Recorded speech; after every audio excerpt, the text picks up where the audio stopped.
Hello students, welcome to NSC biology. ನಾನು ನೀಲಾವತಿ, ನಿಮ್ಮ biology lecturer. So ಇವತ್ತು ನಾವು ಮಾಡಕ್ ಹೊರಟಿರುವಂತ ಚಾಪ್ಟರ್ ರೀಪ್ರೊಡಕ್ಷನ್ ಯೂನಿಟ್ ಅಲ್ಲಿರುವಂತ ಚಾಪ್ಟರ್ ಯಾವ್ದು? Yes, reproductive health. ಅಗೇನ್ ಇದು ಸಹ ಒನ್ ಶಾರ್ಟ್ ವಿಡಿಯೋ, ನೀಟ್ಗೋಸ್ಕರನೇ ಮಾಡ್ತಾ ಇರೋದು. ಮ್ಯಾಮ್ ಬರೀ ನೀಟೇನಾ, CET ಬರಲ್ವಾ? ನೀಟ್ಗೆ ರೆಡಿ ಆಗ್ತಿದ್ದೀರಾ ಅಂತ ಹೇಳಿದ್ರೆ CETಗೆ ಆಗದಲ್ಲೇ ಇರ್ತೀರೇನ್ರು? ಇಟ್ಸ್ ಅಫ್ಕೋರ್ಸ್ ಕಾಂಪಿಟೇಟಿವ್ ಎಕ್ಸಾಮ್ ಲೆವೆಲ್ಗೆ ಇರುವಂತ ಒಂದು ವಿಡಿಯೋ. ಈ ವಿಡಿಯೋ ಅಫ್ಕೋರ್ಸ್ ಈ ಚಾಪ್ಟರ್ ತುಂಬಾನೇ ಇಂಪಾರ್ಟೆಂಟ್. ಯಾಕೆ ಪ್ರತಿ ಸಲ ಹೇಳ್ದಂಗೆ ಈ ಚಾಪ್ಟರ್ ಇಂಪಾರ್ಟೆಂಟ್ ಅಂತಾನೆ ಹೇಳ್ತಾ ಇದ್ದೀನಿ, ಬಟ್ ವಿತ್ ನಂಬರ್ ಮಾತಾಡ್ತಾ ಇದ್ದೀನಿ ನಾನು. 2021 ಇಂದ 2023 ಜಸ್ಟ್ 3 ವರ್ಷದ ಮಾತ್ರ ನೀವು ನೋಡಿ.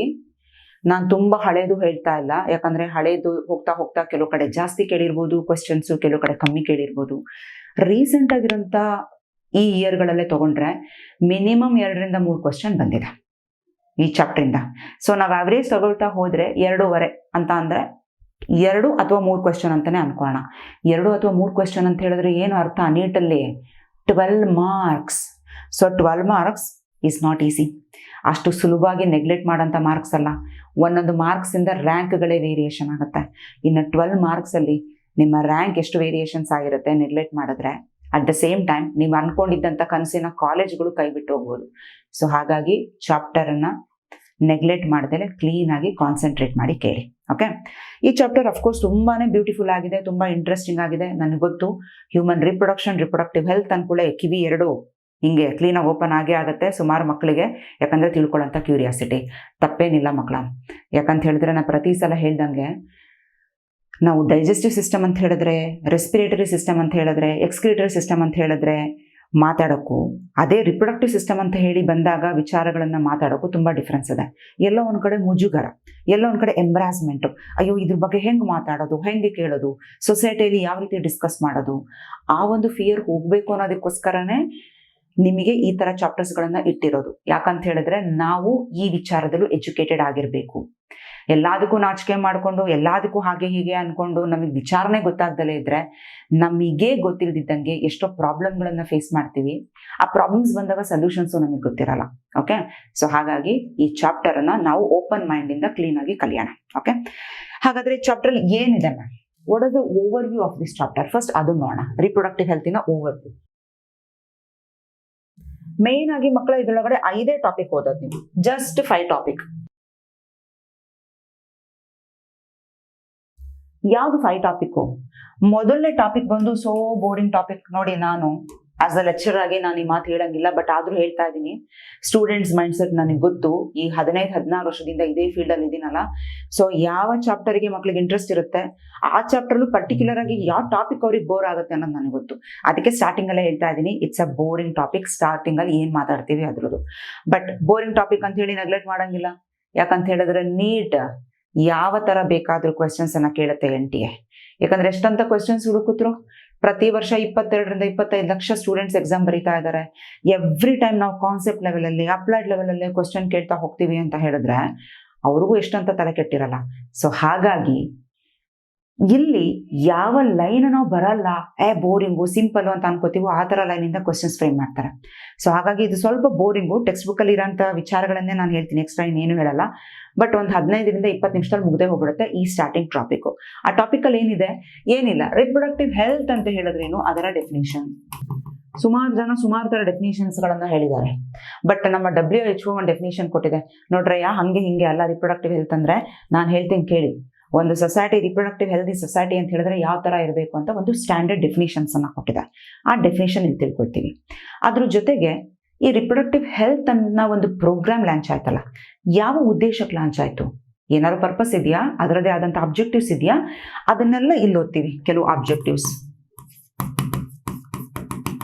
ಸೊ ಇಷ್ಟೆಲ್ಲ ಗವರ್ಮೆಂಟ್ ಮಾಡ್ತು, ಅದರಿಂದ ಏನಾದ್ರು ಇಂಪ್ರೂವ್ ಆಯ್ತಾ, ಅದನ್ನು ಓದ್ತೀವಿ. ಸೊ ಫೈನಲ್ ಆಗಿ ಲಾಸ್ಟ್ ಅಲ್ಲಿ ಇಷ್ಟೆಲ್ಲ ಮಾಡ್ತಾ ಇರೋಕ್ಕೆ ರೀಸನ್ ಏನು ಅಂತ ಹೇಳಿದ್ರೆ, ಗೊತ್ತಿಲ್ದಲೇನೋ ನಮ್ಮ ಕಂಟ್ರಿಯ ಪಾಪ್ಯುಲೇಷನ್ ರಾಕೆಟ್ ಲೆವೆಲ್ಗೆ ಓಡ್ತಾ ಇದೆ. ಸೊ ಆ ಪಾಪ್ಯುಲೇಷನ್ ಅನ್ನ ಕಂಟ್ರೋಲ್ ಮಾಡಬೇಕು. ಅದನ್ನ ಬಾಯಲ್ಲಿ ಹೇಳಿದ್ರೆ ಆಗಲ್ಲ, ಕೆಲವು ಮೆಷರ್ಸ್ ಅನ್ನ ತಗೊಳ್ಬೇಕು. ಅದಕ್ಕೋಸ್ಕರ ಈ ಪ್ರೋಗ್ರಾಮ್ಗಳನ್ನೆಲ್ಲ ಮಾಡಿದೀವಿ. ಸೊ ಈಗ ಪಾಪ್ಯುಲೇಷನ್ ಎಷ್ಟಿದೆ ಗೊತ್ತಾ, ಇದನ್ನ ಹೆಂಗ್ ಕಂಟ್ರೋಲ್ ಮಾಡಬೇಕು ಗೊತ್ತಾ ಅಂತ ಒಂದಿಷ್ಟು ಇನ್ಫಾರ್ಮೇಶನ್ ಅನ್ನ ಕೊಟ್ಟಿದೆ ಅಬೌಟ್ ಪಾಪ್ಯುಲೇಷನ್. ಸೊ ಅದನ್ನೆಲ್ಲ ಈ ಒಂದು ಟಾಪಿಕ್ ಅಲ್ಲಿ ಓದ್ತೀವಿ, ಸ್ಟಾರ್ಟಿಂಗ್ ಟಾಪಿಕ್. ಈ ಟಾಪಿಕ್ ಅಲ್ಲೇ ಇನ್ನೊಂದು ಇಂಪಾರ್ಟೆಂಟ್ ಪಾರ್ಟ್ ಅನ್ನು ಓದ್ತೀವಿ, ಬಟ್ ಇದು ನೀಟಲ್ಲೂ ಇಂಪಾರ್ಟೆಂಟ್. ಆಮ್ನಿಯೋಸೆಂಟಸಿಸ್. ಇದ್ರ ಮೇಲೆ ಸುಮಾರಷ್ಟು ಕ್ವಶನ್ಸ್ ಬಂದಿದೆ. ಅಟ್ ದ ಸೇಮ್ ಟೈಮ್ ಈ ಒಂದು ಟಾಪಿಕ್ ಬೇರೆ ಬೇರೆ ಚಾಪ್ಟರ್ಗಳಿಗೆ ಇಂಟರ್ ಕನೆಕ್ಟ್ ಆಗಿದೆ. ನಾನು ಹೇಳ್ತೀನಿ, ಫಸ್ಟ್ ಓವರ್ ವ್ಯೂ ಹೇಳಿ ಕೆಲವು ಇಂಪಾರ್ಟೆಂಟ್ ಇನ್ಫಾರ್ಮೇಶನ್ ಕೊಡಬೇಕು, ಅದನ್ನ ಹೇಳ್ತೀನಿ. ಫಸ್ಟ್ ಇದು ಒಂದು ಪಾರ್ಟ್. ಓಕೆ, ಸರಿ, ಸೆಕೆಂಡ್ ಪಾರ್ಟಿಗೆ ಬಂದ್ವಿ. ಮೋಸ್ಟ್ ಇಂಪಾರ್ಟೆಂಟ್ ಪಾರ್ಟ್, ಇಡೀ ಚಾಪ್ಟರ್ ನಿಂತಿರೋದೇ ಆ ಟಾಪಿಕ್ ಮೇಲೆ, that is contraception. Contraception, different methods of contraception. Contraception ಅಂತ ಹೇಳಿದ್ರೆ ಏನ್ ಹೇಳಿ? ಕನ್ಸೆಪ್ಷನ್ ಅಂತ ಹೇಳಿದ್ರೆ ಪ್ರೆಗ್ನೆಂಟ್ ಆಗೋದು. ಕಾಂಟ್ರಾಸೆಪ್ಷನ್ ಅಂತ ಹೇಳಿದ್ರೆ ಪ್ರೆಗ್ನೆಂಟ್ ಅನ್ನ ಅವಾಯ್ಡ್ ಮಾಡೋದು, ಪ್ರೆಗ್ನೆನ್ಸಿನ ಅವಾಯ್ಡ್ ಮಾಡೋದು. ಅಂದ್ರೆ ಸೆಕ್ಷುವಲಿ ಆಕ್ಟಿವ್ ಆಗಿದ್ರೂ ಸಹ ಕಪಲ್ಸ್ಗಳು ಪ್ರೆಗ್ನೆನ್ಸಿನ ಯಾವ ರೀತಿ ಅವಾಯ್ಡ್ ಮಾಡ್ಬೋದು, ಅದಕ್ಕೆ ಆದಂಥ ಕೆಲವು ಮೆಷರ್ಸ್ಗಳಿದೆ, ಕೆಲವು ಮೆಥಡ್ಗಳಿದೆ, ಕೆಲವು ಡಿವೈಸಸ್ಗಳಿದೆ. ನೀವು ಹೆಸರು ಕೇಳಿರ್ತೀರಾ, ಕಾಪರ್-ಟಿ ಅಂತ ಕೇಳಿರ್ತೀರಾ, ಕಾಂಡೋಮ್ಸ್ ಅಂತ ಕೇಳಿರ್ತೀರಾ, ಕೆಲವು ಟ್ಯಾಬ್ಲೆಟ್ಸ್, ಹಾರ್ಮೋನಲ್ ಟ್ಯಾಬ್ಲೆಟ್ಸ್ ಅಂತ ಕೇಳ್ತೀರಾ. ಇವೆಲ್ಲವೂ ಕೆಲವು ಡಿವೈಸಸ್ ರೂಪದಲ್ಲಿ ಬರುತ್ತೆ. ಡಿವೈಸಸ್ ಅನ್ನೋದಕ್ಕಿಂತ ಕೆಲವು ಮೆಷರ್ಸ್ ರೂಪದಲ್ಲಿ ಬರುತ್ತೆ. ಈ ಥರ ಕೆಲವು ಮೆಥಡನ್ನು ಫಾಲೋ ಮಾಡಿ ಸೆಕ್ಷುವಲಿ ಆಕ್ಟಿವ್ ಇದ್ರೂ ಸಹ ಪ್ರೆಗ್ನೆನ್ಸಿನ ಯಾವ ರೀತಿ ಅವಾಯ್ಡ್ ಮಾಡ್ಬೋದು ಅನ್ನೋ ಒಂದು ಇನ್ಫಾರ್ಮೇಶನ್ ಈ ಒಂದು ಟಾಪಿಕಲ್ಲಿ NCERT ಹೇಳುತ್ತೆ. Most important topic, majority questions ಇದರಿಂದಾನೇ ಬರುತ್ತೆ. ಈ ಟಾಪಿಕ್ಕು ಕೇವಲ ನಮ್ಮ ನೀಟ್ ಎಕ್ಸಾಮಿಗೆ ಮಾತ್ರ ಅಲ್ಲ, ನಮ್ಮ ರಿಯಲ್ ಲೈಫ್ಗೂ ತುಂಬಾನೇ ಇಂಪಾರ್ಟೆಂಟ್. ಯಾಕಂತ ಹೇಳಿದ್ರೆ ಒಂದು 10 ವರ್ಷನೋ 15 ವರ್ಷನೋ ಬಿಟ್ಟು ನೀವು ನಂಗೆ ಸಿಗ್ತೀರಾ ಅಂತ ಅನ್ಕೊಳ್ಳಿ, ನಿಮ್ಮ ಮುಖ ನಾನು ನೋಡಿರಲ್ಲ, ಬಟ್ ನನ್ನ ಮುಖ ನೀವು ನೋಡಿರ್ತೀರ ಹೆಂಗಿದ್ರು ಕ್ಲಾಸಲ್ಲಿ. 10-15 ವರ್ಷ ಆದ್ರೂ ಮುಖ ನೆನಪಿರುತ್ತೆ, ಯಾಕಂದ್ರೆ ಅಷ್ಟೇನು ಮರೆ ಗುಳಿ ಯಾರೂ ಇರಲ್ಲ ಅಂತ ಅನ್ಕೊಳ್ತೀನಿ. ಎದುರುಗಡೆ ಸಿಗ್ತೀರಾ, ಮ್ಯಾಮ್ ನಿಮ್ಮ ಸ್ಟೂಡೆಂಟು, ಹಿಂಗೆ ನನ್ನ ಹೆಸರು ಇಂಥದ್ದು ಅಂತೆಲ್ಲ ಹೇಳಿ ಇಂಟ್ರೊಡ್ಯೂಸ್ ಮಾಡ್ಕೊಳ್ತೀರಾ. ನಾನು ನಿಮ್ಗೆ ತುಂಬ ದೊಡ್ಡ ಫ್ಯಾನು ಮ್ಯಾಮ್, ನಾನು ರಿಪ್ರೊಡಕ್ಟಿವ್ ಹೆಲ್ತ್ ಚಾಪ್ಟರ್ ನೋಡಿದ್ದೆ, ಸಖತ್ತಾಗಿ ಅರ್ಥ ಆಗಿತ್ತು, ಎಷ್ಟು ಚೆನ್ನಾಗಿ ಮಾಡಿದ್ದೀರಾ. ನನಗೂ ಎಲ್ಲೋ ಒಂದು ಕಡೆ ಒಳಗಡೆ ಖುಷಿ ಆಗ್ತದೆ, ನೋಡಿ ನನ್ನ ಸ್ಟೂಡೆಂಟ್ ಎಷ್ಟು ಚೆನ್ನಾಗಿ ಅರ್ಥ ಮಾಡ್ಕೊಂಡಿದ್ದಾನೆ, ಹಿಂಗೆ. ಸರಿ, 15 ವರ್ಷ ಆಗಿದೆ, ನೀವು ಫ್ಯಾಮಿಲಿ ಎಲ್ಲ ಅಂದರೆ ಮ್ಯಾರೇಜ್ ಆಗಿರುತ್ತೆ, ಫ್ಯಾಮಿಲಿ ಎಲ್ಲ ಇದೆ. ಈಗ ನೀವು ಇಂಟ್ರೊಡ್ಯೂಸ್ ಮಾಡಿಸ್ತಿದ್ದೀರಾ, ಮ್ಯಾಮ್ ಇವಳು ನನ್ನ ವೈಫು, ಇವ್ರು ನನ್ನ ಮಕ್ಕಳು. ಸರಿ, ಹಿಂಗೆ ತಿರುಗಿ ನೋಡ್ತೀನಿ, ಎಷ್ಟು ಜನ ಮಕ್ಕಳು? ಅರ್ಧ ಡಜನ್ನು, 6-7 ಜನ ಮಕ್ಕಳ ಮೇಲೆ ಇದ್ದಾರೆ. ಈಗ ಏನು ಕತೆ ಆಗಿರಬೇಡ, ಪಾಠ ಮಾಡಿರೋದು ನಾನೇ, ರಿಪ್ರೊಡಕ್ಟಿವ್ ಹೆಲ್ತು, ಕಾಂಟ್ರಾಸೆಪ್ಷನ್ ಹಿಂಗೆ ಕೊಂಡ್ರು, ಜಾಸ್ತಿ ಪಾಪ್ಯುಲೇಷನ್ ಗ್ರೋತ್ ಆಗಬಾರ್ದು ಅಂತ ಈ ಥರ ಕೆಲವು ಮೆಷರ್ಸ್ ತಗೊಳ್ಬೇಕು ಅಂತ ಇಷ್ಟೆಲ್ಲ ಹರಿಕತೆ ಈ ಚಾಪ್ಟರ್ ಹೇಳಿರ್ತೀನಿ. ನೀನು ನೋಡಿದ್ರೆ ಅರ್ಧ ಡಜನ್ 1 ಡಜನ್ ಮಕ್ಕಳು ಆಗ್ಬಿಟ್ಟಿದ್ರೆ ಏನು ಕತೆ ಆಗ್ಬೋದು? ಮನ್ಸಲ್ಲ ಇವಾಗ ಅನ್ಕೊಳ್ತೀನಿ, ಅಯ್ಯೋ ದುರ್ವಿಧಿಯೇ, ಎಂಥ ಕತೆ ಬಂತಲ್ಲಪ್ಪ ಅಂತ. ಆ ಥರ ಆಗಲ್ಲ ಅಂತ ಅನ್ಕೊಳ್ತೀನಿ. ನೀವೆಲ್ಲರೂ ಈ ಚಾಪ್ಟ್ರಲ್ಲಿ ಏನೇನಿದೆ ಅದನ್ನು ಕರೆಕ್ಟಾಗಿ ಫಾಲೋ ಮಾಡ್ತೀರಾ ಮುಂದೆ ಫ್ಯೂಚರಲ್ಲೂ ಅಂತ ಅಂದ್ಕೊಂಡು ಈಗ ಮುಂದಿನ ಟಾಪಿಕ್ಗೆ ಹೋಗ್ತೀನಿ. Okay, yes. So contraception NEET point of ವ್ಯೂನಲ್ಲೂ ತುಂಬ ಇಂಪಾರ್ಟೆಂಟ್, ರಿಯಲ್ ಲೈಫಲ್ಲೂ ತುಂಬ ಇಂಪಾರ್ಟೆಂಟ್. ಓಕೆ, ಸೊ ಅದಾದಮೇಲೆ ನೆಕ್ಸ್ಟ್ ಉಳಿದಿರೋಂಥ 3 ಟಾಪಿಕ್ಕು ತುಂಬ ಸ್ಮಾಲ್ ಟಾಪಿಕ್ಕು. ಒಂದು MTP ಅಂತ ಬರುತ್ತೆ. MTP ಅಂತ ಹೇಳಿದ್ರೆ ಮೆಡಿಕಲ್ ಟರ್ಮಿನೇಷನ್ ಆಫ್ ಪ್ರೆಗ್ನೆನ್ಸಿ, ಅಂದರೆ ಲೀಗಲ್ ಅಬಾರ್ಷನ್ ಅಂತಾನೂ ಸಹ ಕರಿಬೋದು. ಇಲ್ಲಿ ತುಂಬ ಸೆನ್ಸಿಟಿವ್ ಮ್ಯಾಟರ್ ಇದು. ಈಗ ಕೆಲವು ಟೈಮ್ ಮಕ್ಕಳು ಅವರಿಗೆ ಬೇಡವಾಗಿರುತ್ತೆ, ಇಲ್ಲ ರೇಪ್ ಕೇಸಸ್ ಅಲ್ಲಿ ಏನೋ ಒಂದು ಹುಡುಗಿ ಪ್ರೆಗ್ನೆಂಟ್ ಆಗ್ಬಿಟ್ಟಿರ್ತಾಳೆ, ಇಲ್ಲ ಕೆಲವು ಕಪಲ್ಸ್ಗಳಿಗೆ ಮಕ್ಕಳು ಬೇಡ ಅಂತ ಹೇಳಿದ್ರು ಅವಾಯ್ಡ್ ಮಾಡೋಕ್ಕಾಗ್ದಲೇ ಸೆಕ್ಷುವಲ್ ಕಾಯ್ಟಸ್ ಅಲ್ಲಿ ಪ್ರೆಗ್ನೆಂಟ್ ಆಗೋಂಥ ಚಾನ್ಸಸ್ ಇರುತ್ತೆ. ಸೊ ಈ ಥರ ಆದಾಗ ತಾಯಿಗೂ ಪ್ರಾಬ್ಲಮ್ ಆಗೋಂಥ ಚಾನ್ಸಸ್ಸು, ಮಕ್ಳಿಗೂ ಅಂದರೆ ಹುಟ್ಟೋಂಥ ಮಗುಗೂ ಪ್ರಾಬ್ಲಮ್ ಇದ್ದಾಗ ಗವರ್ನಮೆಂಟೇ ಏನು ಮಾಡಿದೆ, ಪರ್ಮಿಷನ್ ಕೊಟ್ಬಿಟ್ಟಿದೆ, ನೋಡಪ್ಪ ನೀನು ಲೀಗಲ್ ಆಗಿ ಅಬಾರ್ಷನನ್ನು ಮಾಡಿಸ್ಕೋಬಹುದು ಅಂತ. That is about MTP. ತುಂಬ ಸ್ಮಾಲ್ ಚಾಪ್ಟರ್, ಅಂದರೆ ಟಾಪಿಕ್ಕು ಒಂದು 10ರಿಂದ 15 ನಿಮಿಷದಲ್ಲಿ ಮುಗಿದೋಗುತ್ತೆ. ಅದಾದಮೇಲೆ ಬರ್ತೀವಿ STIs ಅಂತ ಹೇಳಿದ್ರೆ ಸೆಕ್ಷುವಲಿ ಟ್ರಾನ್ಸ್ಮಿಟೆಡ್ ಇನ್ಫೆಕ್ಷನ್ಸ್. ಇದನ್ನು ನಾವು STD ಅಂತಾನೂ ಕರಿಬೋದು. STD ಅಂತ ಹೇಳಿದ್ರೆ ಸೆಕ್ಷುವಲಿ ಟ್ರಾನ್ಸ್ಮಿಟೆಡ್ ಡಿಸೀಸಸ್ ಅಂದ್ರೆ ಒಂದೇ, ಇನ್ಫೆಕ್ಷನ್ಸ್ ಅಂತ ಹೇಳಿದ್ರು ಒಂದೇ. ಈ ಏಜ್ ಗ್ರೂಪ್ ಅಲ್ಲಿ ತುಂಬಾ ಜಾಸ್ತಿ. ಸೊ ಅದಕ್ಕೋಸ್ಕರನೇ ಈ ಚಾಪ್ಟರ್ಗಳನ್ನೆಲ್ಲ ಇಟ್ಟಿರೋದು ಅವೇರ್ನೆಸ್ ಕ್ರಿಯೇಟ್ ಮಾಡ್ಲಿಕ್ಕೆ. ಯಾಕಂತ ಹೇಳಿದ್ರೆ ಗೊತ್ತಿರಲ್ಲ, ಮಲ್ಟಿಪಲ್ ಸೆಕ್ಷುವಲ್ ಪಾರ್ಟ್ನರ್ಸ್ ಇರ್ತಾರೆ, ಸೆಕ್ಷುವಲಿ ಆಕ್ಟಿವ್ ಇರ್ತಾರೆ. ಸೊ ಇಂಥವ್ರಿಗೆ ಕೆಲವು ನಾಲೆಡ್ಜನ್ನ ತುಂಬಬೇಕಾಗಿರುತ್ತೆ. ಈ ಡಿಸೀಸಸ್ ಯಾವ ರೀತಿ ಟ್ರಾನ್ಸ್ಮಿಟ್ ಆಗ್ತದೆ, ಇದರಿಂದ ಏನು ಪ್ರಾಬ್ಲಮ್ ಆಗ್ತದೆ ಏನು ಅಂತ. ಇದು ಹಾರ್ಡ್ಲಿ ಒಂದು 10 to 15 ಮಿನಿಟ್ಸ್ ಅಲ್ಲಿ ಮುಗಿದೋಗುತ್ತೆ. ಇನ್ನು ಲಾಸ್ಟ್ ಟಾಪಿಕ್ ಬಂದು ಆರ್ಟ್ಸ್ ಅಂತ ಹೇಳಿದ್ರೆ ಸೈನ್ಸು, ಕಾಮರ್ಸ್, ಆರ್ಟ್ಸ್. ಈ ಆರ್ಟ್ಸ್ ಅಲ್ಲ, ಅಸಿಸ್ಟೆಡ್ ರಿಪ್ರೊಡಕ್ಟಿವ್ ಟೆಕ್ನಿಕ್ಸ್. ಅಂದರೆ ಈ ಚಾಪ್ಟರ್ ಏನು ಹೇಳ್ತಿದೆ ಅಂತ ಹೇಳಿದ್ರೆ, ಕೆಲವು ಕಪಲ್ಸ್ ಸೆಕ್ಷುವಲಿ ಆಕ್ಟಿವ್ ಇದ್ದಾರೆ, ಕಂಟಿನ್ಯೂಸ್ ಆಗಿ ಸೆಕ್ಷುವಲ್ ಇಂಟರ್ಕೋರ್ಸ್ ನಡೆದ್ರೂ ಸಹ ಅವರಿಗೆ ಮಕ್ಕಳಾಗ್ತಿಲ್ಲ. 1 ವರ್ಷ ಆಯಿತು, 2 ವರ್ಷ ಆಯಿತು, 3 ವರ್ಷ ಆಯಿತು. ಸೊ ಅವಾಗ ಅವ್ರು ಹೋಪ್ಸ್ ಕಳ್ಕೊಳ್ಳೋಂಥ ಅವಶ್ಯಕತೆ ಇಲ್ಲ. ನಮ್ಮ ಸೈನ್ಸ್ ಸಿಕ್ಕಾಪಟ್ಟೆ ಅಡ್ವಾನ್ಸ್ ಆಗಿದೆ, ಟೆಕ್ನಾಲಜಿ ಸಿಕ್ಕಾಪಟ್ಟೆ ಅಡ್ವಾನ್ಸ್ ಆಗಿದೆ. ನೀವೇನು ಕಪಲ್ಸ್ ಇದ್ದೀರಾ, ನಿಮ್ಮ ಗ್ಯಾಮೆಟನ್ನು ತಗೊಂಡು ನಾವು ಆರ್ಟಿಫಿಷಿಯಲ್ ಆಗಿ ಅಂದರೆ ಫರ್ಟಿಲೈಸೇಷನ್ ಮಾಡಿಸಿ ಮಗು ಆಗುವಂಥ ಒಂದು ಮೆಥಡನ್ನು ತೋರಿಸ್ತೀವಿ ಅನ್ನೋ ಕೆಲವು ಇನ್ಫಾರ್ಮೇಷನ್ ಈ ಟಾಪಿಕಲ್ಲಿ ಕೊಟ್ಟಿದ್ದಾರೆ. That is arts. ಇದರೊಳಗಡೆ ಒಂದು 4-5 ಮೆಥಡ್ಗಳಿದೆ, ಅದನ್ನು ಇಲ್ಲಿ ತಿಳ್ಕೊಳ್ತೀವಿ. ಇದ್ರ ಮೇಲೂ ಕ್ವಶನ್ಸ್ ಕೇಳಿದ್ದಾರೆ. ಇವೆಲ್ಲದ್ರ ಮೇಲೂ ಕ್ವಶನ್ಸ್ ಬಂದಿದೆ ಮಕ್ಕಳ ನೀಟಲ್ಲಿ. ಇವೆಲ್ಲದ್ರ ಮೇಲೂ ಕ್ವಶನ್ಸ್ ಬಂದಿದೆ. ಮ್ಯಾಕ್ಸಿಮಮ್ ಕ್ವಶನ್ಸ್ ಇದರಿಂದ ಬಂದಿದೆ. ಓಕೆ, ಹಾಗಂತೇಳಿ ಇದರಿಂದ ಬಂದಿಲ್ಲಲ್ಲ, ಎಲ್ಲಾದ್ರ ಮೇಲೂ ಬಂದಿದೆ ಅಂತ ಹೇಳ್ತಾ ಇದ್ದೀನಿ. ಹಾಗಾದ್ರೆ ವಾಟ್ ಅಬೌಟ್ ದಿಸ್, ಈ ಟಾಪಿಕ್ ಅಲ್ಲಿ ಪರ್ಟಿಕ್ಯುಲರ್ ಆಗಿ ಇದ್ರ ಮೇಲೆ ಆಮ್ನಿಯೋಸೆಂಟೆಸಿಸ್ ಮೇಲೆ ಕ್ವೆಶ್ಚನ್ಸ್ ಬಂದಿದೆ. ಇನ್ನು ಇಲ್ಲಿ ಸ್ಟಾರ್ಟಿಂಗ್ ಅಲ್ಲಿ ನಾನು ಏನೇನು ಹೇಳಿದೆ, ಡೆಫಿನಿಷನ್ಸ್ ಅಂತೆ, ಆಬ್ಜೆಕ್ಟಿವ್ಸ್ ಅಂತೆ, ಇದು ರಾಕೆಟ್ ಸೈನ್ಸ್ ಅಂತೂ ಖಂಡಿತ ಅಲ್ಲ. ತಲೆ ಉಪಯೋಗಿಸಿ ಹೆಂಗಪ್ಪ ಏನಪ್ಪ ಹಂಗೆ ಹಿಂಗೆ ಅಂತ ತಿಳ್ಕೊಳ್ಳೋದು ಏನು ಅಲ್ಲ. ಬಟ್ ನೀಟಲ್ಲಿ ಇವಾಗ ಹೆಂಗ್ ಬೇಕಾದ್ರೂ ಕ್ವಶನ್ ಕೇಳಕ್ ಅವ್ರು ರೆಡಿ ಆಗಿರೋದ್ರಿಂದ ಯಾಕೆ ನಾವು ನೆಗ್ಲೆಕ್ಟ್ ಮಾಡೋಣ ಅನ್ನೋದಕ್ಕೋಸ್ಕರ ಇದನ್ನು ಒಂದು 1/4 ಗಂಟೆ 20 ನಿಮಿಷದಲ್ಲಿ ಹೇಳಿ ಮುಗಿಸ್ತೀನಿ. NCERT ಅಲ್ಲಿ ಎಷ್ಟಿದೆಯೋ ಅಷ್ಟು ಹೇಳಿ ಮುಗಿಸ್ತೀನಿ. Okay, so this is about the over view of the chapter. ಈಗ ಮುಖ್ಯವಾದ ಒಂದು ವಿಚಾರ ನಾನು ಹೇಳಲೇಬೇಕು, ಕ್ಲೀನಾಗಿ ಕೇಳಿಸ್ಕೊಳ್ಳಿ. ಚಾಪ್ಟರ್ ಸ್ಟಾರ್ಟ್ ಮಾಡೋಕ್ಕಿಂತ ಮುಂಚೆ ನಮಗೆಲ್ಲರಿಗೂ ನೀಟ್ ಬರೀ ಹೊರಟಿದ್ದೀವಿ ಅಂದ್ರೆ ನಮ್ಮ ಇಂಟೆನ್ಷನ್ ಏನಿದೆ ಹೇಳಿ, ಅದು whether it is a reproductive health chapter ಅಥವಾ ವಾಟ್ ಎವರ್, ಒಟ್ನಲ್ಲಿ ಇಡೀ ಬಯಾಲಜಿಯಲ್ಲಿ 360ಗೆ ಮ್ಯಾಮ್ ನಮಗೆ 360 ಬೇಕು, 360 ಬೇಕು ಮ್ಯಾಮ್. ಯಾಕಂದ್ರೆ ಎಲ್ಲರೂ ಹೇಳಿದ್ದಾರೆ ಬಯಾಲಜಿ ತುಂಬಾ ಈಸಿ. ಫಿಸಿಕ್ಸ್, ಕೆಮಿಸ್ಟ್ರಿ, ಮ್ಯಾಥ್ಸ್ಗೆ ಕಂಪೇರ್ ಮಾಡಿದ್ರೆ ಬಯಾಲಜಿ ಸಿಕ್ಕಾಬಟ್ಟೆ ಈಸಿ. ಸರಿ, ಮ್ಯಾಥ್ಸ್ ಬಗ್ಗೆ ಮಾತಾಡಲ್ಲ ಈಗ ನಾನು, ಯಾಕಂದ್ರೆ ನಾವು ಮಾತಾಡ್ತಿರೋದು ನೀಟ್ ಅಂದ್ರೆ PCB.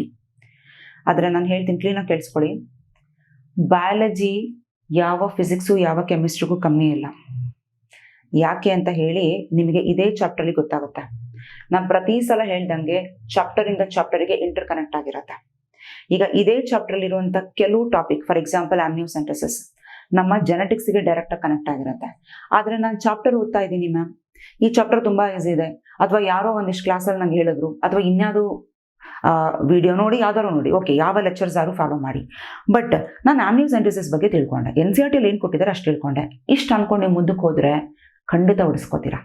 ಯಾಕೆ ಅಂತ ಹೇಳಿದ್ರೆ ಎಕ್ಸಾಮ್ಸ್ ಅಲ್ಲಿ ಈ ಒಂದು ಟಾಪಿಕ್ ಅನ್ನ ಜೆನೆಟಿಕ್ಸ್ ಟಾಪಿಕ್ಗೆ ಇಂಟರ್ ಕನೆಕ್ಟ್ ಮಾಡ್ತಾರೆ. ಸೊ ಅದಕ್ಕೆ ನಾನು ಕೆಲವು ಸ್ಯಾಂಪಲ್ ಕ್ವೆಶ್ಚನ್ಸ್ ಅನ್ನ ಈ ಚಾಪ್ಟರ್ ಹಾಕಿದ್ದೀನಿ. ಇದೇ ಆಮ್ನಿಯೋಸೆಂಟೆಸಿಸ್ ಆದ್ಮೇಲೆ ನಾನು ನಿಮಗೆ ಡಿಸ್ಕಸ್ ಮಾಡ್ತೀನಿ ಯಾವ ರೀತಿ ಕನೆಕ್ಟ್ ಆಗಿದೆ. ಅದೇ ತರ ಈ ಚಾಪ್ಟರ್ ಇರುವಂತಹ ಇನ್ಫಾರ್ಮೇಶನ್ ನಮ್ಮ ಹ್ಯೂಮನ್ ರಿಪ್ರೊಡಕ್ಷನ್ಗೂ ಕನೆಕ್ಟ್ ಆಗಿದೆ. ಓಕೆ, ನಾವು ಏನೇನು ಮಾತಾಡ್ತೀವಿ ಹ್ಯೂಮನ್ ರಿಪ್ರೊಡಕ್ಷನ್ ಅಲ್ಲಿ, ಲೈಕ್ ಮೆನ್ಸ್ಟ್ರುಯಲ್ ಸೈಕಲ್ ಆಗಿರ್ಬೋದು, ಅಥವಾ ಇಡೀ male reproductive system, female reproductive system, ಅವೆಲ್ಲ ಗೊತ್ತಿದ್ರೆ ಮಾತ್ರ ನಮಗೆ ಈ ಚಾಪ್ಟರ್ ಅರ್ಥ ಆಗಕ್ಕೆ ಸಾಧ್ಯ. ಸೊ ಆಬ್ವಿಯಸ್ಲಿ ಅದಕ್ಕೆ ನಾವು ರಿಪ್ರೊಡಕ್ಷನ್ ಯೂನಿಟ್ ಅಲ್ಲೇ ಇಟ್ಟಿರೋದು, ಅದರೊಳಗೆ ಏನು ಸ್ಪೆಷಾಲಿಟಿ ಇಲ್ಲ. ಆದ್ರೆ ರಿಪ್ರೊಡಕ್ಷನ್ ಚಾಪ್ಟರ್ ನಮಗೆ ಅರ್ಥ ಆಯ್ತು, ರಿಪ್ರೊಡಕ್ಟಿವ್ ಹೆಲ್ತ್ ಅಲ್ಲಿ ಇಷ್ಟು ಮಾತ್ರ ತಿಳ್ಕೊಂಡಿದೀನಿ ಅಂತ ಬ್ಲೈಂಡ್ ಆಗಿ ಹೋದ್ರೆ ಮತ್ತೆ ನಾವಲ್ಲಿ ಎಡು ಬಿಡುವಂತ ಚಾನ್ಸಸ್ ಇರುತ್ತೆ. ಯಾಕಂದ್ರೆ ಅಪ್ಲೈಡ್ ಲೆವೆಲ್ ಅಲ್ಲಿ ಕ್ವೆಶ್ಚನ್ ಕೇಳ್ತಾರೆ. ಈ ರಿಪ್ರೊಡಕ್ಷನ್ ಯೂನಿಟ್ ಅಲ್ಲಿ ಹೇಗಪ್ಪ ಅಂತ ಹೇಳಿದ್ರೆ, ನಿಮ್ಮ ನಾಲೆಡ್ಜ್ ನೀವು ಹೆಂಗ್ ಯೂಸ್ ಮಾಡ್ತೀರಾ ಅದನ್ನ ಅಪ್ಲೈ ಮಾಡಿ ನೋಡೋಣ ಅಂತ ಕೇಳೋದೇ ಇದರ ಬ್ಯೂಟಿ, ಈ ಚಾಪ್ಟರ್ನ ಬ್ಯೂಟಿ. ಓಕೆ, ಸೊ ಹಾಗಾಗಿ ಇಲ್ಲಿ ಒಂದು 4 ರಿಂದ 5 ಕ್ವೆಶ್ಚನ್ಸ್ ಅನ್ನ ಸ್ಯಾಂಪಲ್ ಅಲ್ಲಿ ಹಾಕೊಂಡಿದ್ದೀನಿ. ಸೊ ದಟ್ ನಿಮಗೊಂದು ಇಲ್ಲಿ ಹೇಗೆ ರಿಪ್ರೊಡಕ್ಟಿವ್ ಹೆಲ್ತ್ ಅಲ್ಲಿ ಅವೇರ್ನೆಸ್ ಕ್ರಿಯೇಟ್ ಮಾಡಕ್ ಹೊರಟಿದಾರೋ ಆ ತರ ನಾನು ನಿಮಗೆ ಕ್ವೆಶ್ಚನ್ಸ್ ಅಲ್ಲಿ ಅವೇರ್ನೆಸ್ ಕ್ರಿಯೇಟ್ ಮಾಡಬೇಕು, ಯಾವ ರೀತಿ ಕ್ವೆಶ್ಚನ್ಸ್ ಬರುತ್ತೆ ಅಂತ. ಬ್ಲೈಂಡ್ ಆಗಿ ಹೋಗಂಗಿಲ್ಲ ನಾವು. ಓಕೆ, ಸೊ ಅದಕ್ಕೋಸ್ಕರ ಈ ವಿಡಿಯೋನ ಎಂಡ್ ತನಕ ನೋಡಲೇಬೇಕು. ಫಸ್ಟ್ ಆಮ್ನಿಯೋಸೆಂಟೆಸಿಸ್ ಆದ್ಮೇಲೆ ಒಂದು 3 ಕ್ವೆಶ್ಚನ್ಸ್ ಹಾಕಿದ್ದೀನಿ, ಆಮೇಲೆ ಲಾಸ್ಟ್ ಅಲ್ಲೇ ಡೈರೆಕ್ಟ್ ಆಗಿ ಕ್ವೆಶ್ಚನ್ಸ್ ಇನ್ನೊಂದು 2 ಕ್ವೆಶ್ಚನ್ ಏನಿದೆ ಅದನ್ನ ಹೇಳ್ತೀನಿ. ಸ್ಟಾರ್ಟಿಂಗ್ ಅಲ್ಲೇ ಯಾಕೆ ಹೇಳ್ತಾ ಇದ್ದೀನಿ ಅಂತ ಹೇಳಿದ್ರೆ, ಇಟ್ಸ್ ಅ ರೆಕಾರ್ಡೆಡ್ ವಿಡಿಯೋ ಮಕ್ಕಳ. ನಿಮ್ಮ ಟೈಮಿಂಗ್ಸ್ ತಕ್ಕಂತೆ ನೀವು ಟೈಮ್ ಟೇಬಲ್ ಅನ್ನ ಸೆಟ್ ಮಾಡ್ಕೊಳ್ಳಿ. ಹಾರ್ಡ್ಲಿ ಒಂದು 3.5 ಅವರ್ ಒಳಗಡೆ ಮುಗಿಯುತ್ತೆ. ಈ ತರ ಕ್ವೆಶ್ಚನ್ಸ್ ಅನ್ನ ನಾನು ಈ ಲಾಂಗ್ ವಿಡಿಯೋಸ್ ಇರುತ್ತಲ್ಲ, ಲೈಕ್ ಪ್ರಿನ್ಸಿಪಲ್ ಆಫ್ ಇನ್ಹೆರಿಟೆನ್ಸ್, ಆ ಚಾಪ್ಟರ್ ನಾನು ಹಾಕೊಂಡು ತುಂಬಾ ಡಿಟೇಲ್ ಆಗಿ ಇದನ್ನೆಲ್ಲ ಹೇಳ್ತಾ ಕೂತ್ರೆ ಟೈಮ್ಸ್ ನೋಡ್ತಿರಲ್ಲ, ವಿಡಿಯೋ ಟೈಮಿಂಗ್ಸ್ ನೋಡಿದ ತಕ್ಷಣ ಹೆದರ್ಕೊಬಿಡ್ತೀರಾ. ಯಾಕಂದ್ರೆ ಆಲ್ರೆಡಿ ಆ ವಿಡಿಯೋಸ್ಗಳು ತುಂಬಾ ದೊಡ್ಡದಿರುತ್ತೆ, ಚಾಪ್ಟರ್ ದೊಡ್ಡದಿರುತ್ತೆ, ಆಬ್ವಿಯಸ್ಲಿ ಇನ್ಫಾರ್ಮೇಶನ್ ಹಾಗೆ ಇರುತ್ತೆ. ಅದ್ರೊಳಗಡೆ ನಾನು ಎಕ್ಸ್ಟ್ರಾ ಇನ್ಫಾರ್ಮೇಶನ್ ಕೊಡ್ತೀನಿ ಅಂತ ಅಲ್ಲೇ ನಾನು ಎಕ್ಸ್ಟ್ರಾ ಅರ್ಧ ಗಂಟೆ ಕೊಟ್ರೆ ಹೆದರಿಕೆ ಆಗ್ಬಿಡತ್ತೆ ಮಕ್ಕಳಿಗೆ. ಇಷ್ಟೊಂದು ಓದೋದಿದೆಯಾ, ಪೇಷನ್ಸ್ ಅಂತೂ ಫಸ್ಟೇ ಇರಲ್ಲ, ಹೆದರಿಕೆ ಆಗಿ ಆ ವಿಡಿಯೋನ ಸ್ಕಿಪ್ ಮಾಡ್ಬಿಡ್ತೀನಿ. ಸೊ ಅದಕ್ಕೆ ಇಂಥ ಸ್ಮಾಲ್ ಚಾಪ್ಟರ್ಲೇ ನಾನು ಇದನ್ನು ಫಸ್ಟ್ ಹಾಕಿದ್ದೀನಿ. ದಯವಿಟ್ಟು ಇದನ್ನ ಕೇಳಾದ್ಮೇಲೆ ನಿಮಗೆ ಐಡಿಯಾ ಬರುತ್ತೆ, ಓ ಈ ರೀತಿ ನಾವು ಓದೋದು. ಓಕೆ, ಯಾಕಂತ ಹೇಳಿದ್ರೆ ಪ್ರತಿ ವರ್ಷ ನಾನು ಅವಾಗಲೇ ಹೇಳ್ದಂಗೆ 22ರಿಂದ ಮಿನಿಮಮ್ 23ರಿಂದ 25 ಲಕ್ಷ ಸ್ಟೂಡೆಂಟ್ಸ್ ಬರೀತಾ ಇದ್ದಾರೆ ನೀಟ್ ಎಕ್ಸಾಮ್. ಎಷ್ಟಂತ NTA ಕ್ವೆಶ್ಚನ್ಸ್ ಈಸಿಯಾಗಿ ಕೊಡುತ್ತೆ. ಎಲ್ಲರೂ ಔಟ್ ಆಫ್ ಔಟ್ ಮಾರ್ಕ್ಸ್ ತೆಗೆದ್ಬಿಟ್ರೆ ಸೀಟ್ ಎಲ್ಲಿದೆ? ಥಿಂಕ್ ಮಾಡಿ, ಒಂದು ಕಾಮನ್ ಸೆನ್ಸ್ ನಾವೇ ಯೋಚನೆ ಮಾಡೋಣ. ಸೊ ಅದಕ್ಕೆ ಏನ್ ಮಾಡ್ತಾ ಇದೆ, ಕ್ವೆಶ್ಚನ್ಸ್ ಅನ್ನ ಎಷ್ಟು ಸಾಧ್ಯನೋ ಅಷ್ಟು ಡಿಫಿಕಲ್ಟ್ ಆಗಿ ಮಾಡ್ತಾ ಇದೆ. ಈಗ ಲಾಸ್ಟ್ ಇಯರ್ ಅಲ್ಲೇ ನೋಡ್ಲಿಲ್ವಾ ನಾವು ಫಿಸಿಕ್ಸ್ ಪೇಪರ್ ಯಾವ ರೀತಿ ಬಂತು 2025 ಅಲ್ಲಿ. ಸೊ ಆ ರೀತಿ ಬಯಾಲಜಿ ಬರಲ್ಲ ಅನ್ನೋದೇನ್ ಗ್ಯಾರಂಟಿ?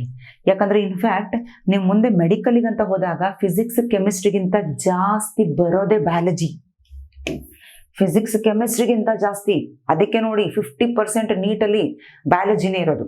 ಸೊ ಯೋಚನೆ ಮಾಡ್ತಾರೆ NTA ನವರು, ನೆಕ್ಸ್ಟ್ ಈ ಬಯಾಲಜಿ ಎಲ್ಲ ಈಸಿ ಅನ್ಕೊಂಡು ಎಲ್ಲ ಆರಾಮಾಗಿ ಹೋಗ್ತಾ ಇದ್ದಾರೆ. ಫಿಸಿಕ್ಸ್ ಕೆಮಿಸ್ಟ್ರಿ ಬಗ್ಗೆ ತಲೆ ಕೆಡಿಸ್ಕೊತಿದ್ದಾರೆ. ತಾಡಿಗ ಬಯಾಲಜಿಯಲ್ಲಿ ಟ್ವಿಸ್ಟ್ ಇಡೋಣ ಅಂತ. ಸೊ ಆ ಟ್ವಿಸ್ಟ್ ನಾವು ಅರ್ಥ ಮಾಡ್ಕೋಬೇಕು ಅಂದ್ರೆ ಫಸ್ಟ್ ಕಾನ್ಸೆಪ್ಟ್ ಅಲ್ಲಿ ಸ್ಟ್ರಾಂಗ್ ಆಗ್ಬೇಕು. ಕಾನ್ಸೆಪ್ಟಲ್ಲಿ ಯಾವಾಗ ಸ್ಟ್ರಾಂಗ್ ಆಗ್ತೀವಿ ಯಾರು ನಮ್ಮನ್ನು ಬೀಟ್ ಮಾಡೋಕ್ಕೆ ಸಾಧ್ಯ ಇಲ್ಲ. ನೀವು ಈಗ ಒಂದೆರಡು ಕ್ವೆಶನ್ಸ್ನ ಹೇಳ್ತೀನಲ್ಲ, ಅದು ನೋಡಿ ನಿಮಗೆ ಅರ್ಥ ಆಗುತ್ತೆ.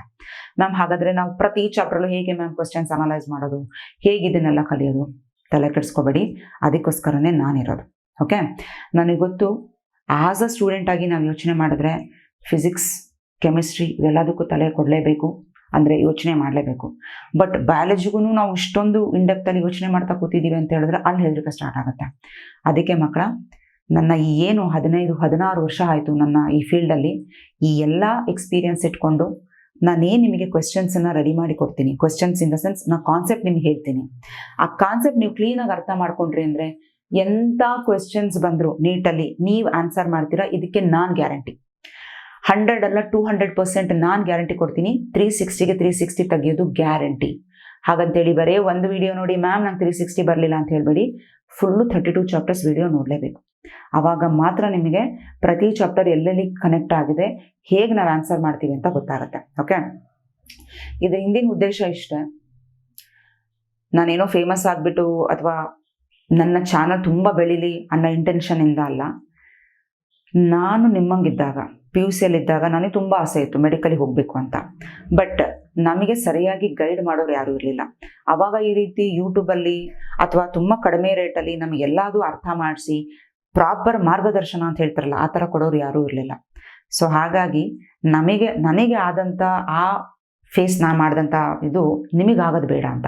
ಯಾಕಂದರೆ ಎಲ್ಲ ಕ್ಯಾಟಗರಿ ಸ್ಟೂಡೆಂಟ್ಸ್ ನೋಡ್ತಾ ಇರ್ತೀರಿ, 1 ಲಕ್ಷ 2 ಲಕ್ಷ ಕೋಚಿಂಗ್ ಕ್ಲಾಸಿಗೆ ಹೋಗಿ ಅಷ್ಟೆಲ್ಲ ದುಡ್ಡು ಪೇ ಮಾಡೋಷ್ಟು ಶಕ್ತಿ ಎಲ್ಲರಿಗೂ ಇರೋದಿಲ್ಲ.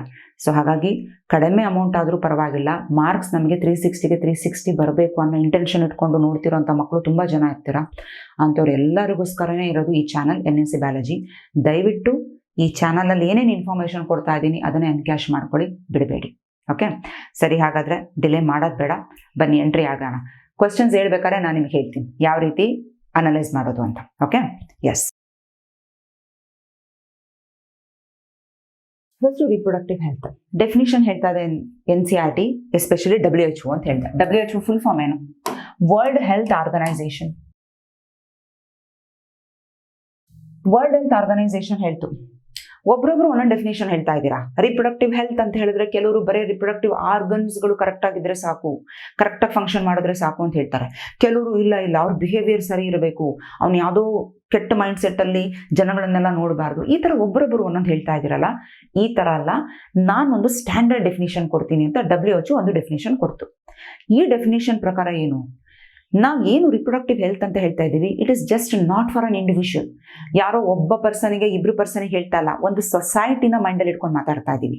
ಈಗ ಒಂದು ಸೊಸೈಟಿ, ನಮ್ಮ ಸಮಾಜ ರಿಪ್ರೊಡಕ್ಟಿವ್ಲಿ ಹೆಲ್ದಿ ಸೊಸೈಟಿ ಅಂತ ಹೇಳ್ತಾ ಇದ್ದೀವಿ ಅಂದರೆ ಆ ಇಂಡಿವಿಜುವಲ್ ಏನು ಜನದ ಬಗ್ಗೆ ಮಾತಾಡ್ತಿದ್ದೀವಿ ಅವರ ಎಲ್ಲ ರಿಪ್ರೊಡಕ್ಟಿವ್ ಆರ್ಗನ್ ಸರಿಯಾಗಿ ಕೆಲಸ ಮಾಡಬೇಕು. ಓಕೆ, ರಿಪ್ರೊಡಕ್ಟಿವ್ ಆರ್ಗನ್ಸ್ ನಮಗೆ ಗೊತ್ತು. ಆ ಎಲ್ಲ ರಿಪ್ರೊಡಕ್ಟಿವ್ ಆರ್ಗನ್ ಫಿಸಿಕಲಿ ಕರೆಕ್ಟ್ ಆಗಿರಬೇಕು, ದಟ್ ಈಸ್ ಫಿಸಿಕಲ್ ಆಸ್ಪೆಕ್ಟ್. ಅದೇ ಥರ ಎಮೋಷನಲ್ ಅಂಡ್ ಬಿಹೇವಿಯರಲ್. ಈ ಒಂದು ಸೊಸೈಟಿ ರಿಪ್ರೊಡಕ್ಟಿವ್ಲಿ ಹೆಲ್ದಿ ಸೊಸೈಟಿ ಅಂತ ಹೇಳಿದ್ರೆ ಅವರ ಬಿಹೇವಿಯರ್ ಮತ್ತೆ ಎಮೋಷನಲ್ ಮೈಂಡ್ ಸೆಟ್ ಸರಿ ಇರಬೇಕು. ಹಂಗಂದ್ರೆ ಅರ್ಥ ಏನು?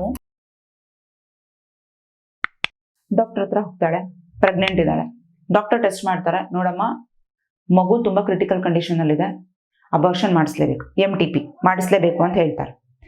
ಆದರೆ ಈಗಳು ಎಮೋಷನಲಿ ತುಂಬಾ ವೀಕ್ ಆಗ್ಬಿಡ್ತಾಳೆ. ಅಯ್ಯಯ್ಯೋ ಮಗುನ ಹತ್ಯೆ ಮಾಡಬೇಕಾ, ಹಾಗ ಹೀಗ, ಅಯ್ಯೋ ನಾನು ಇಷ್ಟು ಎಮೋಷನಲಿ ಕನೆಕ್ಟ್ ಆಗಿದೆ. Of course it is a sensitive matter, I can understand.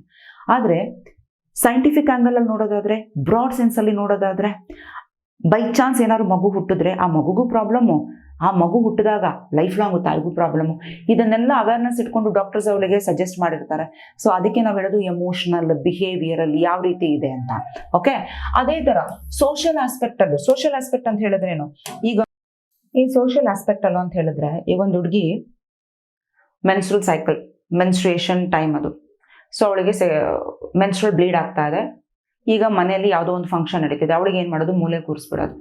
So ಜನಕ್ಕೆ ಇದ್ರ ಬಗ್ಗೆ ಅವೇರ್ನೆಸ್ಸೇ ಇಲ್ಲ. ಯಾಕಂದ್ರೆ ಈ ಸೊಸೈಟಿಯಲ್ಲಿ ಫಂಕ್ಷನ್ಸ್ ಎಲ್ಲ ನಡೀತಾ ಇದೆ, ಹಂಗೆ ನಡೀತಾ ಇದೆ, ನೀನೊಂದು ಕಡೆ ಸುಮ್ಮನೆ ಕುತ್ಕೋ, ಟಚ್ ಮಾಡಂಗಿಲ್ಲ. ಸೊ ಈ ರೀತಿ ಬ್ಲೈಂಡ್ ಆಗಿ ಜನ ಬಿಹೇವ್ ಮಾಡೋದು. It's not a healthy society. ಯಾಕಂತ ಹೇಳಿದ್ರೆ ಅವ್ರಿಗೆ ಗೊತ್ತಿರಬೇಕು ಇಟ್ಸ್ ಅ ಬಾಡೀಸ್ ಫಿಸಿಯಾಲಜಿ ಅಂತ ಹೇಳಿ.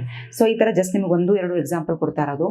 ಈ ಥರ ನಾವು ಪ್ರತಿ ವಿಚಾರದಲ್ಲೂ ನೋಡ್ತಾ ಹೋದರೆ ಅದು ಫಿಸಿಕಲ್, ಎಮೋಷನಲ್, ಬಿಹೇವಿಯರಲ್, ಸೋಷಿಯಲ್, ಈ ಎಲ್ಲ ಆಸ್ಪೆಕ್ಟಲ್ಲೂ total well being in all aspect of reproduction, ಆವಾಗ ಮಾತ್ರ ಆ ಒಂದು ಸೊಸೈಟಿ ರೀಪ್ರೊಡಕ್ಟಿವ್ಲಿ ಹೆಲ್ದಿ ಸೊಸೈಟಿ ಅಂತ ಹೇಳಿ ಕರೀತಾರೆ.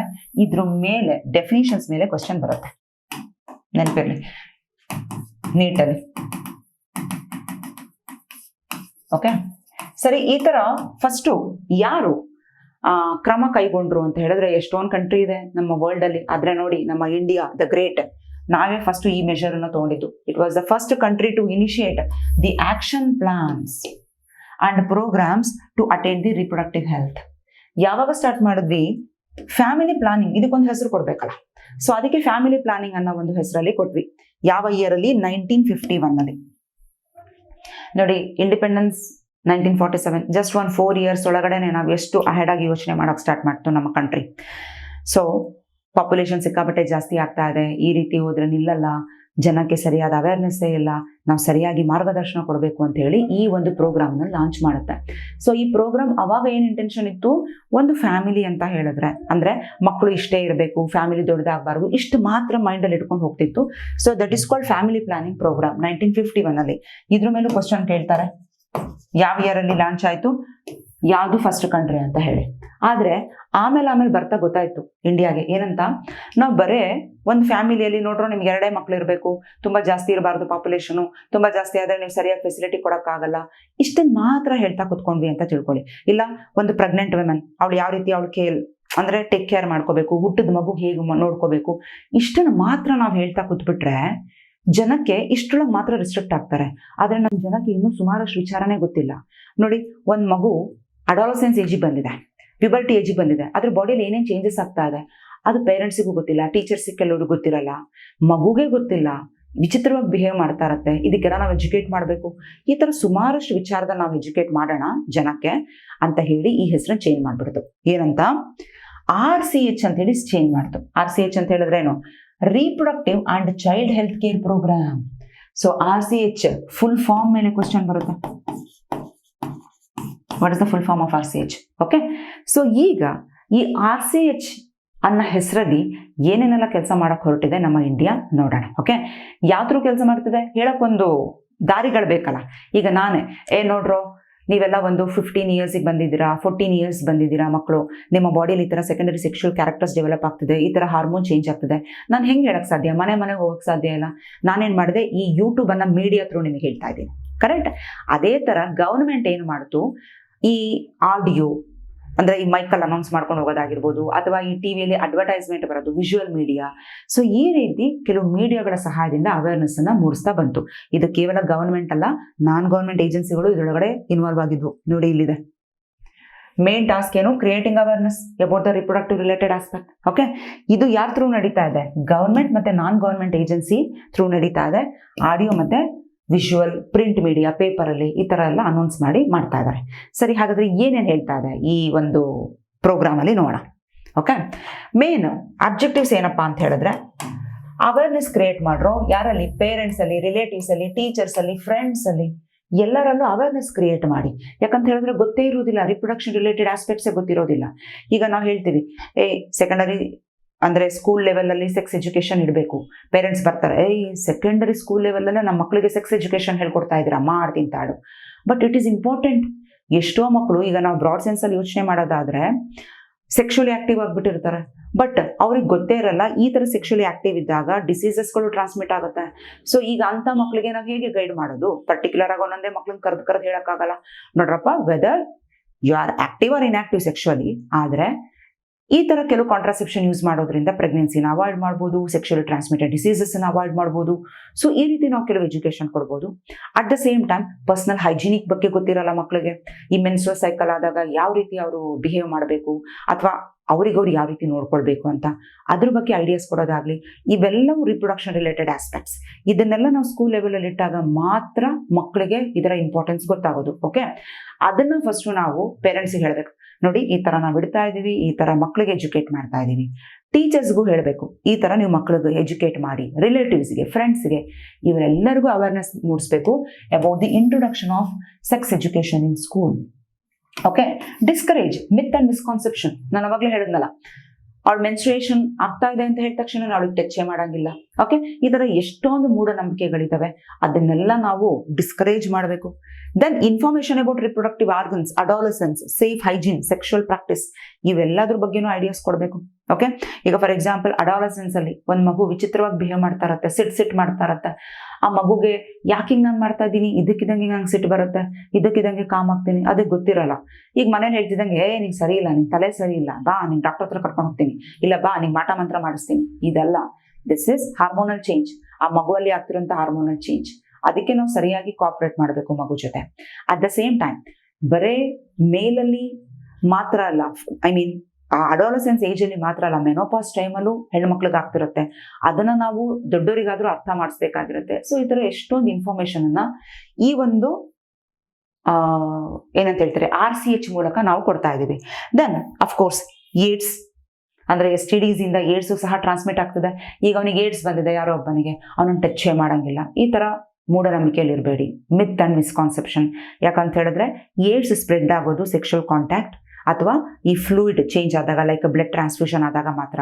ಒಂದು ಟಚ್ ಮಾಡಿ, ನೀವೊಂದು ಹ್ಯಾಂಡ್ ಶೇಕ್ ಮಾಡಿ ಹಗ್ ಮಾಡ್ತಿದ್ದಂಗೆ ಆಗಲ್ಲ. ಸೊ ಇವೆಲ್ಲವೂ ನಾವು ಅರಿವನ್ನ ಮೂಡಿಸ್ಬೇಕು ಜನರಲ್ಲಿ. Okay, like that educating people. ಈಗ ಫರ್ಟೈಲ್ ಕಪಲ್, ಈಗ ಅವರಿಬ್ಬರಿಗೆ ಮಕ್ಕಳಾಗುವಂಥ ಕೆಪಾಸಿಟಿ ಇದೆ, ಮದುವೆ ಆಗಿದ್ದಾರೆ, ಈಗ ಅವ್ರಿಗೆ ನಾವು ರೆಡಿ ಮಾಡಬೇಕು. ಹೆಂಗೆ ಬೇಕೋ ಹಂಗೆ ಡಜನ್ ಗಟ್ಟಲೆ ಮಕ್ಕಳು ಮಾಡ್ಕೊಳ್ಳೋದಲ್ಲ. ನೋಡ್ರಪ್ಪ, ಮಕ್ಕಳು ಮಾಡ್ಕೊಳ್ತಿದ್ದೀರಾ ಅಂತ ಹೇಳಿದ್ರೆ ಜಸ್ಟ್ 1 or 2 ಚಿಲ್ಡ್ರನ್ ಎನಫ್. ಯಾಕಂದ್ರೆ ಪಾಪ್ಯುಲೇಷನ್ ಈ ರೀತಿ ಆಗ್ತಾ ಇದೆ. ಅಟ್ ದ ಸೇಮ್ ಟೈಮ್ ಹಾಗಾದ್ರೆ ಹೇಗೆ ನಾವು ಅವಾಯ್ಡ್ ಮಾಡೋದು ಪ್ರೆಗ್ನೆನ್ಸಿ? ಅದಕ್ಕೆ ನೋಡಿ ಈ ತರ ಕೆಲವು ಕಾಂಟ್ರಾಸೆಪ್ಷನ್ ಅನ್ನ ಕೆಲವು ಮೆಥಡ್ಸ್ ಇದೆ, ಇದನ್ನ ಫಾಲೋ ಮಾಡಿ. ಸರಿ, ಈಗ ನಿನ್ ಹೆಂಡತಿ ಪ್ರೆಗ್ನೆಂಟ್ ಆದ್ದು, ನೋಡಮ್ಮ ಈಗ ನೀನ್ ಪ್ರೆಗ್ನೆಂಟ್ ಆದೆ, ನೀನ್ ಪ್ರೆಗ್ನೆನ್ಸಿಯಲ್ಲಿ ನಿನ್ನನ್ನು ನೀನು ಯಾವ ರೀತಿ ನೋಡ್ಕೋತೀಯಾ? ಓಕೆ, ಪ್ರೀನೇಟಲ್ ಪ್ರೆಗ್ನೆನ್ಸಿ ಕೇರ್ ಹೇಗಿರುತ್ತೆ? ಪ್ರೆಗ್ನೆಂಟ್ ಆಗಿ ಡೆಲಿವರಿ ಆಯ್ತು, ಮಗು ಹುಟ್ಟಿದಾಗ ನಿನ್ನನ್ನು ನೀನು ಹೆಂಗೆ ನೋಡ್ಕೋತೀಯ, ಮಗುನು ಹೇಗೆ ನೋಡ್ಕೋತೀಯ? ಇವೆಲ್ಲ ಇನ್ಫಾರ್ಮೇಶನ್ ಆಫ್ ಫರ್ಟೈಲ್ ಕಪಲ್ಸಿಗೆ ಕೊಡಬೇಕಾಗಿದೆ. Okay, marriageable age group first of all 21 for male, 18 for female, ಅದನ್ನು ಹೇಳಬೇಕು. Then birth control options. Okay, then care pregnant mothers, ಯಾವ ರೀತಿ ಪ್ರೆಗ್ನೆಂಟ್ ಮದರ್ಸ್ ಅನ್ನ ಕೇರ್ ಮಾಡಬೇಕು. Postnatal care of pregnant mother and child. Postnatal ಅಂದ್ರೆ ಮಗು ಹುಟ್ಟಾದ್ಮೇಲೆ ಯಾವ ರೀತಿ ನೋಡ್ಕೊಳ್ಬೇಕು ಅಂತ. Then importance of breast feeding, human reproduction chapter ಅಲ್ಲೇ ಹೇಳಿದೀವಿ. ಬ್ರೆಸ್ಟ್ ಮಿಲ್ಕ್ ಅಲ್ಲಿ ಫಸ್ಟ್ ಸ್ಟಾರ್ಟಿಂಗ್ ಇನಿಷಿಯಲ್ ಡೇಸ್ ಅಲ್ಲಿ ಏನ್ ಬರುತ್ತೆ ಬ್ರೆಸ್ಟ್ ಮಿಲ್ಕ್, ಅದನ್ನ ಕೋಲೋಸ್ಟ್ರಮ್ ಅಂತ ಹೇಳಿ ಕರಿತೀವಿ. ಅದರೊಳಗಡೆ ಏನಿದೆ IgA ಆಂಟಿಬಾಡೀಸ್ ಇದೆ. ಮಗುಗೆ ಅದು ತುಂಬಾ ಇಂಪಾರ್ಟೆಂಟ್, ಅದರ ಇಂಪಾರ್ಟೆನ್ಸ್ ಹೇಳಬೇಕು. ಬ್ರೆಸ್ಟ್ ಮಿಲ್ಕ್ ಮಾಡೋದ್ರಿಂದ ತನ್ನ ಬ್ಯೂಟಿ ಹಾಳಾಗ್ತಿದೆ ಅಂತ ತಾಯಿ ಏನಾದ್ರೂ ಅದರೊಳಗಡೆ ಕಂಜೂಸ್ತನ ಮಾಡಿದ್ರೆ ತಾಯಿಗೂ ಏನೇನೆಲ್ಲ ಪ್ರಾಬ್ಲಮ್ ಆಗುತ್ತೆ, ಅದನ್ನ ಅವೇರ್ನೆಸ್ ಕ್ರಿಯೇಟ್ ಮಾಡಬೇಕು. So that is what the thing here. Equal opportunity. ನೋಡು, ನಿನಗೆ ಮಗು ಹುಟ್ಟಿದಾಗ ಹೆಣ್ಣಾರು ಹುಟ್ಲಿ ಗಂಡಾರು ಹುಟ್ಲಿ, equal opportunity for male and female child, ಇದ್ರ ಬಗ್ಗೆ ಎಜುಕೇಟ್ ಮಾಡಬೇಕು. ಇದೆಲ್ಲ ಫರ್ಟೈಲ್ ಕಪಲ್ಗೆ. ಓಕೆ, ಬೋರ್ ಆಗ್ತಿದೆಯೇನ್ರೋ? ಬೋರ್ ಮಾಡ್ಕೋಬೇಡಿ, ನಾನು ಹೇಳಿದ್ನಲ್ಲ ಸ್ಟಾರ್ಟಿಂಗ್ ಅಲ್ಲಿ, ಇನ್ನೊಂದು 10 ನಿಮಿಷದಲ್ಲಿ ಮುಗ್ದೋಗುತ್ತಿದ್ದು. Then awareness about population growth, sex abuse, sex related crime. Paper ಓದಿ ಒಂದು ರಾಶಿ ಇನ್ಫಾರ್ಮೇಶನ್ ಇದ್ರ ಬಗ್ಗೆ ಇರುತ್ತೆ. ಇನ್ಫಾರ್ಮೇಶನ್ ಅನ್ನೋದಕ್ಕಿಂತ ಬರೀ ಇದೇ ನ್ಯೂಸ್ ಕೇಳ್ತಾ ಇರ್ತೀವಿ. ಹೆಣ್ಣು ಮಕ್ಕಳಿಗೆ, ಸಣ್ಣ ಮಕ್ಕಳಿಗೆ ಅವರಿಗೆ ಐಡಿಯಾಸೇ ಇಲ್ಲ, ಎಸ್ಪೆಷಲಿ ಗುಡ್ ಟಚ್ ಬ್ಯಾಡ್ ಟಚ್ ಅಂತ ಹೇಳಿದ್ರೆ ಏನು ಅಂತ. ಇದನ್ನ ಪೇರೆಂಟ್ಸ್ ಆದರೂ ದೇ ಹ್ಯಾವ್ ಟು ಎಜುಕೇಟ್. ಅದೇ ತರ ನೀವು ಅಕ್ಕನೋ ಅಣ್ಣನೋ ನೀವಿರ್ತೀರಾ, ನಿಮ್ಮ ಮನೆಯಲ್ಲಿ ತಂಗಿದಿರಿರ್ತಾರೆ, ಯು ಹ್ಯಾವ್ ಟು ಎಜುಕೇಟ್. ಯಾರೋ ನಿಮ್ಮ ಜೊತೆ ಮಾತಾಡ್ತಿದ್ದಾರೆ ಅಂತ ಹೇಳಿದ್ರೆ ಅವ್ರು ಯಾವ ರೀತಿ ಬಿಹೇವ್ ಮಾಡ್ತಿದ್ದಾರೆ, ಗುಡ್ ಟಚ್ ಅಂತ ಹೇಳಿದ್ರೇನು, ಬ್ಯಾಡ್ ಟಚ್ ಅಂತ ಹೇಳಿದ್ರೇನು, ನೀವು ಎಲ್ಲಿ ಅಲರ್ಟ್ ಆಗಿರಬೇಕು, ಯಾವ ವಿಚಾರನ ಪೇರೆಂಟ್ಸಿಗೆ ಬಂದು ಹೇಳಬೇಕು, ಅದನ್ನೆಲ್ಲದು ನೀವು ಹೇಳಬೇಕು. ನಿಮಗೆ ಗೊತ್ತಿದ್ರೆ ತಾನೇ ನೀವು ಅವ್ರಿಗೆ ಹೇಳಕ್ಕೆ. ಸೊ ಹಾಗಾಗಿ ನಿಮಗಿದು ಗೊತ್ತಿರಲಿ ಅಂತ ಈ ಏಜಲ್ಲೇ ನಿಮ್ಗೆ ಇದನ್ನ ಇಟ್ಟಿರೋದು. ಅರ್ಥ ಆಯ್ತಾ? ದೆನ್ ಸರಿ, ಇಷ್ಟೆಲ್ಲ ಆಯ್ತು, ಇಷ್ಟೆಲ್ಲ ರೆಡಿ ಆಗ್ಬಿಟ್ಟಿದೆ ಗವರ್ಮೆಂಟ್, ಎಸ್ ನಾವು ಇದನ್ನ ಅಜೆಂಡಾ ಇಟ್ಕೊಂಡು ಮಾಡೇ ಮಾಡ್ತೀವಿ ಅಂತ. ಆದರೆ ಗೌರ್ಮೆಂಟಿಗೆ ಕೆಲವು ಸಪೋರ್ಟ್ ಬೇಕಲ್ಲ. ಏನೇನು ಗೌರ್ಮೆಂಟ್ ಬೇಕು ಈ ಥರ ಆ್ಯಕ್ಷನ್ ಅನ್ನ ಇಂಪ್ಲಿಮೆಂಟ್ ಮಾಡ್ಕೊಳ್ಳೋಕ್ಕೆ? ಮೊದಲನೇದಾಗಿ ಸ್ಟ್ರಾಂಗ್ ಇನ್ಫ್ರಾಸ್ಟ್ರಕ್ಚರ್ ಬೇಕು. ಸ್ಟ್ರಾಂಗ್ ಇನ್ಫ್ರಾಸ್ಟ್ರಕ್ಚರ್ ಯಾಕೆ ಬೇಕು? ಈಗ ನಾವು ಹೇಳಿದ್ವಿ ನೋಡಿ, ಪ್ರೆಗ್ನೆನ್ಸಿ ಡೆಲಿವರಿ ಏನು ಬೇಕಾದರೂ ನಾವು ಇದನ್ನ ಕರೆಕ್ಟಾಗಿ ಮ್ಯಾನೇಜ್ ಮಾಡ್ತೀವಿ. ಗೌರ್ಮೆಂಟ್ ಹಂಗಾಗಿದೆ, ಇನ್ಫ್ರಾಸ್ಟ್ರಕ್ಚರ್ ಇಲ್ಲ. ಈಗ ಒಂದು ಪ್ರೆಗ್ನೆಂಟ್ ವುಮೆನ್ ಬರ್ತಾಳೆ, ಡೆಲಿವರಿ ಆಗೋಕ್ಕೆ ಸರಿಯಾದ ರೀತಿಯಲ್ಲಿ ಇಕ್ವಿಪ್ಮೆಂಟ್ಸ್ ಇಲ್ಲ. ಹೇಗೆ? So it require proper infrastructure. Correct ಆಗಿರುವಂಥ ರೂಮ್ ಬೇಕು, ಅದು ಹೈಜೀನ್ ಆಗಿರಬೇಕು. ಅದೇ ಥರ ಪ್ರೊಫೆಷನಲ್ ಎಕ್ಸ್ಪರ್ಟೈಸ್, ಒಳ್ಳೊಳ್ಳೆ ಡಾಕ್ಟರ್ಸ್ಗಳು, ನರ್ಸ್ಗಳು ಬೇಕು. ದೆನ್ ಮೆಟೀರಿಯಲ್ ಸಪೋರ್ಟ್, ಇಕ್ವಿಪ್ಮೆಂಟ್ ಸರಿಯಾಗಬೇಕು ಆಪರೇಷನ್ ಮಾಡಲಿಕ್ಕೆ, ಅಥವಾ ನಾಟ್ ಓನ್ಲಿ ಆಪರೇಷನ್, ಈವನ್ ಈಗ ನಾವು ಹೇಳ್ತೀವಿ ಕಾಂಟ್ರಾಸೆಪ್ಷನ್ಸನ್ನು ಎನ್ಕರೇಜ್ ಮಾಡಿ ಟು ಅವಾಯ್ಡ್ ಪ್ರೆಗ್ನೆನ್ಸಿ. ಈಗ ಆ ಥರ ಕಾಂಡಮ್ಸ್ಗಳಾಗಿರ್ಬೋದು ಅಥವಾ IUDsಗಳಾಗಿರ್ಬೋದು ಅವೆಲ್ಲ ಸಪ್ಲೈ ಇರಬೇಕಲ್ವ ಗೌರ್ಮೆಂಟಲ್ಲಿ. ಸೊ ಈ ರೀತಿ ಕೆಲವು ಮೆಟೀರಿಯಲ್ಸ್ಗಳು ಸರಿಯಾಗಿ ಗೌರ್ಮೆಂಟಲ್ಲೂ ಇರಬೇಕು. ಆವಾಗ ಈ ಪ್ರೋಗ್ರಾಮ್ ಸರಿಯಾಗಿ ಬೆನಿಫಿಟ್ ಆಗುತ್ತೆ ಜನಕ್ಕೆ. ಓಕೆ, ಹಾಗಾದರೆ ಇಷ್ಟೆಲ್ಲ ಮಾಡಿದ್ಮೇಲೆ ಸೊಸೈಟಿಯಲ್ಲಿ ಏನಾದ್ರು ಇಂಪ್ರೂವ್ ಆಯಿತಾ? ಅಫ್ಕೋರ್ಸ್ ಇಂಪ್ರೂವ್ ಆಗಿದೆ. ನಮ್ಮ ಇಂಡಿಯಾದಲ್ಲಿ, ನಮ್ಮ ಇಂಡಿಯಾ ಅಂತಲೇ ಮಾತಾಡ್ತಾ ಇದ್ದೀನಿ, ತುಂಬಾ ಇಂಪ್ರೂವ್ಮೆಂಟ್ ಆಗಿದೆ ಈ ಒಂದು ಪ್ರೋಗ್ರಾಮಿಂದ. ಏನೇನು ನೋಡಿ, ಮೊದಲನೇದಾಗಿ statutory ban on amniocentesis for sex determination. ಈ ಟಾಪಿಕ್ ಬಗ್ಗೆ ನಾವು ಡೀಟೇಲ್ ಆಗಿ ಮಾತಾಡೋಣ. ಆಮ್ನಿಯೋಸೆಂಟಸಿಸ್ ಅಂತ ಹೇಳಿದ್ರೆ ಏನು ಅಂತ ಬ್ಯಾನ್ ಮಾಡಿಬಿಟ್ರು. ಇವಾಗ ಏನಿಗೆ ಬ್ಯಾನ್ ಮಾಡಿದ್ದಾರೆ? ಪರ್ಟಿಕ್ಯುಲರ್ ಆಗಿ ಸೆಕ್ಸ್ ಡಿಟರ್ಮಿನೇಷನ್ ವಿಚಾರಕ್ಕೆ ಬ್ಯಾನ್ ಮಾಡಿದ್ದಾರೆ. ಯಾಕಂತ ಹೇಳಿದ್ರೆ ಈ ಆಮ್ನಿಯೋಸೆಂಟಸಿಸ್ ಅನ್ನ ಒಂದು ಟೆಸ್ಟ್ ಮಾಡದೆ ಜೆನೆಟಿಕ್ ಡಿಸಾರ್ಡರ್ ಅನ್ನ ತಿಳ್ಕೊಳಕ್ಕೆ, ಏನಾದ್ರೂ ಪ್ರಾಬ್ಲಮ್ ಇದೆಯಾ ಹುಟ್ಟುವಂತ ಮಗುವಲ್ಲಿ, ಜೀನ್ಸ್ ಅಲ್ಲಿ ಏನಾದ್ರು ಪ್ರಾಬ್ಲಮ್ ಇದೆಯಾ ಅಂತ ತಿಳ್ಕೊಳಕ್ಕೆ. At the same time genes ಅಲ್ಲಿ ಇದೆ ಅಂದ್ರೆ ಕ್ರೋಮೋಸೋಮ್ ನಂಬರ್ ಗೊತ್ತಾಗೇ ಆಗುತ್ತೆ. ಸೊ ಕ್ರೋಮೋಸೋಮ್ ಅಲ್ಲೇ ತಾನೇ XY ಇರೋದು. ಸೊ XY ಇದ್ರೆ ಅದು ಮೇಲು, XX ಇದ್ರೆ ಫೀಮೇಲು. ಬಾರ್ ಬಾಡೀಸ್ ಅಂತ ಹೇಳಿ ಕರೀತಾರೆ. ಆ ಬಾರ್ ಬಾಡೀಸ್, ಇದ್ರ ಬಗ್ಗೆ ಅರ್ಥ ಆಗಿಲ್ಲ ಅಂದ್ರೂ ಪರವಾಗಿಲ್ಲ, ಬಾರ್ ಬಾಡೀಸ್ ಅನ್ನೋದು ಜಸ್ಟ್ ತಿಳ್ಕೊಳ್ಳಿ. ಈ ಬಾರ್ ಬಾಡೀಸ್ ಪ್ರೆಸೆನ್ಸ್ ಅಬ್ಸೆನ್ಸ್ ಮೇಲೆ ತಿಳ್ಕೊಳ್ತಾರೆ ಇದು ಮೇಲಾ ಫೀಮೇಲಾ ಅಂತ ಹೇಳಿ. ಸೊ ಅದು ಡಾಕ್ಟರಿಗೆ ಗೊತ್ತಾಗುತ್ತೆ. ಡಾಕ್ಟರ್ ಏನಾದ್ರು ಕನ್ವೆ ಮಾಡಿದ್ರು ಅಂತ ತಿಳ್ಕೊಳ್ಳಿ, ಅದು ಅಫೆನ್ಸ್. ಡಾಕ್ಟರಿಗೂ ಏನ್ ಬೇಕಾದ್ರೂ ಪನಿಷ್ಮೆಂಟ್ ಕೊಡ್ಬೋದು ಗವರ್ನಮೆಂಟ್. ಓಕೆ, ಸೊ ಯಾಕೆ ಇದನ್ನ ಬ್ಯಾನ್ ಮಾಡಿದ್ರು ಅಂತ ಹೇಳಿದ್ರೆ, ಎಷ್ಟೋ ಜನಕ್ಕೆ ಅದೊಂದು ಬ್ಲೈಂಡ್ ಬಿಲೀಫ್. ನನಗೆ ಗಂಡ್ ಮಗ ಹುಟ್ಟಿದ್ರೆ ನನಗೆ ಮುಂದೆ ಲೈಫ್ ಹಿಂಗಿರುತ್ತೆ, ಹೆಣ್ಮಗಳು ಹುಟ್ಟಿದ್ರೆ ಮುಗ್ದೋಯ್ತು ಕತೆ ಅಂತ. ಸೊ ಅದಕ್ಕೆ ಏನ್ ಮಾಡ್ತಾ ಇದ್ರು, ಹೆಣ್ಮಗು ಅಂತ ಗೊತ್ತಾದ ತಕ್ಷಣನೇ ನೀವು ಕೇಳಿರ್ಬೋದು ಪೇಪರಲ್ಲಿ, ಟಿವಿಯಲ್ಲೆಲ್ಲ, ಭ್ರೂಣ ಹತ್ಯೆ, ಹೆಣ್ಣು ಶಿಶುವಿನ ಭ್ರೂಣ ಹತ್ಯೆ. ಅದನ್ನ ಇಂಗ್ಲಿಷ್ ನಲ್ಲಿ ಫೀಮೇಲ್ ಫೀಟಿಸೈಡ್ ಅಂತ, ಫೀಮೇಲ್ ಫೀಟಿಸೈಡ್ ಇದು ಜಾಸ್ತಿ ಆಗ್ಬಿಡ್ತು. ಹೆಣ್ಮಕ್ಳು ಮಗು ಹೊಟ್ಟೆೊಳಗಿದ್ದಾಗಲೇ ಸಾಯಿಸ್ಬಿಡೋದು. ಸೊ ಅದಕ್ಕೆ ಏನ್ ಮಾಡಿದ್ರು, ನಿಂಗೆ ಯಾವ ಸೆಕ್ಸ್ ಅಂತ ಗೊತ್ತಾದ್ರೆ ತಾನೇ ನೀವು ಸಾಯಿಸೋದು, ಮೇಲಾ ಫೀಮೇಲ್ ಅಂತ ಹೇಳೋದೇ ಇಲ್ಲ ತಗೋ ಅಂತ ಹೇಳಿ ಬ್ಯಾನೇ ಮಾಡ್ಬಿಟ್ರು. ಬಟ್ ಜೆನೆಟಿಕ್ ಡಿಸಾರ್ಡರ್ ತಿಳ್ಕೊಳ್ಳೋಕ್ಕೋಸ್ಕರ ಆಮ್ನಿಯೋಸೆಂಟಸಿಸ್ ಮಾಡಿಸ್ತೀವಾ? Done. But particularly for sex determination no. So ಹಾಗಾಗಿ ಎಷ್ಟೋ ಕ್ರೈಮ್ಗಳು ಕಮ್ಮಿ ಆಯ್ತು. ಓಕೆ, ಇದು ನಥಿಂಗ್ ಬಟ್ ಪ್ಲಸ್ ತಾನೆ ಗೌರ್ಮೆಂಟ್ಗೆ. ಅದಾದ್ಮೇಲೆ ಮ್ಯಾಸಿವ್ ಇಮ್ಯುನೈಸೇಷನ್ ನೋಡಿ, ಸ್ಮಾಲ್ ಪಾಕ್ಸ್ ಅನ್ನೋದು 100% ಎರಾಡಿಕೇಟ್ ಆಯ್ತು ನಮ್ಮ ಇಂಡಿಯಾದಲ್ಲಿ. ಯಾಕೆ? ಎಲ್ಲಾ ಕಡೆ ಇಮ್ಯುನೈಸೇಷನ್ ಮಾಡಿ ವ್ಯಾಕ್ಸಿನೇಷನ್ ಎಲ್ಲ ಕೊಟ್ಟು. ದೆನ್ CDRI ಫುಲ್ ಫಾರ್ಮ್ ಏನ್ ಗೊತ್ತಾ? Central drug research institute. ಇದ್ರ ಬಗ್ಗೆ ಮತ್ತೆ ನಾನು ಆಮೇಲೆ ಹೇಳ್ತೀನಿ ನಿಮಗೆ, ನೀಟಲ್ಲಿ ಕೇಳ್ತಾರೆ ಇದ್ರ ಬಗ್ಗೆ. ಈ ಸೆಂಟ್ರಲ್ ಡ್ರಗ್ ರಿಸರ್ಚ್ ಇನ್ಸ್ಟಿಟ್ಯೂಟ್, ಇದನ್ನ ಶಾರ್ಟ್ ಆಗಿ CDRI ಅಂತ ಹೇಳ್ತೀವಿ. ಇದೇನ್ ಮಾಡ್ತು, ಒಂದು ಟ್ಯಾಬ್ಲೆಟ್ ಅನ್ನ ಕಂಡುಹಿಡಿತು. ಆ ಟ್ಯಾಬ್ಲೆಟ್ ಹೆಸರು ಸಹೇಲಿ ಅಂತ. ಇದು ಪಿಲ್ ಅಂತ ಹೇಳಿದ್ರೇನು ಟ್ಯಾಬ್ಲೆಟ್. ಇದು ಒಂದು ನಾನ್ ಸ್ಟೀರಾಯ್ಡಲ್ ಓರಲ್ ಕಾಂಟ್ರಾಸೆಪ್ಟಿವ್ ಟ್ಯಾಬ್ಲೆಟ್, ಬಾಯಲ್ಲಿ ತಗೊಳ್ಳೋಂಥದ್ದು. ಇದು ಓರಲ್ ಕಾಂಟ್ರಾಸೆಪ್ಟಿವ್ ಅಂತ ಹೇಳಿದ್ರೆ ಜಸ್ಟ್ ಮಾತ್ರ ನುಂಗ್ತೀವಲ್ಲ ಆ ತರ ಇದು, ಅಂದ್ರೆ ಅದೇ ಟ್ಯಾಬ್ಲೆಟ್ಸು. ಬಟ್ ಈ ಮಾತ್ರ ಬೆನಿಫಿಟ್ ಏನಪ್ಪಾ ಅಂತ ಹೇಳಿದ್ರೆ ಪ್ರೆಗ್ನೆನ್ಸಿನ ಅವಾಯ್ಡ್ ಮಾಡ್ಬೋದು. ವಾರದಲ್ಲಿ ಒಂದಿನ ತಗೊಂಡ್ರೆ ಸಾಕು. ನೋಡಿ, it's achievement of government. Correct. ಲಕ್ನೋದಲ್ಲಿ ಈ ಒಂದು CDRI ಇರೋದು, ಅಲ್ಲಿ ಡೆವಲಪ್ ಆಗಿದ್ದು Lucknow.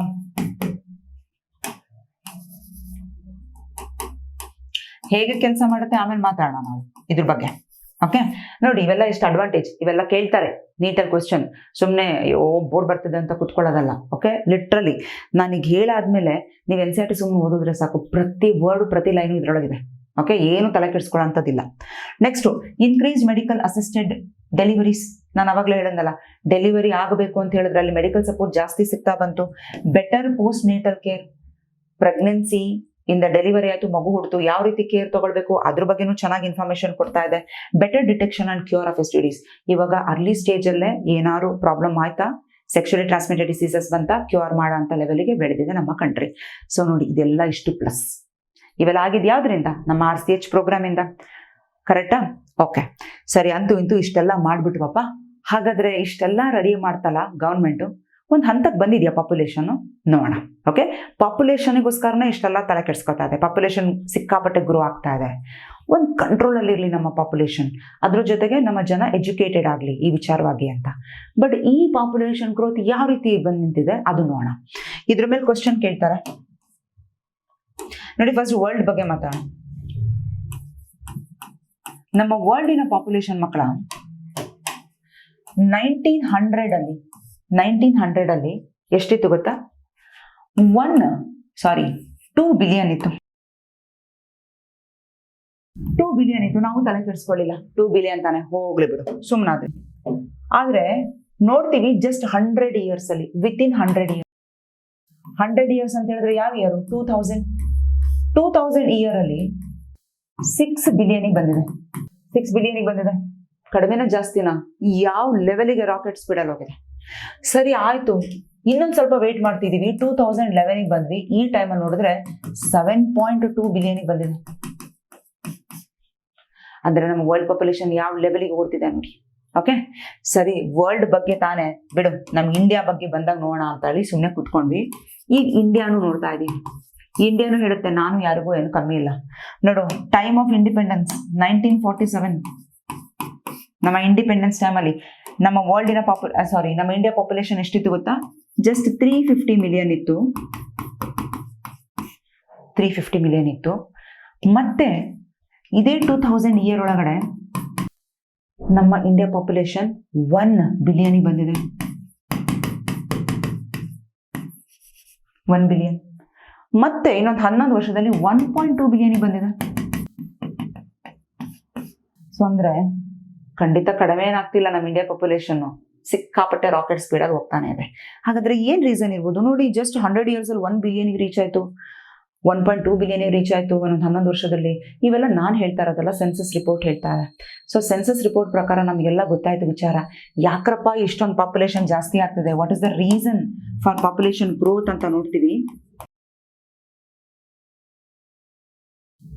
Reasons for population growth ಅಂತ ನೋಡಿದ್ರೆ ಹೇಳ್ತಾರೆ, ನೀವು ಸಾಯಕ್ಕೆ ಬಿಡ್ತಿಲ್ವಲ್ರಿ, ಎಷ್ಟು ಮೆಡಿಕಲ್ ಫೆಸಿಲಿಟೀಸ್ ಇದೆ, ಎಷ್ಟು ಚೆನ್ನಾಗಿದೆ. ಅವಾಗ ಒಂದು ಪ್ರೆಗ್ನೆಂಟ್ ವುಮೆನ್ ಡಾಕ್ಟರ್ ಹತ್ರ ಹೋದ್ಲು ಅಂತ ಹೇಳಿದ್ರೆ, ಮಗು ತಾಯಿ ವಾಪಸ್ ಚೆನ್ನಾಗಿ ಬಂದ್ರು ಅಂತ ಹೇಳಿದ್ರೆ ನಮ್ಗೆ ಹಬ್ಬ. ಯಾಕಂತ ಹೇಳಿದ್ರೆ ಒಂದು ತಾಯಿ ಸಾಯ್ತಿತ್ತು, ಇಲ್ಲ ಮಗು ಸಾಯ್ತಿತ್ತು, ಅಷ್ಟು ಫೆಸಿಲಿಟೀಸ್ ಕಮ್ಮಿ ಇತ್ತು. ಬಟ್ ಇವಾಗ ನೋಡಿ ಎಷ್ಟು ಚೆನ್ನಾಗಿದೆ ಫೆಸಿಲಿಟಿ. ನೀವೇ ಆವಾಗಲೇ ಹೇಳಿದ್ರಲ್ಲ, ನಿಮ್ಮ RCH ಪ್ರೋಗ್ರಾಮ್ ಅಲ್ಲಿ ಯಾವ ರೀತಿ ರೆಡಿ ಮಾಡಿಬಿಟ್ಟಿದ್ರ ಇನ್ಫ್ರಾಸ್ಟ್ರಕ್ಚರು ಹಾಗೆ ಹೀಗೆ ಅಂತ. ಸೊ ಅದಕ್ಕೆ ನೋಡಿ, ಮೆಟರ್ನಲ್ ಮಾರ್ಟಾಲಿಟಿ ರೇಟ್ ಕಮ್ಮಿ ಆಗಿದೆ, ತಾಯಿ ಬದುಕ್ತಾ ಇದ್ದಾಳೆ. ಇನ್ಫ್ಯಾಂಟ್ ಮಾರ್ಟಾಲಿಟಿ ರೇಟು ಕಮ್ಮಿ ಆಗಿದೆ. ಇನ್ಫ್ಯಾಂಟ್ ಅಂತ ಹೇಳಿದ್ರೆ ಮಗು ಹುಟ್ಟಿದ ಮಗುನು ಸಾಯ್ತಾ ಇಲ್ಲ. ಏನಾದ್ರು ಪ್ರಾಬ್ಲಮ್ ಇತ್ತ ಹೊಟ್ಟೆಯಲ್ಲೇ ಸರಿ ಹೋಗುತ್ತೆ, ಮಗು ಹುಟ್ಟಿದಾಗ ಹೆಲ್ದಿಯಾಗಿ ಹುಟ್ಟುತ್ತೆ. ಓಕೆ, ಅದೇ ತರ ಬೆಟರ್ ಫೆಸಿಲಿಟೀಸ್, ಒಳ್ಳೊಳ್ಳೆ ಇನ್ಫ್ರಾಸ್ಟ್ರಕ್ಚರ್ಸ್ ಇದೆ. ಎಲ್ಲದಕ್ಕಿಂತ ಹೆಚ್ಚಾಗಿ ನಿಮ್ಮ ಈ ಕಂಟ್ರಿ ಒಳಗಡೆ ನೋಡಿದ್ರೆ ವಯಸ್ಸಾದವ್ರು ಜಾಸ್ತಿ ಇದ್ದಾರಾ, ಅಥವಾ ತುಂಬಾ ಸಣ್ಣ ಮಕ್ಕಳು ಜಾಸ್ತಿ ಇದ್ದಾರಾ, ಅಥವಾ ರೀಪ್ರೊಡಕ್ಷನ್ ಬಂದಿರೋಂಥ ಏಜ್ ಗ್ರೂಪ್ನವ್ರು ಜಾಸ್ತಿ ಇದ್ದಾರಾ ಅಂದ್ರೆ ಈ ರೀಪ್ರೊಡಕ್ಟಿವ್ ಏಜ್ ಗ್ರೂಪ್ನವ್ರು ಸಿಕ್ಕಾಪಟ್ಟೆ ಜಾಸ್ತಿ ಇದ್ದಾರೆ. ಆಬ್ವಿಯಸ್ಲಿ ಅವ್ರು ಮದುವೆ ಆದಾಗ ಅವ್ರಿಗೆ ಮಕ್ಕಳಾಗಿ ಆಗುತ್ತೆ, ಸಂಖ್ಯೆ ಜಾಸ್ತಿ ಆಗುತ್ತೆ. So these are the reason ಅಂತ ಹೇಳಿ NCERT ಹೇಳ್ತಾ ಇದೆ. ಸೊ ಯಾವ್ಯಾವ ರೀಸನ್ ಅಂತ ಕೇಳಿದ್ರೆ ಏನೇನು ಬರೀತೀರಾ? ಮೊದಲನೇದು ಡಿಕ್ರೀಸ್ಡ್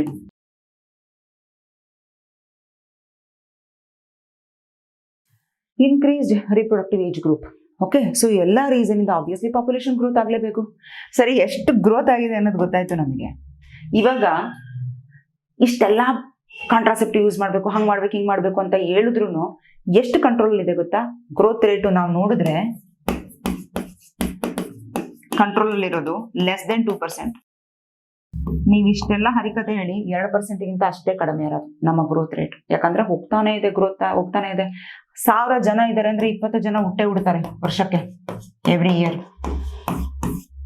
ಸೊ ಇದನ್ನ ಹೇಳ್ತಾ ಇದೆ ನಮ್ಮ NCERT. ನೋಡಿ, ಹಾಗಾದ್ರೆ ನಾವು ಎಷ್ಟು ತಲೆ ಕೆಡಿಸ್ಕೊಂಡು ಇದ್ರ ಬಗ್ಗೆ ಇನ್ನು ಮೆಷರ್ಸ್ ಮಾಡ್ಬೇಕು, ಕರೆಕ್ಟಾ? ಸೊ ಅದಕ್ಕೋಸ್ಕರನೇ ಹೇಳ್ತಾ ಇರೋದು.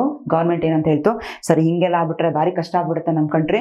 ಅದಕ್ಕೊಂದು ಕೆಲಸ ಮಾಡ್ತೀನಿ, ಮೋಟಿವೇಟ್ ಮಾಡ್ತೀನಿ ತಾಡು. ಸ್ಮಾಲ್ ಫ್ಯಾಮಿಲೀಸ್ಗೆ ನೀವು ಕಡಿಮೆ ಅಂದ್ರೆ ಒಂದು ಫ್ಯಾಮಿಲಿಯಲ್ಲಿ ಒಂದೇ ಮಗು ಇರಬೇಕು, ಇಲ್ಲ 2 ಮಗು ಇರಬೇಕು, ಅಂತ ಫ್ಯಾಮಿಲಿಗೆ ನಾನು ಎನ್ಕರೇಜ್ ಮಾಡ್ತೀನಿ. ಹೇಗೆ? ಕಾಂಟ್ರಾಸೆಪ್ಟಿವ್ ಬಗ್ಗೆ ಐಡಿಯಾ ಕೊಡ್ತೀನಿ ಅಂತ ಹೇಳ್ತು. ಓಕೆ, ಸಂಹೌ ವರ್ಕ್ ಆಗಕ್ಕೆ ಸ್ಟಾರ್ಟ್ ಆಯ್ತು. ಅದೇ ತರ ಕೆಲವು ಸ್ಲೋಗನ್ಗಳನ್ನು ಹೇಳಕ್ ಸ್ಟಾರ್ಟ್ ಮಾಡ್ತು. ಹಮ್ದು ಹಮಾರಿದು, ನೀವು ಟಿವಿಯಲ್ಲಿ ಪೇಪರ್ಲಿ ಆ್ಯಡ್ ಎಲ್ಲ ನೋಡಿರ್ತೀರಾ, we two ours two ಅಂತ. ಹಮ್ದು ಹಮಾರಿದು, ನಾವಿಬ್ಬರು ನಮಗಿಬ್ಬರು ಅಂತ ಹೇಳಿ ಮಕ್ಕಳುಗಳ ಬಗ್ಗೆ ಹೇಳೋದು. ಓಕೆ, ಈ ಸ್ಲೋಗನ್ಗಳನ್ನ ಹೊರಡಿಸ್ತು.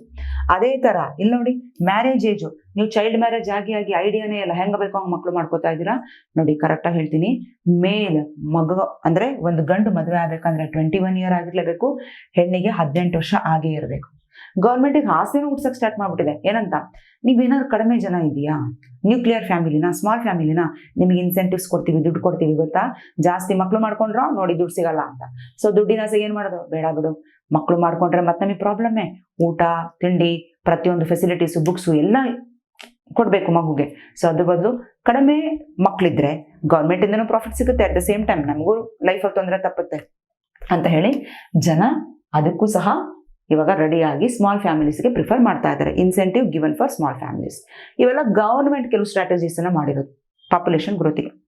ಸೊ ಇಲ್ಲಿಗೆ ಫಸ್ಟ್ ಬೋರಿಂಗ್ ಟಾಪಿಕ್ ಇತ್ತಲ್ಲ, ಮುಗೀತು. ಇವಾಗ ಆಕ್ಚುಲ್ ಇಂಟ್ರೆಸ್ಟಿಂಗ್ ಟಾಪಿಕ್ಗೆ ಹೋಗೋಣ ಬನ್ನಿ. ಆಮ್ನಿಯೋಸೆಂಟಸಿಸ್ ಆ ಬೋರಿಂಗ್ ಟಾಪಿಕ್ ಒಳಗೆ ಒಂದು ಅಂತ ಹೇಳಿದ್ದೀನಿ, but in fact really beautiful topic ಇದು. ಆಮ್ನಿಯೋಸೆಂಟಸಿಸ್ ಅಂತ ಹೇಳಿದ್ರೆ ಇದೊಂದು prenatal test, prenatal pregnancy test. ಈ ವರ್ಡ್ NCERT ಇಲ್ಲ, ನಾನು ಬರೆಯಕ್ಕೆ ಹೋಗಲ್ಲ. ಪ್ರೀನೇಟಲ್ ಟೆಸ್ಟ್ ಅಂತ ಕನ್ಫ್ಯೂಸ್ ಆಗುತ್ತೆ. ಇಷ್ಟು ತಿಳ್ಕೊಳ್ಳಿ, ಒಂದು ಪ್ರೆಗ್ನೆಂಟ್ ವುಮೆನ್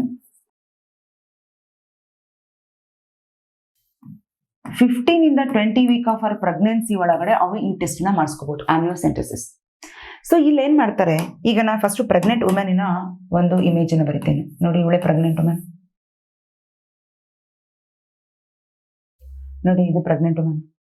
ಈಗ ಈ ವುಮೆನ್ ಬಾಡಿಯಲ್ಲಿ ಮಗು ಬೆಳೀತಾ ಇದೆ. So let's imagine it's a foetus.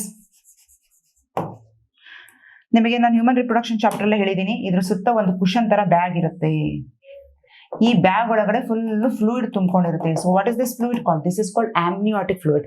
ಇದನ್ನ ಶೇಡ್ ಮಾಡಬೇಡ.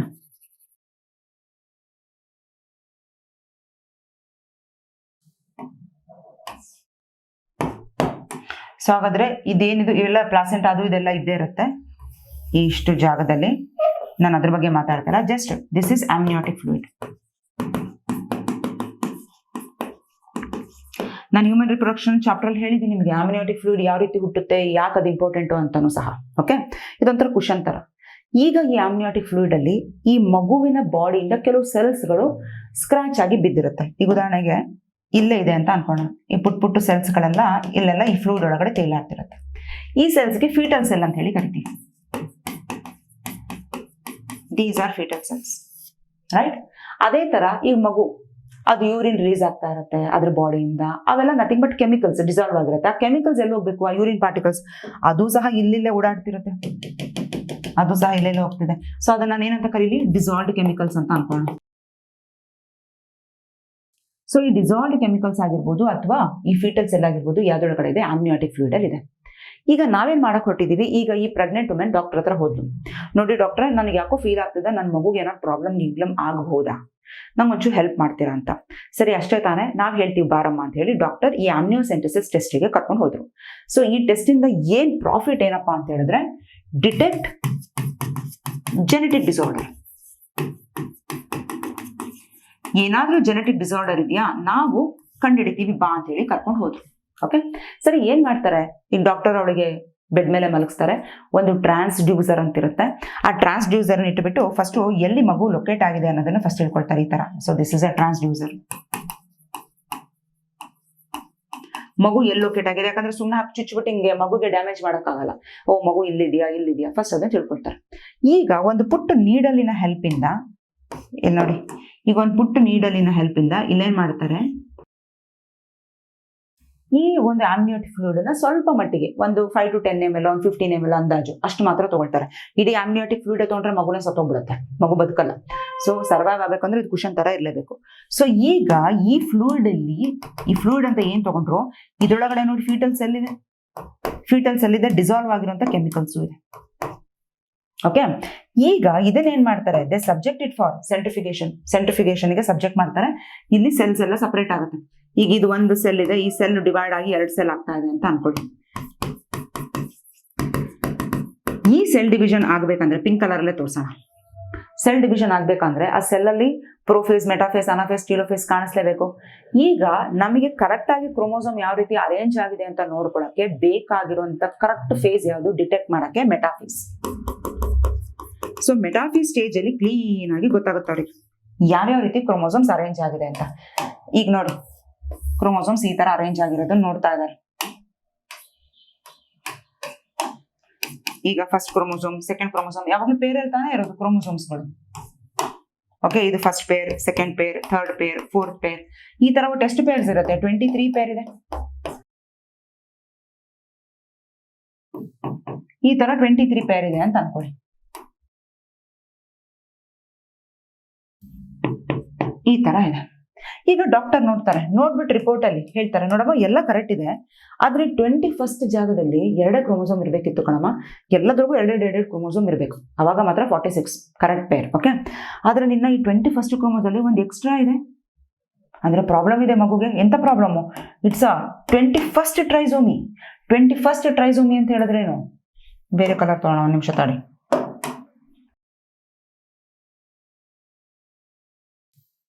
ಟ್ವೆಂಟಿ ಫಸ್ಟ್ ಟ್ರೈಸೋಮಿ ಅಂತ ಹೇಳಿದ್ರೆ ಏನು, ಡೌನ್ ಸಿಂಡ್ರೋಮ್ ಇದೆ ಮಗುಗೆ ಅಂತ ಹೇಳ್ಬಿಟ್ರು. ಪಾಪ ತಾಯಿಗಾಗ್ಲೇ ಬೇಜಾರು, ಡೌನ್ ಸಿಂಡ್ರೋಮ್ ಹುಟ್ಬಿಟ್ಟಿದ್ಯಾ, ಈಗ ಏನ್ ಮಾಡ್ಲಿ ಡಾಕ್ಟರ್, ನೋಡು ಮಗು ಹುಟ್ಟಿದ್ರೆ ಹಾಗೆ ಹುಟ್ಟುತ್ತೆ, ನೀವೊಂದು ಕೆಲಸ ಮಾಡು, MTPಗೆ ಹೋಗ್ಬಿಡು ಅಂತ ಹೇಳ್ತಾರೆ. ಓಕೆ, ಇಲ್ಲ ಟ್ರೀಟ್ಮೆಂಟ್ ಇನ್ ಬೇರೆ ಕೆಲಸ, ಅದನ್ನ ಆಮೇಲೆ ಮಾತಾಡೋಣ. ಓಕೆ, ಅಕಸ್ಮಾತ್ 21st ಅಲ್ಲಿ ಇಲ್ಲ, 21st ನಾರ್ಮಲ್ ಆಗೇ ಇದೆ, ಇಲ್ಲೆಲ್ಲೋ 18 ಜಾಗದಲ್ಲಿದೆ ಅಂತ ಅನ್ಕೊಂಬಿಡಿ. ನಾರ್ಮಲ್ ಇಲ್ಲ, ಇಲ್ಲೂ ಪ್ರಾಬ್ಲಮ್ ಆಗಿದೆ. ಯಾಕಂದ್ರೆ 18th ಜಾಗದಲ್ಲಿ ಇದ್ರೆ ಇದನ್ನ ನಾವೇನಂತ ಕರಿತೀವಿ, ಎಡ್ವರ್ಡ್ ಸಿಂಡ್ರೋಮ್ ಅಂತ ಹೇಳಿ ಕರಿತೀವಿ. ಬೈ ಚಾನ್ಸ್ 18 ಜಾಗದಲ್ಲಿ ಇಲ್ಲ, ಇದೆಲ್ಲ 13th ಅಂತ ಅನ್ಕೋಣ, ಈ 13th ಜಾಗದಲ್ಲಿ ಇದೆ ಅಂತ ಅನ್ಕೊಳ್ಳಿ, ಇದನ್ನ ಪಟಾವು ಸಿಂಡ್ರೋಮ್ ಅಂತ ಹೇಳಿ ಕರಿತೀವಿ, ಪಟಾವು ಸಿಂಡ್ರೋಮ್. ಸೊ ಈ ತರ ಜೀನ್ಸ್ ಅಲ್ಲಿ ಏನೇ ಪ್ರಾಬ್ಲಮ್ ಆಗಿದೆ, ಕ್ರೋಮೋಸೋಮ್ ಅಲ್ಲಿ ಅವೆಲ್ಲ ಗೊತ್ತಾಗ್ತಾ ಇದೆ. ಅಂದ್ರೆ ಕ್ರೋಮೋಸೋಮಲ್ ಅಬ್ನಾರ್ಮ್ಯಾಲಿಟೀಸ್ ಗೊತ್ತಾಯ್ತು, ಅಬ್ನಾರ್ಮ್ಯಾಲಿಟೀಸ್ ಡಿಟೆಕ್ಟ್ ಆಗ್ತಾ ಇದೆ ಇದರಿಂದ. ಓಕೆ, ಕೆಲವು ಟೈಮು ಈಗ ನೋಡಿ, ಇಲ್ಲಿ ಎಕ್ಸ್ ಮತ್ತೆ ಎಕ್ಸ್ ಇದ್ರೆ, ಎಕ್ಸ್ ಇತ್ತು ಅಂತ ಹೇಳಿದ್ರೆ ಹುಟ್ಟುವಂತ ಮಗು female, this is female right. ಅಕಸ್ಮಾತ್ XY ಇತ್ತು ಅಂತ ಹೇಳಿದ್ರೆ ಹುಟ್ಟುವಂತ ಮಗು ಮೇಲ್.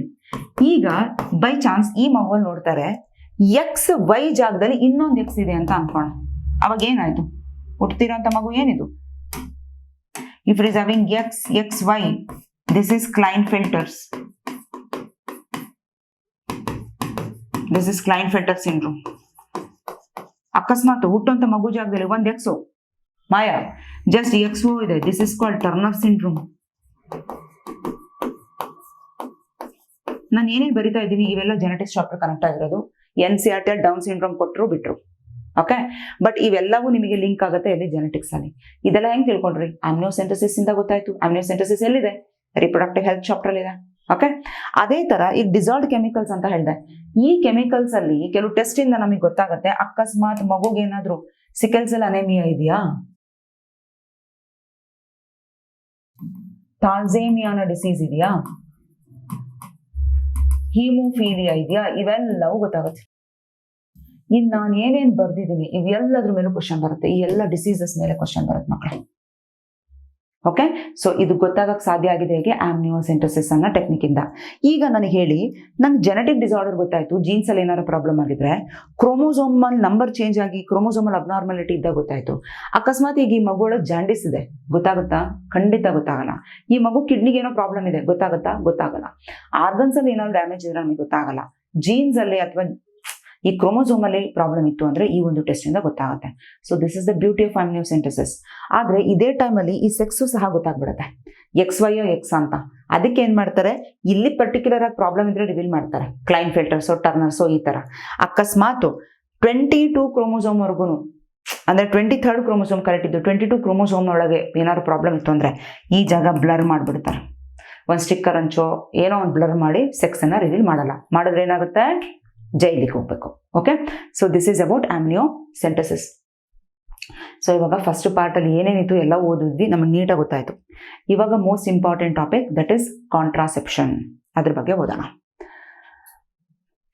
ಇಲ್ಲಿ 2 ಕ್ವೆಶ್ಚನ್ಸ್ ಹಾಕಿದ್ದೀನಿ, ನಂಗೆ ಇದಕ್ಕೆ ಆನ್ಸರ್ ಹೇಳಿ. ಇಲ್ಲಿ ನೋಡಿ, amniocentesis can be use to diagnose genetic disorder caused by. ಈಗ ಇಲ್ಲಿ ನಾವು ಎಲ್ಲ ತಿಳ್ಕೊಂಡ್ವಿ, ಕ್ಲೈನ್ಫೆಲ್ಟರ್ಸ್ ಅಂತೆ ಅಥವಾ ಡೌನ್ ಸಿಂಡ್ರೋಮ್ ಅದು ಇದು ಎಲ್ಲ ತಿಳ್ಕೊಂಡ್ವಿ, ಬಟ್ ಆಪ್ಷನ್ ಅಲ್ಲಿ ಈ ತರ ಕೊಟ್ಬಿಟ್ಟಿದ್ದಾರೆ. ಈಗ ನಾವೇನ್ ಮಾಡ್ತೀವಿ, ಆಮ್ನಿಯೋಸೆಂಟಸಿಸ್ ರಿಪ್ರೊಡಕ್ಟಿವ್ ಚಾಪ್ಟರ್ ಅಲ್ಲಿ ಇರೋದು, ಈ autosomal dominant, autosomal recessive, chromosomal abnormality ಇವೆಲ್ಲವೂ ನಮಗೆ ಜೆನೆಟಿಕ್ಸ್ ಚಾಪ್ಟರ್ ಅಲ್ಲಿ ಇರೋದು. ಇದಕ್ಕೂ ಸಂಬಂಧನಿಲ್ಲ, ಔಟ್ ಆಫ್ ಸಿಲೆಬಸ್ ಅಂತ ಹಾಕ್ತೀವಿ, but it is with in the syllabus. ಇದು ನಾವು ಅರ್ಥ ಮಾಡ್ಕೊಳ್ಳೋ ರೀತಿಯಲ್ಲಿ ಇರುತ್ತೆ. ಹೇಗೆ, ಈಗ ನಾವೊಂದು ಕ್ಯಾರಿಯೋಟೈಪ್ ಅಂತ ಕರಿತೀವಿ. ಇದನ್ನ ಕ್ಯಾರಿಯೋಟೈಪ್ ಅಂತ ಹೇಳಿದ್ರೆ ಕ್ರೋಮೋಸೋಮ್ ನಮಗೆ ಏನ್ ಕಾಣಿಸ್ತಾ ಇದೆಯಲ್ಲ, ದಟ್ ಇಸ್ ಕಾಲ್ಡ್ ಕ್ಯಾರಿಯೋಟೈಪ್. ಈಗ ಕ್ಯಾರಿಯೋಟೈಪ್ ಅಲ್ಲಿ ನಮಗೆ 1 2 3 4 5 6 ಈ ತರ ಪೇರ್ ಆಫ್ ಕ್ರೋಮೋಸೋಮ್ಸ್ ಕಾಣಿಸುತ್ತೆ ಅಂತ ಹೇಳಿದೆ, ಕರೆಕ್ಟಾ? ನೋಡಿ, ಇದು ಫಸ್ಟ್ ಪೇರ್, ಸೆಕೆಂಡ್ ಪೇರ್, ಆ ತರ ಅಪ್ ಟು 22 ಪೇರ್ ತನಕ. 1 to 22 ಪೇರ್ ಏನಿದೆ, ಇದು ವಿಡಿಯೋ ನೋಡಿರೋರ್ಗೆ ಎಲ್ಲರಿಗೂ ಗೊತ್ತು, ನಾನು ಸ್ಟಾರ್ಟಿಂಗ್ ಅಲ್ಲೇ ಹೇಳಿದ್ದೀನಿ. ಇದನ್ನ ನಾವೇನಂತ ಕರಿತೀವಿ, ಆಟೋಸೋಮ್ಸ್ ಅಂತ ಹೇಳಿ ಕರಿತೀವಿ. ಇದು ಎಲ್ಲರಲ್ಲೂ ಸೇಮ್ ಟು ಸೇಮ್ ಇರುತ್ತೆ. Okay, autosomes. ಆದ್ರೆ ಮೇಲ್ ಆದ್ರೆ XY ಇರುತ್ತೆ, ಫಿಮೇಲ್ ಆದ್ರೆ XX ಇರುತ್ತೆ. Last 23rd peer. ಸೊ ಇದನ್ನ ಅಲ್ಲೋಸೋಮ್ ಅಥವಾ ಸೆಕ್ಸ್ ಕ್ರೋಮೋಸೋಮ್ ಅಂತ ಹೇಳಿ ಕರಿತೀವಿ. ಓಕೆ, ಸೊ ಇದು ನಮಗೆ ಇದೇ ಚಾಪ್ಟರ್ ಇದೆ, ಇದು ನಮಗೆ ಜೆನೆಟಿಕ್ಸ್ ಚಾಪ್ಟರ್ ಇದೆ. ಬಟ್ ನಮಗೆ ಇದು ಆಲ್ರೆಡಿ ಅಮ್ನಿಯೋಸೆಂಟಸಿಸ್ ಇಂದ ಗೊತ್ತಾಯ್ತಲ್ವಾ. ಓಕೆ, 21st ಅಲ್ಲಿ ಇತ್ತು ಅಂದ್ರೆ ಆಟೋಸೋಮಲ್ ಪ್ರಾಬ್ಲಮ್ ಅಲ್ಲಿ ಆಗಿದೆ. ಅದೇ ತರ 23rd ಪೇರ್ ಅಲ್ಲಿ ಇತ್ತು ಅಂತ ಹೇಳಿದ್ರೆ ಅಲ್ಲೋಸೋಮಲ್ ಆಗಿದೆ. ಸೊ ಅದನ್ನೆಲ್ಲಿ ಕೊಟ್ಟಿರೋದು ಆಟೋಸೋಮಲ್ ಡಾಮಿನೆಂಟ್. ಇಲ್ಲಿ ಮ್ಯೂಟೇಷನ್ ಮತ್ತೆ ಡಾಮಿನೆಂಟ್ ಟ್ರೇಟ್ಗಳು ಜೆನೆಟಿಕ್ಸ್ ಅಲ್ಲಿ ಓದ್ತೀವಿ ನಾವು.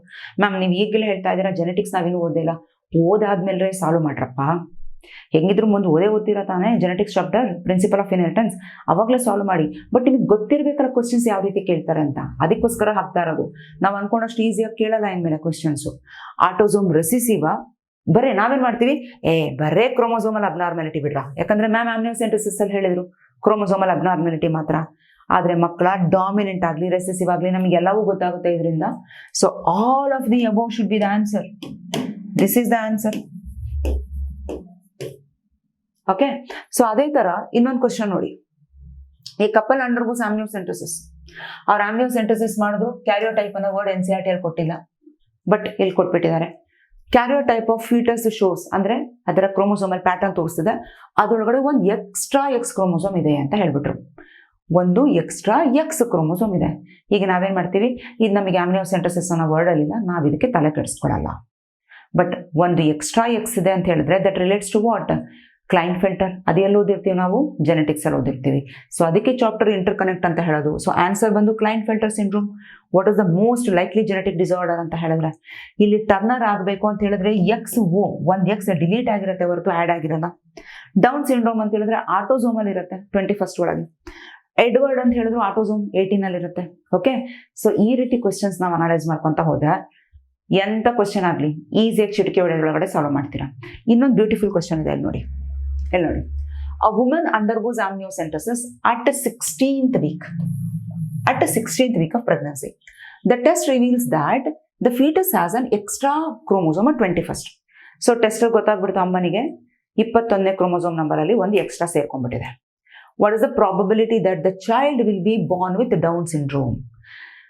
ಈಗ ನಿಮಗೆ ಆಮ್ನಿಯೋಸೆಂಟಸಿಸ್ ಗೊತ್ತು, ಡೌನ್ ಸಿಂಡ್ರೋಮ್ ಅನ್ನೋ ವರ್ಡು NCERT ಅಲ್ಲಿ ಕೊಟ್ಟಿದ್ದಾರೆ, ಕ್ಯಾರಿಯೋಟೈಪ್ ಅನ್ನೋದು ಹೆಂಗಿರೋ ಕ್ಲಾಸಲ್ಲಿ ಮೇಡಮ್ ಹೇಳಿದ್ದಾರೆ. ಈಗ ಏನಪ್ಪಾ ಅಂತ ಹೇಳಿದ್ರೆ ಎಷ್ಟು % ಪ್ರಾಬಬಿಲಿಟಿ ಇದೆ? ಸರಿ, ಸಿಕ್ಕಾಬಟ್ಟೆ ಐನ್ಸ್ಟೀನ್ ತರ ಥಿಂಕ್ ಮಾಡಕ್ ಸ್ಟಾರ್ಟ್ ಮಾಡ್ತೀರಾ. 16ನೇ ವೀಕಿಗೆ ಹೋಗಿದ್ದಾಳೆ ತಾಯಿ, ಅಂದ್ರೆ ಟೆಸ್ಟಿಗೆ, ಪ್ರೆಗ್ನೆನ್ಸಿ ವುಮೆನ್. 16ನೇ ವೀಕ್ ಅಂದ್ರೆ ಅವಳಿಗೆ ಗೆಸ್ಟೇಷನ್ ಇರೋದು ಫುಲ್ 9 months ತನಕ. ಅಷ್ಟೊತ್ತಿ ಬಾಡಿಯಲ್ಲಿ ಏನ್ ಬೇಕಾದ್ರೂ ಚೇಂಜಸ್ ಆಗ್ಬೋದು, ಏನ್ ಬೇಕಾದ್ರೂ ಚೂಮಂತಾರಂತ ಹಾಗೆ ಇದ್ದಕ್ಕಿದ್ದಂಗೆ ಕ್ರೋಮೋಸೋಮ್ ನಂಬರ್ ಚೇಂಜ್ ಆಗ್ಬಿಡ್ಬೋದು. ಇಲ್ಲ, ಸೊ 100% ಗ್ಯಾರಂಟಿ, 0% ಅಂತ ತೊಗೊಳಕ್ಕಾಗಲ್ಲ, 50% ಪ್ರಾಬಬಿಲಿಟಿ ಇರುತ್ತೆ ತಾಡು ಅಂತ ಹೇಳ್ತಾರೆ. ಕೆಲವು ಮಕ್ಳು ಏನ್ ಮಾಡ್ತೀರಾ, 50% ಆಫ್ ದ ಸ್ಟೂಡೆಂಟ್ಸು ಸಹ 50%ಗೆ ಟಿಕ್ ಮಾಡಿ ಬರ್ತೀರಾ. ಕರೆಕ್ಟ್ ಅಲ್ಲೇನ್ರೋ? ನಗ್ತಾ ಕೂತಿದ್ದೀರಾ ನೋಡಿ. ನೀವು ಮಾಡೋದಿದೆ ಅಂತ ನನಗೆ ಗೊತ್ತು. ಕೆಲವ್ರು ಏನ್ ಮಾಡ್ತೀರಾ, ಅತಿ ಬುದ್ಧಿವಂತರು, 6 ಬೇಡ, 5 ಬೇಡ, 0 ಬೇಡ, 100 ಬೇಡ, ಒಂದು ಕೆಲಸ ಮಾಡ್ತೀನಿ 9 ಲಕ್ಕಿ ನಂಬರು 90%ಗೆ ಹೋಗ್ತೀನಿ ಅಂತ ಬರ್ತೀರಾ. ನನ್ನ ಮಕ್ಕಳ ಇದು ಅಲ್ಲ ಆನ್ಸರ್.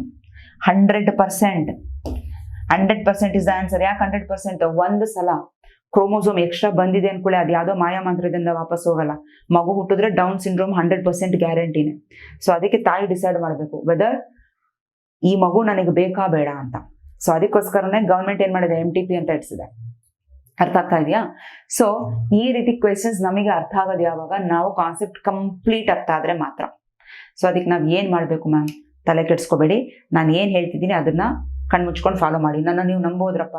ಓಕೆ, ಬಟ್ ನಿಮ್ಗೆ ಏನೇನು ಇನ್ಫಾರ್ಮೇಶನ್ ಕೊಡ್ತಾ ಇದ್ದೀನೋ 100% ಅಕ್ಯುರೇಟ್ ಇನ್ಫಾರ್ಮೇಶನ್ ಕರೆಕ್ಟಾಗಿ ಫಾಲೋ ಮಾಡಿ. ಇಷ್ಟು ಓದಿದ್ರೆ ಸಾಕು, ನೀಟಿಗೆ ಬೇಕಾದಷ್ಟು ಆಯ್ತು. ಸರಿ, ಬನ್ನಿ ಇವಾಗ ಹೋಗೋಣ ಕಾಂಟ್ರಾಸೆಪ್ಟಿವ್ಸಿಗೆ ಹೋಗೋಣ. ಎಸ್, ಇವಾಗ ಈ ಕಾಂಟ್ರಾಸೆಪ್ಟಿವ್ಸ್ ಬಗ್ಗೆ ಓದೋಣ. ಕಾಂಟ್ರಾಸೆಪ್ಟಿವ್ ಅಂದ್ರೆ ಡಿವೈಸ್, ಕಾಂಟ್ರಾಸೆಪ್ಷನ್ ಅಂತ ಹೇಳಿದ್ರೆ ಮೆಥಡ್. ಅದನ್ನು ಬರ್ದ್ಬಿಡ್ತೀನಿ ನಾನಿಲ್ಲಿ. Contraception is a method to avoid pregnancy. Okay, ಯಾವ್ಯಾವ ಮೆಥಡ್ ಡಿಸ್ಕಸ್ ಮಾಡೋಣಂತೆ. ಕಾಂಟ್ರಾಸೆಪ್ಟಿವ್ಸ್ ಅಂತ ಹೇಳಿದ್ರೆ ಆ ಮೆಥಡ್ ಅಲ್ಲಿ ಪ್ರೆಗ್ನೆನ್ಸಿ ಅವಾಯ್ಡ್ ಮಾಡೋಕ್ಕೋಸ್ಕರ ಏನೇ ಡಿವೈಸ್ ಯೂಸ್ ಮಾಡ್ತೀವಿ ಆ ಡಿವೈಸ್ ಹೇಳೋದು.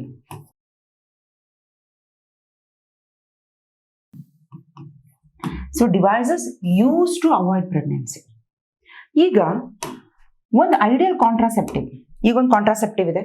ಫಾರ್ ಎಕ್ಸಾಂಪಲ್ ಅದೊಂದು IUD ಅಂತಾನೆ ತಗೊಳ್ಳಿ, ಬೇಡ ತುಂಬಾ ಕಾಮನ್ ಆಗಿ ಮಾತಾಡೋದಾದ್ರೆ ಕಾಂಡೋಮ್ಸ್ ಅಂತಾನೆ ಮಾತಾಡೋಣ. NCERT ಅದ್ರ ಎಕ್ಸಾಂಪಲ್ ಇದೆ. ಈಗ ಯಾವುದೇ ಒಂದು ಕಾಂಟ್ರಾಸೆಪ್ಟಿವ್ ಆಗಲಿ ಅದು ಒಂದು ಐಡಿಯಲ್ ಕಾಂಟ್ರಾಸೆಪ್ಟಿವ್ ಅಂತ ಕರಿಬೇಕು ಅಂತ ಹೇಳಿದ್ರೆ ಅದಕ್ಕೆ ಏನೆಲ್ಲ ಫೀಚರ್ಸ್ ಇರಬೇಕು ಅದು ನೋಡೋಣ. ಅದ್ರ ಮೇಲೆ ಆಪ್ಷನ್ಸ್ ಅಲ್ಲಿ ಕ್ವೆಶ್ಚನ್ಸ್ ಕೇಳ್ತಾರೆ.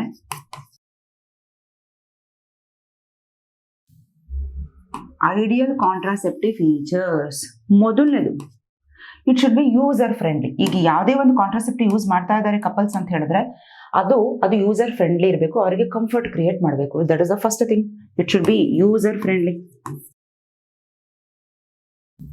ಸೆಕೆಂಡ್, ಇದು ಎಫೆಕ್ಟಿವ್ ಆಗಿರಬೇಕು, at the same time reversible ಆಗಿರಬೇಕು. ಈಗ ಉದಾಹರಣೆಗೆ ಒಂದು ಕಪಲ್ ಯಾವುದೋ ಒಂದು ಕಾಂಟ್ರಾಸೆಪ್ಷನ್ ಮೆಥಡ್ ಅನ್ನ ಫಾಲೋ ಮಾಡ್ತಾ ಇದ್ದಾರೆ, ಅಲ್ಲಿ ಕೆಲವು ಡಿವೈಸಸ್ ನ ಯೂಸ್ ಮಾಡ್ತಿದ್ದಾರೆ, ಅವ್ರಿಗೆ ಇನ್ನೂ ಜಸ್ಟ್ ಒಂದು 25 ವರ್ಷ ಅಂತ ಅನ್ಕೊಳ್ಳೋಣ. ಈಗ ಅವರಿಗೆ ಒಂದ್ 2-3 ವರ್ಷ ಬಿಟ್ಟು ಮಕ್ಕಳು ಮಾಡ್ಕೋಬೇಕು ಅಂತ ಅನ್ಸುತ್ತೆ. ಸೊ ಅವಾಗ ಆ ಮೆಥಡ್ ಅನ್ನ ಅವ್ರು ಸ್ಟಾಪ್ ಮಾಡಿದ್ರೆ, ಆ ಕಾಂಟ್ರಾಸೆಪ್ಟಿವ್ ಯೂಸ್ ಮಾಡೋದನ್ನ ಸ್ಟಾಪ್ ಮಾಡಿದ್ರೆ ಅವರಿಗೆ ಮತ್ತೆ ಮಗು ಆಗಂಗಿರ್ಬೇಕೆ ಹೊರತು ಒಂದು ಸಲ ಕಾಂಟ್ರಾಸೆಪ್ಟಿವ್ ಯೂಸ್ ಮಾಡ್ತಿದ್ದಂಗೆ ಲೈಫ್ ಲಾಂಗ್ ಮಕ್ಕಳೇ ಆಗಲ್ಲ ಅನ್ನೋದಿದ್ರೆ ಅಂತ ಕಾಂಟ್ರಾಸೆಪ್ಟಿವ್ಸ್ ಇನ್ ಯಾರು ಯೂಸೇ ಮಾಡ್ತಿರ್ಲಿಲ್ಲ. ಸೊ ಹಾಗಾಗಿ it should be effective and reversible. Then third one, ಯಾವುದೇ ಕಾಂಟ್ರಾಸೆಪ್ಟಿವ್ ತಗೊಳ್ಳಿ ಅದರದೇ ಆದಂತ ಸಣ್ಣ ಪುಟ್ಟ ಸೈಡ್ ಎಫೆಕ್ಟ್ ಇದ್ದೇ ಇರುತ್ತೆ. ಓಕೆ, ಅದು ಫಿಮೇಲೇ ಯೂಸ್ ಮಾಡಲಿ ಮೇಲೇ ಯೂಸ್ ಮಾಡಲಿ ಸಣ್ಣ ಪುಟ್ಟ ಸೈಡ್ ಎಫೆಕ್ಟ್ ಇರುತ್ತೆ. ಎಸ್ಪೆಷಲಿ ಮೇಲಿಗೆ ಕಾಂಟ್ರಾಸೆಪ್ಟಿವ್ಸ್ಗಳು ಕಡಿಮೆ, ಓನ್ಲಿ ಕಾಂಡೋಮ್ ಮಾತ್ರ.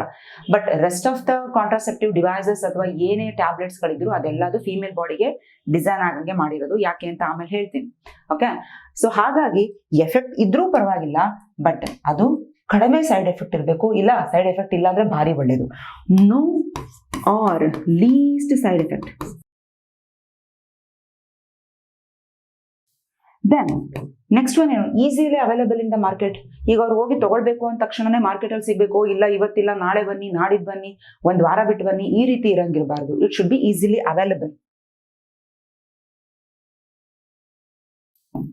ದೆನ್ ಲಾಸ್ಟ್ ಒನ್ ಏನಪ್ಪಾ ಅಂತ ಹೇಳಿದ್ರೆ, ಈ ಮ್ಯಾಮಲ್ಸ್ಗಳಲ್ಲಿ ಓಕೆ, ಸೊ ನಾವು ಓಕೆ ಪರ್ಟಿಕ್ಯುಲರ್ ಆಗಿ ಅನಿಮಲ್ಸ್ ಅಂತಾನೆ ತಗೋಣ, ಮ್ಯಾಮಲ್ಸ್ ಅಂತ ಬೇಡ. ಯಾವುದೇ ಆರ್ಗ್ಯಾನಿಸಮ್ ತಗೊಂಡ್ರೆ ಅಲ್ಲಿ ಸೆಕ್ಷುವಲ್ ಇಂಟರ್ಕೋರ್ಸ್ ನಡೀತಾ ಇದೆ ಅಂತ ಹೇಳಿದ್ರೆ ಎಲ್ಲ ಆರ್ಗ್ಯಾನಿಸಮಿನ ಇಂಟೆನ್ಷನ್ ಏನಿರುತ್ತೆ, ತಮ್ಮ ಪ್ರಾಜನಿನ ಜಾಸ್ತಿ ಮಾಡ್ಕೋಬೇಕು, ಅಂದ್ರೆ ತನ್ನ ಸಂತತಿನ ಜಾಸ್ತಿ ಮಾಡಬೇಕು ಅನ್ನೋದೇ ಮೇನ್ ಇಂಟೆನ್ಷನ್. ಆದ್ರೆ ಹ್ಯೂಮನ್ ಬೀಯಿಂಗ್ ಮತ್ತೆ ಡಾಲ್ಫಿನ್ ಅನ್ನೋ 2 ಮ್ಯಾಮಲ್ಸ್ಗಳು ಮಾತ್ರ ತಮ್ಮ ಸೆಕ್ಷುವಲ್ ಡಿಸೈರ್ಗೆ, ಸೆಕ್ಷುವಲ್ ಡ್ರೈವಿಗೋಸ್ಕರ ಈ ಒಂದು ಸೆಕ್ಷುವಲ್ ಇಂಟರ್ಕೋರ್ಸ್ ಅನ್ನ ಮಾಡ್ತವೆ. ಸೊ ಹಾಗಾಗಿ ಇವರು ಯೂಸ್ ಮಾಡ್ತಿರುವಂತ ಈ ಕಾಂಟ್ರಾಸೆಪ್ಟಿವ್ಸ್ ಅವರ ಸೆಕ್ಷುವಲ್ ಡ್ರೈವಿಗೆ ಅಡ್ಡ ಬರಬಾರದು. Okay, it should not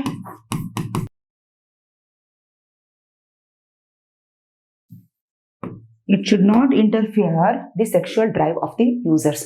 so ಇಷ್ಟೆಲ್ಲ ಫೀಚರ್ಸ್ ಯಾವ ಕಾಂಟ್ರಾಸೆಪ್ಟಿವ್ ಅಲ್ಲಿ ಇದೆ ಅವಾಗ ನಾವೇನಂತ ಕರಿತೀವಿ, this contraceptive is ideal contraceptive ಅಂತ ಹೇಳಿ ಕರಿತೀವಿ. ಓಕೆ, ಸೊ ಈ ತರ ಫೀಚರ್ಸ್ ಇರುವಂತ ಕಾಂಟ್ರಾಸೆಪ್ಟಿವ್ಸ್ ಯಾವ್ಯಾವುದು ಅಥವಾ ಮೆಥಡ್ಗಳು ಯಾವ್ಯಾವುದು ಅದನ್ನ ಇವಾಗ ಓದೋಣ. Okay, yes, contraceptive methods NCERT ಅಲ್ಲಿ ಪರ್ಟಿಕ್ಯುಲರ್ ಆಗಿ ಇಂತಿಂತ ಮೆಥಡ್ ಅಂತ ಕೊಟ್ಟಿಲ್ಲ, ಬಟ್ ನಾನು ಲಿಸ್ಟ್ ಮಾಡ್ತೀನಿ ಸೊ ದಟ್ ನಿಮಗೆ ಓದ್ಬೇಕಾದ್ರೆ ಕನ್ವೀನಿಯಂಟ್ ಆಗುತ್ತೆ. NCERT ಅಲ್ಲಿ ಫಸ್ಟ್ ಆಫ್ ಆಲ್ ಹೆಡ್ಡಿಂಗ್ ಹಾಕು ಸಹ ಕೊಟ್ಟಿಲ್ಲ, ಓವರ್ ಆಲ್ ಕೊಟ್ಕೊಂಡು ಹೋಗ್ಬಿಟ್ಟಿದ್ದಾರೆ, ನಾವಲ್ಲಿ ಅರ್ಥ ಮಾಡ್ಕೊತಾ ಹೋಗ್ಬೇಕು. ಇಲ್ಲಿ ಅದರ ವರ್ಕಿಂಗ್ ಮೋಡ್ ಅಲ್ಲಿ 2 ರೀತಿಯಾಗಿ ನಾವು ಕ್ಲಾಸಿಫೈ ಮಾಡ್ಬೋದು. ಮೊದಲನೇದು ಟೆಂಪೋರರಿ ಮೆಥಡ್,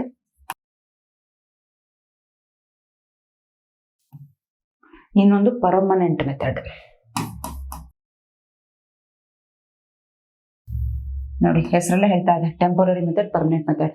ಪರ್ಮನೆಂಟ್ ಮೆಥಡ್ ಅಂದ್ರೆ ಮುಗೀತು, ಒಂದು ಸಲ ಅವ್ರು ಈ ಮೆಥಡ್ ಅನ್ನ ಫಾಲೋ ಮಾಡಿದ್ರೆ ಅವ್ರ ಜೀವನದಲ್ಲಿ ಮಕ್ಕಳೇ ಆಗಲ್ಲ. ಈಗ ಉದಾಹರಣೆಗೆ ಆಲ್ರೆಡಿ ಆ ಕಪಲ್ಸ್ಗೆ 3-4 ಮಕ್ಕಳು ಆಗ್ಬಿಟ್ಟಿದ್ದಾರೆ, ಇಲ್ಲ 2 ಮಕ್ಕಳು ಆಗ್ಬಿಟ್ಟಿದ್ದಾರೆ, ಅವ್ರಿಗೆ ಜೀವನದಲ್ಲಿ ಮಕ್ಕಳು ಬೇಡ, ಅವ್ರು ಡಿಸೈಡ್ ಮಾಡ್ಬಿಟ್ಟಿದ್ದಾರೆ. ಪದೇ ಪದೇ ನಾವ್ ಯಾಕೆ ಕಾಂಟ್ರಾಸೆಪ್ಟಿವ್ ಯೂಸ್ ಮಾಡೋದು ಬೇಡ, ನಾವು ಡೈರೆಕ್ಟ್ ಆಗಿ ಪರ್ಮನೆಂಟ್ ಮೆಥಡ್ಗೆ ಹೋಗೋಣ ಅಂತ ಹೇಳಿ they can shift to this method. ಅದನ್ನ ಪರ್ಮನೆಂಟ್ ಮೆಥಡ್ ಅಂತ ಹೇಳಿ ಕರಿತೀವಿ. ಈ ಪರ್ಮನೆಂಟ್ ಮೆಥಡ್ಗೆ ಇನ್ನೊಂದು ಹೆಸರೇನು ಅಂತ ಹೇಳಿದ್ರೆ ಸರ್ಜಿಕಲ್ ಮೆಥಡ್. ಇದನ್ನ ಸರ್ಜಿಕಲ್ ಮೆಥಡ್ ಅಂತಾನು ಸಹ ಕರಿಬಹುದು, ಆರ್ ಸ್ಟೆರಿಲೈಸೇಷನ್ ಮೆಥಡ್ ಅಂತಾನು ಸಹ ಕರಿಬಹುದು. ನಾನು ಏನೇ ಆರ್ ಅಂತ ಹೆಸರು ಬರೆದ್ರೆ ದಯವಿಟ್ಟು ಬರ್ಕೊಳ್ಳಿ. ಎಕ್ಸಾಮ್ ಅಲ್ಲಿ ಯಾವುದೇ ಹೆಸರಿಂದ ಕೊಟ್ಟರು ನಿಮಗೆ ಗೊತ್ತಿರಬೇಕು ಅವ್ರು ಇದೇ ಮೆಥಡ್ ಬಗ್ಗೆ ಮಾತಾಡ್ತಿದ್ದಾರೆ ಅಂತ. ಅದೇ ತರ ಪರ್ಮನೆಂಟ್ ಮೆಥಡ್, ಇದು ವಾಟ್ ಇಸ್ ದಟ್ ಟೆಂಪರರಿ ಮೆಥಡ್ಗೆ ಬಂದ್ರು ಇಲ್ಲೂ ಅಷ್ಟೇ.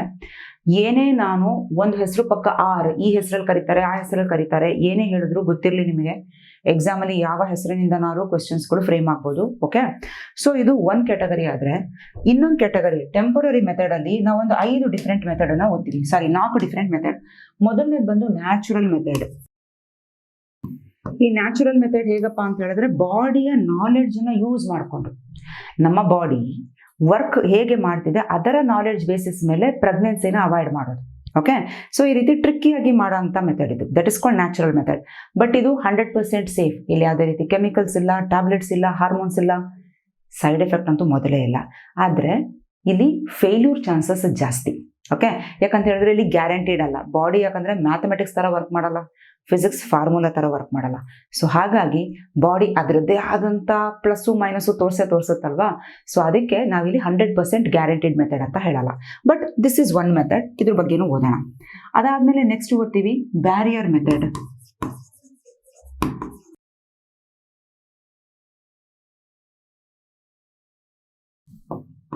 ನೋಡಿ, hormonal pills, injectable and implants ಅಂತ ಕೊಟ್ಟಿದ್ದೀನಿ.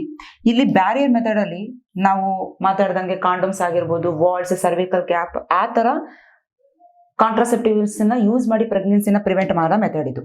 ಇಂಜೆಕ್ಟಬಲ್ ಇಂಪ್ಲಾಂಟ್ಸು ಮತ್ತೆ ಹಾರ್ಮೋನಲ್ ಪಿಲ್ ಅಂದ್ರೆ ಇಲ್ಲಿ ಕೆಲವು ಟ್ಯಾಬ್ಲೆಟ್, ಇನ್ನು ಕೆಲವು ಇಂಜೆಕ್ಷನ್ ಇಂಪ್ಲಾಂಟ್ ಅಂತ ಹೇಳ್ತಾರೆ, ನಾವು ಒಂದೊಂದಾಗಿ ಹೇಳ್ತೀನಿ. ಅದನ್ನ ಯೂಸ್ ಮಾಡಿ ಪ್ರೆಗ್ನೆನ್ಸಿನ ಅವಾಯ್ಡ್ ಮಾಡೋದು.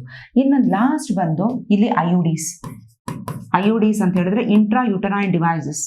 ಸೊ ಇದು ಡಾಕ್ಟರ್ಸಿನ ಹೆಲ್ಪಿಂದಾನೇ ನಡೆಯುವಂಥದ್ದು, ಡಾಕ್ಟರ್ಸ್ ಅಥವಾ ಎಕ್ಸ್ಪರ್ಟೈಸ್ ನರ್ಸ್. ಸೊ ಇದು 4 ಟೆಂಪರರಿ ಮೆಥಡ್. ಯಾವಾಗ ಕಪಲ್ಸ್ಗಳು ಈ ಮೆಥಡನ್ನು ಫಾಲೋ ಮಾಡೋದನ್ನ ಸ್ಟಾಪ್ ಮಾಡ್ತಾರೆ, again they can expect the pregnancy after sexual coitus. Okay, sexual intercourse ಆದಾಗ ಪ್ರೆಗ್ನೆನ್ಸಿ ಎಕ್ಸ್ಪೆಕ್ಟ್ ಮಾಡಬಹುದು. ಆದರೆ ಇಲ್ಲಿ ಪರ್ಮನೆಂಟ್ ಮೆಥಡಲ್ಲಿ ಒಂದು ಸಲ ಅವರು ಪರ್ಮನೆಂಟ್ ಮೆಥಡ್ಗೆ ಶಿಫ್ಟ್ ಆದರೆ ಲೈಫ್ ಲಾಂಗ್ ಅವರಿಗೆ ಮಕ್ಕಳಾಗಂಥ ಚಾನ್ಸಸ್ ಇಲ್ಲ. ಈಗ ಫಸ್ಟು ಪರ್ಮನೆಂಟ್ ಮೆಥಡ್ ಒಂದೇ ಆಗಿರೋದ್ರಿಂದ ಫಸ್ಟ್ ಇದನ್ನು ಮುಗಿಸ್ಕೊಂಬೇಡ, ಆಮೇಲೆ ಟೆಂಪರರಿ ಮೆಥಡ್ಗೆ ಬರೋಣ. ಓಕೆ, ಟೋಟಲ್ ಎಷ್ಟು ಮೆಥಡ್ ಆಯ್ತು ಹೇಳ್ರು? 1 2 3 4 ಟೆಂಪರರಿಯಲ್ಲಿ, ಪರ್ಮನೆಂಟಲ್ಲಿ 1, ಟೋಟಲ್ 5 ಮೆಥಡ್ಸ್ ಇದೆ. ಇವಾಗ ಪರ್ಮನೆಂಟ್ ಮೆಥಡ್ ಹೋಗೋಣ. ಪರ್ಮನೆಂಟ್ ಮೆಥಡ್ ಅಥವಾ ಸರ್ಜಿಕಲ್ ಮೆಥಡ್ ಅಥವಾ ಸ್ಟೆರಿಲೈಸೇಷನ್ ಮೆಥಡ್ ಅಂತ ಹೇಳಿದ್ವಿ. ಇಲ್ಲಿ ಯಾವ ಪ್ರಿನ್ಸಿಪಲ್ ಮೇಲೆ ವರ್ಕ್ ಮಾಡ್ತದೆ? ಟ್ರಾನ್ಸ್ಪೋರ್ಟ್ ಆಫ್ ಗ್ಯಾಮೆಟ್ ಅನ್ನ ಬ್ಲಾಕ್ ಮಾಡುವಂತ ಪ್ರಿನ್ಸಿಪಲ್. ಈಗ ಉದಾಹರಣೆಗೆ ನೋಡಿ, ಇಲ್ಲಿ ಒಂದು ರೋಡ್ ಇದೆ, ಈ ರೋಡಿಂದ ಹೋಗ್ತಾ ಇದೆ ಗ್ಯಾಮೆಟ್ ಅಂತ ಅನ್ಕೋಣ. ಉದಾಹರಣೆಗೆ ಇದೇ ಗ್ಯಾಮೆಟ್, ಈಗ ಇಲ್ಲಿ ಗ್ಯಾಮೆಟ್ ಇಲ್ಲಿ ಹೋಗ್ತಾ ಇದೆ, ಹೋಗಿ ಅದರ ಡೆಸ್ಟಿನೇಷನ್ ಜಾಗ ಇದು, ಇಲ್ಲಿಗೆ ಹೋಗಿ ತಲುಪಬೇಕು. ಇವಾಗ ಇಲ್ಲಿಗೆ ಹೋಗಿ ತಲುಪಬೇಕು. ಆದ್ರೆ ನಾನೇನ್ ಮಾಡ್ತೀನಿ, ಈ ರೋಡನ್ನ ಬ್ಲಾಕ್ ಮಾಡಾಕ್ಬಿಟ್ಟೆ. ಹೆಂಗ್ ಬ್ಲಾಕ್ ಮಾಡ್ತೀನಿ? ಈ ರೋಡ್ ನಿಂಗೆ ಸಪ್ರೇಟ್ ಮಾಡಾಕ್ಬಿಟ್ಟಿದ್ದೀನಿ, ಇಲ್ಲಿ ಮುಂದಕ್ಕೆ ಹೋಗಕ್ ಜಾಗನೇ ಇಲ್ಲ. ಈಗ ಇಲ್ಲಿ ಇರುವಂತ ಈ ಗ್ಯಾಮೆಟ್ ಹೇಗೆ ಹೋಗುತ್ತೆ ತನ್ನ ಡೆಸ್ಟಿನಿ ಪ್ಲೇಸ್ಗೆ? ಹೋಗಕ್ ಸಾಧ್ಯನೇ ಇಲ್ಲ. ಯಾಕಂತ ಹೇಳಿದ್ರೆ ಈ ಜಾಗದಲ್ಲಿ ಕಟ್ ಮಾಡಿ ಹಾಕ್ಬಿಟ್ಟಿದೀವಿ, ಬ್ಲಾಕ್ ಮಾಡಿ ಹಾಕ್ಬಿಟ್ಟಿದೀವಿ. ಈ ಒಂದು ಪ್ರಿನ್ಸಿಪಲ್ ಮೇಲೆ ವರ್ಕ್ ಮಾಡ್ತಾ ಇದೆ ಸರ್ಜಿಕಲ್ ಮೆಥಡ್. ಅಂದ್ರೆ ಇಲ್ಲಿ ಸರ್ಜರಿ ಮಾಡಿ ಈ ತರ ಬ್ಲಾಕ್ ಮಾಡ್ತಾ ಇದೀವಿ. ಇಲ್ಲಿ ನಾವು ಓದಂಥದ್ದು 2 ಮೆಥಡ್. ಸರ್ಜಿಕಲ್ ಮೆಥಡ್ ಅಲ್ಲಿ there are 2 types.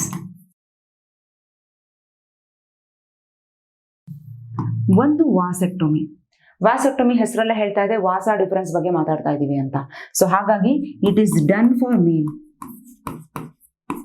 ಆಪರೇಷನ್ ಅಂತ ಹೇಳಿದ್ರೆ ಅಲ್ಲಿ ಮೇಲೂ ಬೇಕಾದ್ರೆ ಮಾಡಿಸ್ಕೋಬಹುದು, ಗಂಡಸರಿಗಾರು ಇದೆ ಅಥವಾ ಹೆಂಗಸರಿಗಾರು ಇದೆ. ಸೊ ಗಂಡಸರಿಗೆ ಇಲ್ಲಿ ಆಪರೇಷನ್ ಮಾಡಿ ಈ ಪ್ರೋಸೆಸ್ ಮಾಡೋದನ್ನ ವಾಸೆಕ್ಟೊಮಿ ಅಂತ ಹೇಳಿ ಕರಿತೀವಿ.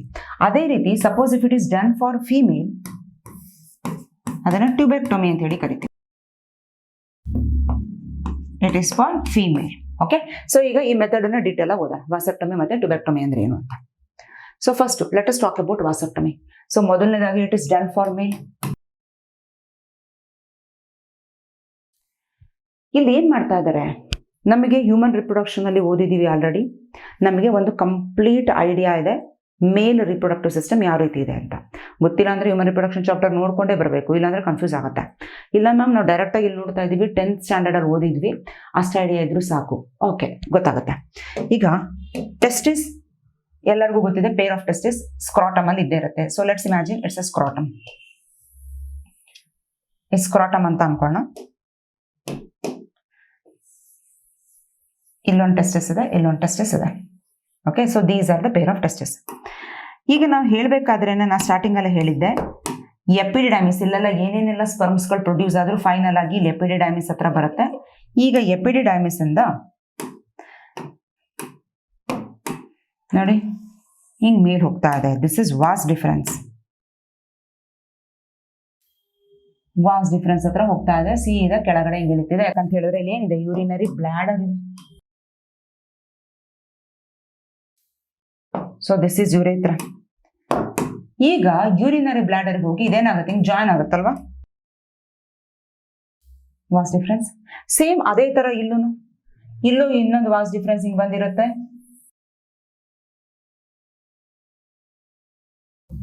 ಈ ತರ ಜಾಯ್ನ್ ಆಗಿದೆ. ಓಕೆ, ಸೊ ಈಗ ಏನ್ ಮಾಡ್ತಾರೆ, ಡಾಕ್ಟರ್ ಹತ್ರ ಈಗ ಈ ಮನುಷ್ಯ ಹೋಗ್ತಾನೆ, ಏನಂತ, ಡಾಕ್ಟರ್ ನನಗೇನು ಮುಂದೆ ಮಕ್ಕಳು ಬೇಡ, so I have decided to go for operation, ನಾನೊಂದು ಸರ್ಜಿಕಲ್ ಮೆಥಡ್ ಮಾಡ್ತೀನಿ ಅಂತ. ಅವಾಗ ಡಾಕ್ಟರ್ ಏನ್ ಮಾಡ್ತಾರೆ, ದಿಸ್ ಇಸ್ ಸ್ಕ್ರಾಟಮ್ ಅಲ್ವಾ, ಈ ಸ್ಕ್ರಾಟಮ್ ಅಲ್ಲಿ ಒಂದು ಸ್ಮಾಲ್ ಹೋಲ್ ಮಾಡ್ತಾರೆ, ಈ ತರ ಈ ಸ್ಕ್ರಾಟಮ್ ಅಲ್ಲಿ ಒಂದು ಸಣ್ಣ ಹೋಲ್ ಮಾಡಿ ಈ ವಾಸ್ ಡಿಫರೆನ್ಸ್ ನ ಹೇಳ್ಕೊಂತಾರೆ. ಸೊ ಹೇಳ್ಕೊಂಡ್ಬಿಟ್ಟು ಇದನ್ನೇನ್ ಮಾಡ್ತಾರೆ, ಈ ತರ ಕಟ್ ಮಾಡಬಿಡ್ತಾರೆ, ವಾಟ್ ಡಿಫರೆನ್ಸ್ ನ ಕಟ್ ಮಾಡ್ತಾರೆ, ಎಸ್, ಕಟ್ ಮಾಡಿ ಇದನ್ನ ಹಿಂಗೆ ಗಂಟ್ ಹಾಕ್ಬಿಡ್ತಾರೆ.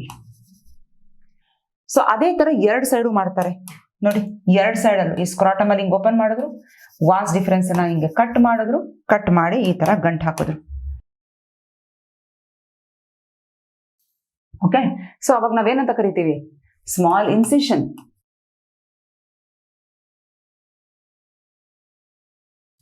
ಸ್ಕ್ರಾಟಮ್ ಅಲ್ಲಿ ಸ್ಮಾಲ್ ಇನ್ಸಿಷನ್ ಮಾಡಿದ್ರು, vas deferens is cut and Tide,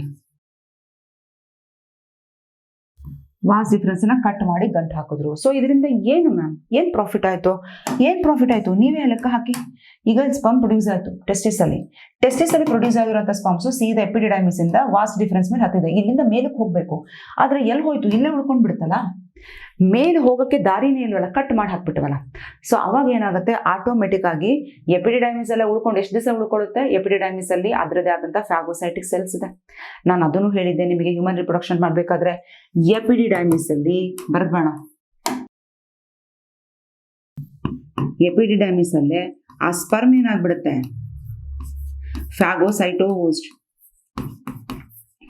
ಫ್ಯಾಗೋಸೈಟೋಸ್ಟ್ ಅಂತ ಹೇಳಿದ್ರೆ ನೋಡುತ್ತೆ, ಅಲ್ಲಿ ಕೆಲವು ಸೆಲ್ಸ್ಗಳಿರ್ತಾವೆ ಈ ತರ ಹಿಂಗೆ ನುಂಗ್ ಹಾಕಕ್ಕೆ ನೋಡುತ್ತೆ, ಇದು ಫ್ಯಾಗೋಸೈಟಿಕ್ ಸೆಲ್, WBC, ಸ್ಪರ್ಮ್ ಎಷ್ಟೊತ್ತಾದ್ರೂ ಇಲ್ಲೇ ಇದೆಯಲ್ಲ, ಹಂಗಾದ್ರೆ ಈ ಸ್ಪರ್ಮ್ ವೇಸ್ಟ್ ಅಂತ ಈ ಸ್ಪರ್ಮ್ನೆಲ್ಲ ಇಲ್ಲಿಂದ ನುಂಗ್ ಹಾಕ್ಬಿಡುತ್ತೆ, ತಿಂದು ಹಾಕ್ಬಿಡುತ್ತೆ. ಸೊ ಹಾಗಾಗಿ ಸ್ಪರ್ಮ್ಸ್ಗಳು ಇಲ್ಲೇ ಹೋಗ್ಬಿಡುತ್ತೆ. ಇವಾಗ ಕ್ವೆಶ್ಚನ್, ಸುಮಾರು ಜನ ಸ್ಟೂಡೆಂಟ್ಸ್ಗೆ ಕ್ವೆಶ್ಚನ್, ಸರಿ ಮ್ಯಾಮ್ ಈಗ ಈ ತರ ಪರ್ಸನ್ ಅಲ್ಲಿ ಮಕ್ಕಳಾಗಲ್ಲ, ಓಕೆ, ಯಾಕಂತ ಹೇಳಿದ್ರೆ ಇಲ್ಲಿ ಸ್ಪರ್ಮ್ ಪ್ರೊಡ್ಯೂಸ್ ಆಗಿದ್ದೆಲ್ಲ ತಿಂತಿದೆ, ಬಟ್ ಸ್ಪರ್ಮ್ ಪ್ರೊಡಕ್ಷನ್ ನಡೆಯುತ್ತಾ? ಅಫ್ಕೋರ್ಸ್ ನಡೆಯುತ್ತೆ ಮಕ್ಕಳ. ಸ್ಪರ್ಮ್ ಪ್ರೊಡಕ್ಷನ್ ನಡೀತಾ ಇರೋದು ಟೆಸ್ಟಿಸ್ ಅಲ್ಲಿ, ಎವ್ರಿ ಡೇ ಸ್ಪರ್ಮ್ ಪ್ರೊಡಕ್ಷನ್ ನಡೆಯುತ್ತೆ, ಬಟ್ ಅದು ಮೇಲ್ ಹತ್ತಕ್ ಆಗ್ತಿಲ್ಲ ಅಷ್ಟೇ. ಯಾಕೆ, ಸ್ವಲ್ಪ ದಿನ ಇಲ್ಲೇ ಸ್ಟೋರ್ ಆಗುತ್ತೆ, ನೋಡುತ್ತೆ ಫ್ಯಾಗೋಸೈಟಿಕ್ಸ್ ಎಲ್ಲೂ ಬರುತ್ತೆ, ಓ ನಿಂಗೆ ಮೇಲ್ ಹತ್ತಕ್ ಆಗ್ತಿಲ್ಲ, ನಿಂದು ಇಷ್ಟೇನಾ, ಬಾ ನಾನು ನುಂಗಾಗ್ತೀನಿ ಅಂತ ನುಂಗ್ ಹಾಕುತ್ತೆ. So that is the fate of the sperms. Okay, that is one question. Second question, usually ಈ ಆಫ್ಲೈನ್ ಕ್ಲಾಸಲ್ಲೂ ಮಕ್ಕಳು ಡೌಟ್ಗಳು ಕೇಳೋದು, ಮ್ಯಾಮ್ ಇಂತಹ ಪರ್ಸನ್ ಅಲ್ಲಿ ಈಗ ಮೇಲ್ ಇವನು ಈ ತರ ವಾಸೆಕ್ಟೊಮಿ ಮಾಡಿಸ್ಕೊಂಡ, ಈಗ ಈ ಮನುಷ್ಯನಲ್ಲಿ ಸೆಕ್ಷುವಲ್ ಅರೋಸಲ್ ಆಗುತ್ತಾ? ಅಫ್ಕೋರ್ಸ್ ಆಗುತ್ತೆ, ಸೆಕ್ಷುವಲ್ ಅರೋಸಲ್ ಆಗೇ ಆಗುತ್ತೆ, ಸೆಮನ್ ಎಜಾಕ್ಯುಲೇಟು ಆಗುತ್ತೆ. ಯಾಕಂತ ಹೇಳಿದ್ರೆ ಸೆಮನ್ ಸೆಕ್ರೆಟ್ ಆಗ್ತಾ ಇರೋದು ಈ ಕೆಲವು ಗ್ಲ್ಯಾಂಡ್ಸ್ ಗಳಿಂದ. ಸೆಮಿನಲ್ ಪ್ಲಾಸ್ಮಾ ನೋಡಿ, ಇಲ್ಲಿದೆ seminal plasma, correct, seminal plasma ಇದ್ದಿದೆ ಇಲ್ಲಿ ಕನೆಕ್ಟ್ ಆಗಿರುತ್ತೆ. ಅದೇ ತರ ಇಲ್ಲಿರುವಂತ ಸೆಮಿನಲ್ ಪ್ಲಾಸ್ಮಾದಿಂದ ಬಂದಿರುವಂತ ಸೆಮನ್ ಇಲ್ಲಿ ಕನೆಕ್ಟ್ ಆಗ್ತದೆ. ಇಲ್ಲೇನಿದೆ, ಪ್ರಾಸ್ಟೇಟ್ ಗ್ಲ್ಯಾಂಡ್ ಇದೆ, ಇಲ್ಲೇನಿದೆ, ಬಲ್ಬೋ ಯುರೇಥ್ರಲ್ ಗ್ಲ್ಯಾಂಡ್ ಇದೆ. ಸೊ ಫೈನಲ್ ಆಗಿ ಏನೇ ಬಂದ್ರು, ಸೊ ಪೆನಿಸ್ ಇಂದ ಎಜಾಕ್ಯುಲೇಟ್ ಆಗ್ಬೇಕಾದ್ರೆ ಈ ಒಂದು ಸೆಮನ್ ಅಲ್ಲಿ, let's imagine this is the ಸೆಮನ್,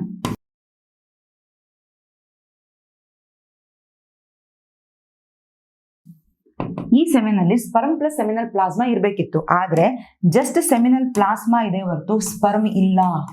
ಯಾಕೆ ಸ್ಪರ್ಮ್ ಇಲ್ಲ? ಸ್ಪರ್ಮ್ ಮೇಲ್ ಹತ್ತಕ್ಕಾಗ್ತಿಲ್ಲ. So that is the only thing which is absent in semen. Semen ಅಲ್ಲಿ ಇದೊಂದು ಆಬ್ಸೆಂಟ್ ಬಿಟ್ರೆ ಎಲ್ಲವೂ ಸೇಮ್ ಟು ಸೇಮ್ ಇರುತ್ತೆ. ಈ ಹ್ಯೂಮನ್ ಬಾಡಿಯಲ್ಲಿ ಏನೇನು ಫಂಕ್ಷನ್ ಆಗಬೇಕು ಎಲ್ಲವೂ ಆಸ್ ಯೂಶುವಲ್ ನಡೆಯುತ್ತೆ. ಓಕೆ, ಒಂದು. ಎರಡನೇದು, ಈಗ ಇಂಥ ಪರ್ಸನ್ ಇಮಿಡಿಯೇಟ್ ಆಗಿ ಎಫೆಕ್ಟಿವ್, ಈಗ ಹೋಗಿ ಆಪರೇಷನ್ ಇವತ್ತು ಮಾಡಿಸ್ಕೊಂಡ, ನಾಳೆಯಿಂದನೇ ಅವನು ಸೆಕ್ಷುವಲ್ ಇಂಟರ್ಕೋರ್ಸ್ಗೆ ಏನಾದರೂ ಇಫ್ ಈ ಕ್ಯಾರಿ ಸೆಕ್ಷುವಲ್ ಇಂಟರ್ಕೋರ್ಸ್, ಅವನಿಗೆ ಖಂಡಿತ ಮಕ್ಕಳಾಗಲ್ಲ ತಾನೆ, ಗ್ಯಾರಂಟಿ ತಾನೆ? ಇಲ್ಲ. So this is not effective immediately, ಇದನ್ನು ತಿಳ್ಕೊಳ್ಳಿ. ದಿಸ್ ಪ್ರೋಸೆಸ್ ಇಮಿಡಿಯೇಟ್ ಆಗಿ ಎಫೆಕ್ಟ್ ಆಗಲ್ಲ. ಯಾಕಂತ ಹೇಳಿದ್ರೆ ಎವ್ರಿ ಡೇ ಸ್ಪರ್ಮ್ ಪ್ರೊಡಕ್ಷನ್ ನಡೀತಾ ಇರುತ್ತೆ. ಈಗ ಇವನು ಆಪರೇಷನ್ ಮಾಡೋಕ್ಕಿಂತ ಮುಂಚೆ ಎಷ್ಟು ಸ್ಪರ್ಮ್ಸ್ಗಳು ಪ್ರೊಡ್ಯೂಸ್ ಆಯ್ತು ಅವೆಲ್ಲ ಮೇಲ್ ಹೋಗ್ಬಿಟ್ಟಿದೆ ಆಲ್ರೆಡಿ ಇವಾಗ. ಸೊ ಅಂತ ಸ್ಪರ್ಮ್ಸ್ಗಳು ಇಲ್ಲೆಲ್ಲ ಸ್ಟಾಕ್ ಆಗಿರುತ್ತೆ. ಅಕಸ್ಮಾತ್ ಏನಾದ್ರು ಅವನು ನೆಕ್ಸ್ಟ್ ಡೇ ಅಂತ ಹೇಳಿದ್ರೆ ಆಫ್ಟರ್ ಫ್ಯೂ ಡೇಸ್ ಅವನು ಇಮಿಡಿಯೇಟ್ ಆಗಿ ಸೆಕ್ಷುವಲ್ ಇಂಟರ್ಕೋರ್ಸ್ ಕ್ಯಾರಿ ಮಾಡ್ದ ಅಂತ ಹೇಳಿದ್ರೆ ಇಲ್ಲಿರುವಂತ ಸ್ಪರ್ಮ್ಸ್ ಸೆಮನ್ ಅಲ್ಲಿ ಸೇರ್ಕೊಂಡ್ಬಿಡುತ್ತೆ. ಸೊ ಹಾಗಾಗಿ ಡಾಕ್ಟರ್ ಏನ್ ಮಾಡ್ತಾರೆ, ನೋಡಪ್ಪ ಅಟ್ಲೀಸ್ಟ್ ಒಂದು 2 or 3 months ನೀನೇನ್ ಮಾಡು, ಬೇರೆ ಒಂದು ಮೆಥಡ್ ಅನ್ನ ಫಾಲೋ ಮಾಡು, ಕಾಂಟ್ರಸೆಪ್ಷನ್ ಮೆಥಡ್. ಅಷ್ಟೊತ್ತಿಗೆ ಇಲ್ಲಿ ಏನೇನ್ ಮೇಲಿರುವಂತ ಸ್ಪರ್ಮ್ಸ್ಗಳು ಅವೆಲ್ಲ ಖಾಲಿ ಆಗುತ್ತೆ. ಆಮೇಲಿಂದ ನೀನು ಆಸ್ ಯೂಶುವಲ್ ನೀನ್ ಯಾವ ಮೆಥಡ್ ಫಾಲೋ ಮಾಡಿಲ್ಲ ಅಂದ್ರೂ ನಿನಗೆ ಮಕ್ಕಳಾಗಲ್ಲ. ಯಾಕಂತ ಹೇಳಿದ್ರೆ we have done the procedure ಅಂತ ಹೇಳ್ತಾರೆ. So this is what the vasectomy. Okay. So ಅದೇ ತರ ಈಗ ಮೇಲ್ ಕೇಸಲ್ಲ, if female wants to go for surgery, so ಅವಾಗ ಏನ್ ಮಾಡ್ತಾರೆ, ಇದೇ ತರನೇ ವಾಸ್ ಡಿಫರೆನ್ಸ್ ಬದಲು ಫೆಲೋಪಿಯನ್ ಟ್ಯೂಬ್ ನ ಕಟ್ ಮಾಡಿ ಟೈ ಮಾಡ್ತಾರೆ ಅಷ್ಟೇ. Very simple. ಇದು ಅರ್ಥ ಆಯ್ತಾ ನಿಮಗೆ? ಇಲ್ಲಿ ಕ್ವೆಶ್ಚನ್ಸ್ ಯಾವ್ಯಾವ್ದು ಬರ್ತವೆ ನೋಡಿ. ಇಲ್ಲಿ incision is made in scrotum, NEET question. Vas deferens is cut and tied, NEET question. Okay. Immediate ಆಗಿ ಎಫೆಕ್ಟಿವ್ ಆಗಲ್ಲ, ಇವೆಲ್ಲ ಎಕ್ಸ್ಟ್ರಾ. ಇನ್ನು ಇವೆಲ್ಲ ಅಪ್ಲೈಡ್ ಲೆವೆಲ್ ಅಲ್ಲಿ ಕೇಳಿದ್ರೆ ಆನ್ಸರ್ ಮಾಡಿ. ಓಕೆನಾ? ನೆಕ್ಸ್ಟ್ ಬನ್ನ ಟುಬೆಕ್ಟೊಮಿ. ಟುಬೆಕ್ಟೊಮಿ ಮೊದಲನೇದಾಗಿ it is done for female.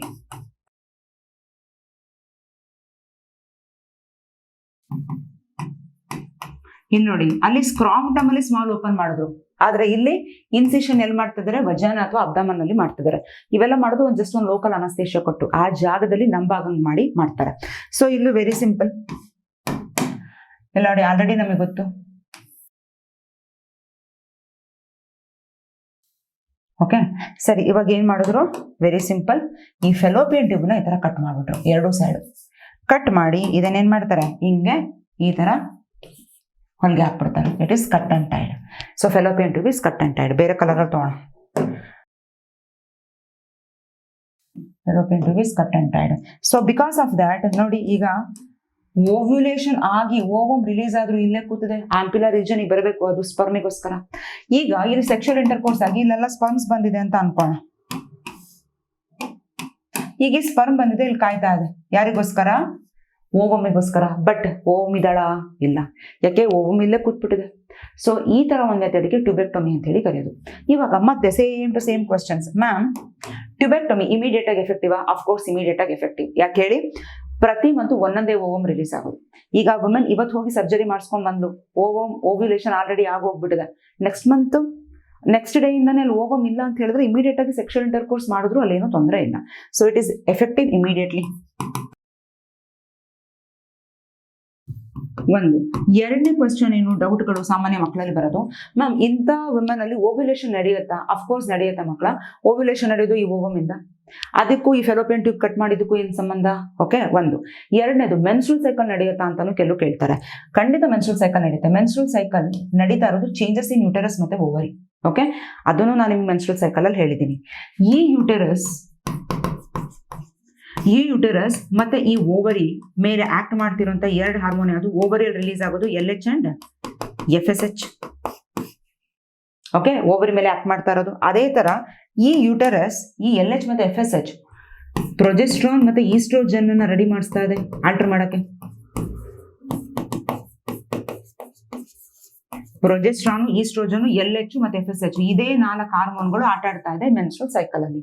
So ಹಾಗಾಗಿ ಇದು ಹಾರ್ಮೋನಲ್ ಕಂಟ್ರೋಲ್, ಓವ್ಯುಲೇಷನ್ ಆಗೋದಾಗಿರ್ಲಿ ಅಥವಾ ಈ ಒಂದು ಮೆನ್ಸ್ಟ್ರುಲ್ ಸೈಕಲ್ ನಡೆಯೋದು, it is not by fallopian tube control.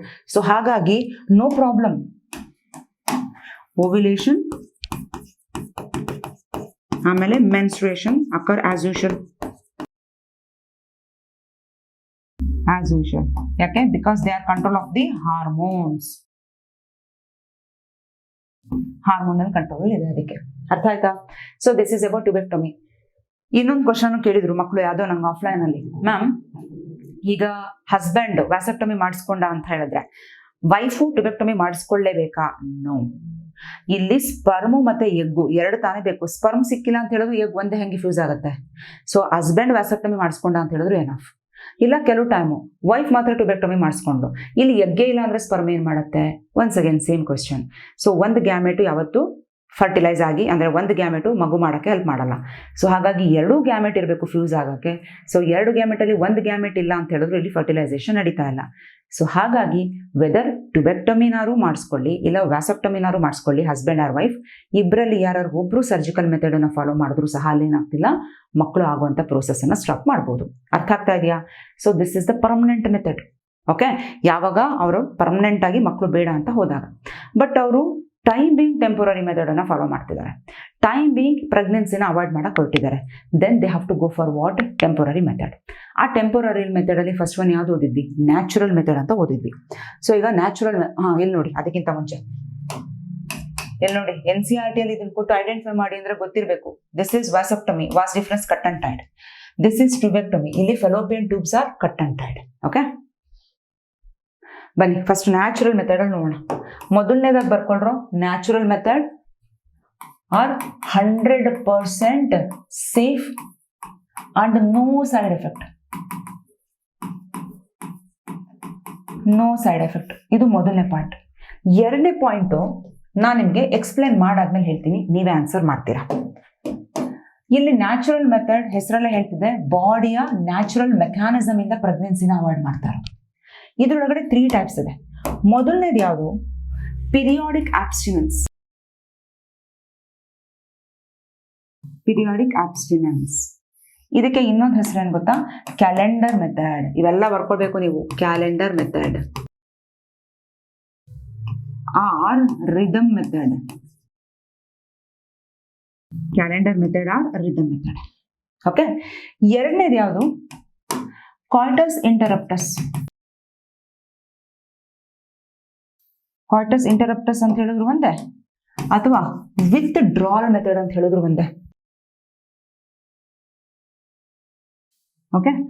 ಮೂರನೇದು ಲ್ಯಾಕ್ಟೇಷನ್ ಅಮೆನೋರಿಯಾ. ತುಂಬಾ ಸಿಂಪಲ್ ಇದೆ, 5 ನಿಮಿಷಕ್ಕೆ ಅರ್ಥ ಆಗುತ್ತೆ. ಮೊದಲನೇದು ಓದೋಣ. ಏನ್ ಹೇಳ್ತಾ ಇದ್ದಾರೆ ಇಲ್ಲಿ ಪಿರಿಯಾಡಿಕ್ ಆಬ್ಸ್ಟಿನೆನ್ಸ್ ಅಲ್ಲಿ? ಫಸ್ಟ್ ಪಿರಿಯಾಡಿಕ್ ಆಬ್ಸ್ಟಿನೆನ್ಸ್ ಇಲ್ಲ ಹೇಳ್ತೀನಿ. ಈಗ ಒಂದು ಫೀಮೇಲ್ ಮೆನ್ಸ್ಟ್ರಲ್ ಸೈಕಲ್, ಆ ಒಂದು ಟೈಮ್ ಪೀರಿಯಡ್ ಅನ್ನ ನಾವು ಜಸ್ಟ್ ರಿಕಾಲ್ ಮಾಡ್ಕೊಳ್ಳೋಣ. ಇಲ್ಲಿ ನೋಡಿ ಯಾವ ರೀತಿ ಇತ್ತು. 28 ಡೇಸ್ ನಾರ್ಮಲ್ ಹೆಲ್ದಿ ಫಿಮೇಲ್ ಇಂಗ್ ತಗೊಂಡ್ರೆ ಮ್ಯಾಮ್ 30 ಡೇಸ್ ಒನ್ಸ್ ಆಗ್ತಿದೆ, ಹಾಗಾದ್ರೆ ಅಬ್ನಾರ್ಮಲ್ ಅಲ್ಲ ಕಣ್ರಪ್ಪ, ಕೆಲವರಲ್ಲಿ ಚೇಂಜಸ್ ಇರುತ್ತೆ. ನಾವು 28 ಅಥವಾ 29 ಡೇಸಿನ ಮೆನ್ಸ್ಟ್ರಲ್ ಸೈಕಲ್ ನೋಡೋಣ. ಸೊ ಇಲ್ಲಿ 14th ಡೇನ ನಾವೇನಂತ ಕರಿತಾ ಇದ್ವಿ? ಓವ್ಯುಲೇಷನ್ ಆಗುವಂತ ಟೈಮ್ ಅಂತ ಕರಿತಾ ಇದ್ವಿ. ಕರೆಕ್ಟ್, ಇಲ್ಲಿ ಓವ್ಯುಲೇಷನ್ ಆಗ್ತಾ ಇದೆ, ರೈಟಾ? ಈಗ ನಾನೊಂದು ನಾರ್ಮಲ್ ಆಗಿರುವಂತ ಒಂದು ಸ್ಟ್ರಕ್ಚರ್ನ ಬರಿತೀನಿ ಇವಾಗ. Let's imagine this is a female reproductive system. Okay. So ಇವಾಗ ಲೆಟ್ಸ್ ಅಸ್ಯೂಮ್ ಇವಾಗ ಓವಮ್ ಬಂದು ಕಾಯ್ತಾ ಇದೆ. 14th ಡೇ ಆಯ್ತು, ಓವ್ಯುಲೇಷನ್ ಆಗ್ಬಿಟ್ಟಿದೆ. ಓವ್ಯುಲೇಷನ್ ಆಯ್ತು, ಕಾಯ್ತಾ ಇದೆ 14th ಡೇ. ಈಗ ಇದೇ ಟೈಮ್ ಅಲ್ಲಿ ಸೆಕ್ಷುವಲ್ ಇಂಟರ್ಕೋರ್ಸ್ ಆಯ್ತು. ಓಕೆ. ಸೊ ಸೆಕ್ಷುವಲ್ ಇಂಟರ್ಕೋರ್ಸ್ ಆಯ್ತು, ಇಲ್ಲಿ ಸ್ಪರ್ಮ್ಸು ಸಹ ಬಂತು. ಈ ಸ್ಪರ್ಮು ಯಾವಾಗ ಸೆಕ್ಷುವಲ್ ಇಂಟರ್ಕೋರ್ಸ್ ಆಗಿದೆ ಗೊತ್ತಿಲ್ಲ, ಬಟ್ ಸ್ಪರ್ಮ್ಸ್ಗೆ 3 ಡೇಸ್ ತನಕ ವೇಟ್ ಮಾಡೋಂಥ ಕೆಪಾಸಿಟಿ ಇರುತ್ತೆ. ಓಕೆ. ಸೊ ಈಗ ಬೈ ಚಾನ್ಸ್ ಇದೇ ಟೈಮಲ್ಲಿ ಸ್ಪರ್ಮು ಬಂದ್ಬಿಡ್ತು ಅಂತ ಹೇಳಿದ್ರೆ ಅಫ್ಕೋರ್ಸ್ ಆಗ್ಬಿಡುತ್ತೆ ಫರ್ಟಿಲೈಸೇಷನ್, ಪ್ರೆಗ್ನೆಂಟ್ ಆಗೇ ಬಿಡ್ತಾಳೆ. ಸೊ ಹಾಗಾಗಿ ಡಾಕ್ಟರ್ ಏನ್ ಹೇಳ್ತಾರೆ, ನೋಡಮ್ಮ 14th ಓವ್ಯುಲೇಷನ್ ಆಗುತ್ತೆ. ಸೊ ಹಾಗಾಗಿ ನೀವು ಒಂದು ಕೆಲಸ ಮಾಡು, 15, 16, 17 ಈ 3 ದಿನದಲ್ಲಿ ಯಾವಾಗ ಬೇಕಾದ್ರೂ ಸೆಕ್ಷುವಲ್ ಇಂಟರ್ಕೋರ್ಸ್ ಆದ್ರೆ ಸ್ಪರ್ಮ್ ಬಂದು ಬದುಕಿರುತ್ತೆ, ಫೈಟ್ ಮಾಡುತ್ತೆ, ಬಂದು ಫರ್ಟಿಲೈಸ್ ಆಗ್ಬಿಡುತ್ತೆ. ಸೊ ಹಾಗಾಗಿ ಡೋಂಟ್ ಡೂ ಸೆಕ್ಷುವಲ್ ಕಾಯ್ಟಸ್. ಈ ಟೈಮಲ್ಲಿ ಸೆಕ್ಷುವಲ್ ಇಂಟರ್ಕೋರ್ಸ್ ಬೇಡ ಅಂತ ಹೇಳ್ತಾರೆ. ಸರಿ, ಈಗ ಈ ಮುಂದೆ ಮಾಡ್ಲಿಲ್ಲ ಅಂತ ಅನ್ಕೊಳ್ಳಿ.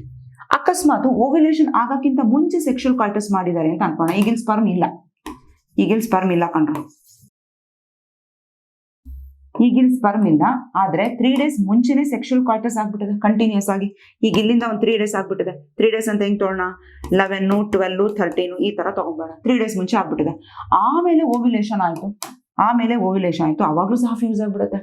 ಸೊ ಅದಕ್ಕೆ ಡಾಕ್ಟರ್ ಹೇಳ್ತಾರೆ, ನೋಡಿ ಒಂದ್ ಕೆಲಸ ಮಾಡಿ, ತಲೆ ಬಿಸಿನೇ ಬೇಡ, ಈ 11 ಇಂದ 17 ತನಕ ಏನಿದೆ, ಅಥವಾ ಡೈರೆಕ್ಟ್ ಆಗಿ 10 to 17 ಏನಿದೆ, ಅವಾಯ್ಡ್ ಸೆಕ್ಷುವಲ್ ಕಾಯ್ಟಸ್. ಈ ಟೈಮಲ್ಲಿ ಸೆಕ್ಷುವಲ್ ಇಂಟರ್ಕೋರ್ಸ್ ಅನ್ನು ಅವಾಯ್ಡ್ ಮಾಡಿ. ಯಾಕೆ? This is the fertile period. ಈ ಟೈಮಲ್ಲಿ ಬೇಗ ಫರ್ಟಿಲೈಸೇಷನ್ ಆಗಿ ಫ್ಯೂಸ್ ಆಗುವಂತ ಚಾನ್ಸಸ್ ಜಾಸ್ತಿ ಇರುತ್ತೆ. ಸೊ ಹಾಗಾಗಿ you have to avoid this time ಅಂತ ಹೇಳಿ ಕರೀತಾರೆ. So what is this period? This is a fertile period. So avoid sexual coitus. Ma'am ಯಾಕೆ ಮ್ಯಾಮ್ ಎಕ್ಸಾಕ್ಟ್ ಆಗಿ 10 ಅಂತ ಯಾಕೆ ತಗೋಬೇಕು, 17 ಅಂತ ಯಾಕೆ ತಗೋಬೇಕು? ಇಲ್ಲಿಂದಾನೆ ಕರೆಕ್ಟ್ ಆಗಿ ತಗೊಳ್ಬೋದಲ್ಲ. ನಾನು ಹೇಳಿದ್ನಲ್ಲ, ಪ್ರತಿ ಸಲ ನಾನು ಇದನ್ನ ಹೇಳ್ತಾನೆ ಇರ್ತೀನಿ, ನಮ್ಮ ಬಾಡಿ A+B² ತರ ವರ್ಕ್ ಮಾಡಲ್ಲ. A² + B² 2AB ತರನೇ ವರ್ಕ್ ಮಾಡಬೇಕು ಅನ್ನೋಕೆ. ಪ್ಲಸ್ ಆರ್ ಮೈನಸ್ ಆಗೇ ಆಗುತ್ತೆ 1 or 2 ಡೇ. ಓವಮ್ ಆ ಕಡೆ ಈ ಕಡೆ ಶಿಫ್ಟ್ ಆಗಂತ ಚಾನ್ಸಸ್ ಇರುತ್ತೆ, ಅಂದ್ರೆ ಪ್ರೊಡ್ಯೂಸ್ ಆಗ್ಬೇಕಾದ್ರೆ. ಸೊ ಹಾಗಾಗಿ ಜನರಲ್ ಆಗಿ ಏನ್ ಹೇಳ್ತಾರೆ, 10 to 17 ಡೇಸ್ ಅಲ್ಲಿ ಮೆನ್ಸ್ಟ್ರಲ್ ಸೈಕಲಿನ ಈ ಪೀರಿಯಡ್ ಅಲ್ಲಿ ಅವಾಯ್ಡ್ ಮಾಡಿ. ಯಾಕಂದ್ರೆ ಇಲ್ಲಿ ಓವ್ಯುಲೇಷನ್ ಆಗಿ ಫರ್ಟಿಲೈಸೇಷನ್ ಆಗುವಂತ ಚಾನ್ಸಸ್ ಜಾಸ್ತಿ ಇರುತ್ತೆ. ಈಗ ಇನ್ನೊಂದು ಕ್ವೆಶ್ಚನ್ ಒಂದ್ಸಲ ನೀಟಲ್ಲಿ ಕೇಳಿದ್ರು. ಈಗ ಒಬ್ಬ ವಿಮನ್, ಅವಳ ಪೀರಿಯಡ್ಸ್ 35 ಡೇಸ್ ಒನ್ಸ್ ಆಗ್ತಿದೆ. 35 ಡೇಸ್ ಒನ್ಸ್ ಅವಳ ಪೀರಿಯಡ್ ಆಗ್ತಾ ಇದೆ. ಈಗ ಅವಳಲ್ಲಿ ಓವ್ಯುಲೇಷನ್ ಯಾವಾಗ, ಹೇಗೆ ಐಡೆಂಟಿಫೈ ಮಾಡೋದು? ಕ್ಲೀನ್ ಆಗಿ ತಿಳ್ಕೊಡಿ. 35 ಡೇಸ್ ಒಂದ್ಸಾರು ಆಗಲಿ, 40 ಡೇಸ್ ಒಂದ್ಸಾರು ಆಗಲಿ, 50 ಡೇಸ್ ಒಂದ್ಸಾರು ಅವ್ರ ಪೀರಿಯಡ್ಸ್ ನಡೀಲಿ. ಯಾವಾಗ್ಲೂ ಈ ಟೈಮಲ್ಲಿ ಸೆಕ್ರೆಟರಿ ಫೇಸ್ ಅಂತ ಏನ್ ಕರಿತೀವಿ, ಇದೇನಿದು? This is secretory phase, right? ಈ ಸೆಕ್ರೆಟರಿ ಫೇಸ್ ಅಥವಾ ಲ್ಯೂಟಿಯಲ್ ಫೇಸ್ ಯಾವಾಗ್ಲೂ 14 ಡೇಸ್ ಇರುತ್ತೆ. This is fix. ಸೊ ಅದಕ್ಕೆ ನಾವೇನ್ ಮಾಡಬೇಕು, ಈ 35 14 ಮೈನಸ್ ಮಾಡಿದ್ರೆ ಎಷ್ಟಾಯ್ತು ಹೇಳಿ, 1 2 21th ಡೇಗೆ ಅವಳಲ್ಲಿ ಓವ್ಯುಲೇಷನ್ ನಡೆಯುತ್ತೆ.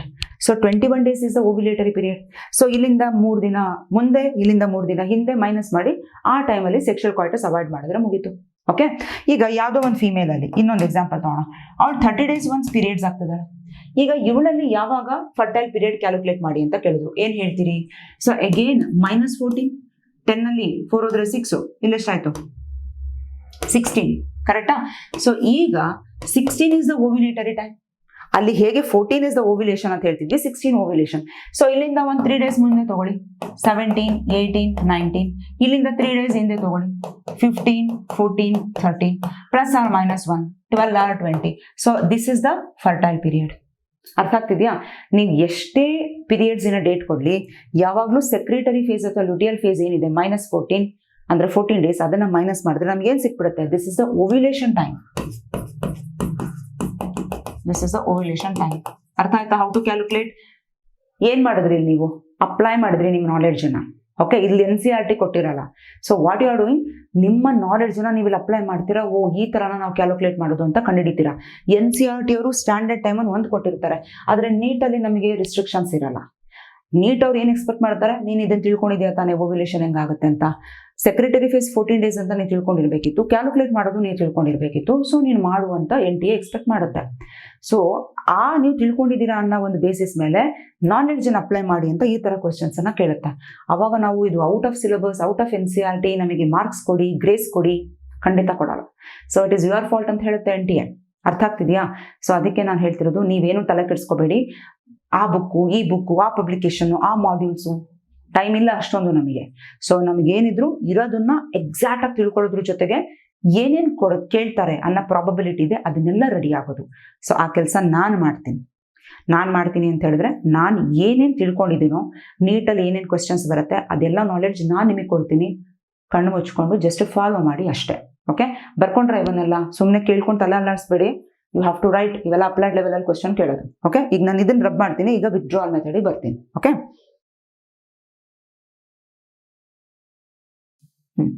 ವಿತ್ಡ್ರಾವಲ್ ಮೆಥಡ್ ಅಲ್ಲಿ ಏನಿಲ್ಲ. ಈಗ ಇದು ಫೀಮೇಲ್ ರಿಪ್ರೊಡಕ್ಟಿವ್ ಸಿಸ್ಟಮ್, ಯೂಟರಸ್, ವಜೈನ ಇದೆಲ್ಲ ಇದೆ ಅಂತ ಅನ್ಕೋಣ. ಸೊ ಇವಾಗ ಏನಾಗುತ್ತೆ, ಡ್ಯೂರಿಂಗ್ ಸೆಕ್ಷುವಲ್ ಇಂಟರ್ಕೋರ್ಸ್, ಈಗ male external genitalia. So let's imagine this is external genitalia of a male. ಇವಾಗ ಏನಾಗ್ತಾ ಇದೆ, ಡ್ಯೂರಿಂಗ್ ಸೆಕ್ಷುವಲ್ ಅರೋಸಲ್ ಆದಾಗ ಇಲ್ಲಿ ಎಜಾಕ್ಯುಲೇಟ್ ಆದಾಗ ಸ್ಪರ್ಮು, ಸೆಮನು ಎಲ್ಲ ಇಲ್ಲಿ ರಿಲೀಸ್ ಆಗುತ್ತೆ. ಬಟ್ ಇಲ್ಲೇನ್ ಹೇಳ್ತಾ ಇದ್ರೆ, ನಿನ್ನ ಬಾಡಿಗೆ ಗೊತ್ತಿರುತ್ತಲ್ಲಪ್ಪ knowledge, this is the time of ejaculation, ಇವಾಗ ಸೆಮನ್ ರಿಲೀಸ್ ಆಗ್ತಿದೆ ಅಂತ. ಆ ಟೈಮಲ್ಲಿ you just withdraw your external genitalia. ನಿನ್ನ ಪೆನಿಸ್ ಅನ್ನ ಜಸ್ಟ್ ವಿತ್ಡ್ರಾ ಮಾಡ್ಕೋ, ಸೋ ದಟ್ ಇದು ಏನೇ ಇದ್ರು ಆ ಸೆಕ್ರೇಷನ್ಸ್ ಹೊರಗಡೆ ಬಿಡುತ್ತೆ ಅಂತ ಹೇಳ್ತಾರೆ. ಓಕೆ, ಸೊ ಅಂದ್ರೆ ಇಲ್ಲಿ ಯಾವ ಪ್ರಿನ್ಸಿಪಲ್ ಮೇಲೆ ವರ್ಕ್ ಮಾಡ್ತಿದೆ, ದ ಮೇಲ್ ಪಾರ್ಟ್ನರ್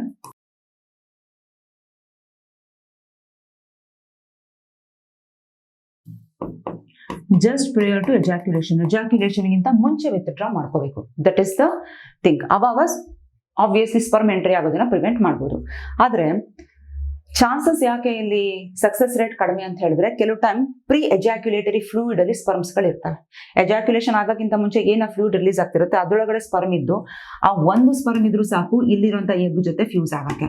ಸೊ ಅವಾಗ ಆಬ್ವಿಯಸ್ಲಿ ಫರ್ಟಿಲೈಸೇಷನ್ ಆಗ್ಬಿಡುತ್ತೆ. ಓಕೆನಾ? ಆಮೇಲೆ ಇಲ್ಲೂ ಚಾನ್ಸಸ್ ಏನಕ್ಕೆ ಅಂತ ಹೇಳಿದ್ರೆ, ಎಕ್ಸಾಕ್ಟ್ ಆಗಿ ಹಿಂಗೆ ಕ್ಯಾಲ್ಕುಲೇಟ್ ಮಾಡ್ಕೊಂಡು ಹೋಗಕ್ಕೆ ಕೆಲವು ಟೈಮ್ ಒಂದು 6 months ತನಕ ಕರೆಕ್ಟ್ ಆಗಿ ನಡೀತಿರುವಂತ ಪೀರಿಯಡ್ಸ್ ಆ ಫೀಮೇಲ್ ಅಲ್ಲಿ ಸಡನ್ ಆಗಿ 7th 8th ಮಂತ್ ಇಂದ ಇರ್ರೆಗ್ಯುಲರ್ ಆಗ್ಬಿಡುತ್ತೆ ಅಂತ ಅನ್ಕೊಳ್ಳಿ. 30 days ಒನ್ಸು, 35 days ಒನ್ಸು. ಅವಾಗ ಎಕ್ಸಾಕ್ಟ್ ಆಗಿ ಕ್ಯಾಲ್ಕುಲೇಟ್ ಮಾಡೋಕ್ಕಾಗಲ್ಲ. ಪ್ರತಿ ತಿಂಗಳು ಇದೇ ತರನೇ ಹಿಂಗೆ 100 page ಟೆಕ್ಸ್ಟ್ ಬುಕ್ ತರನೇ ಹಿಂಗೆ ವರ್ಕೌಟ್ ಆಗ್ತಾ ಹೋಗ್ತಾ ಇದ್ರೆ, ನಡೀತಾ ಇದ್ರೆ ಬಾಡಿಯಲ್ಲಿ ಕ್ಯಾಲ್ಕುಲೇಟ್ ಮಾಡಿ ಹೇಳ್ಬೋದು. ಬಟ್ ಸಡನ್ ಆಗಿ ಏನಾದ್ರು ಹಾರ್ಮೋನಲ್ ಕಂಟ್ರೋಲ್ ಅಲ್ಲಿ ಇರೋದು, ಹಾರ್ಮೋನಲ್ ವೇರಿಯೇಷನ್ ಆದಾಗ ಪೀರಿಯಡ್ಸ್ ವೇರಿಯೇಷನ್ ಆಗುತ್ತೆ. ಪೀರಿಯಡ್ ವೇರಿಯೇಷನ್ ಆದಾಗ ಆಬ್ವಿಯಸ್ಲಿ ಓವ್ಯುಲೇಷನ್ ಟೈಮ್ ವೇರಿಯೇಷನ್ ಆಗುತ್ತೆ. ಸೊ ಆವಾಗ ಏನಾಗುತ್ತೆ, ಮತ್ತೆ ಇಲ್ಲಿ ಚಾನ್ಸಸ್ ಫೇಲ್ಯೂರ್ ಆಗ್ಬಿಡುತ್ತೆ. ಅರ್ಥ ಆಗ್ತಿದೆಯಾ? ಇವೆರಡು ಚಾನ್ಸಸ್ ಅಲ್ಲಿ. ಈಗ ಥರ್ಡ್ ಬಂದು ಲ್ಯಾಕ್ಟೇಷನ್ ಅಮೆನೋರಿಯಾ. ಲ್ಯಾಕ್ಟೇಷನ್ ಅಮೆನೋರಿಯಾದಲ್ಲಿ ಏನ್ ಹೇಳ್ತಾರೆ, ಲ್ಯಾಕ್ಟೇಷನ್ ಅಂತ ಹೇಳಿದ್ರೆ breast feeding.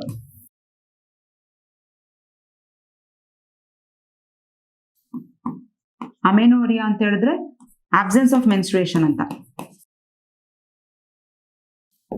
Absence of menstruation ಅಂದ್ರೆ ತಾಯಿ ಬ್ರೆಸ್ಟ್ ಫೀಡ್ ಮಾಡ್ಬೇಕಾದ್ರೆ ಮಗುಗೆ ಸ್ಟಾರ್ಟಿಂಗ್, ಮಗು ಹುಟ್ಟಿದ ತಕ್ಷಣದಿಂದ ಏನ್ ಬ್ರೆಸ್ಟ್ ಫೀಡ್ ಮಾಡ್ತಾಳೆ ಅಲ್ಲಿಂದ 6 months ಮೆನ್ಸ್ಟ್ರೇಷನ್ ನಡೀತಾ ಇಲ್ಲ. ಯಾಕೆ ನಡೀತಾ ಇಲ್ಲ ಹೇಳ್ತೀನಿ. ಇದು ಬರ್ಕೊಂಡ್ರ ಅಕಸ್ಮಾತ್ ನಿಮಗೆ ಬರ್ಕೊಳಕ್ ಟೈಮ್ ಆಗ್ತಾ ಇಲ್ಲ ಅಂತ ಹೇಳಿದ್ರು ಕ್ವಿಕ್ ರಿವಿಷನ್ಸ್ ಅಂತ ಇದೆ ನಮ್ದು ಎಲ್ಲ ವಿಡಿಯೋಸ್ಗಳಿಗೂ.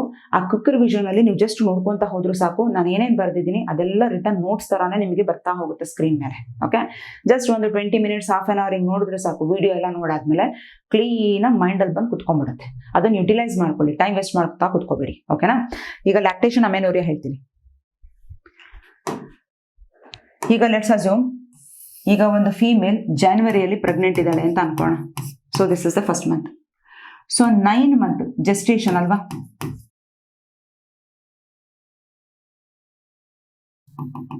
ಈ 9 months ಜೆಸ್ಟೇಷನ್ ಅಲ್ಲಿ ಯಾವ ಕಾರಣಕ್ಕೂ ಏನ್ ನಡೆಯಲ್ಲ, ನೋ ಮೆನ್ಸ್ಟ್ರೇಷನ್. ಮೆನ್ಸ್ಟ್ರೇಷನ್ ಯಾಕೆ ನಡೆಯಲ್ಲ? It's a common sense. ಯಾಕಂತ ಹೇಳಿದ್ರೆ ಇಲ್ಲಿ ನೋಡಿ, ಇಲ್ಲಿ ಎಂಡೋಮೆಟ್ರಿಯಂ ಲೈನಿಂಗ್ ಏನಾಗಿರುತ್ತೆ, ತಿಕ್ಕಾಗಿರುತ್ತೆ. ಬೈ ಚಾನ್ಸ್ ಮೆನ್ಸ್ಟ್ರೇಷನ್ ನಡೀತು ಅಂತ ಹೇಳಿದ್ರೆ ಇಲ್ಲಿ ಯುಟರಸ್ ಒಳಗಡೆ ಫೀಟಸ್ ಗ್ರೋ ಆಗ್ತಾ ಇದೆ, ಇದು ಕಳಚ್ಕೊಂಡು ಕೆಳಗಡೆ ಬಿದ್ಬಿಡುತ್ತೆ, ಅಬಾರ್ಷನ್ ಆಗ್ಬಿಡುತ್ತೆ. ಸೊ ಅದಕ್ಕೋಸ್ಕರ ಮೆನ್ಸ್ಟ್ರೇಷನ್ ಇಲ್ಲಿ ನಡೆಯಲ್ಲ. ಸೊ ಈಗ ಮಗು ಹುಟ್ಟಾದ್ಮೇಲೆ ಏನಾಗ್ತಾ ಇದೆ, ಬಾಡಿಯಲ್ಲಿ ಹೈ ಲೆವೆಲ್ ಪ್ರೊಲ್ಯಾಕ್ಟಿನ್ ಜಾಸ್ತಿ ಆಗಿದೆ. ಪ್ರೊಲ್ಯಾಕ್ಟಿನ್ ಹಾರ್ಮೋನ್ ಇದ್ದಾಗ ತಾನೇ ಬ್ರೆಸ್ಟ್ ಫೀಡ್ ಮಾಡ್ಲಿಕ್ಕೆ ಸಾಧ್ಯ, ಅಂದ್ರೆ ಮಿಲ್ಕ್ ಸೆಕ್ರೇಷನ್ ಆಗಿದೆ. ಸೊ ಇಲ್ಲೇನಾಗ್ತಿದೆ, ಅವಳು ಒಂದು 6 months ಅಂದ್ರೆ ಇಲ್ಲಿ 10, 11, 12, 1, 2, 3 ಈ 6 months ಏನ್ ಮಾಡ್ತಾ ಇದ್ದಾಳೆ, ಮಗುಗೆ ಬ್ರೆಸ್ಟ್ ಫೀಡ್ ಮಾಡ್ತಾ ಇದ್ದಾಳೆ. ಅದನ್ನ ಇಂಟೆನ್ಸ್ ಲ್ಯಾಕ್ಟೇಷನ್ ಪೀರಿಯಡ್ ಅಂತ ಕರಿತೀವಿ. ಸೊ ಇಂಟೆನ್ಸ್ ಲ್ಯಾಕ್ಟೇಷನ್ ಇದ್ದಾಗ ಏನಾಗುತ್ತೆ, ಹೈ ಪ್ರೊಲ್ಯಾಕ್ಟಿನ್ ಇರುತ್ತೆ. ಸೊ ಯಾವಾಗ ಪ್ರೊಲ್ಯಾಕ್ಟಿನ್ ಹೈ ಇರುತ್ತೆ, ಈ ಪ್ರೊಲ್ಯಾಕ್ಟಿನ್ ಸೀದಾ ಹೋಗುತ್ತೆ. ಯಾರ ಹತ್ರ ಹೋಗುತ್ತೆ ಇಲ್ಲಿ ನೋಡಿ, ಇದು ಅಮ್ಮ ಅಲ್ಲ, ಮದರ್ ಅಲ್ಲ. ಈಗ ಮದರಿನ ಹೈಪೋಥಾಲಮಸ್ಸಿಗೆ ಹೋಗುತ್ತೆ.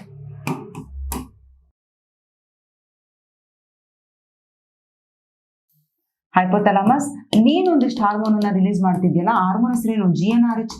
ನೆನ್ಪು ಮಾಡ್ಕೊಳ್ಳಿ, ಹ್ಯೂಮನ್ ರಿಪ್ರೊಡಕ್ಷನ್ ಅಲ್ಲಿ ಓದಿದ್ವಿ. GnRH ಯಾರ ಹತ್ರ ಹೋಗ್ಬೇಕು, ಆಂಟೀರಿಯರ್ ಪಿಟ್ಯುಟರಿ ಹತ್ರ ಹೋಗ್ತಿತ್ತು. ಆಂಟೀರಿಯರ್ ಪಿಟ್ಯುಟರಿಗೆ ಹೋಗಿ ಏನನ್ನು ರಿಲೀಸ್ ಮಾಡಕ್ ಹೇಳ್ತಿತ್ತು, LH and FSH. LH FSH ಇದ್ದಿದ್ದಕ್ಕೆ ತಾನೆ ಇಲ್ಲಿ ನೋಡಿ 14th ಡೇ ಬಂದಾಗ ಪೀಕಲ್ಲಿ ಹೋಗ್ತಿತ್ತು. ಈ LH ಪೀಕಲ್ಲಿ ಹೋಗ್ತಿತ್ತು. ನಾವು ಓಕೆ ಒಂದ್ ಕೆಲಸ ಮಾಡ, ನೀವು ಸ್ವಲ್ಪ ರೀಕಾಲೇ ಮಾಡ್ಕೊಂಡು ತೋರಿಸ್ಬಿಡ್ತೀನಿ ನಿಮಗೆ.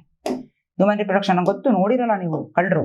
ಇಲ್ಲಿ ನೋಡಿ, LH ಹಿಂಗ್ ಬರ್ತಾ ಇದೆ 14th ಡೇಗೆ ಹೈ ಲೆವೆಲ್ಗೆ ಹೋಯ್ತು, ಆಮೇಲೆ ಕಮ್ಮಿ ಆಗ್ಬಿಡ್ತು. ಅದೇ ತರ FSH ಅಂತ ಅನ್ಕೋಣ.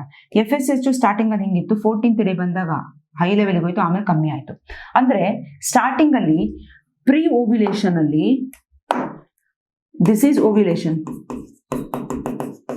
ಓವ್ಯುಲೇಷನ್ ಆದ್ಮೇಲೆ ಕಮ್ಮಿ ಆಗಿದೆ, ಓವ್ಯುಲೇಷನ್ಗಿಂತ ಮುಂಚೆನೂ ಕಮ್ಮಿ ಇದೆ, ಓವ್ಯುಲೇಷನ್ ಟೈಮಲ್ಲಿ ಜಾಸ್ತಿ ಆಗಿದೆ. ಕರೆಕ್ಟ್ ಅಲ್ವಾ? ಈಗ ವಾಪಸ್ ಬರೋಣ. ಈ ಪ್ರೊಲ್ಯಾಕ್ಟಿನ್ ಹೋಗಿ ಏನ್ ಮಾಡ್ತಾ ಇದೆ, ಸೀದಾ ಈ ಹೈಪೋಥಾಲಮಸ್ಸಿಗೆ ಹೇಳುತ್ತೆ, ನೋಡು ಏನನ್ನ, ಸ್ಟಾಪ್ GnRH ಅನ್ನ ಸ್ಟಾಪ್ ಮಾಡು ಅಂತ ಹೇಳುತ್ತೆ ಪ್ರೊಲ್ಯಾಕ್ಟಿನ್. GnRH ಸ್ಟಾಪ್ ಆಯ್ತು ಅಂದ್ರೆ LH FSH ಪ್ರೊಡ್ಯೂಸ್ ಆಗ್ತಿಲ್ಲ. ಯಾವಾಗ LH FSH ಪ್ರೊಡ್ಯೂಸ್ ಆಗ್ತಿಲ್ಲ, ಏನ್ ನಡೀತಿಲ್ಲ, ಓವ್ಯುಲೇಷನ್ ನಡೀತಾ ಇಲ್ಲ. ಕರೆಕ್ಟ್ ಅಲ್ವಾ? ಅರ್ಥ ಆಯ್ತಾ? ಅರ್ಥ ಆಗ್ಲಿಲ್ಲ? ನಿಮ್ಗೆ ಸಿಂಪಲ್ ಆಗಿ ಹೇಳಬೇಕು ಅಂದ್ರೆ ಇಷ್ಟೇ ತಿಳ್ಕೊಳ್ಳಿ. ಇಂಟೆನ್ಸ್ ಲ್ಯಾಕ್ಟೇಷನ್ ಅಲ್ಲಿ ಹೈ ಪ್ರೊಲ್ಯಾಕ್ಟಿನ್ ಇರುತ್ತೆ. ಹೈ ಪ್ರೊಲ್ಯಾಕ್ಟಿನ್ ಅಂದ್ರೆ ಮಿಲ್ಕ್ ನ ಪ್ರೊಡ್ಯೂಸ್ ಮಾಡುವಂತ ಹಾರ್ಮೋನ್. ಈ ಹೈ ಪ್ರೊಲ್ಯಾಕ್ಟಿನ್ ಏನ್ ಮಾಡುತ್ತೆ, ಸುಮ್ ಕುತ್ಕಾನೇನು ಅಂತ ಯಾರನ್ನು ಕೂರಿಸ್ತಿದೆ, suppress LH and FSH. LH ಮತ್ತೆ FSH ನ ಒಡೆದು ಸುಮ್ಮನೆ ಕೂರಿಸ್ತಿದೆ. ಯಾವಾಗ LH FSH ಇಲ್ಲ, ನೋ ಓವ್ಯುಲೇಷನ್. ಯಾವಾಗ ಓವ್ಯುಲೇಷನ್ ಆಗ್ತಿಲ್ಲ, ಇಲ್ಲಿ ಯಜ್ಞೆ ಇಲ್ಲ ಅಂತ ಹೇಳಿದ್ರೆ ಸ್ಪರ್ಮ್ ಬಂದ್ ಯಾರ ಜೊತೆ ಫ್ಯೂಸ್ ಆಗುತ್ತೆ. ಸೊ ಹಾಗಾಗಿ ನೋ ಫರ್ಟಿಲೈಸೇಷನ್. ಇಲ್ಲಿ ಫರ್ಟಿಲೈಸೇಷನ್ ಆಗಲ್ಲ. ಇದು ಯಾವಾಗ ನಡೆಯೋದು, ಇಂಟೆನ್ಸ್ ಲ್ಯಾಕ್ಟೇಷನ್. ತಾಯಿಯಲ್ಲಿ ಚೆನ್ನಾಗಿ ಬ್ರೆಸ್ಟ್ ಮಿಲ್ಕ್ ಬರ್ತಾ ಇರಬೇಕು. ಅದು ಬರೋಕ್ಕೆ ಕಾರಣ ಹೈ ಪ್ರೊಲ್ಯಾಕ್ಟಿನ್ ಇರಬೇಕು. ಸ್ವಲ್ಪ ಪ್ರೊಲ್ಯಾಕ್ಟಿನ್ ಹಾರ್ಮೋನ್ ಇದ್ರೆ ಇವೆಲ್ಲ ಕೆಲಸ ಮಾಡಲ್ಲ ಅವು. ಓಕೆ, ಸೊ ಹಾಗಾಗಿ ಮತ್ತೆ ನಾವೇನಂತ ಹೇಳ್ತೀವಿ, ಚಾನ್ಸಸ್ ಅಕಸ್ಮಾತ್ ಪ್ರೊಲ್ಯಾಕ್ಟಿನ್ ಜಾಸ್ತಿ ಆಗ್ದಲೇ ಇದ್ದು ಇದನ್ನ ಶಟ್ ಡೌನ್ ಮಾಡಿರ್ಲಿಲ್ಲ ಅಂದಿದ್ರೆ, ಓವ್ಯುಲೇಷನ್ ಆಗ್ಬಿಟ್ರೆ, ಆ ಟೈಮಲ್ಲಿ ಸೆಕ್ಷುವಲ್ ಇಂಟರ್ಕೋರ್ಸ್ ಆಗಿ ಮಗು ಹುಟ್ಬಿಟ್ರೆ ಮತ್ತೆ ಫೇಲ್ಯೂರ್ ಚಾನ್ಸಸ್ ಆಗ್ಬಿಡತ್ತಲ್ಲಪ್ಪ ದೇವ್ರೆ ಅಂತ ಹೇಳ್ತೀವಿ. ಬಟ್ ಜನರಲ್ ಆಗಿ ಬಾಡಿಯಲ್ಲಿ ಈ ತರ ನಡೆಯುತ್ತೆ. ಅರ್ಥ ಆಯ್ತೇನ್ರೋ? ಸೊ ಇವೆಲ್ಲ ಓದಿದ್ಮೇಲೆ ನಮ್ಗೆ ಒಂದಂತೂ ಕ್ಲಿಯರ್ ಆಯ್ತು, ಏನಂತ, ಬಾಡಿಯ ನಾಲೆಡ್ಜ್ ಮೇಲೆ ವರ್ಕ್ ಮಾಡ್ತಿದೆ ಈ ಮೆಥಡ್. ಸೊ ಹಾಗಾಗಿ 100% ಸೇಫ್, ನೋ ಸೈಡ್ ಎಫೆಕ್ಟ್. ಆದ್ರೆ ಫೇಲ್ಯೂರ್ ಚಾನ್ಸಸ್ ಹೈ.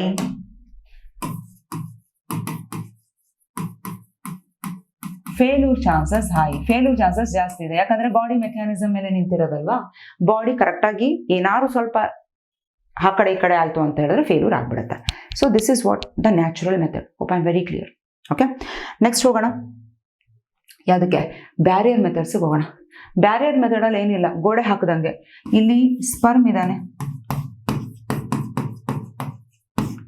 ಈ ಸ್ಪರ್ಮ್ ಮತ್ತೆ ಎಗ್ ಮಧ್ಯದಲ್ಲಿ ನೋಡಿ ಗೋಡೆ ಹಾಕಿ ನಿಲ್ಸ್ಬಿಟ್ಟಿದೀವಿ. ಸೊ ವಾಟ್ ಇಸ್ ದಿಸ್ ಗೋಡೆ? ದಿಸ್ ಗೋಡೆ ಇಸ್ ನಥಿಂಗ್ ಬಟ್ ಬ್ಯಾರಿಯರ್. ಇಲ್ಲಿ ಯಾರಿದ್ದಾಳೆ? So here is the ovum. So ಅಲ್ಲಿ ಓವಮ್ ಕಾಯ್ತದೆ. ಈ ಓವಮು ಸ್ಪರ್ಮ್ನ ಮೀಟ್ ಮಾಡಿದಂಗೆ ಬ್ಯಾರಿಯರ್ ಹಾಕ್ಬಿಡೋದು. ಓಕೆ, ಸೊ ಅದನ್ನ ನಾವು ಏನಂತ ಕರಿತೀವಿ? Barrier method.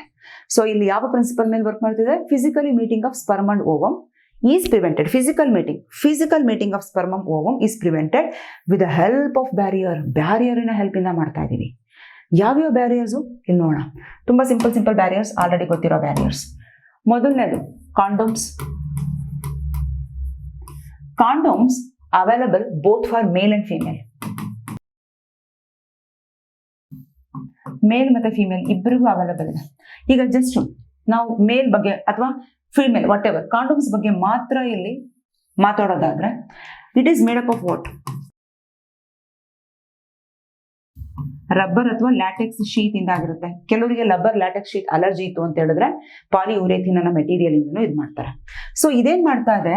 It cover external genitalia. External ಜೆನೆಟೇಲಿಯಾನ ಕವರ್ ಮಾಡ್ತದೆ. ಈಗ ಉದಾಹರಣೆಗೆ ಮೇಲ್ ಕಾಂಡೋಮ್ ಬಗ್ಗೆ ಮಾತಾಡೋದಾದ್ರೆ, in the case of male, so if it is a penis ಅಂತ ಅನ್ಕೋಣ. ಸೊ ಇಲ್ಲೇನಾಗ್ತಾ ಇದೆ? It is going to cover like this. ಈ ತರ ಕವರ್ ಮಾಡ್ತಾ ಇದೆ. ಈಗ let's imagine this is the female reproductive system.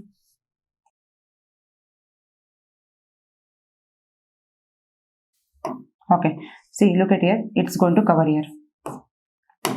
ಈಗ ಏನೇ ಎಜಾಕ್ಯುಲೇಟ್ ಸೆಮನ್ ಎಲ್ಲ ಬಿದ್ರು ಸಹ which is secreted with in this condom ಒಳಗಡೆ ಸೆಕ್ರೇಟ್ ಆಗ್ತಾ ಇದೆ. It is not entering in to the cervix. ಇದು ಸರ್ವಿಕ್ಸ್ ಹೊರಗಡೆ ಹೋಗ್ತಾನೆ ಇಲ್ಲ. So this is the cervix. So ಈ ರೀತಿ ಆಗೋದ್ರಿಂದ it's like a barrier. So ಇಲ್ಲಿದೆ ಎಗ್ಗು, ಆ ಎಗ್ ಹತ್ರ ಹೋಗಕ್ಕೆ ಇಲ್ಲಿ ಜಾಗನೇ ಇಲ್ವಲ್ಲ.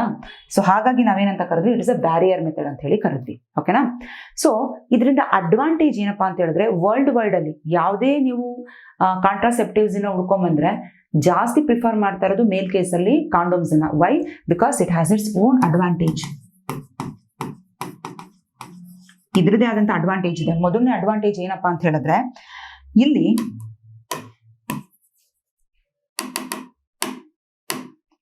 ಓಕೆ, ಸೊ ಇದೇನ್ ಮಾಡ್ತಾ ಇದೆ? ನಾಟ್ ಓನ್ಲಿ ಪ್ರಿವೆಂಟಿಂಗ್ ಫರ್ಟಿಲೈಸೇಷನ್, ಬರೀ ಫರ್ಟಿಲೈಸೇಷನ್ ಪ್ರಿವೆಂಟ್ ಮಾಡೋದಷ್ಟೇ ಅಲ್ದೇನೆ, ಅಕಸ್ಮಾತ್ ಈಗ ಮೇಲ್ ಪಾರ್ಟ್ನರಿಗೆ ಯಾವುದೋ ಒಂದು ಡಿಸೀಸ್ ಇತ್ತು ಅಂತ ಅನ್ಕೋಣ. Let's imagine a person is suffering from AIDS. ಈಗ ಏಡ್ಸ್ ಪರ್ಸನ್ ಸೆಕ್ಷುವಲ್ ಕಾಂಟ್ಯಾಕ್ಟ್ ಮಾಡ್ದ ವಿತ್ ಅ ಫೀಮೇಲ್, ಬಟ್ ಆ ಫ್ಲೂಯಿಡ್ ಮಿಕ್ಸ್ ಆದಾಗ ಮಾತ್ರ ಆ ಫೀಮೇಲ್ಗೆ ಏಡ್ಸ್ ಬರಕ್ ಸಾಧ್ಯ. ಬಟ್ ಆ ಫ್ಲೂಯಿಡೇ ಮಿಕ್ಸ್ ಆಗ್ತಿಲ್ಲ ಅಂದ್ರೆ STD ಪ್ರಿವೆಂಟ್ ಆಯ್ತು. ಸೊ ಅದೇ ತರ ಮೇಲ್ ಒಂದೇ ಕೇಸ್ ಅಲ್ಲ, ಫೀಮೇಲ್ ಕೇಸ್ಗೆ ಅನ್ಕೋಣ. ಈಗ ಫೀಮೇಲ್ಗೆ ಯಾವುದೋ ಒಂದು ಸೆಕ್ಷುವಲಿ ಟ್ರಾನ್ಸ್ಮಿಟೆಡ್ ಇನ್ಫೆಕ್ಷನ್ ಇದೆ, ಯಾವುದೋ ಒಂದು ಗೊರೇರಿಯನೋ ಸಿಫಿಲಿಸೋ ಬಂದ್ಬಿಟ್ಟಿದೆ. ಈಗ ಅವಳ ಬಾಡಿಯಿಂದ ಮೇಲಿಗೆ ಎಂಟ್ರಿನೇ ಆಗಲ್ಲ. ಯಾಕೆ? Because it's going to cover the external genitalia. So ಹಾಗಾಗಿ ಅಡ್ವಾಂಟೇಜ್ ಏನಪ್ಪಾ ಅಂತ ಹೇಳಿದ್ರೆ, ಪ್ರಿವೆಂಟ್ ಫರ್ಟಿಲೈಸೇಷನ್,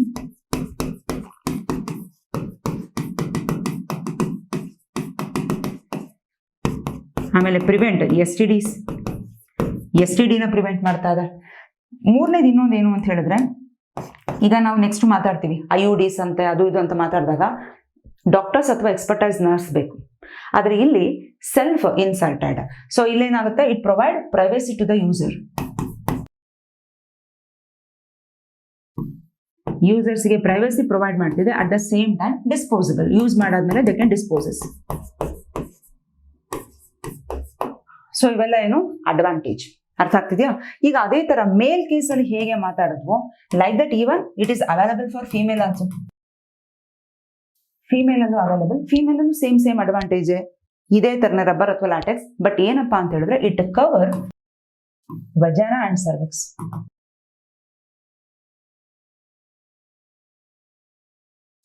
ಈಗ ದಿಸ್ ಇಸ್ ಸರ್ವಿಕ್ಸ್ ವಜಾನಾ ಅಂತ ಹೇಳಿದ್ರೆ ಈ ರೀತಿ ಕವರ್ ಮಾಡಿರೋದು. It's going to cover something like this. ಈ ರೀತಿ ಕವರ್ ಮಾಡಿರುತ್ತೆ. ಸೊ ದಟ್ ಇವಾಗ male partner even if you do sexual contacts with this, of course ಎಲ್ಲ ಸೆಕ್ರೇಷನ್ಸ್ ಇಲ್ಲೇ ಇರುತ್ತೆ ಹೊರತು ಫೀಮೇಲ್ ಬಾಡಿ ಒಳಗಡೆ ರಿಪ್ರೊಡಕ್ಟಿವ್ ಟ್ರಾಕ್ಟ್ಗೆ ಎಂಟ್ರಿ ಆಗಲ್ಲ. So this is what about the condoms. But ಇದೇ ತರ ಬರೀ ಕಾಂಡೋಮ್ಸ್ ಒಂದೇ ಅಲ್ಲ, ಬೇರೆ ಬೇರೆ ಬ್ಯಾರಿಯರ್ಸ್ ಅವೈಲಬಲ್ ಇದೆ. ವಾಟ್ ಆರ್ ಅದರ್ ಬ್ಯಾರಿಯರ್ಸ್ ನೋಡಿ, ಸರ್ವಿಕಲ್ ಕ್ಯಾಪ್, ವಾಲ್ಸ್, ಪೆಸರೀಸ್, ಈ ತರ ಸುಮಾರಷ್ಟಿದೆ. ಬಟ್ ಇವೆಲ್ಲ it is only for female ಬಾಡಿಗೆ ಮಾತ್ರ ಡಿಸೈನ್ ಮಾಡಿದ್ದಾರೆ. ಸೊ ಇಲ್ಲಿ ಎಸ್ಪೆಷಲಿ ಸರ್ವಿಕಲ್ ಕ್ಯಾಪ್ ಮತ್ತೆ ಈ ವಾಲ್ಸ್ ಅಂತ ಹೇಳಿ ತಗೊಂಡ್ರೆ ಇಟ್ಸ್ ಸಮ್ವಾಟ್ ಲೈಕ್ ದಿಸ್. ಈ ತರ ಇರುತ್ತೆ. ಈ ಸರ್ವಿಕಲ್ ಕ್ಯಾಪ್ ಅಂತ ವಾಲ್ಟ್ ಅಂತ ಅನ್ಕೋಣ, ಇದು ಕ್ಯಾಪ್ ಕಪ್ ಲೈಕ್ ಸ್ಟ್ರಕ್ಚರ್ಸ್ ಈ ತರ ಇರುತ್ತೆ. ಇದೇನು ಅಂತ ಹೇಳಿದ್ರೆ ಇಟ್ ಕವರ್ ಸರ್ವಿಕ್ಸ್ ಅನ್ನ ಕವರ್ ಮಾಡುತ್ತೆ. I will tell you. Let's imagine it's a female reproductive system. ಓಕೆನಾ? ಈಗ ಈ ವಾಲ್ಟ್ ಅಥವಾ ಸರ್ವಿಕಲ್ ಕ್ಯಾಪ್ ತಗೊಂಡ್ಲು ಅಂತ ಹೇಳಿದ್ರೆ female, it's going to cover like this. It's going to cover. So ಈಗ ಸೆಕ್ಷುವಲ್ ಇಂಟರ್ಕೋರ್ಸ್ ಆದ್ರೂ ಸಹ ಒನ್ಸ್ ಅಗೇನ್ ಏನೇ ಸೆಮನ್ ಇದ್ರು ಇಲ್ಲಿಲ್ಲೇ ಇರುತ್ತೆ ಹೊರತು ಬಾಡಿ ಒಳಗಡೆ ಎಂಟ್ರಿ ಆಗಲ್ಲ, ಫಿಮೇಲ್ ರಿಪ್ರೊಡಕ್ಟಿವ್ ಟ್ರಾಕ್ಟ್ ಎಂಟ್ರಿ ಆಗಲ್ಲ. ಬಟ್ ಬೈ ಚಾನ್ಸ್ ಏನಾದ್ರು ಹೋಗುವಂತ ಚಾನ್ಸಸ್ ಇದ್ಬಿಟ್ರೆ, ಏನಾದ್ರು ಪ್ರಾಬ್ಲಮ್ ಆದ್ರೆ ಅನ್ನೋದಕ್ಕೋಸ್ಕರ ಏನ್ ಮಾಡ್ಬೋದು, ಫೋಮ್ ಅಂಡ್ ಸ್ಪರ್ಮಿಸೈಡಲ್ ಜೆಲ್ಲೀಸ್ ಅಂತ ಬರುತ್ತೆ.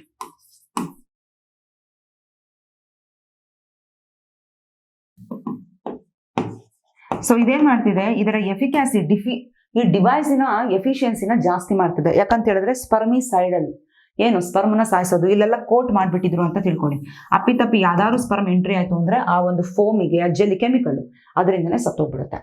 ಬಟ್ ಇದೇನಪ್ಪಾ ಅಂತ ಹೇಳಿದ್ರೆ ಇದು ರೀಯೂಸಬಲ್ ಇವೆಲ್ಲ.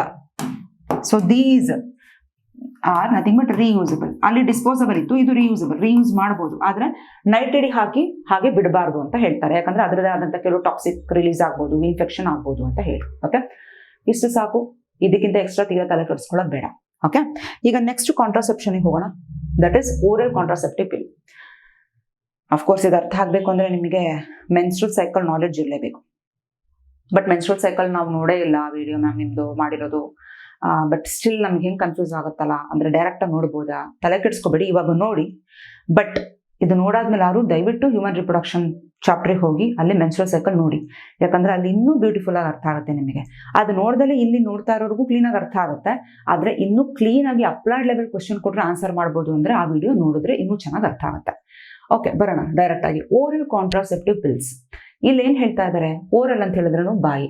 ಓಕೆ, ಕಾಂಟ್ರಾಸೆಪ್ಷನ್ ಪ್ರೆಗ್ನೆನ್ಸಿನ ಪ್ರಿವೆಂಟ್ ಮಾಡ್ತಾ ಇರೋದು. ಸೊ ಹೇಗೆ, with the help of pills ಅಂತ ಹೇಳಿದ್ರೆ ಟ್ಯಾಬ್ಲೆಟ್ ತಗೊಳ್ಳೋದ್ರ ಮೂಲಕ ಪ್ರೆಗ್ನೆನ್ಸಿನ ಪ್ರಿವೆಂಟ್ ಮಾಡೋದು. That is what the thing. Okay, ಇಲ್ಲಿ 3 ಕ್ಯಾಟಗರಿ ಟ್ಯಾಬ್ಲೆಟ್ಸ್ ಅನ್ನ ನೋಡ್ತೀವಿ ನಾವು. ಓಕೆನಾ? ಆ 3 ಟೈಪ್ಸ್ ಯಾವ್ದು ಇಲ್ಲ ಹೇಳ್ತೀನಿ. ಮೊದಲನೇದು ಡೈಲಿ ಪಿಲ್ಸ್. ಹೆಸರೇ ಹೇಳ್ತಾ ಇದೆ, ಡೈಲಿ ತಗೊಳ್ಬೇಕು. Okay, tablet has to be taken daily ತಗೋಬೇಕು. ಇಲ್ಲಿ ಅಟ್ಲೀಸ್ಟ್ 21 ಡೇಸ್ ತಗೊಳ್ಳೇಬೇಕು. ಮೆನ್ಸ್ಟ್ರಲ್ ಫೇಸ್ ದಿನ ಬಿಟ್ಟು. ಓಕೆ, ನೆಕ್ಸ್ಟ್ ಇನ್ನೊಂದು ವೀಕ್ಲಿ ಪಿಲ್ ಅಂದ್ರೆ weekly once in a week. ವಾರದಲ್ಲಿ ಒಂದಿನ ಟ್ಯಾಬ್ಲೆಟ್ ತಗೊಂಡ್ರು ಸಾಕು, ಇಲ್ಲಿ ಪ್ರೋಸೆಸ್ ವರ್ಕ್ ಆಗ್ತಾ ಇದೆ. ಥರ್ಡ್ ಒಂದು ಬಂದು ಎಮರ್ಜೆನ್ಸಿ ಪಿಲ್. ಎಮರ್ಜೆನ್ಸಿ ಟೈಮಲ್ಲಿ ತಗೊಳ್ಳೋದು. ಇದು ಹೋಗೋಕ್ಕಿಂತ ಮುಂಚೆ ಮೊದಲನೇದಾಗಿ ಯಾವ ಮೆಕ್ಯಾನಿಸಮ್ ವರ್ಕ್ ಮಾಡ್ತಿದೆ ನೋಡೋಣ, ಆಮೇಲೆ ನಿಮಗೆ ಅರ್ಥ ಆಗ್ಬಿಡುತ್ತೆ. ಸೊ ಫಿಮೇಲ್ ರಿಪ್ರೊಡಕ್ಟಿವ್ ಸಿಸ್ಟಮ್ ಬರೀತೀನಿ ಇವಾಗ.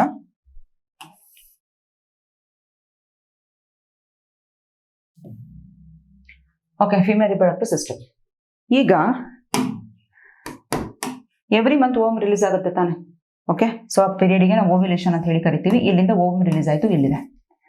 ಈಗ ಈ ಓವಮನ್ನ ಫ್ಯೂಸ್ ಆಗ್ಲಿಕ್ಕೆ, ಈ ಓವಮ್ ಜೊತೆ ಫ್ಯೂಸ್ ಆಗಕ್ಕೆ ಸೆಕ್ಷುವಲ್ ಇಂಟರ್ಕೋರ್ಸ್ ಆದಾಗ ಸ್ಪರ್ಮ್ ಬರುತ್ತೆ. ಈ ಸ್ಪರ್ಮ್ ಬಂದು ಇದ್ರ ಜೊತೆ ಫ್ಯೂಸ್ ಆಗುತ್ತೆ. That is fertilization. ಈಗ ಬೈ ಚಾನ್ಸ್ ನಾವು ಯಾವುದೋ ಒಂದು ಮೆಥಡ್ ಇಂದ ಈ ಓವಮ್ ರಿಲೀಸ್ ಆಗೋ ಪ್ರೋಸೆಸ್ ಏನಂತ ಕರಿತೀವಿ, ಓವ್ಯುಲೇಷನ್ ಅಂತ ಹೇಳಿ ಕರಿತೀವಿ. ಈ ಓವ್ಯುಲೇಷನ್ ನಾವು ಸ್ಟಾಪ್ ಮಾಡಿದ್ರೆ ಫರ್ಟಿಲೈಸೇಷನ್ ನಡೆಯುತ್ತಾ? ನಡೆಯಲ್ಲ. ಸೊ ಅದು ಇಲ್ಲಿರುವಂತ ಒಂದು ಸೀಕ್ರೆಟ್. ಅಪ್ಪಿತಪ್ಪಿ ಓವ್ಯುಲೇಷನ್ ಆಗ್ಬಿಡ್ತಪ್ಪ, ಫರ್ಟಿಲೈಸೇಷನ್ ಆಗ್ಬಿಡ್ತು. ನೆಕ್ಸ್ಟ್ ಏನ್ ಸ್ಟೆಪ್ ಅಲ್ಲಿ ಏನಾಗುತ್ತೆ, ನೆಕ್ಸ್ಟ್ ಸ್ಟೆಪ್ ಅಲ್ಲಿ ಬಂದು ಇಂಪ್ಲಾಂಟೇಶನ್ ಆಗಬೇಕು. ಬಂದು ದಿಸ್ ಇಸ್ ಎಂಡೋಮೆಟ್ರಿಯಂ ಲೈನಿಂಗ್. ಇಲ್ಲೆಲ್ಲ ಸೀದಾ ಒಂದೊಂದೇ ಡಿವೈಡ್ ಆಗ್ತಾ ಮಾರುಲಾ ಬ್ಲಾಸ್ಟೋಲಾ ಎಲ್ಲ ಬಂದು ಒಳಗಡೆ ಸೇರ್ಕೊಳ್ಳುತ್ತೆ. ಇದು ಎಂಬ್ರಿಯೋ ಆಗಿ ಬೆಳೆಯುತ್ತೆ. ಈಗ ಯಾವುದೋ ಒಂದು ಮೆಥಡ್ ಇಂದ ನಾವೇನ್ ಮಾಡ್ತೀವಿ, ಎಂಡೋಮೆಟ್ರಿಯಂ ಲೈನಿಂಗ್ ನ ಥಿನ್ ಮಾಡಾಕ್ಬಿಡ್ತೀವಿ. ಸೊ ದಟ್ ಇಂಪ್ಲಾಂಟೇಶನ್ ಆಗೋದಿಲ್ಲ, ಅದ್ರ ಬಗ್ಗೆ ಯೋಚನೆನೂ ಮಾಡಬೇಡ ನೀನು ಅಂತ ಹೇಳ್ತೀವಿ. ಅರ್ಥ ಆಗ್ತಿದ್ಯಾ? ಇಂಪ್ಲಾಂಟೇಶನ್ ಆದ್ರೆ ತಾನೇ ಪ್ರೆಗ್ನೆನ್ಸಿ ಕನ್ಫರ್ಮ್ ಅಂತ ಹೇಳ್ತೀವಿ. ಇಲ್ಲಿ ಇಂಪ್ಲಾಂಟೇಶನ್ ಆಗ್ಲಿಲ್ಲ, ಅದನ್ನು ಪ್ರಿವೆಂಟ್ ಮಾಡ್ಬಿಟ್ವಿ. ಅವಾಗ ಪ್ರೆಗ್ನೆನ್ಸಿ ಹೆಂಗಾದ್ಲು ಅಂದ್ರೆ ವಿಮೆನ್ ಪ್ರೆಗ್ನೆಂಟ್ ಹೆಂಗಾದ್ಲು. ಸೊ ಇಂಪ್ಲಾಂಟೇಶನ್ ಬೈ ಚಾನ್ಸ್ ನಾವ್ ಹೆಂಗಾರು ಮಾಡಿ ಇಂಪ್ಲಾಂಟೇಶನ್ ಅವಾಯ್ಡ್ ಮಾಡ್ಬಿಟ್ರೆ ಪ್ರೆಗ್ನೆನ್ಸಿ ಆಗಲ್ಲ. ಓಕೆ, ಇನ್ನೂ ಕೆಲವು ಟೈಮಲ್ಲಿ ಏನಾಗುತ್ತೆ, ಈ ಸರ್ವಿಕ್ಸ್ ಈ ಜಾಗದಲ್ಲಿ ನಾವು ಬ್ಲಾಕ್ ಮಾಡಾಕ್ಬಿಟ್ರೆ ಈ ಸ್ಪರ್ಮ್ನ, ಅವಾಗಲೂ ಸ್ಪರ್ಮ್ ಹೋಗಲ್ಲ, ಪ್ರೆಗ್ನೆಂಟ್ ಆಗಲ್ಲ. ಸೊ ಈ ತರ ಕೆಲವು ಐಡಿಯಾ ಹಿಡ್ಕೊಂಡು ಈ ಟ್ಯಾಬ್ಲೆಟ್ಸ್ ಅನ್ನ ರೆಡಿ ಮಾಡೋದು. ಸೊ ಬಾಡಿಯಲ್ಲಿ ಏನ್ ಹಾರ್ಮೋನ್ಸ್ ಇದೆ ಆ ಹಾರ್ಮೋನ್ ಅನ್ನೇ ಟ್ಯಾಬ್ಲೆಟ್ ರೂಪದಲ್ಲಿ ಕೊಡೋದು. ಸೊ ಹಾಗಾಗಿ ಇಲ್ಲಿರೋ ಕೆಲವು ಟ್ಯಾಬ್ಲೆಟ್, ಈ ಡೈಲಿ ಪಿಲ್ಸ್ ಮತ್ತೆ ಈ ಎಮರ್ಜೆನ್ಸಿ ಪಿಲ್, ಇವೆರಡನ್ನೂ ಸಹ ಇದನ್ನ ಬಿಟ್ಟು, ನಾಟ್ ದಿಸ್ ಒನ್, ಇವೆರಡನ್ನು ನಾವು ಹಾರ್ಮೋನಲ್ ಪಿಲ್ ಅಂತಾನೂ ಸಹ ಕರಿತೀವಿ. ಹಾರ್ಮೋನಲ್ ಪಿಲ್. ಸೊ ಇವಾಗ ನೋಡೋಣ ಆ ಹಾರ್ಮೋನ್ಸ್ ಯಾವುದು ಹೇಗ್ ಮಾಡ್ತಾ ಇದ್ದಾರೆ ಅಂತ. Okay, so first let us talk about daily pills. Easy ಕಂಡ್ರ, 5 ನಿಮಿಷ ಕ್ಲೀನ್ ಆಗಿ ನೋಡಿ ಗೊತ್ತಾಗತ್ತೆ. ಡೈಲಿ ಪಿಲ್ ಅಲ್ಲಿ 2 ತರ ಇದೆ ಮಕ್ಕಳ, 2 ಟೈಪ್ಸ್. ಯಾವ್ಯಾವುದು? ಒಂದು POPS, progestin only pills.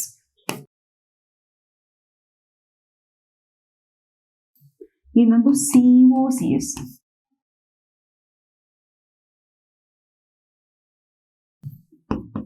Combined oral contraceptive pills. ನಂಗೆ ಗೊತ್ತು ನಿಮಗೆ ಕನ್ಫ್ಯೂಸ್ ಆಗ್ತದೆ, 2 second, just give me 2 minutes time, I will make you understand.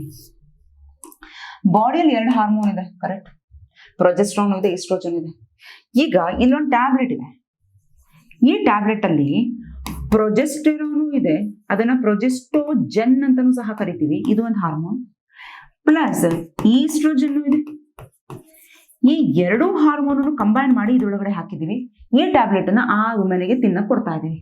ಅವಾಗ ಅದನ್ನ ಕಂಬೈನ್ಡ್ ಓರಲ್ ಕಾಂಟ್ರಾಸೆಪ್ಟಿವ್ ಪಿಲ್ ಅಂತ ಕರಿತೀವಿ. ಇಲ್ಲ, ಇಲ್ಲಿ ಟ್ಯಾಬ್ಲೆಟ್ ಇದೆ, ಈ ಟ್ಯಾಬ್ಲೆಟ್ ಅಲ್ಲಿ ಓನ್ಲಿ ಪ್ರೊಜೆಸ್ಟ್ರಾನ್ ಇದೆ, ಬರೀ ಪ್ರೊಜೆಸ್ಟ್ರಾನ್ ಅನ್ನ. ಇವೆಲ್ಲ ಏನು ಸಿಂಥೆಟಿಕ್ ಹಾರ್ಮೋನ್, ನ್ಯಾಚುರಲ್ ಆಗಿ ಬಾಡಿಯಲ್ಲಿ ಪ್ರೊಡ್ಯೂಸ್ ಆಗ್ತದೆ, ಬಟ್ ಇಲ್ಲಿ ಆರ್ಟಿಫಿಷಿಯಲ್ ಆಗಿ ಕೊಡ್ತಾ ಇದೀವಿ ಈ ಹಾರ್ಮೋನ್ ಅನ್ನ. ಇದನ್ನ ಕೊಡ್ತಾ ಇದೀವಿ, ತಿನ್ನಮ್ಮ. ಏನ್ ತಿನ್ಬೇಕು ನೋಡು, ನಿಂಗೆ ಓವ್ಯುಲೇಷನ್ ಆಗ್ಬಾರ್ದು ತಾನೆ, ಪ್ರೆಗ್ನೆಂಟ್ ಆಗ್ಬಾರ್ದು ತಾನೆ, ತಿನ್ನು ಅಂತ ಕೊಟ್ವಿ, ಡೈಲಿ ತಿನ್ನು ಅಂತ ಕೊಟ್ವಿ.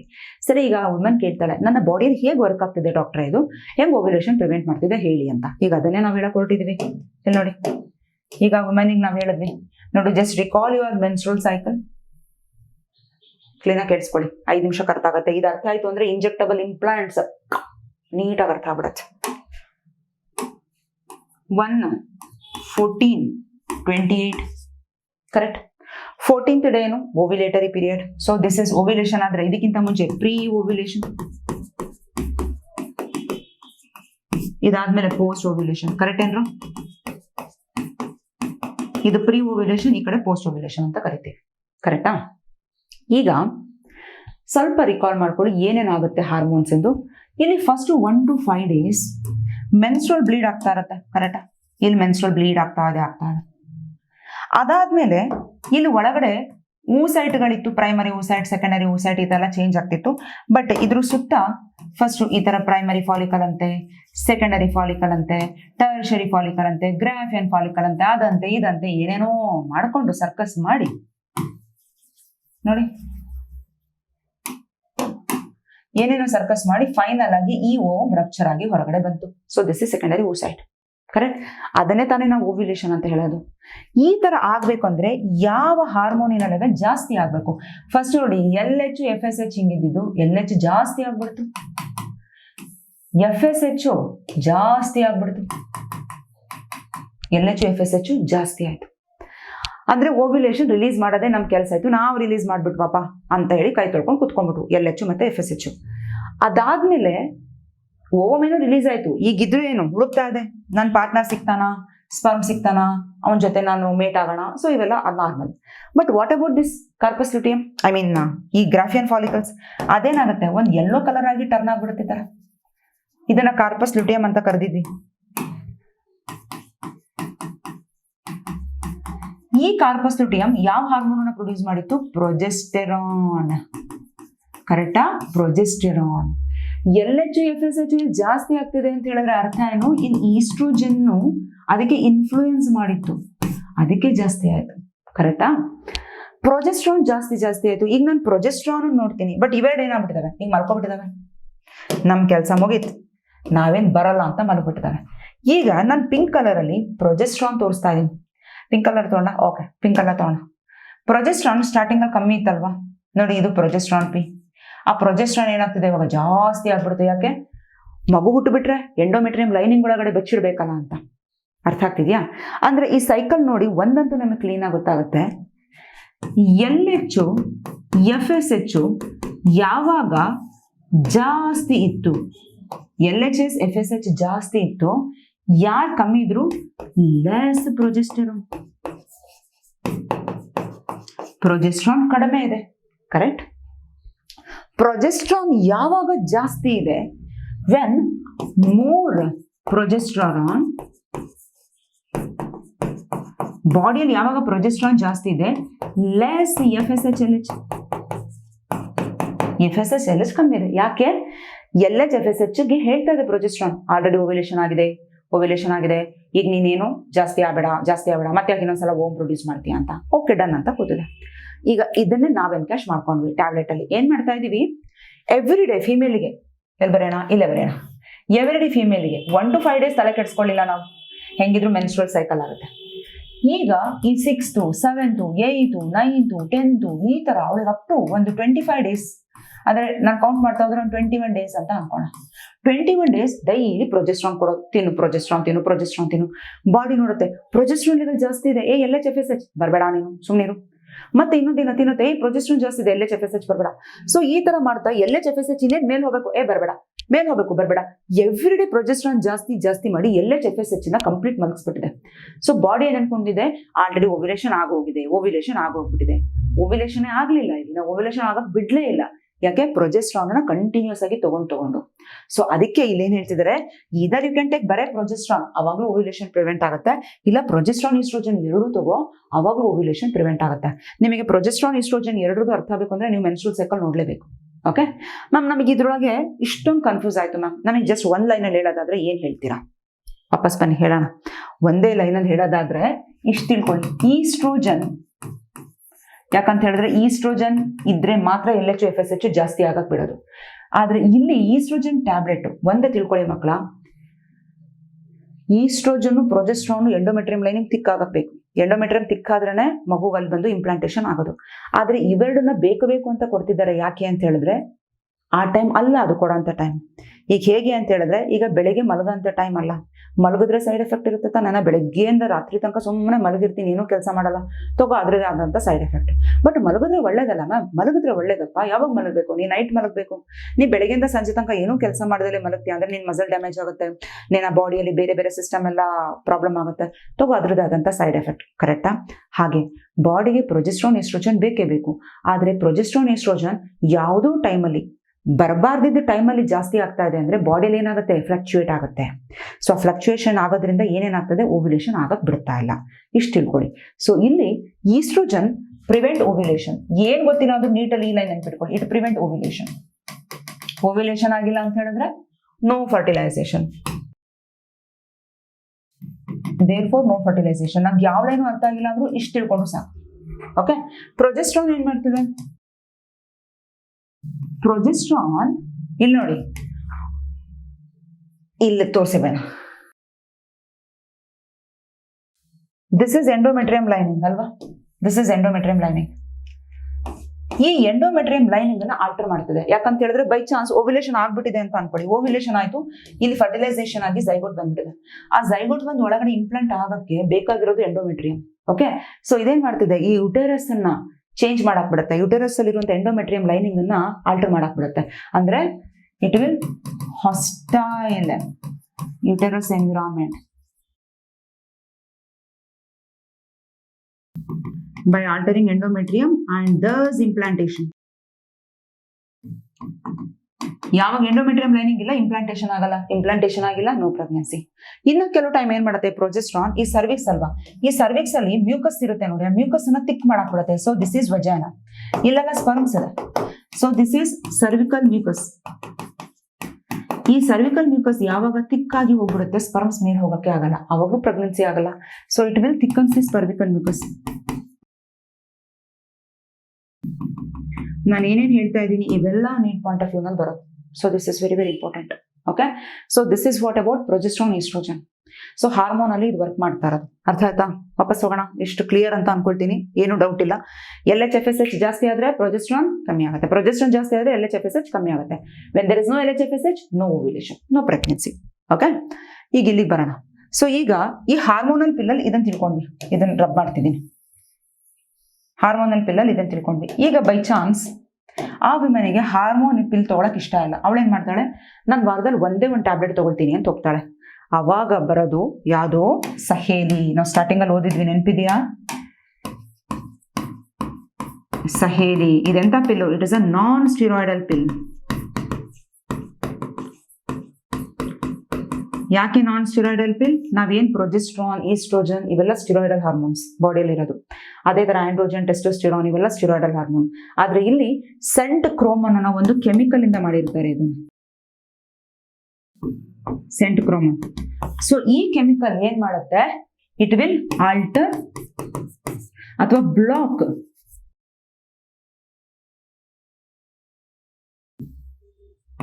ಈ ಕೆಮಿಕಲ್ ಏನ್ ಮಾಡುತ್ತೆ, ಪ್ರೊಜೆಸ್ಟ್ರಾನಿನ ಫಂಕ್ಷನ್ ಅನ್ನ ಬ್ಲಾಕ್ ಮಾಡಾಕತ್ತೆ. ಪ್ರೊಜೆಸ್ಟ್ರಾನೇ ಇಲ್ಲ ಅಂತ ಹೇಳಿದ್ರೆ ಎಂಡೋಮೆಟ್ರಿಯಂ ತಿಕ್ಕೇ ಆಗಲ್ಲ, ಎಂಡೋಮೆಟ್ರಿಯಂ ತಿಕ್ಕಾಗ್ಲಿಲ್ಲ ಅಂತ ಹೇಳಿದ್ರೆ ನೋ ಇಂಪ್ಲಾಂಟೇಶನ್. ಸೊ ಅವಾಗ ನೋ ಪ್ರೆಗ್ನೆನ್ಸಿ. ಈ ಒಂದು ಡ್ರಗ್ ಯಾರಪ್ಪ ಡೆವಲಪ್ ಮಾಡಿದ್ದು? CDRI, central drug research institute. ಎಲ್ಲಿ? ಲಕ್ನೋದಲ್ಲಿ. ಇದ್ರ ಮೇಲೆ ಕ್ವಶನ್ ಕೇಳ್ತಾರೆ, ಸಹೇಲಿ ಮೇಲೆ ಕ್ವಶನ್ ಕೇಳ್ತಾರೆ, CDRI ಮೇಲೆ ಕ್ವಶನ್ ಕೇಳ್ತಾರೆ. ಸೆಂಟ್ ಕ್ರೋಮನ್ ತಲೆ ಕೆಡ್ಸ್ಕೊಳ್ಳೋದು ಬೇಡ, ಪ್ರೊಜೆಸ್ಟ್ರಾನ್ ವರ್ಕ್ ಅನ್ನ ಬ್ಲಾಕ್ ಮಾಡುತ್ತೆ. ಸೊ 2 ಪಿಲ್ ಆಯ್ತು, ವಾರದಲ್ಲಿ ಒಂದೇ ದಿವಸ ತಗೊಳ್ಳೋದು. ಓಕೆ, ಇಲ್ಲಿ ಕಂಟಿನ್ಯೂಸ್ 21 ಡೇಸ್ ತಗೋಬೇಕು. ಯಾಕೆ? ಸ್ಟಾರ್ಟಿಂಗ್ ಅಲ್ಲಿ ಮೆನ್ಸ್ಟ್ರುವಲ್ ಡೇಸ್ ಏನಿದೆ, ಈ ಮೆನ್ಸ್ಟ್ರುವಲ್ ಫೇಸ್ ಅಲ್ಲಿ ಅವ್ರು ತಗೊಳ್ಳಿಲ್ಲ ಅಂತ ಹೇಳಿದ್ರು, ಆಮೇಲಿಂದ ಕಂಟಿನ್ಯೂಸ್ ಆಗಿ ತಗೊಂತಾ ಹೋದ್ರೆ ಬಾಡಿ ಏನ್ ಅನ್ಕೊಡುತ್ತೆ, ಓವ್ಯುಲೇಷನ್ ಆಗೋಗಿದೆ ಅನ್ಕೊಂಡು ಓವ್ಯುಲೇಷನ್ ಆಗಕ್ಕೆ ಬಿಡಲ್ಲ ಅಂತ. ಓಕೆ, ನೆಕ್ಸ್ಟ್ ಎಮರ್ಜೆನ್ಸಿ ಪಿಲ್. ಎಮರ್ಜೆನ್ಸಿ ಪಿಲ್ ಹೆಸರೆಲ್ಲ ಹೇಳ್ತಿದೆ ಎಮರ್ಜೆನ್ಸಿ ಟೈಮ್. ಈಗ ಒಂದು ಕಪಲ್ ಯಾವುದೇ ರೀತಿ ಕಾಂಟ್ರಾಸೆಪ್ಟಿವ್ ಯೂಸ್ ಮಾಡ್ತಿಲ್ಲ. ಓಕೆ, ಅವ್ರು ಯಾವುದು ಟ್ಯಾಬ್ಲೆಟ್ ತಗೊಳ್ತಿಲ್ಲ ಅಥವಾ ಬೇರೆ ಏನೇನು ಡಿವೈಸಸ್ ಇದೆ, ಕಾಂಡಮ್ಸ್ ಅದು ಯಾವುದು ಯೂಸ್ ಮಾಡ್ತಿಲ್ಲ. ಈಗ ಸಡನ್ ಆಗಿ ಏನ್ ಮಾಡ್ಬಿಟ್ರು, ಸೆಕ್ಷುವಲ್ ಕಾಯ್ಟಸ್ ಆಗ್ಬಿಡ್ತು. ಓಕೆ, ಅದು ಒಂದು ಕೇಸ್, ಅನ್ಪ್ರೊಟೆಕ್ಟೆಡ್ ಸೆಕ್ಷುವಲ್ ಕಾಯ್ಟಸ್. ಇಲ್ಲ ಕೆಲವು ಟೈಮಲ್ಲಿ ನೀವು ನೋಡಿರ್ತೀರಾ ರೇಪ್ ಕೇಸಸ್ ಅಲ್ಲಿ. ಓಕೆ, ಸೊ ಇಂಥ ಟೈಮಲ್ಲಿ ಪ್ರೆಗ್ನೆಂಟ್ ಆಗಬಾರದು ಅನ್ನೋದಕ್ಕೋಸ್ಕರ ಏನ್ ಮಾಡ್ತಾರೆ, ಈ ಎಮರ್ಜೆನ್ಸಿ ಪಿಲ್ ತಗೊಂತಾರೆ. ಈ ಎಮರ್ಜೆನ್ಸಿ ಪಿಲ್ ಅಲ್ಲೂ ಸೇಮ್ ಇದೇ ಇರೋದು, ಇದರ್ ಪ್ರೊಜೆಸ್ಟ್ರಾನ್ ಇದೆ, ಇಲ್ಲ ಪ್ರೊಜೆಸ್ಟ್ರಾನ್ ಪ್ಲಸ್ ಈಸ್ಟ್ರೋಜನ್ ಕಾಂಬಿನೇಷನ್ ಅಲ್ಲಿ ಇರುವಂತ ಟ್ಯಾಬ್ಲೆಟ್ ಇದು. ಸೊ ಏನ್ ಮಾಡ್ತಾ ಇದೆ, ಸೇಮ್ ಟು ಸೇಮ್. ಒಂದು ಓವ್ಯುಲೇಷನ್ ಪ್ರಿವೆಂಟ್ ಮಾಡ್ತಾ ಇದೆ, ಇಲ್ಲ ಇಂಪ್ಲಾಂಟೇಶನ್ ಅನ್ನ ಪ್ರಿವೆಂಟ್ ಮಾಡ್ತಾ ಇದೆ. ಇಲ್ಲಿ ಹೇಗೆ ವರ್ಕ್ ಮಾಡ್ತು ಈ ಡೈಲಿ ಪಿಲ್, ಅದೇ ತರನೇ ಎಮರ್ಜೆನ್ಸಿ ಪಿಲ್ ವರ್ಕ್ ಮಾಡೋದು. ಆದ್ರೆ ಒಂದೇನಪ್ಪಾ ಅಂತ ಹೇಳಿದ್ರೆ, it should be taken within 72 hours after sexual coitus. ಈಗ ಸೆಕ್ಷುವಲ್ ಇಂಟರ್ಕೋರ್ಸ್ ಆಯ್ತು, ನೆಕ್ಸ್ಟ್ 72 hours ಒಳಗಡೆನೆ ತಗೋಬೇಕು.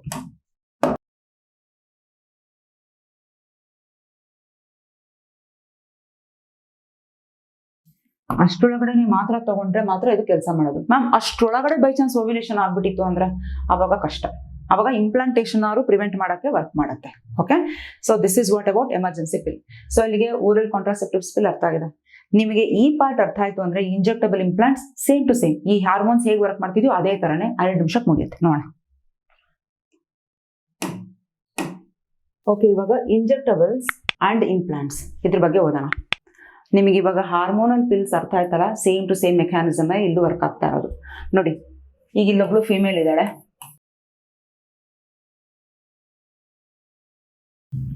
ಈಗ ಈ ಫಿಮೇಲಿಗೆ ಯಾವ ಟ್ಯಾಬ್ಲೆಟ್ ತಗೊಳಕ್ಕೂ ಇಷ್ಟ ಇಲ್ಲ.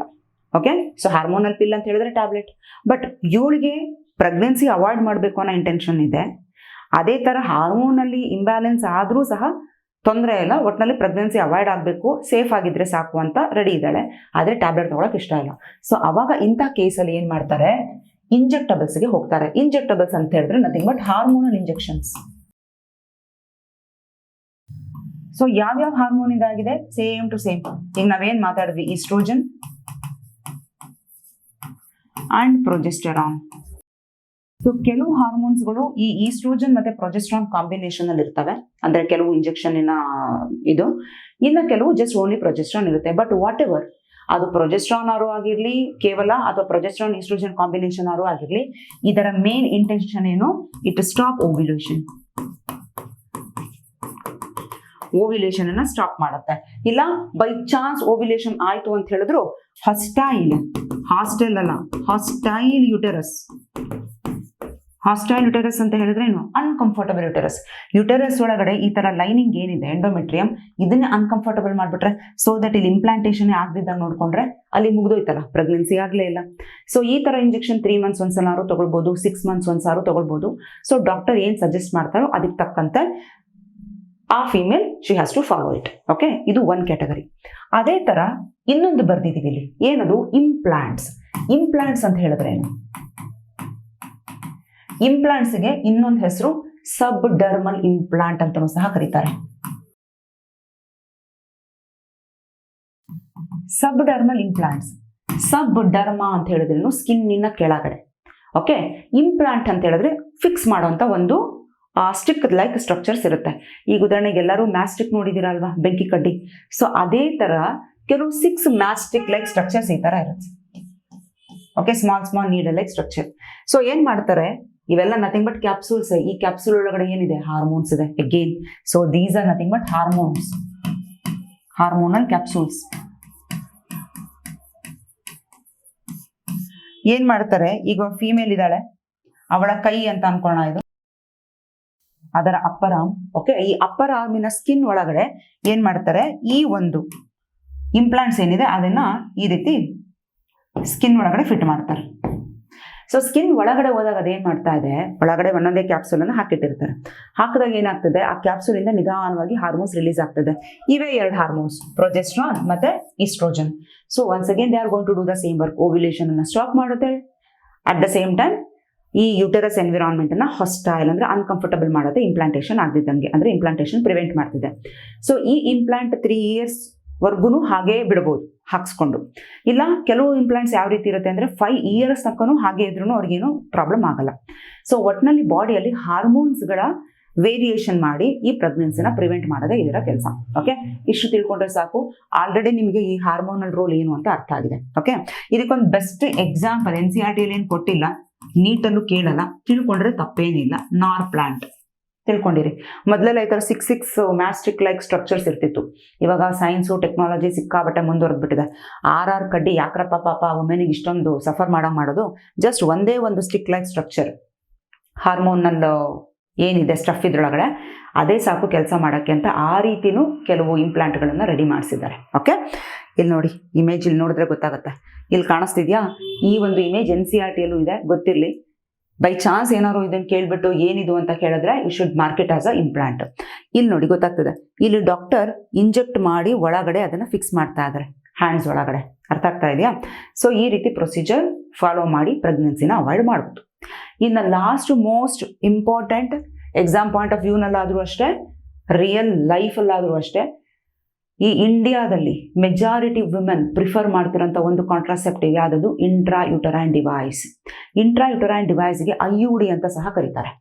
ಎಕ್ಸಾಮಲ್ಲಿ ಬೈ ಚಾನ್ಸ್ IUD ಅಂತ ಕೊಡದಲೆ IUCD ಅಂತ ಕೊಟ್ಬಿಟ್ರೆ ಏನ್ ಬರೀತೀರಾ, ರಾಂಗ್ ಹಾಕಿ ಬರ್ತೀರಾ. ಅವಾಗ್ಲೂ ಇದೆ ಹೇಳ್ತಿರೋದವರು ಇಂಟ್ರಾಯುಟರೈನ್ ಕಾಂಟ್ರಾಸೆಪ್ಟಿವ್ ಡಿವೈಸ್ ಅಂತ. ಹೆಸರಲ್ಲೇ ಹೇಳ್ತಿದೆ, ಈ ಡಿವೈಸ್ ಅನ್ನ ಕೈ ಒಳಗಡೆನೋ ಕಾಲೊಳಗಡೆನೋ ಹಾಕೋದಲ್ಲ, ಡೈರೆಕ್ಟ್ ಆಗಿ ಹೋಗಿ ಎಲ್ಲಿ ಇನ್ಸರ್ಟ್ ಮಾಡ್ಬೇಕಂತೆ, ಯುಟೆರಸ್ ಒಳಗಡೆ. ಈಗ ಇದು ಫೀಮೇಲ್ ಯುಟೆರಸ್ ಅಂತ ಅನ್ಕೊಂಡ್ರೆ, okay, so this is cervix, this is vagina. Okay, ಈ ವಜಾನಾ ಥ್ರೂ ಈ ಯುಟೆರಸ್ ಒಳಗಡೆ, ದಿಸ್ ಇಸ್ ಯುಟೆರಸ್ ಪಾರ್ಟ್, ಈ ಯುಟೆರಸ್ ಒಳಗಡೆ ಹಾಕ್ತಾ ಇದ್ದಾರೆ ಈ ಒಂದು ಡಿವೈಸ್ ಅನ್ನ. ಅದಕ್ಕೆ ಅದರ ಹೆಸರೇನು, ಇಂಟ್ರಾಯುಟರೈನ್ ಡಿವೈಸ್. ಇದನ್ನ ಹಾಕಕ್ಕೆ ತಾವೇ ಸೆಲ್ಫ್ ಇನ್ಸರ್ಟ್ ಮಾಡ್ಕೊಳಕ್ ಬರಲ್ಲ. ಈಗ ಕಾಂಡೋಮ್ಸ್ ಅಂತೆ, ವಾಲ್ಡ್ಸ್ ಮತ್ತೆ ಇವೆಲ್ಲ ಓದಿದ್ವಿ, ಸರ್ವಿಕಲ್ ಕ್ಯಾಪ್, ಇದನ್ನ ಫೀಮೇಲ್ ತನಿಗೆ ತಾನಾಗೆ ಇನ್ಸರ್ಟ್ ಮಾಡ್ಕೋತಾ ಇದ್ದು, ಸೆಲ್ಫ್ ಇನ್ಸರ್ಟೆಡ್. ಓಕೆ, ಸೊ ಹಾಗಾಗಿ ಪ್ರೈವಸಿ ಟು ದ ಯೂಸರ್ಸ್ ಅಂತ ಹೇಳ್ತಾ ಇದ್ವಿ. ಆದ್ರೆ ಈ intrauterine device it is not done by herself. ಇದಕ್ಕೇನ್ ಮಾಡ್ಬೇಕು, ಡಾಕ್ಟರಿನ ಹೆಲ್ಪ್ ಬೇಕೇ ಬೇಕು. So it should be done, it should be done by expertised doctors or nurse. Expert ಇರುವಂಥ ಡಾಕ್ಟರ್ ಅಥವಾ ನರ್ಸ್ಗಳು ಮಾತ್ರ ಈ ಕೆಲಸ ಮಾಡಲಿಕ್ಕೆ ಸಾಧ್ಯ ಹೊರತು ತಮಗೆ ತಾವೇ ಮಾಡೋಕ್ಕೂ ಬರಲ್ಲ, ಅಥವಾ ಇನ್ಯಾರಿಗೋ ಇದ್ರ ಬಗ್ಗೆ ಐಡಿಯಾ ಇದೆ ಬನ್ನಿ ಇದನ್ನ ಇನ್ಸರ್ಟ್ ಮಾಡಿ ಅಂತ ಹೇಳಿ ಅದನ್ನ ಅಲ್ಲಿಗೆ ಹೋಗೋಕ್ಕೂ ಆಗಲ್ಲ. ಆಮೇಲೆ ಕಾಂಡೋಮ್ ಅಂತ ಹೇಳ್ಬೇಕಾದ್ರೆ ಮತ್ತೆ ನಾನು NCERT-ಯಲ್ಲಿ ಇಮೇಜ್ ಇದೆ, ಅದು ನೋಡ್ಕೊಂಡು ಹೋಗಿ. ಮೇಲ್ ಮತ್ತೆ ಫಿಮೇಲ್ ಕಾಂಡೋಮ್ಸ್ ಇಂದ ಇಮೇಜ್ ಕೊಟ್ಟಿದ್ದಾರೆ. At the same time popular brand Nirodh ಅಂತಾನು ಕೊಟ್ಟಿದ್ದಾರೆ. ಅದ್ರ ಮೇಲೆ ಕ್ವಶನ್ ಕೇಳಿದ್ರು ಒಂದೆರಡು ಸಲ, ತಿಳ್ಕೊಳ್ಳಿ. ಓಕೆ, ಈಗ IUDಗೆ ವಾಪಸ್ ಬರೋಣ. It is a effective and popular method, at the same time widely accepted method in India. So ಈ ಲೈನ್ ಮೇಲೆ ಡೈರೆಕ್ಟ್ ಆಗಿ ನೀಟಲ್ಲಿ ಕ್ವಶನ್ ಕೇಳ್ತಾರೆ. ಇಷ್ಟೋ ತನಕ ನಾವೇನೇನೆಲ್ಲ ಮಾತಾಡಿದ್ವಿ, ಈ ಇಷ್ಟು ಕಾಂಟ್ರಾಸೆಪ್ಟಿವ್ಗೆ ಕಂಪೇರ್ ಮಾಡಿದ್ರೆ IUD ಅನ್ನೋದು ಸಿಕ್ಕಾಪಟ್ಟೆ popular, especially it is for female. ಅದೇ ಕಾಂಡೋಮ್ಸ್ ಅನ್ನೋದು ಅದಕ್ಕಿಂತ ಜಾಸ್ತಿ popular, but it is both for male and female. ಮೇಲಿಗೂ ಇತ್ತು, ಫಿಮೇಲಿಗೂ ಇತ್ತು. ಆದರೆ ಇಲ್ಲಿ ಇಂಡಿಯಾದಲ್ಲಿ ಪರ್ಟಿಕ್ಯುಲರ್ ಆಗಿ ಜಾಸ್ತಿ ಪ್ರಿಫರ್ ಮಾಡ್ತಿರೋಂಥ ಕಾಂಟ್ರಾಸೆಪ್ಟಿವ್ ಯಾವುದು ಫೀಮೇಲ್ಗಳು ಅಂದರೆ IUD. ಈ IUD it is actually 3 types, 3 ಥರ IUD ಇದೆ. ಆ 3 ಟೈಪ್ಸ್ ಆಫ್ IUD ಯಾವ್ಯಾವುದು? ಮೊದಲನೇದು ನಾನ್ ಮೆಡಿಕೇಟೆಡ್ IUD ಅಂತ ಹೇಳಿ ಕರೀತಾರೆ. ಎರಡನೇದು ಕಾಪರ್ ರಿಲೀಸಿಂಗ್ IUD. ಮೂರನೇದು ಹಾರ್ಮೋನಲ್ IUD ಅಥವಾ ಹಾರ್ಮೋನ್ ರಿಲೀಸಿಂಗ್ IUD. ಈಗ ಈ ಒಂದೊಂದೇ IUDಸ್ಗಳ ಬಗ್ಗೆ ಓದ್ತಾ ಹೋಗೋಣ. ಫಸ್ಟ್ ಒನ್ ಯಾವುದು? ನಾನ್ ಮೆಡಿಕೇಟೆಡ್ IUDs. ಕ್ವೆಶನ್ಸ್ ಈ ಪಾರ್ಟ್ ಇಂದ ಜಾಸ್ತಿ ಬರುತ್ತೆ, ನೆನಪಿರ್ಲಿ. ಟೈಪ್ಸ್ ಆಫ್ IUD ಮತ್ತೆ ಅದರ ಎಕ್ಸಾಂಪಲ್ಸ್, ಮೋಡ್ ಆಫ್ ಆಕ್ಷನ್. ಓಕೆನಾ? ನಾನ್ ಮೆಡಿಕೇಟೆಡ್ IUD. ಸೊ ಇದಕ್ಕೆ ಎಕ್ಸಾಂಪಲ್ ಲಿಪಿಸ್ ಲೂಪ್ ಅಂತ NCERT ಕೊಟ್ಟಿದೆ. ಇದನ್ನು ನೀವು ನೆನ್ಪಿಟ್ಕೋಬೇಕು. ಇದು ಹೇಗಿದೆ ನೋಡಿ, ಇಮೇಜ್ ಕಾಣಿಸ್ತಿದೆಯಲ್ಲ, ಒಳ್ಳೆ ಒಂಥರ ಹಾವು ತರ ಅಥವಾ ಎರೆಹುಳ ತರ ಸುತ್ಕೊಂಡಂಗಿದೆ. ಈ IUD ಈ ತರ ಏನಿದೆ, ಇಲ್ಲಿ ಈ ತರ ವೈರ್ಗಳು ಈ ತರ ಹ್ಯಾಂಗ್ ಆಗಿರುತ್ತೆ. ಸೊ ದಟ್ ಯುಟೆರಸ್ ಒಳಗಡೆ ಇನ್ಸ್ಟಾಲ್ ಮಾಡ್ತಾರೆ. ಇದು ಆಕ್ಚುಲಿ ಸ್ಟೀಲ್ ಇಂದ ಆಗಿರುತ್ತೆ. Okay, made up of steel. But ಯಾಕೆ ಈ ತರ ವೈಟ್ ಕಲರ್ ಕಾಣಿಸ್ತಿದೆ ಅಂದ್ರೆ coated by barium sulphate. Barium sulphate ಅನ್ನೋ ಒಂದು ಕೆಮಿಕಲ್ ಇಂದ ಇದನ್ನ ಕೋಟ್ ಮಾಡಿರ್ತಾರೆ. ಮ್ಯಾಮ್ ಇದೆಲ್ಲ ಕಲಿಬೇಕಾ? ನಿಮ್ಮ ಒಂದು ಕ್ಯೂರಿಯಾಸಿಟಿ ಹೇಳಿದಷ್ಟೇ, ಇವ್ಯಾವುದು ನೀಟಾಗಿ ಕೇಳಲ್ಲ. ಇವೆರಡು ಲೈನ್ ಬಗ್ಗೆ ಏನು ಕೇಳಲ್ಲ. ನೀಟಲ್ಲಿ ಏನು ಕೇಳ್ತಾರೆ? ನಾನ್ ಮೆಡಿಕೇಟೆಡ್ IUDಗೆ ಎಕ್ಸಾಂಪಲ್ ಕೊಡಿ, ಲಿಪಿಸ್ ಲೂಪ್ ಅಷ್ಟೇ. ಓಕೆನಾ? ಏನ್ ಮಾಡುತ್ತೆ? ಹೋಗಿ ಯುಟೆರಸ್ ಒಳಗಡೆ ಹೋದಾಗ ಈ ಯುಟೆರಸ್ ಏನಿದೆ, ಈಗಿದೆ ಯುಟೆರಸ್ ಅಲ್ವೇನ್ರು, ಈ IUD ಇದ್ರೊಳಗಡೆ ಸೇರ್ಕೊಂಡಿದೆ ಈ ತರ. ಸೊ ಇಲ್ಲಿ ಏನ್ ಮಾಡ್ತಾ ಇದೆ, ಯುಟೆರಸ್ ಒಳಗಡೆ ಇಂಪ್ಲಾಂಟ್ ಆಗೋದು ಬಿಡ್ತಾ ಇಲ್ಲ. ಯುಟೆರಸ್ ಒಳಗಡೆ ಫರ್ಟಿಲೈಸೇಷನ್ ಆದ್ರೂ ಬೈ ಚಾನ್ಸ್ ಫೆಲೋಪಿಯನ್ ಟ್ಯೂಬ್ ಅಲ್ಲಿ ಯುಟೆರಸ್ ಅನ್ನ ಯಾವ ರೀತಿ ರೆಡಿ ಮಾಡುತ್ತೆ ಅಂತ ಹೇಳಿದ್ರೆ, ಅಲ್ಲಿ ಯಾವ ಕಾರಣಕ್ಕೂ ಪ್ರೆಗ್ನೆನ್ಸಿ ಸಸ್ಟೈನ್ ಆಗಲೇಬಾರದು. Okay, so it create function ಏನು ನೋಡೋಣ. ಹಾಸ್ಟೈಲ್ ಎನ್ವಿರಾನ್ಮೆಂಟ್ ಅಂದ್ರೆ unfriendly environment in uterus and prevent ಪ್ರೆಗ್ನೆನ್ಸಿನ ಪ್ರಿವೆಂಟ್ ಮಾಡ್ತಿದೆ. ಆದ್ರೆ ಈ ತರ ಲಿಪಿಸ್ ಲೂಪ್ ಅಂತ ಏನ್ ಕರಿತಾ ಇದೀವಿ, ಈ ತರ IUD ಫಾರಿನ್ ಕಂಟ್ರೀಸ್ ಅಲ್ಲಿ ಜಾಸ್ತಿ, ಇಂಡಿಯಾದಲ್ಲಿ ಇಲ್ಲ. It is less used in India. Ma'am ಈಗ ತಾನೇ ಎಲ್ಲ ವುಮೆನ್ಸ್ಗಳು ಪ್ರಿಫರ್ ಮಾಡೋದು ಅಂತ ಹೇಳಿದ್ರಿ, ಆ IUD ಕಾಪರ್ ರಿಲೀಸಿಂಗ್ IUD.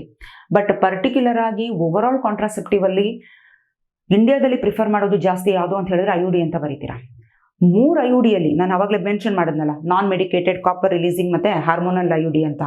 ಆ 3 IUDಯಲ್ಲಿ ಪರ್ಟಿಕ್ಯುಲರ್ ಆಗಿ ಇಂಡಿಯಾದಲ್ಲಿ ಪ್ರಿಫರ್ ಮಾಡ್ತಿರೋಂಥ IUD ಯಾವುದು ಅಂದರೆ copper releasing IUD. Okay, but ಇವೆಲ್ಲ ಫಾರಿನ್ ಕಂಟ್ರೀಸಲ್ಲಿ ಜಾಸ್ತಿ. ನಾನ್ ಮೆಡಿಕೇಟೆಡ್ ಮೇಲೆ ಕ್ವಶನ್ಸ್ ಇನ್ನೇನು ಬರಲ್ಲ, ತಲೆ ಕೆಡಿಸ್ಕೊಳ್ಳೋದು ಬೇಡ. ಕ್ವಶನ್ ಬರೋದು ಈ ಒಂದು ಕಾಪರ್ ರಿಲೀಸಿಂಗ್ IUDಯಲ್ಲಿ. ಮೊದಲನೇದಾಗಿ ಈ ಎಕ್ಸಾಂಪಲ್ ಹೋಗೋಕ್ಕಿಂತ ಮುಂಚೆ ಫಸ್ಟ್ ಕಾಪರ್ ರಿಲೀಸಿಂಗ್ IUD ಅಂದ್ರೆ ಏನು ಅದನ್ನು ಹೇಳ್ತೀನಿ ನೋಡಿ. ಹೆಸರಲ್ಲೇ ಇದೆ ಕಾಪರ್ ರಿಲೀಸಿಂಗ್ IUD. ನಾನು ಕಾಪರ್ ಅನ್ನ ರಿಲೀಸ್ ಮಾಡ್ತೀನಿ ಅಂತ ಹೇಳ್ತಾರೆ. ಓಕೆ, ಇಲ್ಲಿ ನೋಡಿ, ಈಗ ಇಲ್ಲಿ 7 ತರ ಕಾಣಿಸ್ತಿದಲ್ಲ, ಇದು ಒಂಥರ 7 ಶೇಪ್ ಅಲ್ಲಿ. ಇದನ್ನ ಕ್ಲೀನ್ ಆಗಿ ನೀವು ಅಬ್ಸರ್ವ್ ಮಾಡಿದ್ರೆ ಇಮೇಜ್ ಈ ಜಾಗದ ನೋಡಿ ಈ ತರ ಸುತ್ತ ಹಾಕೊಂಡು ಕಾಣಿಸ್ತದೆ. ಏನಿದು ಸುತ್ತ ಹಾಕೊಂಡಿರೋದು? This is nothing but copper wire. Copper wire ಅನ್ನ ರ್ಯಾಪ್ ಮಾಡಿದ್ದಾರೆ. ಇದ್ರ ಹೆಸರು ಕಾಪರ್ 7 ಅಂತ, ಯಾಕಂದ್ರೆ 7 ಶೇಪ್ ಅಲ್ಲಿ ಇದೆ, ಅದಕ್ಕೆ ಕಾಪರ್ 7. ಇಲ್ಲೊಬ್ಬ ಮನುಷ್ಯ ಕೈಯಲ್ಲಿ ಹಿಡ್ಕೊಂಡಿದ್ದಾನೆ. ಅದು ನಾನು ಕರೆಕ್ಟ್ ಆಗಿ ಇಲ್ಲಿ ತೋರ್ಸೋದಾದ್ರೆ ಈ ರೀತಿ ಕಾಣಿಸುತ್ತೆ ನೋಡಿ, ಈ ತರ ಇದೆ. ಅದು ಆಕ್ಚುಲಿ T ಶೇಪ್ ಅಲ್ಲಿ ಇದೆ. ಈ T ಶೇಪ್ ಅಲ್ಲಿ ಏನಿದೆ, ಈ T ಜಾಗದಲ್ಲಿ ಈ ತರ ಕಾಪರ್ ವೈರ್ ಸುತ್ಕೊಂಡಿದೆ. ಇಲ್ಲಿ ಕೆಳಗಡೆ ನೋಡಿ ಈ ತರ ನೈಲಾನ್ ಥ್ರೆಡ್ಗಳು ಈ ತರ. ಸೊ ಇದ್ರ ಹೆಸರು ಕಾಪರ್ T. ಯಾಕೆ? T ಶೇಪ್ ಅಲ್ಲಿ ಇದೆ, ಅದಕ್ಕೋಸ್ಕರ. ಕಾಪರ್ ಇರೋದಕ್ಕೋಸ್ಕರನೇ ಕಾಪರ್ ರಿಲೀಸಿಂಗ್ IUD. ಇದು ಯಾವಾಗ ಯುಟೆರಸ್ ಒಳಗಡೆ ಹೋಗುತ್ತೆ, ಕಾಪರ್ ಅಯಾನ್ ಅನ್ನ ರಿಲೀಸ್ ಮಾಡುತ್ತೆ. ಹೇಳ್ತೀನಿ. ಇದು ನೋಡಿ, ಇದು ಹೆಂಗಿದೆ ನೋಡಿ, ಇದು ಆಕ್ಚುಲಿ ಈ ತರ ಹಿಂಗಿದೆ. ಒಳ್ಳೆ ಹಳೆ ಕಾಲದ ಮೂವಿಯಲ್ಲಿ ಈ ಬಿಲ್ಲು ಬಾಣ ಎಲ್ಲ ಹೊಡಿಬೇಕಾದ್ರೆ ಈ ತರ ವೆಪನ್ಸ್ಗಳೆಲ್ಲ ನಾನು ನೋಡಿದ್ ನೆನಪು, ಮಹಾಭಾರತ, ರಾಮಾಯಣ ಇಂಥ ಇದ್ರೊಳಗಡೆ ಎಲ್ಲ ಆ ತರನೇ ಕಾಣಿಸುತ್ತೆ ನೋಡಿ. ಇದ್ರೊಳಗಡೆ ನೋಡಿ ಕಾಪರ್ ವೈರ್ ಈ ತರ ರ್ಯಾಪ್ ಮಾಡಿದ್ದಾರೆ. ಇದರ ಹೆಸರು ಮಲ್ಟಿಲೋಡ್ 375. ಯಾಕೆ ಮಲ್ಟಿಲೋಡ್ 375? ಮ್ಯಾಮ್ ಇದೇನೋ 7 ಶೇಪ್ ಅಲ್ಲಿ ಇದೆ, ಕಾಪರ್ 7. T ಶೇಪ್ ಅಲ್ಲಿ ಇದೆ, ಕಾಪರ್ T. ಇದೇನು 375 ಶೇಪ್ ಅಲ್ಲ ಇದೆ, 375 ಶೇಪಲ್ಲಿಲ್ಲ, ಬಟ್ ಈ ಕಾಪರ್ ವೈರು 375 ಮಿಲಿಮೀಟರ್ ಸ್ಕ್ವಯರ್ ಅಷ್ಟು ಸುತ್ತಿದ್ದಾರೆ, ಅದಕ್ಕೆ ಮಲ್ಟಿ ಲೋಡ್ 375. ಈ ಎಕ್ಸಾಂಪಲ್ಸ್, 3 ಎಕ್ಸಾಂಪಲ್ಸ್ ಭಾರಿ ಇಂಪಾರ್ಟೆಂಟು ಕಾಪರ್ ರಿಲೀಸಿಂಗ್ ಐಯುಡಿ. ಸೊ ಈಗ ಏನು ಮಾಡ್ತಾ ಇದೆ ಇದು, ಹೋಗಿ ಯಾವ ರೀತಿ ಇನ್ಸರ್ಟ್ ಮಾಡ್ತಾರೆ ಫೀಮೇಲ್ ಬಾಡಿಯಲ್ಲಿ ನೋಡೋಣ. ಎಸ್ಪೆಷಲಿ ಈ ಕಾಪರ್ ಟಿ ಇನ್ಸ್ಟಾಲೇಷನ್ ತುಂಬ ಜಾಸ್ತಿ ಇಂಡಿಯಾದಲ್ಲಿ. ಅದ್ರದ್ದು ಹೇಳ್ತೀನಿ ಯಾವ ರೀತಿ ಮಾಡ್ತಾರೆ. ಈಗ ಇದು ಯೂಟರಸ್ ಅಲ್ಲೇನ್ರು, ನೋಡಿ ದಿಸ್ ಇಸ್ ಯೂಟರಸ್, ಬರೀ ಯೂಟರಸ್ ಪಾರ್ಟ್ ಮಾತ್ರ ತಗೊಳ್ತಾ ಇದ್ದೀನಿ ನಾನು. So this is cervix, this is vagina. ಈಗ ಎಕ್ಸ್ಪರ್ಟೈಸ್ ಆಗಿರುವಂಥ ಡಾಕ್ಟರ್ಸ್ ಬರ್ತಾರೆ. ನಾನು ಸ್ಟಾರ್ಟಿಂಗಲ್ಲಿ ಹೇಳಿದೆ ಯಾರ್ಯಾರೋ ಬಂದು ಇದನ್ನೆಲ್ಲ ಇನ್ಸರ್ಟ್ ಮಾಡ್ಲಿಕ್ಕಾಗಲ್ಲ, ಡಾಕ್ಟರ್ ಅಥವಾ ಎಕ್ಸ್ಪರ್ಟ್ ಇರುವಂಥ ನರ್ಸೇ ಬರಬೇಕು. ಈಗ ಅವ್ರ ಹತ್ರ ಈ ಥರ ಒಂದು ಗ್ಲಾಸ್ ರಾಡ್ ಇದೆ ಅಂತ ಅನ್ಕೋಣ, ಯಾವುದೋ ಒಂದು ಈ ಥರ ಗ್ಲಾಸ್ ರಾಡ್ ಇದೆ. ಈ ರಾಡ್ ಒಳಗಡೆ ಈ ಕಾಪರ್ ಟೀನ ತಗೊಂಡಿದ್ದಾರೆ. ಆ ಕಾಪರ್ ಟೀ ಈ ಥರ ಇತ್ತಲ್ವಾ, ಅದು ಈ ಮೇಲೆ ಏನಿದೆ ಪಾರ್ಟು, ಇದು ಸ್ಟೆಮ್ ಅಂತ ಅನ್ಕೊಳ್ಳಿ, ಇದು ಲೂಪ್ ಅನ್ಕೊಳ್ಳಿ, ಇದು ಸ್ಟೆಮ್ ಅನ್ಕೊಳ್ಳಿ, ಇದು ಬೆಂಡ್ ಆಗುತ್ತೆ. ಈ ರೀತಿ ಬೆಂಡ್ ಆಗಿದೆ, ಈ ಥರ ಬೆಂಡ್ ಮಾಡ್ಕೋಬಹುದು. ಸೊ ಬೆಂಡ್ ಮಾಡಿ ಈ ಗ್ಲಾಸ್ ರಾಡ್ ಸಮೇತ ಈ ವಜೈನಾ ಮತ್ತೆ ಸರ್ವಿಕ್ಸ್ ಥ್ರೂ ಇನ್ಸ್ಟಾಲ್ ಮಾಡ್ತಾರೆ. ನೋಡಿ this is vagina, this part is cervix. ಈ ಸರ್ವಿಕ್ಸ್ ಮತ್ತೆ ವಜೈನಾ ಥ್ರೂ ಏನ್ ಮಾಡ್ತಾ ಇದ್ದಾರೆ, ಈ ರಾಡನ್ನ ಹಿಂಗ್ ಒಳಗಡೆ ಹಾಕ್ತಾರೆ. ಮ್ಯಾಮ್ ಪೇನ್ಫುಲ್ಲಾ? ಸ್ವಲ್ಪ ಪೇನ್ ಇರುತ್ತೆ ಪಾಪ, she has to bear it. Okay, then ಯಾವಾಗ ಒಳಗಡೆ ಹಾಕ್ತಾರೆ, ಈ ಪಾರ್ಟ್ ಹಿಂಗ್ ಮೇಲ್ ಹೋದಾಗ ಅದನ್ನ ಬಿಡ್ತಾರೆ. ಇಲ್ಲ ದೊಡ್ಡದು ಬರ್ದಿದ್ದೀನಿ ಅಷ್ಟೇ, ಇಷ್ಟು ದೊಡ್ಡದಿರಲ್ಲ ನಮ್ಮ ಯೂಟೆರಸ್ಸು. ಯಾವಾಗ ಇದು ಬಿಡ್ತಾರೆ, ಇದು ಆಟೋಮೆಟಿಕ್ ಆಗಿ ಹೋಗಿ ಏನಾಗುತ್ತೆ, ಈ ಒಂದು ಟೀ ಅಂದ್ರೆ ಕಾಪರ್ ಟೀ ಹೋಗಿ ಕ್ಲೀನ್ ಆಗಿ ಯೂಟೆರಸ್ ಒಳಗಡೆ ಈ ತರ ಕುತ್ಕೊಳತ್ತೆ. ಓಕೆ, ಇಲ್ಲಿ ನೈಲಾನ್ ವೈರು ಈ ತರ ಹ್ಯಾಂಗ್ ಆಗ್ತಿರುತ್ತೆ, ಅದನ್ನ ಹಾಗೆ ಬಿಡ್ತಾರೆ. ಆಮೇಲೆ ಬೇಕಾದ್ರೆ ಅದನ್ನ ರಿಮೂವ್ ಮಾಡೋ ಟೈಮಲ್ಲಿ ನೋಡಿ ಈ ತರ ಇರುತ್ತೆ, ಆಮೇಲೆ ರಿಮೂವ್ ಮಾಡ್ಬೇಕಾದ್ರೆ ಅದನ್ನ ತೆಗೆದು ರಿಮೂವ್ ಮಾಡ್ಕೊಳ್ತಾರೆ. ಓಕೆ, ಸೊ ಈ ರೀತಿ ಏನ್ ಇನ್ಸ್ಟಾಲ್ ಮಾಡ್ತಾರಲ್ಲ ಯೂಟೆರಸ್ ಒಳಗೆ, ಇದು ಏನ್ ಕೆಲಸ ಮಾಡ್ತಾ ಇದೆ, ಆಲ್ರೆಡಿ ಹೆಸರಲ್ಲಿ ಹೇಳ್ತಿದ್ದಂಗೆ ಇಲ್ಲಿ ಕಾಪರ್ ವೈರ್ ಇದೆ. So this is a copper wire, ಇದು ರಬ್ ಮಾಡ್ತಾ ಇದ್ದೀನಿ. ಈ ಕಾಪರ್ ವೈರ್ ಏನ್ ಮಾಡ್ತಾ ಇದೆ, ಈ ಕಾಪರ್ ಅಯಾನ್ ಅನ್ನ ರಿಲೀಸ್ ಮಾಡ್ತಿದೆ. So let's imagine these are the copper ion. Uterus ಒಳಗಡೆ ಎಲ್ಲ ಕಾಪರ್ ಅಯಾನ್ ಹೋಯ್ತು. ಸೊ ಕಾಪರ್ ಅಯಾನ್ ನಮ್ಮ ಬಾಡಿದ ಅಲ್ಲ, ಇದ್ಯಾವುದೋ ಮೆಟಲ್ ಇಂದು. ಈಗ ನಮ್ಮ ಬಾಡಿ ಏನ್ ಡಿಸೈಡ್ ಮಾಡುತ್ತೆ, ಫೀಮೇಲ್ ಬಾಡಿ, ಓ ಯಾರೋ ಫಾರಿನ್ ಏಜೆಂಟ್ ಬಂದ, ಫಾರಿನ್ ಏಜೆಂಟ್ ಬಂದ ಅನ್ಕೊಳ್ಳೆ ಬಾಡಿ ಏನ್ ಆಕ್ಟಿವೇಟ್ ಮಾಡ್ಕೊಳತ್ತೆ, ತನ್ನ ಇಮ್ಯೂನ್ ಸಿಸ್ಟಮ್ ನ ಆಕ್ಟಿವೇಟ್ ಮಾಡ್ಕೊಳತ್ತೆ. ಕರೆಕ್ಟಾ? ಸೊ ಆಲ್ರೆಡಿ ಫೀಮೇಲ್ ಬಾಡಿಯಲ್ಲಿ WBC ಇದ್ದೇ ಇರುತ್ತೆ. ನಾವು ಸ್ಟಾರ್ಟಿಂಗ್ ಅಲ್ಲೇ ಓದಿದ್ವಿ. ಆ WBC ನಂಬರ್ ಇನ್ನೂ ಜಾಸ್ತಿ ಆಗುತ್ತೆ. ಓಕೆ, ಸೊ ಫಂಕ್ಷನ್ ಅಂತ ನಾವು ನೋಡಕ್ ಹೋದ್ರೆ ಇಟ್ ಇನ್ಕ್ರೀಸ್, ನೋಡಿ it increases WBC and hence responsible for phagocytosis of sperm ಅಂತ ಹೇಳಿದೆ. ಏನಂಗಂದ್ರೆ ಅರ್ಥ, ಈ ಕಾಪರ್ ವೈರ್ ಅನ್ನ ನೋಡಿ, ಸಾರಿ ಕಾಪರ್ ಅಯಾನ್ ಅನ್ನ ನೋಡಿ, ಒಂದಿಷ್ಟು WBCಗಳು ಇದ್ವು, ಒಂದ್ 10 ಇದ್ವು ಅಂತ ಅನ್ಕೋಣ. ಫ್ಯಾಗೋಸೈಟೋಸಿಸ್ ಅಂತ ಹೇಳಿದ್ರೆ ಏನ್ರು ಓದಿದ್ರೆ ಫಸ್ಟ್ PUC ಅಲ್ಲಿ ನುಂಗ್ ಹಾಕೋದು. ಓಕೆ, ಸೊ ಫಾರಿನ್ ಏಜೆಂಟ್ ಇತ್ತ ಬಡಮ್ ಅಂತ ನುಂಗ್ ಹಾಕೋಕ್ಕೋಸ್ಕರ ಕಾಯ್ತಾ ಕೂತಿದೆ. ಈಗ ಒಂದ್ 10 ಜನ ಇದ್ರು ಅಂದ್ರೆ, ಈಗ ನೋಡಿ ಒಂದು 100 ಜನ ಆದ್ರೂ, ಅಯ್ಯೋ ಇಷ್ಟೊಂದು ಫಾರಿನ್ ಏಜೆಂಟ್ ಬಂದಿದೆ, ನಾನು ಇವಾಗ ನುಂಗ್ ಹಾಕ್ತೀನಿ. ಬಟ್ ಆಕ್ಚುಲಿ ಕಾಪರ್ ವೈರ್ ಅನ್ನ, ಸಾರಿ ಕಾಪರ್ ಅಯಾನ್ ಅನ್ನ ನುಂಗ್ ಹಾಕಕ್ಕಂತ ಅನ್ಕೊಂಡಿದ್ದಾವೆ. ಆದ್ರೆ ಇವಕ್ಕೆ ಗೊತ್ತಿಲ್ಲ, ಇವುಗಳಿಗೆ ಶಿಕಾರಿ ಸಿಕ್ಬಿಟ್ಟಿದ್ದಾನೆ. ಯಾರು ಶಿಕಾರಿ? Nothing but sperm. ಅಪಿತಪಿ ಸೆಕ್ಷುವಲ್ ಇಂಟರ್ಕೋರ್ಸ್ ಅಲ್ಲಿ ಸ್ಪರ್ಮ್ ಎಂಟ್ರಿ ಆಯ್ತು ಅಂದ್ರೆ ಆ ಸ್ಪರ್ಮ್ ಫಾರಿನ್ ಏಜೆಂಟ್ ಅಂತ ಇದೇ WBC ನುಂಗ್ ಹಾಕ್ಬಿಡುತ್ತೆ. ಸೊ ಅದಕ್ಕೆ ಇದೇನ್ ಮಾಡ್ತು, ಫ್ಯಾಗೋಸೈಟೋಸಿಸ್ ಆಫ್ ಸ್ಪರ್ಮ್ ಗೆ ಹೆಲ್ಪ್ ಮಾಡ್ತಾ ಇದೆ ಕಾಪರ್ ಅಯಾನ್ ಇಂಡೈರೆಕ್ಟ್ ಆಗಿ, WBC ನ ಜಾಸ್ತಿ ಮಾಡಿ. So this is one function. Second function ಏನಪ್ಪಾ ಅಂತ ಹೇಳಿದ್ರೆ, ನೋಡಿ ಮೊಟೈಲ್ ಆಗಿ ಓಡೋಗ್ತಿರ್ತಾರ ಸ್ವಿಮ್ ಮಾಡ್ಕೊಂಡು ಬೇಗ ಬೇಗ ಬೇಗ ಸ್ಪರ್ಮ್, ಆ ಮೊಟಿಲಿಟಿನ ಹಿಂಗ್ ನಿಲ್ಸ್ಬಿಡುತ್ತೆ. ಅವ್ ಹಿಂಗ್ ಓಡೋಗಕ್ ಹೋಗುತ್ತೆ, ಬಾ ವಾಪಸ್ ಬಾ, ಮತ್ ಹಿಂಗ್ ಓಡೋಗಕ್ ಹೋಗುತ್ತೆ, ಮತ್ ಹಿಂಗ್ ವಾಪಸ್ ಬಾ. ಈಗ ಯಾರು ಸ್ವಿಮ್ ಮಾಡಕ್ ಹೋದವನಿಗೆ ಕಾಲು ಎಳಿತಾ ಇದ್ರೆ ಹೆಂಗಾಗುತ್ತೆ, ಅದೇ ತರನೇ ಇಲ್ಲೇನಾಗ್ತಾ ಇದೆ, it suppress the motility of the sperm. ಸ್ಪರ್ಮಿನ ಮೊಟಿಲಿಟಿ ಕಮ್ಮಿ ಆಗುತ್ತೆ.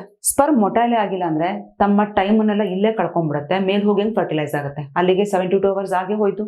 ಸೊ ಅಲ್ಲಿಗೆ ನೋ ಫರ್ಟಿಲೈಸೇಷನ್. ಅದೆಲ್ಲ ನಾವು ಆಲ್ರೆಡಿ ಕಲ್ತಿದ್ದೀವಿ ಹ್ಯೂಮನ್ ರಿಪ್ರೊಡಕ್ಷನ್ ಅಲ್ಲಿ. ಇನ್ನೊಂದು ಥರ್ಡ್ ಏನಪ್ಪಾ ಅಂತ ಹೇಳಿದ್ರೆ, ಫರ್ಟಿಲೈಸ್ ಮಾಡುವಂತ ಕೆಪಾಸಿಟಿನೇ ಕಮ್ಮಿ ಮಾಡಕ್ ಬಿಡುತ್ತೆ. ಸ್ಪರ್ಮ್ ಇನ್ನೇನು ಹೋಗಿ ಹತ್ರ ನಿಂತರೂ ಮಂಪ್ರು ಬಂದಂಗ ಅಲ್ಲೇ ಬಿದ್ದೋಗ್ಬಿಡ್ಬೇಕು, ಅಲ್ಲಿ ಕೆಪಾಸಿಟಿನೇ ಇಲ್ಲ ಫರ್ಟಿಲೈಸ್ ಮಾಡಕ್ಕೆ. So it decreases the fertilising capacity of the sperm. ನೋಡಿ ಈ 3 ಫಂಕ್ಷನ್ ತುಂಬಾ ಇಂಪಾರ್ಟೆಂಟ್. 3ರಲ್ಲಿ ಯಾವ್ದು ಕೇಳಿದ್ರು ನಿಮಗೆ ಗೊತ್ತಿರಬೇಕು. ಇದು ಕಾಪರ್ ರಿಲೀಸಿಂಗ್ ಐಯುಡಿ. ಇದು ಎವ್ರಿ ಪೀರಿಯಾಡಿಕ್ ಚೆಕಪ್ ತುಂಬಾ ಇಂಪಾರ್ಟೆಂಟು. ಡಾಕ್ಟರ್ ಹತ್ರ ಹೋಗಿ 6 months ಒಂದ್ಸಲ ಫೀಮೇಲ್ ಹೋಗಿ ಅದನ್ನ ಚೆಕಪ್ ಮಾಡಿಸ್ಕೊಳ್ತಿರ್ತಾರೆ.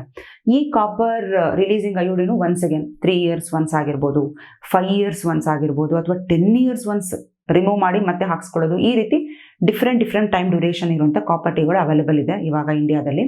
ಸೊ ಯಾವುದು ಅವಳ ಬಾಡಿಗೆ ಸೂಟಬಲ್ಲೋ ಆ ಥರ ಕಾಪರ್ ಟೀನ ಫೀಮೇಲ್ ಪ್ರಿಫರ್ ಮಾಡ್ತಾಳೆ, ಡಾಕ್ಟರ್ ಏನು ಹೇಳ್ತಾರೋ ಅದಕ್ಕೆ ತಕ್ಕಂತೆ. ಓಕೆ, ಯಾಕೆ ಪೀರಿಯಾಡಿಕ್ ಚೆಕಪ್ ಇಂಪಾರ್ಟೆಂಟು? ಕೆಲವು ಟೈಮ್ ಏನಾಗ್ಬಿಡುತ್ತೆ, ಈ ಕಾಪರ್ ಟೀ ಈ ಥರ ಇರೋದು ಹಿಂಗೇನಾದ್ರು ಆಗ್ಬಿಡ್ತು ಅಂತ ಹೇಳಿದ್ರೆ ನೋಡಿ, ಈ ಥರ ಹಿಂಗೆ ಚೇಂಜ್ ಆಗ್ಬಿಡ್ತು ಅಂದರೆ ಈ ಎಂಡೋಮೆಟ್ರಿಯಂ ಲೈನಿಂಗ್ ಆಗಿರ್ಬೋದು ಅಥವಾ ಯುಟೆರಸ್ ಅನ್ನ ರಪ್ಚರ್ ಮಾಡ್ಕೊಂಡು ಹೋಗೋ ಚಾನ್ಸಸ್ ಇರುತ್ತೆ ಹರ್ಕೊಂಡು. ಓಕೆ, ಸೊ ಅದಕ್ಕೋಸ್ಕರ ಡಾಕ್ಟರ್ ಕರೆಕ್ಟಾಗಿ ಫಿಕ್ಸ್ ಆಗಿದೆಯೋ ಇಲ್ಲೋ ಅನ್ನೋದನ್ನ ಚೆಕ್ ಮಾಡಿ ನೋಡ್ತಿರ್ತಾರೆ. ಓಕೆನಾ, ಇದು ಕಾಪರ್ ಟೀ. ಇನ್ನು ಲಾಸ್ಟ್ ಪಾರ್ಟ್ ಬಂದು ಯಾವುದು? Hormone releasing IUD. ಹೆಸರಲ್ಲೇ ಹೇಳ್ತಾ ಇದೆ ಹಾರ್ಮೋನನ್ನ ರಿಲೀಸ್ ಮಾಡ್ತಾ ಇದೆ. ಎಕ್ಸಾಂಪಲ್ ಯಾವುದು? ಪ್ರೊಜೆಸ್ಟಾಸರ್ಟ್ ಮತ್ತೆ LNG-20. ಯಾವ ಎರಡು ಹಾರ್ಮೋನ್ಸ್ ಹೇಳಿ ನೋಡೋಣ? Exactly right, oestrogen and progesterone. Oestrogen and progesterone ಈ ಎರಡು ಹಾರ್ಮೋನ್ಸ್ ಅನ್ನ ರಿಲೀಸ್ ಮಾಡ್ತಾ ಇದೆ. ಓಕೆ, ಸೊ ಈ ಹಾರ್ಮೋನ್ ರಿಲೀಸ್ ಆಗೋದ್ರಿಂದ ಏನಾಗುತ್ತೆ? ಈಗ ಅಗೇನ್ ನನ್ನ ಫಂಕ್ಷನ್ ಬರೀರಿ ಅಂತ ಹೇಳಿದ್ರೆ ಏನ್ ಬರೀಬಹುದು? ಪ್ರೊಜೆಸ್ಟ್ರಾನ್ ಕೆಲಸನು ಇಂಪ್ಲಾಂಟೇಶನ್ ಆಗ್ತಿದ್ದಂಗೆ, ಅದೇ ತರ ಈಸ್ಟ್ರೋಜನ್ ಕೆಲಸನು ಓವ್ಯುಲೇಷನ್ ಆಗ್ತಿದ್ದಂಗೆ. ಇಲ್ಲಿ ಪರ್ಟಿಕ್ಯುಲರ್ ಆಗಿ ಈ ಹಾರ್ಮೋನ್ಸ್ ಏನ್ ಮಾಡ್ತಾ ಇದೆ? ಇಂಪ್ಲಾಂಟೇಶನ್ ಆಗೋದನ್ನ ಪ್ರಿವೆಂಟ್ ಮಾಡ್ತಿದೆ. It prevent implantation. ಹೇಗೆ? ಅಗೇನ್ ಇಲ್ಲಿ ಹಾಸ್ಟೈಲ್ ಎನ್ವಿರಾನ್ಮೆಂಟ್ ಅನ್ನ ಕ್ರಿಯೇಟ್ ಮಾಡಿ. ಅಟ್ ದ ಸೇಮ್ ಟೈಮ್ ನಾವು ಸ್ಟಾರ್ಟಿಂಗ್ ಅಲ್ಲಿ ಓದಿದ್ವಿ, ಈ ತರ ಈ ಸರ್ವಿಕ್ಸ್ ಏನಿದೆ ಇಲ್ಲಿ ಮ್ಯೂಕಸ್ ಅನ್ನ ಜಾಸ್ತಿ ಮಾಡ್ಬಿಡ್ತು ಅಂದ್ರೆ, ತಿಕ್ಕಾಗ್ಬಿಡ್ತು ಅಂದ್ರೆ ಸ್ಪರ್ಮ್ಸ್ಗಳು ಇಲ್ಲಿಂದ ಮೇಲ್ ಹೋಗಕ್ಕಾಗಲ್ಲ. ಓಕೆ, ಸೊ ಹಾಗಾಗಿ ನಾವು ಇನ್ನೊಂದು ಏನ್ ಬರಿತೀವಿ ಇದರ ಫಂಕ್ಷನ್? ಇಟ್ ಥಿಕನ್ಸ್ ಸರ್ವಿಕಲ್ ಮ್ಯೂಕಸ್ ಅಥವಾ ಹಾಸ್ಟೈಲ್ ಸರ್ವಿಕ್ಸ್ ಅಂತ ಹೇಳಿದ್ರೆ ಅನ್ಕಂಫರ್ಟಬಲ್ ಸರ್ವಿಕ್ಸ್. ಸೊ ಈ ರೀತಿ ಮಾಡಿ ಒಟ್ನಲ್ಲಿ ಮೇನ್ ಇಂಟೆನ್ಷನ್ ಏನು? ಫರ್ಟಿಲೈಸೇಷನ್ ಆಗಕ್ ಬಿಡಬಾರ್ದು. ಅಪ್ಪಿತಪ್ಪಿ ಫರ್ಟಿಲೈಸೇಷನ್ ಆಯ್ತಾ, ಇಂಪ್ಲಾಂಟೇಶನ್ ಅಂತೂ ಆಗಕ್ ಬಿಡಬಾರ್ದು. ಸೊ ಇಂಪ್ಲಾಂಟೇಶನ್ ಆಗ್ಲಿಲ್ಲ ಅಂದ್ರೆ ಹೇಗೆ ಆ ವುಮೆನ್ ಪ್ರೆಗ್ನೆಂಟ್ ಅಂತೀವಿ, ಕರೆಕ್ಟ್ ಅಲ್ವಾ? ಸೊ ಇದು ಈ ಹಾರ್ಮೋನ್ ರಿಲೀಸಿಂಗ್ ಐಯುಡಿ. ಸೊ ಇಲ್ಲಿ ತನಕ ನಾವ್ ಏನೇನು ಓದಿದ್ವಿ, ಇದ್ರೊಳಗಡೆ ಹಾರ್ಮೋನ್ ರಿಲೀಸಿಂಗ್ ಕಾಂಟ್ರಾಸೆಪ್ಟಿವ್ಸ್ ಯಾವ್ಯಾವುದು ಅಂತ ಹೇಳಿದ್ರೆ ಯಾವ್ದು ಬರೀತೀರಾ? ಹಾರ್ಮೋನ್ ರಿಲೀಸಿಂಗ್ ಕಾಂಟ್ರಾಸೆಪ್ಟಿವ್ಸ್ ಅಂತ ಹೇಳಿದ್ರೆ ಯಾವ್ಯಾವ್ದು ಬರೀತೀರಾ? ನಾವಂತೀವಿ ಹಾರ್ಮೋನ್ ರಿಲೀಸಿಂಗ್ ಕಾಂಟ್ರಾಸೆಪ್ಟಿವ್ಸ್ ಅಂತ ಹೇಳಿದ್ರೆ ಒಂದೇ ma'am hormonal pills. Hormonal pills, but ಇದೊಂದೇನ ಸೇರೋದು ಈ ಕ್ಯಾಟಗರಿಗೆ? ಇಲ್ಲ. ಇಂಜೆಕ್ಟಬಲ್ ಇಂಪ್ಲಾಂಟ್ಸ್ ಇದೇ ಗ್ರೂಪಿಗೆ ಸೇರುತ್ತೆ, ಕರೆಕ್ಟ್. ಅದೇ ತರ ಇವಾಗ ಹಾರ್ಮೋನಲ್ ಐಯುಡಿ, ಹಾರ್ಮೋನಲ್ ಐಯುಡಿಸ್ ಇದೇ ಗ್ರೂಪಿಗೆ ಸೇರುತ್ತೆ ನೋಡಿ. ಇವೆಲ್ಲ ಇದೇ ಕ್ಯಾಟಗರಿಗೆ ಬಂತು, ಹಾರ್ಮೋನ್ ರಿಲೀಸ್ ಮಾಡುವಂತ ಕಾಂಟ್ರಾಸೆಪ್ಟಿವ್ಸ್ ಅಂದ್ರೆ. ಓಕೆ, ಸೊ ಕಾಂಟ್ರಾಸೆಪ್ಟಿವ್ಸ್ ಎಲ್ಲ ಮುಗಿತು. ಎಮರ್ಜೆನ್ಸಿ ಕಾಂಟ್ರಾಸೆಪ್ಟಿವ್ ಅಂತ ಬಂದಾಗ ನಾವು ಎರಡು ತರಾನು ನೋಡ್ತೀವಿ. ಒಂದು ಎಮರ್ಜೆನ್ಸಿ ಪಿಲ್ಲು ನೋಡ್ತೀವಿ, ನಾವು ಅವಾಗಲೇ ಓದಿದ್ವಲ್ಲ 72 hours ಒಳಗಡೆ ಟ್ಯಾಬ್ಲೆಟ್ ತಗೊಳ್ಬೇಕು ಅಂತ.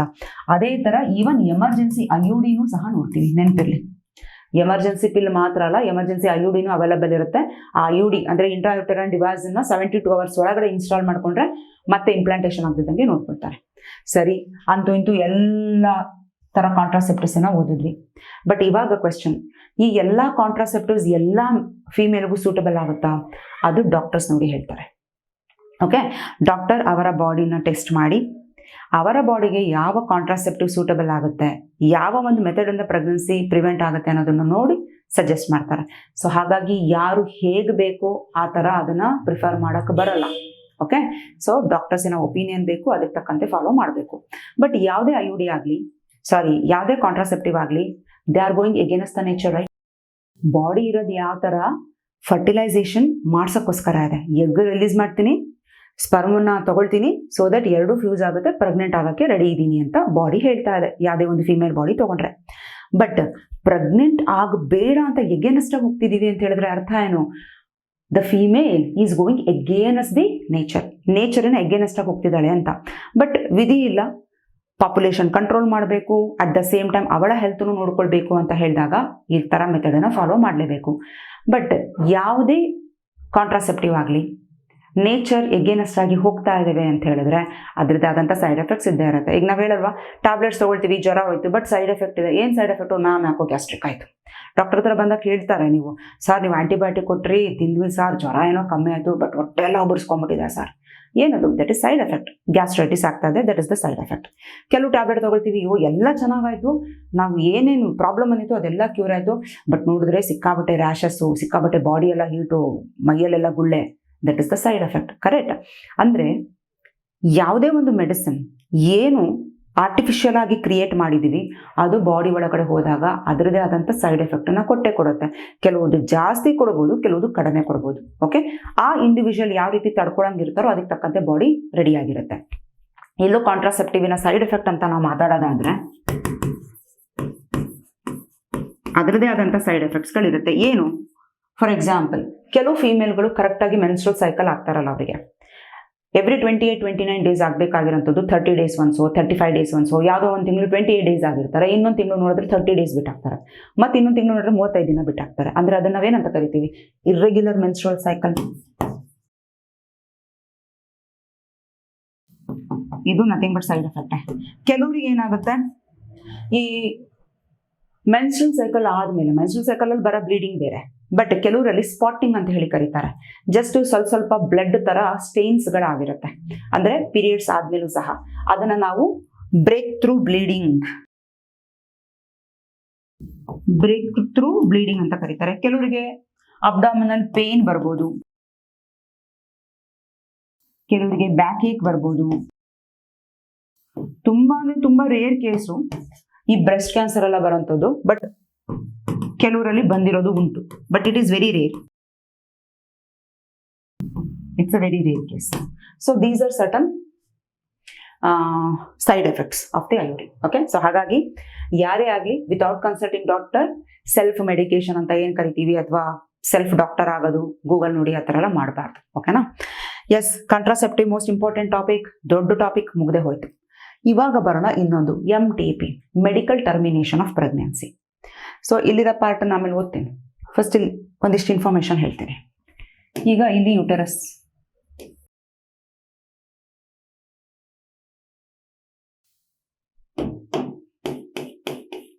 ಯುಟೆರೈನ್ ಕಂಟೆಂಟ್ ಎಲ್ಲ ರೆಡಿ ಆಗಿದೆ. ಕೆಲವು ಕೇಸಲ್ಲಿ ಏನಾಗಿರುತ್ತೆ, ಇನ್ ಸಮ್ ಕೇಸಸ್ ಅಥವಾ ಸಮ್ ಕಂಡೀಷನ್ ಆ ಫೀಮೇಲ್ ಎಕ್ಸ್ಪೆಕ್ಟೇ ಮಾಡಿರಲ್ಲ, ಯಾವುದೇ ರೀತಿ ಕಾಂಟ್ರಾಸೆಪ್ಟಿವ್ಸ್ ಅನ್ನ ಯೂಸ್ ಮಾಡ್ತಾ ಇಲ್ಲ, ಮೇಲ್ ಆಗಲಿ ಫಿಮೇಲ್ ಆಗಲಿ ಯಾವುದೇ ರೀತಿ ಪ್ರಿಪೇರ್ ಆಗಿಲ್ಲ, ಬಟ್ ಸೆಕ್ಷುಲಿ ಆಕ್ಟಿವ್ ಆಗಿಬಿಟ್ಟಿರ್ತಾರೆ. ಅದನ್ನ ಅನ್ಪ್ರೊಟೆಕ್ಟೆಡ್ ಸೆಕ್ಷುವಲ್ ಕಾಯ್ಟಸ್ ಅಂತ ಹೇಳಿ ಕರಿತೀವಿ. ಸೊ ಈ ತರ ಏನು ಪ್ರೊಟೆಕ್ಷನ್ ಇಲ್ಲ, ಸೆಕ್ಷುವಲ್ ಇಂಟರ್ಕೋರ್ಸ್ ಆಗ್ಬಿಟ್ಟಿದೆ, ಈ ಒಂದು ಕಂಡೀಷನ್ ಆಗಿರ್ಬೋದು. ಕೆಲವು ಟೈಮ್ ಏನಾಗ್ಬಿಟ್ಟಿರುತ್ತೆ, ಪಾಪ ಕಾಂಟ್ರಾಸೆಪ್ಟಿವ್ಸ್ ಯೂಸ್ ಮಾಡ್ತಾ ಇದ್ದಾರೆ, ಆದರೆ ಕಾಂಟ್ರಾಸೆಪ್ಟಿವ್ ಫೇಲ್ಯೂರ್ ಆಗಿರುವಂಥ ಚಾನ್ಸಸ್ ಇರುತ್ತೆ. ಸರಿಯಾಗಿ ಇನ್ಸ್ಟಾಲ್ ಆಗಿಲ್ಲ. ಈಗ ಫಾರ್ ಎಕ್ಸಾಂಪಲ್ ನಾನು ಹೇಳಿದ್ನಲ್ಲ, ಕಾಪರ್ಟಿ ಸರಿಯಾಗಿ ಇನ್ಸ್ಟಾಲ್ ಆಗಿಲ್ಲ, ಇಲ್ಲ ನೋಡಮ್ಮ 3 ಇಯರ್ಸ್ ಆದಮೇಲೆ ನೀವು ಬಂದದನ್ನು ಚೇಂಜ್ ಮಾಡಿಸ್ಕೋಬೇಕು ಅಂತ ಹೇಳಿದ್ರು, ಬಟ್ ಆ ಹುಡುಗಿ ಮರ್ತೇ ಬಿಟ್ಟಿದ್ದಾಳೆ, ಅದು 4 ಇಯರ್ ಆಗ್ಬಿಡ್ತು, ಸೆಕ್ಷುವಲ್ ಇಂಟರ್ಕೋರ್ಸ್ ಆಗ್ತಾ ಇದೆ, ಬಟ್ ಅಲ್ಲಿ ಆ ಪವರ್ ಕಳ್ಕೊಂಡ್ಬಿಟ್ಟಿದೆ ಆ ಹುಡುಗಿ. ಸೊ ಅವಾಗ ನಾವೇನಂತೀವಿ, ಕಾಂಟ್ರಾಸೆಪ್ಟಿವ್ ಫೇಲ್ಯೂರ್ ಆಯಿತು. ಓಕೆ, ಸೊ ಇನ್ನು ಕೆಲವು ಕೇಸಸ್ಸಲ್ಲಿ ಸರಿಯಾಗಿ ಟ್ಯಾಬ್ಲೆಟ್ಸ್ ತೊಗೊಂಡಿಲ್ಲ, ಯಾವತ್ತೋ ಒಂದಿನ ಸ್ಕಿಪ್ ಮಾಡಿ ಹಾಕ್ಬಿಟ್ಲು, ಸೊ ಅಲ್ಲೂ ಸಹ ಕಾಂಟ್ರಾಸೆಪ್ಟಿವ್ ಸರಿಯಾಗಿ ವರ್ಕ್ ಮಾಡಲಿಲ್ಲ. ಸೊ ಅಂಥ ಕೇಸಸ್ಸಲ್ಲಿ ಅವಳಿಗೆ ಗೊತ್ತಿಲ್ದಂಗೆ ಸೆಕ್ಷುವಲ್ ಇಂಟರ್ಕೋರ್ಸ್ ಅಂತೂ ಆಗ್ತಾ ಇದೆ, ಬಟ್ ಅವಳಿಗೆ ಗೊತ್ತಿಲ್ದಿದ್ದಂಗೆ ಕಾಂಟ್ರಾಸೆಪ್ಟಿವ್ಸ್ ಫೇಲ್ಯೂರ್ ಆಗ್ಬಿಟ್ಟಿದೆ. ಆ ಕೇಸ್ ಆಗಿರ್ಬೋದು, ಫೇಲ್ಯೂರ್ ಆಫ್ ಕಾಂಟ್ರಾಸೆಪ್ಟಿವ್ಸ್. ಇನ್ನು ಕೆಲವು ಟೈಮ್ ರೇಪ್ ಕೇಸಸ್. ಇನ್ನು ಕೆಲವು ಟೈಮ್ ಹೇಗಿರುತ್ತೆ ಅಂತ ಹೇಳಿದ್ರೆ, ಓಕೆ ಇಲ್ಲಿಗೆ ಬರೋಣ. ಈ 3 ಕಂಡೀಷನ್ ಅಲ್ಲಿ ಸೆಕ್ಷುವಲ್ ಇಂಟರ್ಕೋರ್ಸ್ ಆಗಿದೆ, ಈಗ ಆ ವುಮೆನ್ ಪ್ರೆಗ್ನೆಂಟ್ ಆಗ್ಬಿಟ್ಟಿದ್ದಾಳೆ, ಬಟ್ ಈಗ ಅವಳಿಗೆ ಇಂಟೆನ್ಷನ್ ಇಲ್ಲ ಪ್ರೆಗ್ನೆಂಟ್ ಆಗಕ್ಕೆ, ಬಟ್ ಆಗ್ಬಿಟ್ಟಿದ್ದಾಳೆ. ಯಾಕೆ? ಅವಳಿಗೆ ಗೊತ್ತಿಲ್ದಲೇನೆ, ಇಲ್ಲಿ ಪ್ರೊಟೆಕ್ಷನ್ ಇಲ್ದಲೇನೆ ಸೆಕ್ಷುವಲ್ ಕಾಯ್ಟಸ್ ಆಗಿದೆ, ಸೊ ಅವಳಿಗೆ ಇಂಟೆನ್ಷನ್ ಇರಲಿಲ್ಲ ಪ್ರೆಗ್ನೆನ್ಸಿ ಆಗಬೇಕು ಅಂತ, ಬಟ್ ಆಗೋಯ್ತು. ಅದೇ ಥರ ಕಾಂಟ್ರಾಸೆಪ್ಟಿವ್ ಯೂಸ್ ಮಾಡ್ತಿದ್ರು ಪ್ರೆಗ್ನೆಂಟ್ ಆಗೋದು ಬೇಡ ಅಂತ, ಬಟ್ ಆ ಕಾಂಟ್ರಾಸೆಪ್ಟಿವ್ ಫೇಲ್ಯೂರ್ ಆಗಿದ್ದಕ್ಕಾದ್ರು. ರೇಪ್ ಕೇಸಸ್, ಪಾಪ ಇದರೊಳಗೆ ಏನು ಮಾಡೋಕ್ಕಾಗಲ್ಲ ಹುಡುಗಿ. ಸೊ ಇಂಥ ಟೈಮಲ್ಲಿ ಪ್ರೆಗ್ನೆನ್ಸಿ ಆದಾಗ ಈ ಅನ್ವಾಂಟೆಡ್ ಪ್ರೆಗ್ನೆನ್ಸಿ ಏನಿದೆ ಅದನ್ನು ರಿಮೂವ್ ಮಾಡ್ಲಿಕ್ಕೋಸ್ಕರ ಗೌರ್ಮೆಂಟ್ ಏನು ಹೇಳಿದೆ, ನೋಡು ನಾನು ಹಿಂಗೆ ಪರ್ಮಿಷನ್ ಕೊಟ್ಟಿದ್ದೀನಿ, ನಾನು ಲೀಗಲ್ ಆಗಿ ಪರ್ಮಿಷನ್ ಕೊಟ್ಟಿದ್ದೀನಿ, ನೀನು ಇದನ್ನ ರಿಮೂವ್ ಮಾಡಿಸ್ಕೋಬಹುದು. ಅದನ್ನ ಅಬಾರ್ಷನ್ ಅಂತ ಹೇಳಿ ಕರೀತಾರೆ. ಅಬಾರ್ಷನ್ ತನಿಗ್ತಾನಾಗೆ ಆಗ್ಬಿಟ್ರೆ ಅದು ನ್ಯಾಚುರಲ್, ಬಟ್ ಇಲ್ಲಿ ಬೇಕು ಅಂತ ಹೇಳೇನೆ ಪರ್ಪಸ್ಲಿ ಏನ್ ಮಾಡ್ತಿದ್ದಾಳೆ ಆ female, she is removing the uterine content. ಇಲ್ಲಿ ಕಂಪ್ಲೀಟ್ ಆಗಿ ಇನ್ನು ಫೀಟಸ್ ಆಗಿ ಡೆವಲಪ್ ಆಗಿಲ್ಲ. ಓಕೆ, ಫೀಟಸ್ ಆದಾಗ 1 ಇಂದ 2 ಮಂತ್ಸ್ ತನಕ ಎಂಬ್ರಿಯೋ ಅಂತ ಹೇಳಿ ಕರಿತೀವಿ. ಯಾವಾಗ 3rd ಮಂತ್ಗೆ ಕಾಲಿಡುತ್ತೋ ಆ ಒಂದು ಪ್ರೆಗ್ನೆಂಟ್ ಲೇಡಿ, ಆ 3rd ಮಂತ್ ಇಂದ ಏನ್ ಅಪ್ ಟು 9 ಮಂತ್ಸ್ ತನಕ ಅವಳ ಬಾಡಿಯಲ್ಲಿ ಡೆವಲಪ್ಮೆಂಟ್ ನಡೀತಾ ಇದೆ, ಫೀಟಲ್ ಗ್ರೋತ್, ಅದನ್ನ ಫೀಟಸ್ ಅಂತ ಹೇಳಿ ಕರಿತೀವಿ. ಸೊ ಇಲ್ಲಿ ಇನ್ನು ಯುಟರೈನ್ ಕಂಟೆಂಟ್ಗಳು ರೆಡಿ ಆಗ್ತಾ ಇದೆ ಯುಟರಸ್ ಅಲ್ಲಿ, ಆ ಕಂಟೆಂಟ್ ಅನ್ನ ರಿಮೂವ್ ಮಾಡುವಂತ ಏನ್ ಪ್ರೊಸೀಜರ್ ಇದೆ ಅದನ್ನ ಇಂಡ್ಯೂಸ್ಡ್ ಅಬಾರ್ಷನ್ ಅಂತ ಹೇಳಿ ಕರಿತೀವಿ. ಇದು ಗವರ್ಮೆಂಟ್ ಪರ್ಮಿಷನ್ ಕೊಟ್ಟಿದೆ. ಓಕೆ, ಯಾವ ಇಯರ್ ಅಲ್ಲಿ ಕೊಡ್ತು? 1971 ನಲ್ಲಿ ಕೊಡ್ತು. ಇದ್ರ ಮೇಲೆ ಕ್ವಶನ್ ಸಹ ಕೇಳ್ತಾರೆ. ಇನ್ನು ಕೆಲವು ಕೇಸಸ್ ಅಲ್ಲಿ ಏನಾಗುತ್ತೆ, ಈಗ ತಾಯಿ ಕಂಟಿನ್ಯೂಸ್ ಆಗಿ ಪ್ರೆಗ್ನೆಂಟ್ ಆಗ್ತಾ ಇದ್ದಾಳೆ, ಆ ಹುಡುಗಿ ಯಾವುದೋ ಒಂದು ಟೈಮಲ್ಲಿ ಪ್ರೆಗ್ನೆನ್ಸಿ ಬೇಡ ಅಂತ ಡಾಕ್ಟರ್ ಹೇಳಿರ್ತಾರೆ, ಬಟ್ ಆದ್ರೂ ಪ್ರೆಗ್ನೆಂಟ್ ಆಗ್ಬಿಟ್ಟಿದ್ದಾಳೆ. This is again unwanted pregnancy. ಈಗ ಡಾಕ್ಟರ್ ಹೇಳ್ತಾರೆ, ನೋಡಮ್ಮ ನೀನ್ ಏನಾದ್ರು ಮಗು ಜನ್ಮ ಕೊಟ್ಟೆ ಅಂದ್ರೆ ನೀ ಸತ್ತೋಗ್ತೀಯ. ಇಲ್ಲ ಇನ್ನೂ ಕೆಲವು ಕಂಡೀಷನ್ಸ್ ಅಲ್ಲಿ ನಾವು ನೋಡಿದ್ರಲ್ಲ, ಡೌನ್ ಸಿಂಡ್ರೋಮ್ ಆಗಿರ್ಬೋದು, ಅಥವಾ ಮಗು ತುಂಬಾ ಅಬ್ನಾರ್ಮಲ್ ಆಗಿ ಮುಂದೆ ಹುಟ್ಟುವಂತ ಚಾನ್ಸಸ್ ಇರ್ಬೋದು. ಈ ತರ mother R foetus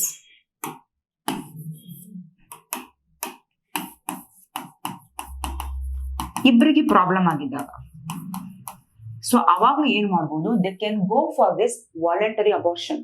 that is nothing but MTP, medical termination of pregnancy. ಈ ಪ್ರೆಗ್ನೆನ್ಸಿನ ಟರ್ಮಿನೇಟ್ ಮಾಡೋದು, ಸ್ಟಾಪ್ ಮಾಡೋದಕ್ಕೆ ಮೆಡಿಕಲ್ ಟರ್ಮಿನೇಷನ್ ಆಫ್ ಪ್ರೆಗ್ನೆನ್ಸಿ ಅಂತ ಹೇಳಿ ಕರೀತಾರೆ. ಓಕೆ, ತಾನಾಗೆ ಮಾಡ್ತಾ ಅಂದ್ರೆ ವಾಲಂಟಿಯರ್ ಆಗಿ ಮಾಡಿಸ್ತಿರೋದ್ರಿಂದ ಇಂಡ್ಯೂಸ್ಡ್ ಅಬೋರ್ಷನ್. ಯಾವ ಇಯರ್ ಅಲ್ಲಿ ಗೌರ್ಮೆಂಟ್ ಪರ್ಮಿಷನ್ ಕೊಟ್ಟಿದ್ದು ಇದನ್ನ? 1971 ನಲ್ಲಿ. ಯಾವ್ಯಾವ ರೀಸನ್ಗೆಲ್ಲ ಮಾಡಿಸ್ಬೋದು? ನೀನ್ ಇವೆಲ್ಲ ಕಂಡೀಷನ್ ಅಲ್ಲೂ ಮಾಡಿಸ್ಬೋದು. ಅಕಸ್ಮಾತ್ ನೀನೇನಾದ್ರೂ ಮಗಳೇ ಒಳಗಡೆ ಬೆಳಿತಿರುವಂತ ಮಗು ಫೀಮೇಲ್ ಅಂತ ತಿಳ್ಕೊಂಡು ನಿನಗೆ ಇಷ್ಟ ಇಲ್ಲ, ಅಥವಾ ನಿಮ್ಮನೇಲಿ ಯಾರೋ ಹೇಳಿದ್ರು, ಅಕ್ಕ ಪಕ್ಕದವರೆಲ್ಲ ಹೇಳಿದ್ರು, ಗೊತ್ತಾಗಿ ಈಗೇನಾದ್ರು ನೀನ್ ಬಂದೆ ಅಂದ್ರೆ ಫೀಮೇಲ್ ಫೀಟಿಸೈಡ್ಗೆ ನಿಂಗೆ ಅವಾಗ ಜೈಲಿಗೆ ಹಾಕ್ತೀನಿ ಅಂತ ಹೇಳುತ್ತೆ ಗವರ್ಮೆಂಟ್. ಅದು ಬಿಟ್ರೆ ಬೇರೆ ಎಲ್ಲಾ ಕಂಡೀಷನ್ಸ್ಗೂ ಗವರ್ಮೆಂಟ್ ಪರ್ಮಿಷನ್ ಕೊಟ್ಟಿದೆ. ಆದ್ರೆ ಇಲ್ಲಿ ಇಂಡಿಯಾದಲ್ಲಿ ಮಾತ್ರ ಈ ತರ ಲೀಗಲೈಸ್ ಮಾಡಿದ್ದಾರೆ. ಬೇರೆ ಕೆಲವು ಕಂಟ್ರೀಸ್ ಅಲ್ಲಿ ಲೀಗಲೈಸ್ ಮಾಡಿದ್ದಾರೆ, ಬಟ್ ಇನ್ನೂ ಕೆಲವು ಕಂಟ್ರಿಯಲ್ಲಿ ಇನ್ನೂ ಆಗಿಲ್ಲ. But it is very sensitive matter. ನಾವು ಹೇಳೋಷ್ಟು ಸುಲಭ ಅಲ್ಲ. ಒಂದು ತಾಯಿ ತಾನು ಪ್ರೆಗ್ನೆಂಟ್ ಆಗ್ಬೇಕು ಅಂತ ಎಷ್ಟೊಂದು ಆಸೆ ಇಟ್ಕೊಂಡಿರ್ಬೋದು, ಅಂತ ಕೇಸಸ್ ಅಲ್ಲಿ ರಿಮೂವ್ ಮಾಡಿಸ್ಲೇಬೇಕಾದಂತ ಪರಿಸ್ಥಿತಿ ಬರ್ಬೋದು.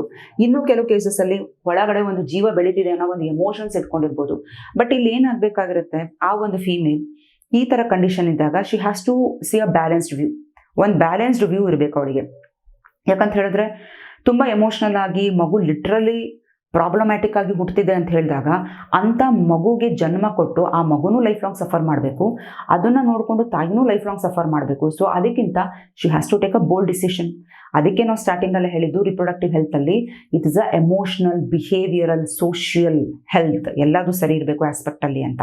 ಓಕೆ, ಸೊ ಯಾವಾಗ ಸೇಫ್ ಪೀರಿಯಡ್ ಈ ರೀತಿ ಅಬೋರ್ಷನ್ ಅನ್ನ ಮಾಡಿಸ್ಲಿಕ್ಕೆ ಅಥವಾ ಇಂಡ್ಯೂಸ್ಡ್ ಅಬೋರ್ಷನ್ ಮಾಡ್ಲಿಕ್ಕೆ ಅಂತ ಹೇಳಿದ್ರೆ, safe period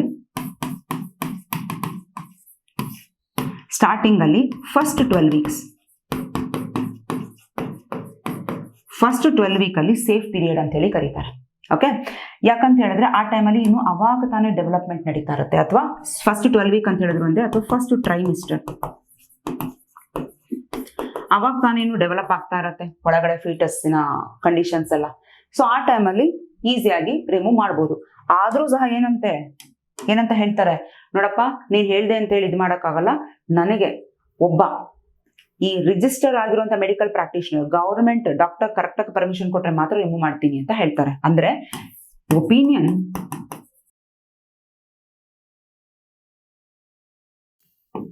of one registered medical practitioner is required.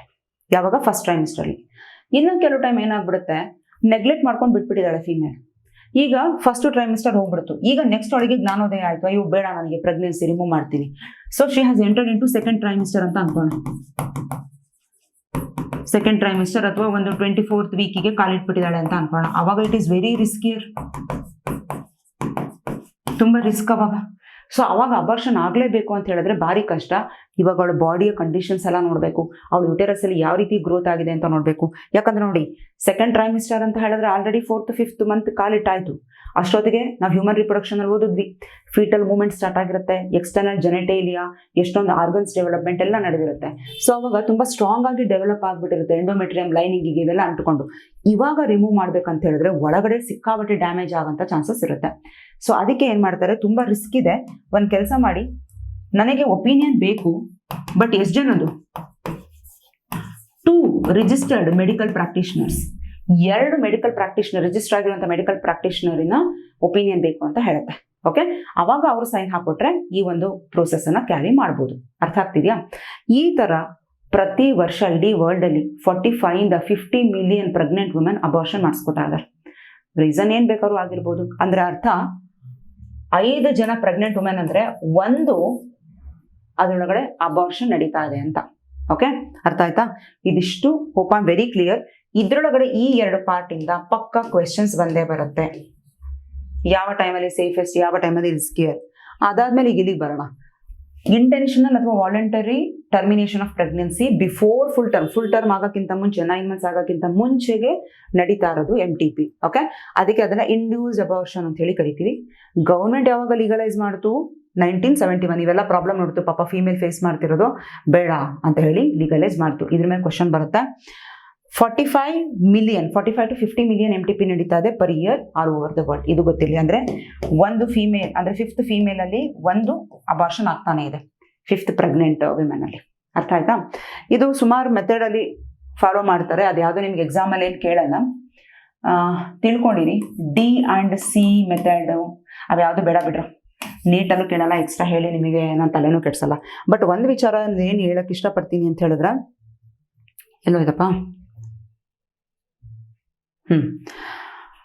ಈ ತರ ಒಂದು ಪ್ರೋಸೆಸ್ MTP ಆಗಬೇಕು ಅಂತ ಹೇಳಿದ್ರೆ this should be done once again by a expertised doctors ಇಂದಾನೆ ಆಗಬೇಕು.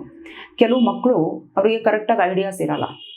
ಈಗ ನಿಮ್ಮ ಏಜಲ್ಲಿರುವಂಥ ಮಕ್ಕಳು, ಈಗ ನೀವೆಲ್ಲ ಒಳ್ಳೆ ಹುಡುಗರು, ಒಳ್ಳೆ ಮಕ್ಕಳು, ಸೊ ನಿಮ್ಮ ಸ್ಟಡಿ ಆಯಿತು, ನಿಮ್ಮ ಓದಾಯಿತು, ಫ್ಯಾಮಿಲಿ ಆಯಿತು ಅನ್ನೋಂಗೆ ಇರ್ತೀರ. ಬಟ್ ಕೆಲವು ಮಕ್ಕಳು ಸೆಕ್ಷುಲಿ ತುಂಬ ಆ್ಯಕ್ಟಿವ್ ಇರ್ತಾರೆ, ಮನೇಲಿ ಪೇರೆಂಟ್ಸ್ ಹತ್ರ ಮಾತಾಡಿರಲ್ಲ, ಸೊ ಏನೋ ಒಂದು ಎಡವಟ್ ಮಾಡ್ಕೊಂಡ್ಬಿಟ್ಟಿರ್ತಾರೆ. ಸೊ ದಟ್ ಈಗ ಅವರಿಗೆ ಫೈನಲ್ ಗೊತ್ತಾಗುತ್ತೆ she is a pregnant. So ಅಂಥ ಟೈಮಲ್ಲಿ ಲೀಗಲೈಸ್ಡ್ ಆಗಿ ಹೋಗ್ತೀವಿ ಅಂತ ಹೇಳೋಕ್ಕೆ ಎಲ್ಲೋ ಒಂದು ಕಡೆ ಭಯ ಸ್ಟಾರ್ಟ್ ಆಗಿರುತ್ತೆ, ಪೇರೆಂಟ್ಸಿಗೆ ಇನ್ಫಾರ್ಮ್ ಮಾಡಿರಲ್ಲ. ಸೊ ಅವ್ರೇನು ಮಾಡ್ತಾರೆ, ಇಲ್ಲೀಗಲ್ ಆಗಿ ಈ ಪ್ರೋಸೆಸ್ನ ಮಾಡೋಕ್ಕೆ ಹೋಗ್ತಾರೆ. ಸೊ ಇಲ್ಲೀಗಲ್ ಆಗಿ ಮಾಡೋಕ್ಕೆ ಹೋದಾಗ ಅಂದರೆ ಈ ಥರ MTPನ ರಿಸ್ಕ್ ಚಾನ್ಸಸ್ ತುಂಬ ಜಾಸ್ತಿ ಇರುತ್ತೆ. ಏನು ರಿಸ್ಕ್ ಚಾನ್ಸಸ್? ಮೊದಲನೇದಾಗಿ ಅವ್ರು ಡಾಕ್ಟರ್ ಹತ್ರನೇ ಹೋಗ್ತಿದ್ದಾರೋ ಅಥವಾ ಇನ್ಯಾರೋ ಒಬ್ರು ನಾನು ಎಕ್ಸ್ಪರ್ಟ್ ಆಗಿದ್ದೀನಿ, ನಂಗೆ ಇವೆಲ್ಲ ಬರುತ್ತೆ, ನಾವು ಯಾರೋ ಒಬ್ರು ಲೇಡಿ ಹತ್ರ ಹೋಗ್ತಾ ಇದ್ದಾರೋ ಬಿಡೋ. ಅಕಸ್ಮಾತ್ ಏನಾದ್ರು ಸರಿಯಾಗಿ ಪ್ರೊಫೆಷನಲ್ ಅಲ್ಲ ಆ MTP ಪರ್ಫಾರ್ಮ್ ಮಾಡ್ತಿರುವಂಥವ್ರು ಅಂತ ಆದರೆ ಏನಾಗುತ್ತೆ, ಸರಿಯಾಗಿ ಗೊತ್ತಿಲ್ಲದಲೆ ಈ ಎಂಡೋಮೆಟ್ರಿಯಂ ಲೈನಿಂಗ್ ಡ್ಯಾಮೇಜ್ ಆಗುತ್ತೆ, ಯೂಟರಸ್ ಡ್ಯಾಮೇಜ್ ಆಗುತ್ತೆ. ಎಷ್ಟೋ ಕೇಸಸ್ಸಲ್ಲಿ ಜೀವಕ್ಕೆ ಅಪಾಯ ಆಗುವಂಥ ಚಾನ್ಸಸ್ ಇರುತ್ತೆ. ಇನ್ನು ಕೆಲವು ಕೇಸಸ್ಸಲ್ಲಿ ಯಾವ ರೀತಿ ಡ್ಯಾಮೇಜ್ ಆಗ್ಬಿಡುತ್ತೆ ಅಂದರೆ ಅವ್ರ ಲೈಫ್ ಲಾಂಗ್ ಮುಂದೆ ಮದುವೆ ಆಗಿ ಅವ್ರಿಗೆ ಮಕ್ಕಳು ಬೇಕು ಅಂತ ಹೇಳಿದ್ರು ಮಕ್ಕಳೇ ಆಗಲ್ಲ, ಆ ಲೆವೆಲ್ಗೆ ಡ್ಯಾಮೇಜ್ ಮಾಡ್ಕೊಂಡ್ಬಿಡ್ತಾರೆ, ಅಂದರೆ ಪರ್ಮನೆಂಟ್ ಇನ್ಫರ್ಟೈಲ್ ಆಗ್ಬಿಡ್ತಾರೆ. ಸೊ ಹಾಗಾಗಿ ಸೆಕ್ಷುಲಿ ಆಕ್ಟಿವ್ ಆಗೋಕ್ಕಿಂತ ಮುಂಚೆ ಒಂದು ಯೋಚನೆ ಮಾಡಬೇಕು. ಸಪೋಸ್ ತುಂಬ ಬ್ರಾಡ್ ಮೈಂಡೆಡ್ ಇದ್ದು ಸೆಕ್ಷುಲಿ ಆಕ್ಟಿವ್ ಅಲ್ಲಿ ಇದ್ದಾರೆ ಅಂತ ಹೇಳಿದ್ರು, they have to take the precautions like condoms or other contraceptives before engaging. So ಹಾಗಾಗಿ ಈ ಥರ ಚಾಪ್ಟರ್ಸ್ಗಳನ್ನು ಈ ಏಜಲ್ಲೇ ಇಟ್ಟಿರೋದು. ಯಾಕಂತ ಹೇಳಿದ್ರೆ ಒನ್ ಶುಡ್ ನಾಟ್ ಎಂಟರ್ ಅಥವಾ ಅವರ ಲೈಫನ್ನು ತುಂಬ ಹಾಳು ಮಾಡ್ಕೊಳಕ್ಕೆ ಹೋಗಬಾರ್ದು ಅಂತ ಹೇಳಿ. ಓಕೆ, MTP ಬಗ್ಗೆ ಇಷ್ಟು ಸಾಕು. ಈಗ ನೆಕ್ಸ್ಟ್ ಬರೋಣ, ಸೆಕ್ಷುಯಲಿ ಟ್ರಾನ್ಸ್ಮಿಟೆಡ್ ಡಿಸೀಸಸ್. ಇದ್ರ ಹೆಸರಲ್ಲೇ ಹೇಳ್ತಾ ಇದೆ, ಗಾಳಿಯಿಂದ ಡಿಸೀಸ್ ಬರುತ್ತೆ, ಬ್ಯಾಕ್ಟೀರಿಯಾ ಹೊಟ್ಟೊಳಗಡೆ ಹೋಗಿ. ಓಕೆ, ಅಂದ್ರೆ ಏರ್ ಟ್ರಾನ್ಸ್ಮಿಟೆಡ್ ಡಿಸೀಸಸ್. ವಾಟರ್ ಇಂದ ಹೋಗುತ್ತೆ, ವಾಟರ್ ಬೋರ್ನ್ ಡಿಸೀಸಸ್. ಅದೇ ತರ ಕೆಲವು ಟಚ್ ಮಾಡೋದ್ರಿಂದ ಹೋಗುತ್ತೆ. ಫಾರ್ ಎಕ್ಸಾಂಪಲ್, ಯಾವುದೋ ಒಂದು ಶೀತ, ಅಕ್ಷಿ ಅಂತ ಹೇಳಿ ಅವನು ಇನ್ನೊಬ್ಬನಿಗೆ ಟಚ್ ಮಾಡಿದ, ಅವನ ಬಾಡಿ ಒಳಗಡೆ ಹೋಯ್ತು, ಬಂತು. ಸೊ ಈ ರೀತಿ ಏನು ಡಿಸೀಸಸ್ ಸ್ಪ್ರೆಡ್ ಆಗುತ್ತೆ, ಅದೇ ತರ ಸೆಕ್ಸಿನ ಮೂಲಕ, ಸೆಕ್ಷುವಲ್ ಕಾಂಟ್ಯಾಕ್ಟಿನ ಮೂಲಕ ಕೆಲವು ಬ್ಯಾಕ್ಟೀರಿಯಾಗಳು, ವೈರಸಸ್ಗಳು, ಪ್ರೋಟೋಜೋಗಳು ಎಂಟ್ರಿ ಆಗುತ್ತೆ. ಅದನ್ನು ನಾವು ಸೆಕ್ಷುಲಿ ಟ್ರಾನ್ಸ್ಮಿಟೆಡ್ ಡಿಸೀಸಸ್ ಅಂತ ಹೇಳಿ ಕರಿತೀವಿ. ಇದಕ್ಕೆ ಇನ್ನೊಂದು ಹೆಸರು, it is also called STIs. ಯಾವ ಹೆಸರು ಕೊಟ್ಟರು ನಿಮಗೆ ಗೊತ್ತಿರ್ಬೇಕು ಎಕ್ಸಾಮ್ ಅಲ್ಲಿ ಬರೆಯಕ್ಕೆ. STI ಅಂತ ಹೇಳಿದ್ರೆ ಏನು? Sexually transmitted infections. Sexually transmitted infections. ಇಲ್ಲ, ಇದಕ್ಕೆ ಇನ್ನೊಂದು ಹೆಸರು ಆರ್ ವಿನರಲ್ ಡಿಸೀಸಸ್ ಅಂದ್ರೆ VD ಅಂತ ಹೇಳಿದ್ರು ಇದಕ್ಕೆ. ಆರ್ ಇನ್ನೊಂದು ಹೆಸರೇ ನೋಡಿ, RR ಎಷ್ಟೊಂದಾಯ್ತು. RTI ಅಂತ ಹೇಳಿದ್ರೆ ರಿಪ್ರೊಡಕ್ಟಿವ್ ಟ್ರಾಕ್ಟ್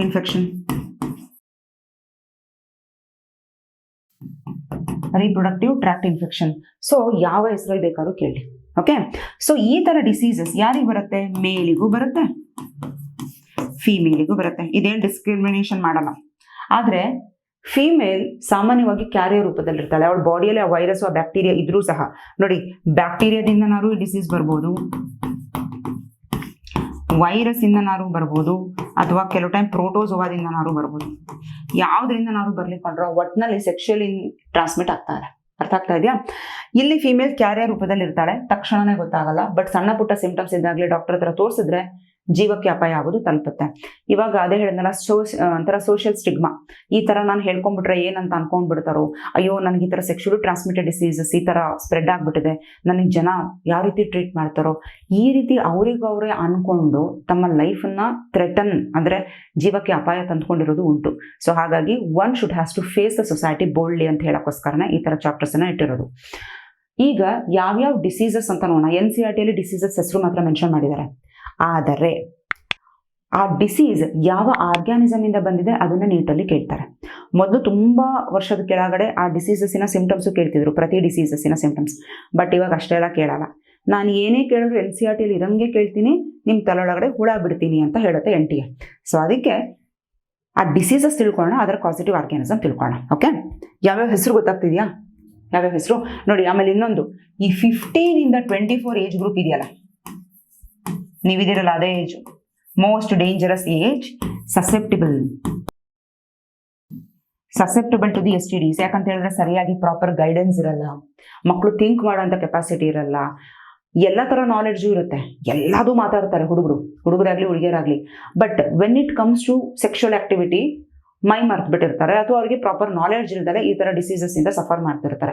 ಸೊ ಹಾಗಾಗಿ this is the most susceptible age ಅಂತ ಹೇಳಿ ಕರೆಯೋದು. ಅದಕ್ಕೋಸ್ಕರನೇ ಇದ್ರ ಬಗ್ಗೆ ಅವೇರ್ನೆಸ್ ಅನ್ನ ಕ್ರಿಯೇಟ್ ಮಾಡ್ತಿರೋದು. ಈಗ ಡಿಸೀಸಸ್ ಯಾವ್ಯಾವ್ದು ನೋಡೋಣ. ಇಲ್ಲಿ ನೋಡಿ, ಬ್ಯಾಕ್ಟೀರಿಯಲ್ ಡಿಸೀಸಸ್ 3 ಇದೆ. ಒಂದು ಗೊನೋರಿಯಾ, ಬರ್ಕೊಳ್ರು, ಖಂಡಿತ ಇಂಪಾರ್ಟೆಂಟ್ ಇವೆಲ್ಲ. ಗೊನೋರಿಯಾ ಕಾಸ್ಡ್ ಬೈ ನಿಸೀರಿಯಾ ಗೊನೋರಿಯೆ, ಪಾಸಿಟಿವ್ ಆರ್ಗ್ಯಾನಿಸಮ್. ಇನ್ನೊಂದು ಡಿಸೀಸ್ ಇದೆ, ಕ್ಲಾಮಿಡಿಯಾಸಿಸ್. ಕ್ಲಾಮಿಡಿಯಾಸಿಸ್ ಕಾಸ್ಡ್ ಬೈ ಕ್ಲಾಮಿಡಿಯಾ ಟ್ರ್ಯಾಕೋಮ್ಯಾಟಿಸ್. ಅದೇ ತರ ಸಿಫಿಲಿಸ್ ಅಂತಿದೆ, ಟ್ರಿಪೋನಿಮಾ ಪ್ಯಾಲಿಡಮ್. ಈ 3 ಮೇಲೂ ಸುಮಾರು ಸಲ ಕ್ವಶನ್ ಕೇಳಿದ್ರು. ಬರ್ಕೊಳ್ಬೇಕು 3 ಸಲ ಹೇಳ್ತಾ ಇದ್ದೀನಿ, ಅಷ್ಟು ಇಂಪಾರ್ಟೆಂಟ್ ಅಂತ. ನೆಕ್ಸ್ಟ್ ನೋಡಿ, ವೈರಲ್ ಡಿಸೀಸ್, ಏಡ್ಸ್, HIV ಇಂದ ಕಾಸ್ ಆಗುತ್ತೆ. ಇದನ್ನ ಮತ್ತೆ ಎಲ್ಲಿ ಓದ್ತಿರೋ ಗೊತ್ತಾ? ಹ್ಯೂಮನ್ ಹೆಲ್ತ್ ಅಂಡ್ ಡಿಸೀಸಸ್ ಅಲ್ಲಿ ಓದ್ತೀರಾ. ಆ ಏಡ್ಸ್ ಹೆಂಗ್ ಸ್ಪ್ರೆಡ್ ಆಗುತ್ತೆ, HIV ಹೋದ ತಕ್ಷಣನೇ ನಾವು ಏಡ್ಸ್ ಪೇಷಂಟ್ ಅಂತ ಕರಿತೀವ ಅಥವಾ ಯಾವಾಗ ಕರಿತೀವಿ, ಅದನ್ನೆಲ್ಲ ಅಲ್ಲಿ ಓದ್ತೀರಾ. Next hepatitis B, positive organism ಯಾವುದು? Hepatitis B virus. Next herpes simplex virus 2. Okay, genital warts ನೋಡಿ, ಹರ್ಪೀಸ್ ನಾರ್ಮಲ್ ಹರ್ಪೀಸ್ ಬೇರೆ, ಜೆನೈಟಲ್ ಹರ್ಪೀಸ್ ಇದೇ ಬೇರೆ. Genital warts, human papilloma virus, genital warts, HPV. ಇದು ಕ್ಯಾನ್ಸರ್ ಕಾಸ್ ಮಾಡುತ್ತೆ, ಸರ್ವಿಕಲ್ ಕ್ಯಾನ್ಸರ್. ಇದ್ರ ಮೇಲೆ question ಕೇಳಿದ್ದಾರೆ ಸುಮಾರು ಸಲ, ಬರ್ಕೊಳ್ಬೇಕು ಮಕ್ಕಳ. ಸುಮ್ಮನೆ ನೋಡ್ತಾ ಕುತ್ಕೊಂಡು ಟೈಮ್ ವೇಸ್ಟ್ ಮಾಡೋದಲ್ಲ, ಇವೆಲ್ಲ ಕೇಳಿದ್ದಾರೆ. ನೆಕ್ಸ್ಟ್ ಪ್ರೋಟೋಸೋವಾದಿಂದ ಬರೋದು ಟ್ರೈಕೋಮೋನಾಸ್ ಇಂದ ಬರೋಂಥದ್ದು. ಈಗ ಇಷ್ಟು ಡಿಸೀಸಸ್ ಹೇಳಿದ್ನಲ್ಲ, ಬ್ಯಾಕ್ಟೀರಿಯಾದಲ್ಲಿ 3 ಹೇಳಿದೆ, ವೈರಸ್ ಅಲ್ಲಿ 4 ಹೇಳಿದೆ, ಪ್ರೋಟೋಸೋವಾದಲ್ಲಿ ಒಂದು ಹೇಳಿದೆ. ಈ ಇಷ್ಟು ಡಿಸೀಸಸ್ ಅಲ್ಲಿ ಯಾವ ಡಿಸೀಸ್ ಬಂದ್ರು ಸ್ಟಾರ್ಟಿಂಗ್ ಸ್ಟೇಜ್ ಅಲ್ಲೇ ಸ್ಲೈಟ್ ಸಿಂಪ್ಟಮ್ಸ್ ಗಳಿದ್ದಾಗಲೇ ಕ್ಯೂರ್ ಮಾಡಾಕ್ಬಿಡ್ತಾರೆ ಡಾಕ್ಟರ್. ಮುಂದೆ ಅದು ಕಾಂಪ್ಲಿಕೇಟೆಡ್ ಆಗೋ ತನಕ ಬಿಡಲ್ಲ. ಆದ್ರೆ 3 ಡಿಸೀಸ್ ಇದೆ ಕಣ್ರು, ಇಲ್ಲಿದೆ ನೋಡಿ, ಜೆನೈಟಲ್ ಹರ್ಪೀಸ್, ಹೆಪಟೈಟಿಸ್ ಬಿ ಮತ್ತೆ HIV. ಇದನ್ನ ಕ್ಯೂರ್ ಮಾಡಕ್ಕಾಗಲ್ಲ, ನೋ ಕ್ಯೂರ್. ಏನು ಅಂತ ಹೇಳಿದ್ರೆ ಅವ್ನ ಲೈಫ್ ಸ್ಪ್ಯಾನ್ ಅನ್ನ ಸ್ವಲ್ಪ ಮುಂದಕ್ಕೆ ಹಾಕ್ಬೋದು. ಈಗ ಏಡ್ಸ್ ಪೇಷಂಟ್, ಅವನಿಗೆ HIV ಇದೆ ಅವನ ಬಾಡಿಯಲ್ಲಿ ಅಂತ ಗೊತ್ತಾಯ್ತು. ಸೊ ಅವನ 5 ವರ್ಷ ಬದುಕ ಜಾಗದಲ್ಲಿ ಒಂದು 10 ವರ್ಷ ಬದುಕಂಗ್ ಮಾಡ್ಬೋದು ಥ್ರೂ ಟ್ಯಾಬ್ಲೆಟ್ಸ್, ಥ್ರೂ ಮೆಡಿಕೇಶನ್. ಆದ್ರೆ ಅವನ ಸಾವನ್ನು ತಪ್ಸಕ್ಕಾಗಲ್ಲ. ಅದೇ ತರ ಹೆಪಟೈಟಿಸ್ ಬಿ ಆಗಿರ್ಬೋದು, ಜೆನೈಟಲ್ ಹರ್ಪೀಸ್ ಆಗಿರ್ಬೋದು, ಈ 3 ಸಹ ನೋ ಕ್ಯೂರ್. ಓಕೆ, ಅದರಲ್ಲಿ ಪರ್ಟಿಕ್ಯುಲರ್ ಆಗಿ ಮತ್ತೆ ಇವೆರಡಿದೆ ನೋಡಿ, ಈ ಹೆಪಟೈಟಿಸ್ ಮತ್ತೆ HIV. ಇದು ಕೇವಲ not only through sexual contact, ಬರೇ ಸೆಕ್ಷುವಲ್ ಕಾಂಟ್ಯಾಕ್ಟ್ ಇಂದ ಮಾತ್ರ ಅಲ್ಲ, ಇದಿನ್ನು ಯಾವ್ಯಾವ ರೀತಿ ಸ್ಪ್ರೆಡ್ ಆಗುತ್ತೆ ಗೊತ್ತಾ? ಅಕಸ್ಮಾತ್ ಈ ಇನ್ಫೆಕ್ಟೆಡ್ ಪರ್ಸನ್ ಯಾರೊಬ್ಬ ಅವನಿಗೆ ಇವಾಗ ಏಡ್ಸ್ ಬಂದ್ಬಿಟ್ಟಿದೆ, HIV ಇದೆ, ಅವನಿಗೆ ಗೊತ್ತಿಲ್ಲದಲ್ಲೇ ಹೋಗಿ ಇನ್ನೊಬ್ಬ ಬ್ಲಡ್ ಕೊಟ್ಬಿಟ್ಟ, ಯಾರು ತಗೊಂಡು ಅವನಿಗೂ ಬಂತು ಅಂದ್ರೆ it is through blood transfusion. ಅದಕ್ಕೆ ಇವಾಗ ತುಂಬಾ ಸ್ಮಾರ್ಟ್ ಡಾಕ್ಟರ್ಸ್ಗಳು ಬ್ಲಡ್ ತಗೊಳಕ್ಕಿಂತ ಮುಂಚೆ ಫಸ್ಟ್ ಚೆಕ್ ಮಾಡ್ತಾರೆ ಅವನಿಗೆ ಏಡ್ಸ್ ಇದೆಯೋ ಇಲ್ಲ ಅಂತ. ಅದೇ ತರ ಈಗ ಡಾಕ್ಟರ್ ಇಗ್ನೋರೆಂಟ್ ಆಗಿ ಸರಿಯಾಗಿ ಅವ್ರು ನೋಡಿದ್ರೆ ಏಡ್ಸ್ ಪರ್ಸನ್ಗೆ ಇಂಜೆಕ್ಷನ್ ಕೊಟ್ಟಿರ್ತಾರೆ. ಅದೇ ಇಂಜೆಕ್ಷನ್ ಅನ್ನು ನೀಡಲು ಇನ್ನೊಬ್ಬ ಹೆಲ್ದಿ ಪರ್ಸನ್ಗೆ ಚುಚ್ಚಿದಾಗ ಮತ್ತೆ ಆ ಬ್ಲಡ್ ಡ್ರಾಪ್ಲೆಟ್ ಹೋಯ್ತು ತಾನೆ, that is through injections and needles.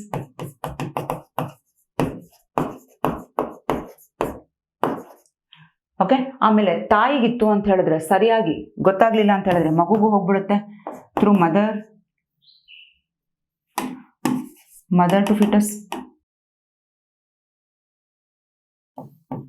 To ಫಿಟಸ್ ಪ್ಲಾಸೆಂಟಾದಿಂದ pass ಆಗುತ್ತೆ. So not only sexual contact, ಇವೆಲ್ಲಾ ರೀತಿಯಲ್ಲೂ ಹೋಗುವಂತ ಚಾನ್ಸಸ್ ಇರುತ್ತೆ. ಯಾವುದು? ಇವೆರಡು, ಹೆಪಟೈಟಿಸ್ ಮತ್ತೆ HIV. ಗೊತ್ತಿರಲಿ ನಿಮಗೆ. ಹಾಗಾದ್ರೆ ಇದರಿಂದ ತಪ್ಪಿಸ್ಕೊಳಕ್ ಏನ್ ಮಾಡ್ಬೇಕು?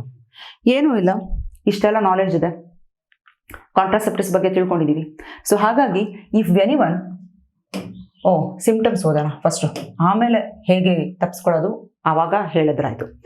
ಮೊದಲನೇದಾಗಿ ಸಿಂಪ್ಟಮ್ಸ್ ಏನು, ಇದಿನ್ನು ಇನಿಷಿಯಲ್ ಸ್ಟೇಜ್ ಸಿಂಪ್ಟಮ್ಸ್. ಅದು ಮೇಲಲ್ಲಾಗಲಿ ಫಿಮೇಲ್ ಆಗಲಿ ಸೆಕ್ಷುವಲಿ ಟ್ರಾನ್ಸ್ಮಿಟೆಡ್ ಡಿಸೀಸಸ್ ಅಲ್ಲಿ ಬಂದಿದೆ ಅಥವಾ ಏನೋ ಒಂದು ಬ್ಯಾಕ್ಟೀರಿಯಲ್ ವೈರಲ್ ಇನ್ಫೆಕ್ಷನ್ ಆಗಿದೆ ಅಂತ ಹೇಳಿದ್ರೆ ಮೊದಲನೇದಾಗಿ ಜೆನೈಟಲ್ ಆರ್ಗನ್ ಇಚ್ಚಿಂಗ್ ಆಗಕ್ಕೆ ಸ್ಟಾರ್ಟ್ ಆಗುತ್ತೆ. ಓಕೆ, ಸೊ ಇಚ್ಚಿಂಗ್ ಆಗುತ್ತೆ, ಆಮೇಲೆ ಅದರಿಂದ ಫ್ಲೂಯಿಡ್ ಡಿಸ್ಚಾರ್ಜ್ ಆಗುತ್ತೆ. ಅದು yellowish colour, greenish colour, slight fluid discharge ಆಗೋಕ್ಕೆ ಸ್ಟಾರ್ಟ್ ಆಗುತ್ತೆ. ಆಮೇಲೆ ಆ ಜೆನೈಟಲ್ ಆರ್ಗನ್ಸ್ ಏನಿದೆ ಅದು ಪೇನ್ ಬರ್ಲಿಕ್ಕೂ ಸ್ಟಾರ್ಟ್ ಆಗುತ್ತೆ. ಓಕೆ, ಆಬ್ವಿಯಸ್ಲಿ ಸ್ವೆಲ್ಲಿಂಗು ಆಗೇ ಆಗುತ್ತೆ. ಇವೆಲ್ಲ ಸ್ಟಾರ್ಟಿಂಗ್ ಸಿಂಪ್ಟಮ್ಸ್. ಫೀಮೇಲ್ ಕ್ಯಾರಿಯರ್ ರೂಪದಲ್ಲಿ ಇರ್ತಾಳೆ, ಆದ್ರೆ ಸ್ಟಾರ್ಟಿಂಗ್ ಅಲ್ಲಿ ಸ್ವಲ್ಪನಾರು ಸಿಂಪ್ಟಮ್ಸ್ಗಳಿದ್ದಾಗ ತೋರಿಸ್ಕೊಳ್ಬೇಕು. ತೋರಿಸ್ಕೊಳ್ಳಿಲ್ಲ ಅಂತ ಹೇಳಿದ್ರೆ ಅದೇನಾಗುತ್ತೆ, ಸಿವಿಯರ್ ಕೇಸಸ್ಗೆ ಟರ್ನ್ ಆಗ್ಬಿಡುತ್ತೆ, ಅಂದ್ರೆ ಸಿವಿಯರ್ ಕಂಡೀಷನಿಗೆ ತಿರುಗ್ಬಿಡುತ್ತೆ. ತುಂಬಾ ಎಕ್ಸ್ಟ್ರೀಮ್ ಕಂಡೀಷನ್ಗೆ ಹೋದಾಗ ಫೀಮೇಲ್ ಬಾಡಿಯಲ್ಲಿ ಏನೇನಾಗುತ್ತೆ, PID, ಪೆಲ್ವಿಕ್ ಇನ್ಫ್ಲಾಮೇಟರಿ ಡಿಸೀಸ್ ಅಂತ ಹೇಳಿ ಕರಿತೀವಿ. PID ಅಂತ ಹೇಳಿದ್ರೇನು, ಪೆಲ್ವಿಕ್ ಇನ್ಫ್ಲಾಮೇಟರಿ ಡಿಸೀಸಸ್ ಅಂತ ಹೇಳಿದ್ರೆ ಅವಳ ರಿಪ್ರೊಡಕ್ಟಿವ್ ಸಿಸ್ಟಮ್ ಈ ತರ ಇನ್ಫ್ಲಾಮೇಷನ್ ತೋರಿಸುತ್ತೆ. ನೋಡಿ, ಇದು ನಾರ್ಮಲ್ ಸೈಡ್, ಇದು ನಾರ್ಮಲ್ ಆಗಿರೋಂಥ ಓವರಿ, ಇದು ನೋಡಿ ಹೆಂಗ್ ಊದ್ಕೊಂಡ್ಬಿಟ್ಟಿದೆ, ದಿಸ್ ಇಸ್ ಇನ್ಫ್ಲಾಮ್ಡ್ ಓವರಿ. ಇಲ್ಲಿ ನಾರ್ಮಲ್ ಆಗಿದೆ ಫೆಲೋಪಿಯನ್ ಟ್ಯೂಬ್, ಇಲ್ಲಿ ನೋಡಿ ಯಾವ ರೀತಿ ಇನ್ಫ್ಲಾಮೇಷನ್ ತೋರಿಸ್ತದೆ, ಇನ್ಫ್ಲೇಮ್ಡ್ ಫೆಲೋಪಿಯನ್ ಟ್ಯೂಬ್. ಅದೇ ತರ ನೋಡಿ ಯೂಟರಸ್ ಅಲ್ಲೂ ಕೆಲವು ಟೈಮ್ ಈ ತರ ಇನ್ಫ್ಲಾಮೇಷನ್ ಆಗುತ್ತೆ. ಸೊ ಈ ಪೆಲ್ವಿಕ್ ರೀಜನ್ ಅಲ್ಲಿ ಏನ್ ಇನ್ಫ್ಲಾಮೇಷನ್ ತೋರಿಸ್ತಾ ಇದೆ, that is called PID. Okay, ಇನ್ನ ಕೆಲವು ಕೇಸಸ್ ಅಲ್ಲಿ ಅಬಾರ್ಷನ್ ಆಗುವಂತ ಚಾನ್ಸಸ್ ಇರುತ್ತೆ. ನೆಕ್ಸ್ಟ್ ಟೈಮ್ ಅವ್ಳು ಪ್ರೆಗ್ನೆಂಟ್ ಆಗಿರ್ತಾಳೆ, ಆ ಟೈಮಲ್ಲಿ ಡಿಸೀಸಸ್ ಇರುತ್ತೆ, ಮಗು ಸರಿಯಾಗಿ ಅಲ್ಲಿ ಉಳಿತಾನೆ ಇರಲ್ಲ, ಅಬಾರ್ಷನ್ಸ್ ಆಗ್ತಾ ಇರುತ್ತೆ. ಇನ್ನ ಕೆಲವು ಟೈಮು ಸ್ಟಿಲ್ ಬರುತ್ತೆ ಅಂತ ಹೇಳಿದ್ರೆ ಮಗು ಪಾಪ ಕಂಪ್ಲೀಟ್ ಆಗಿ 9 months ಬೆಳೆದಿದೆ, ಆದ್ರೆ ಇನ್ನೇನು ಹುಟ್ಟುವಂಥ ಟೈಮಲ್ಲಿ ಸತ್ತೋಗುತ್ತೆ. ಇದು ಎಂತ ಪೇನ್ಫುಲ್ ಅಲ್ಲ ಒಂದು ತಾಯಿಗೆ, ಒಂದು ಪ್ರೆಗ್ನೆಂಟ್ ವುಮೆನ್ಗೆ. 9 ತಿಂಗಳು ಹೊಟ್ಟೆಯಲ್ಲಿ ಮಗುನ ಸಾಕಿ ಅಷ್ಟೆಲ್ಲ ಕೇರ್ ತಗೊಂಡು ಇನ್ನೇನು ಮಗು ಹುಟ್ಟುವಂಥ ಟೈಮಲ್ಲಿ ಅದು ಸತ್ತೋಗಿದೆ ಅಂತ ಹೇಳಿದ್ರೆ, ಜನ್ಮ ಸತ್ತೋಗಿರೋಂಥ ಮಗುಗೆ ಕೊಡಬೇಕು ಅಂತ ಹೇಳಿದ್ರೆ seriously it's a very painful for a mother. Correct? So ಅದನ್ನ ಸ್ಟಿಲ್ ಬರ್ತ್ ಅಂತ ಹೇಳಿ ಕರಿತೀವಿ, giving birth to dead baby.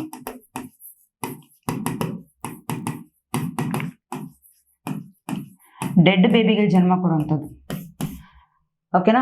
ಇನ್ನು ಕೆಲವು ಕೇಸಸ್ ಅಲ್ಲಿ ಎಕ್ಟೋಪಿಕ್ ಪ್ರೆಗ್ನೆನ್ಸಿ ಅಂತ ಹೇಳಿ ಕರಿತೀವಿ. ಎಕ್ಟೋಪಿಕ್ ಪ್ರೆಗ್ನೆನ್ಸಿ ಅಂದ್ರೆ ನಮ್ಮ ಪ್ರಕಾರ ಒಂದು ಯೂಟರಸ್ ಹಿಂಗಿದೆ ಅಂತ ಹೇಳಿದ್ರೆ, ಇದು ಎಂಡೋಮೆಟ್ರಿಯಂ ಲೈನಿಂಗ್ ಅಂತ ಹೇಳಿದ್ರೆ ಇಂಪ್ಲಾಂಟೇಶನ್ ಎಲ್ಲಿ ನಡೆಯುತ್ತೆ ಹೇಳಿ, ಇಲ್ಲಿ ತಾನೇ ನಡೆಯುತ್ತೆ, ಇಲ್ಲೇ ನಡೆಯುತ್ತೆ. ಇಲ್ಲಿ ಮುಂದೆ ಪ್ಲಾಸೆಂಟಾ ಡೆವಲಪ್ ಆಗುತ್ತೆ, ಗ್ರೋತ್ ಆಗುತ್ತೆ, ಸೊ ದಟ್ ಫೀಟಸ್ ಇಲ್ಲೇ ಮುಂದೆ ದೊಡ್ಡದಾಗಿ ಬೆಳೆಯುತ್ತೆ ಯೂಟರಸ್ ಅಲ್ಲಿ. ಬಟ್ ಇಂಪ್ಲಾಂಟೇಶನ್ ಆಗೋ ಜಾಗನೇ ಡಿಫ್ರೆಂಟ್ ಆಗ್ಬಿಟ್ರೆ ಮಗು ಎಲ್ಲಿ ಗ್ರೋತ್ ಆಗುತ್ತೆ, ಯಾವ ಜಾಗದಲ್ಲಿ ಇಂಪ್ಲಾಂಟ್ ಆಗಿದೆಯೋ ಅಲ್ಲೇ ಗ್ರೋತ್ ಆಗುತ್ತೆ. ಅಂದ್ರೆ ಅದರ್ ದೆನ್ ಯೂಟರಸ್. ಇಲ್ಲಿ ನೋಡಿ, ಇಲ್ಲೋಗಿ ಇಂಪ್ಲಾಂಟೇಶನ್ ಆಗ್ಬಿಟ್ಟಿದೆ, ಇಲ್ಲಿ ಆಗ್ಬೇಕಿತ್ತು ಹೋಗಿ ಇಲ್ಲ ಆಗ್ಬಿಟ್ಟಿದೆ, ಇಲ್ಲೇ ಮಗು ಗ್ರೋ ಆಗ್ತಿದೆ. ಇದನ್ನ ಇಂಟರ್ಸ್ಟಿಷಿಯಲ್ ಇಂಪ್ಲಾಂಟೇಶನ್ ಅಂತ ಕರೀತಾರೆ.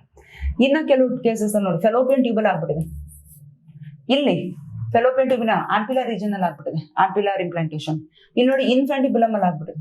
ಇನ್ ಕೆಲವು ಕಡೆ ಓವರಿ ಒಳಗಡೆ ಇಂಪ್ಲಾಂಟೇಶನ್ ಆಗಿದೆ. ಮ್ಯಾಮ್ ಹೆಂಗಾಗುತ್ತೆ, ಫರ್ಟಿಲೈಸೇಷನ್ ಇಲ್ಲಾಗುತ್ತೆ, ಮತ್ತೆ ವಾಪಸ್ ಒಳಗೆ ಇಲ್ಲೇ ಸೇರ್ಕೊಂಡ್ಬಿಡುತ್ತೆ. ಇನ್ನ ಕೆಲವು ಕಡೆ ಇಲ್ಲಿ ನೋಡಿ ಯೂಟರಸ್ ಸರ್ವಿಕಲ್ ಜಾಗದಲ್ಲಿ ಸೈಡಲ್ಲಿ ಆಗ್ಬಿಟ್ಟಿದೆ, ಇಲ್ಲಿ ಕೆಳಗಡೆ ಆಗ್ಬಿಟ್ಟಿದೆ.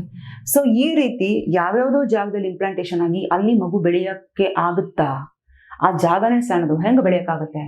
ಬಾಡಿ ಡಿಸೈನ್ ಆಗಿರೋದು ಫೀಮೇಲ್ ಬಾಡಿ ಯೂಟರಸ್ ಅಲ್ಲಿ ಗ್ರೋತ್ ಆಗ್ಲಿಕ್ಕೆ, ಬೇರೆ ಯಾವುದೋ ಕಡೆ ಅಲ್ಲ. ಬಟ್ ಅಂತ ಜಾಗದಲ್ಲಿ ಮಗು ಬೆಳೀತಿದೆ ಅಂದ್ರೆ ಆಬ್ವಿಯಸ್ಲಿ ಆ ಮಗುಗೆ ಪ್ರಾಬ್ಲಮ್ ಆಗೇ ಆಗಿರುತ್ತೆ, ಇಲ್ಲ ಮಗು ಸತ್ತೇ ಹೋಗ್ಬೋದು. ಸೊ ಅದನ್ನ ನಾವೇನಂತ ಕರಿತೀವಿ, ಎಕ್ಟೋಪಿಕ್ ಪ್ರೆಗ್ನೆನ್ಸಿ ಅಂತ ಹೇಳಿ ಕರಿತೀವಿ. ಸೊ ಆ ಕೇಸಸ್ ಸಹ ನೋಡ್ತೀವಿ ಎಲ್ಲಿ, ಈ STD ಅಲ್ಲಿ. ಇನ್ನು ಇನ್ಫರ್ಟಿಲಿಟಿ, ಕೆಲವು ಟೈಮ್ ಮಕ್ಕಳೇ ಆಗಲ್ಲ, ಗ್ಯಾಮೆಟೆ ಪ್ರೊಡಕ್ಷನ್ ನಡೆಯಲ್ಲ. ಇನ್ನು ಸಿವಿಯರ್ ಕೇಸಸ್ ಅಲ್ಲಿ ಕ್ಯಾನ್ಸರ್ ಆಗಾರು ಟರ್ನ್ ಆಗ್ಬೋದು. ಸೊ ಈ ರೀತಿ ಅದರ ಸಿವಿಯರ್ ಕೇಸಸ್ ಅನ್ನ ನೋಡ್ತಾ ಇದೀವಿ. ಓಕೆ, ಈಗ ನೋಡೋಣ ಹಾಗಾದ್ರೆ ಇದನ್ನ ಹೇಗೆ ಪ್ರಿವೆಂಟ್ ಮಾಡೋದು. ಸೊ ಪ್ರಿವೆಂಟ್ ಮಾಡಕ್ಕೆ ಇರೋಂಥ ಮೆಥಡ್ ಇಷ್ಟೇ. ಮೊದಲನೇದಾಗಿ avoid sex with unknown partner ಅಥವಾ ಮಲ್ಟಿಪಲ್ ಪಾರ್ಟ್ನರ್. ಎಷ್ಟೋ ಜನ ಪಾರ್ಟ್ನರ್ಸ್ ಜೊತೆ, ಮಲ್ಟಿಪಲ್ ಪಾರ್ಟ್ನರ್ಸ್ ಜೊತೆ ಸೆಕ್ಸ್ ಮಾಡೋದನ್ನ ಫಸ್ಟ್ ಅವಾಯ್ಡ್ ಮಾಡಬೇಕು. Even if they are doing, they should use what, condoms. Precaution use ಮಾಡಬೇಕು, ಕಾಂಡೋಮ್ ಯೂಸ್ ಮಾಡಬೇಕು, they should do it. That is one thing. Always try to use condoms during the coitus. Condoms ನ use ಮಾಡಿ, ಯಾಕಂತ ಹೇಳಿದ್ರೆ ಅದು sexually transmitted disease ಅನ್ನ avoid ಮಾಡುತ್ತೆ. Particular ಆಗಿ ಕಾಂಡೋಮ್ ಅಂತ ಕೊಟ್ಟಿದ್ದಾರೆ. ಇಲ್ಲಿ ಯಾಕೆ ಅವರು ಸರ್ವಿಕಲ್ ಕ್ಯಾಪ್ ಅಥವಾ ಇದನ್ನ ಕೊಟ್ಟಿಲ್ಲ ನೋಡಿ, ಸರ್ವಿಕಲ್ ಕ್ಯಾಪು ಬ್ಯಾರಿಯರ್, ಇನ್ನೊಂದು ಯಾವ್ದು ಹೇಳಿದೆ ನಾನು, ವಾಲ್ಟ್ಸ್, ಇವು ಬ್ಯಾರಿಯರ್. ಬಟ್ ಯಾಕೆ ಇದನ್ನ ಕೊಟ್ಟಿಲ್ಲ ಅಂತ ಹೇಳಿದ್ರೆ they are just going to cover the cervix. ನೋಡಿ, ಈಗ ಸರ್ವಿಕಲ್ ಕ್ಯಾಪ್ ಈ ತರ ಸರ್ವಿಕ್ಸ್ ಮಾತ್ರ ಕವರ್ ಮಾಡ್ತಾ ಇದೆ. ಆದ್ರೆ ಇಲ್ಲಿ ಮೇಲ್ ರಿಪ್ರೊಡಕ್ಟಿವ್ ಸಿಸ್ಟಮ್ ಇಂದ ಬೈ ಚಾನ್ಸ್ ಇಲ್ಲಿ ಎಕ್ಸ್ಟರ್ನಲ್ ಜೆನೆಟೇರಿಯಾ ಪೆನಿಸ್ ಎಂಟ್ರಿ ಆಯ್ತು ಅಂದ್ರೆ ವಜಾನದಲ್ಲಿ ಏನು ಕವರಿಂಗ್ ಇಲ್ವಲ್ಲ. ಸೊ ಈಗ ಮೇಲ್ ಬಾಡಿಯಲ್ಲಿ ಈಗ ಇವನಿಗೆ ಏನಾದ್ರು ಪ್ರಾಬ್ಲಮ್ ಇತ್ತು ಅಂದ್ರೆ ಮೇಲ್ ಪಾರ್ಟ್ನರ್ಗೆ ಆಬ್ವಿಯಸ್ಲಿ ಇಲ್ಲಿರುವಂತ ಬ್ಯಾಕ್ಟೀರಿಯಾ ಇಲ್ಲಿ ಹೋಗೇ ಹೋಗುತ್ತೆ, ವಜಾನ ಎಂಟ್ರಿ ಆಗೇ ಆಗುತ್ತೆ. ಓಕೆ. ಸೊ ಹಾಗಾಗಿ ಇಲ್ಲೇನಾಗ್ತಾ ಇದೆ, ಇನ್ಫೆಕ್ಷನ್ಸ್ ಇಂದ ಇವೆರಡು ಪ್ರಿವೆಂಟ್ ಮಾಡ್ತಾ ಇಲ್ಲ, ಆದ್ರೆ ಕಾಂಡೋಮ್ಸ್ ಆಗಲ್ಲ. ಮೇಲ್ ಯೂಸ್ ಮಾಡ್ತಾ ಇದ್ದಾನೆ ಅಂತ ಹೇಳಿದ್ರೆ ಮೇಲ್ ಇಡೀ ಅವನ ಪೆನಿಸ್ ಅನ್ನ ಕವರ್ ಮಾಡುತ್ತೆ. ಅದೇ ಬೈ ಚಾನ್ಸ್ ಫೀಮೇಲ್ ಯೂಸ್ ಮಾಡ್ತಾ ಇದ್ದಾಳೆ ಅಂತ ಹೇಳಿದ್ರೆ ಫೀಮೇಲಿನ ಸರ್ವಿಕ್ಸ್ ಮತ್ತೆ ವೆಜಾನಾನು ಸಹ ಕವರ್ ಮಾಡಿರುತ್ತೆ. ಸೊ ದಟ್ ಎಷ್ಟೇ ಸೆಕ್ಷುವಲ್ ಕ್ವಾರ್ಟರ್ಸ್ ಆದ್ರೂ ಅವಳ ಎಂಟೈರ್ ಈ ರಿಪ್ರೊಡಕ್ಟಿವ್ ಟ್ರಾಕ್ಟ್ ಅನ್ನು ಅವಾಯ್ಡ್ ಮಾಡ್ತಾ ಇದೆ ಕಾಂಡೋಮ್ಸ್. ಸೊ ಹಾಗಾಗಿ ಏನ್ ಹೇಳಿದ್ದಾರೆ, always try to use condoms during quarters.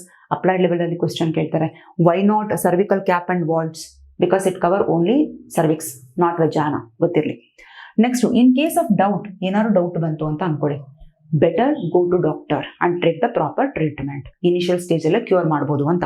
One should go to qualified doctor for early detection and get complete treatment if diagnosed with infection. Infection ಇದೆ ಅಂತ ಡಯಾಗ್ನೋಸಿಸ್ ಆಯ್ತಾ, ತಲೆ ಮೇಲೆ ಕೈ ಹಿಡ್ಕೊಂಡು ಕುತ್ಕೊಳ್ಳೋದಲ್ಲ, ಟ್ರೀಟ್ಮೆಂಟ್ ತಗೊಳ್ಳಿ, ಕ್ಯೂರ್ ಮಾಡ್ಕೊಳ್ಳಿ ಅಂತ. ಓಕೆ. ಸೊ ಎಲ್ಲ ಪ್ರಿಕಾಷನ್ಸ್ ತಗೊಳ್ಳೋದ್ರಿಂದ ಏನ್ ಮಾಡ್ಬೋದು, ಪ್ರಿವೆಂಟ್ ಮಾಡ್ಬೋದು. ಸೊ ಇವಾಗ ಲಾಸ್ಟ್ ಪಾರ್ಟಿ ಬಂದ್ಬಿಟ್ವಿ. ಹೆಂಗ್ ಮುಗೀತು ಅನ್ನೋದೇ ಗೊತ್ತಾಗ್ಲಿಲ್ಲ ಕ್ಲಾಸು, ನನಗಂತೂ ಗೊತ್ತಾಗ್ಲಿಲ್ಲ. ನನಗಂತೂ ಖುಷಿಯಿಂದ ನಿಮಗೆ ಕ್ಲಾಸ್ ಮಾಡ್ತಾ ಇದ್ದೀನಿ, ನೀವು ಅಷ್ಟೇ ಖುಷಿಯಿಂದ ಕ್ಲಾಸ್ ಕೇಳ್ತಿದ್ದೀರಾ ಅಂತ ಅನ್ಕೊಂಡಿದ್ದೀನಿ. ನಾವು are in the last part, infertility. ಇಲ್ಲಿ ತನಕ ಪ್ರೆಗ್ನೆನ್ಸಿ ಹೇಗೆ ಪ್ರಿವೆಂಟ್ ಮಾಡೋದು ಅಂತ ನೋಡಿದ್ವಿ. ಈಗ ಯಾವ ಟೈಮಿಗೆ ಬಂದಿದ್ದೀವಿ ಅಂದರೆ ಪ್ರೆಗ್ನೆಂಟ್ ಹೇಗೆ ಹಾಗೆ ಮಾಡೋದು ಅನ್ನೋದಕ್ಕೆ ಬಂದಿದ್ದೀವಿ.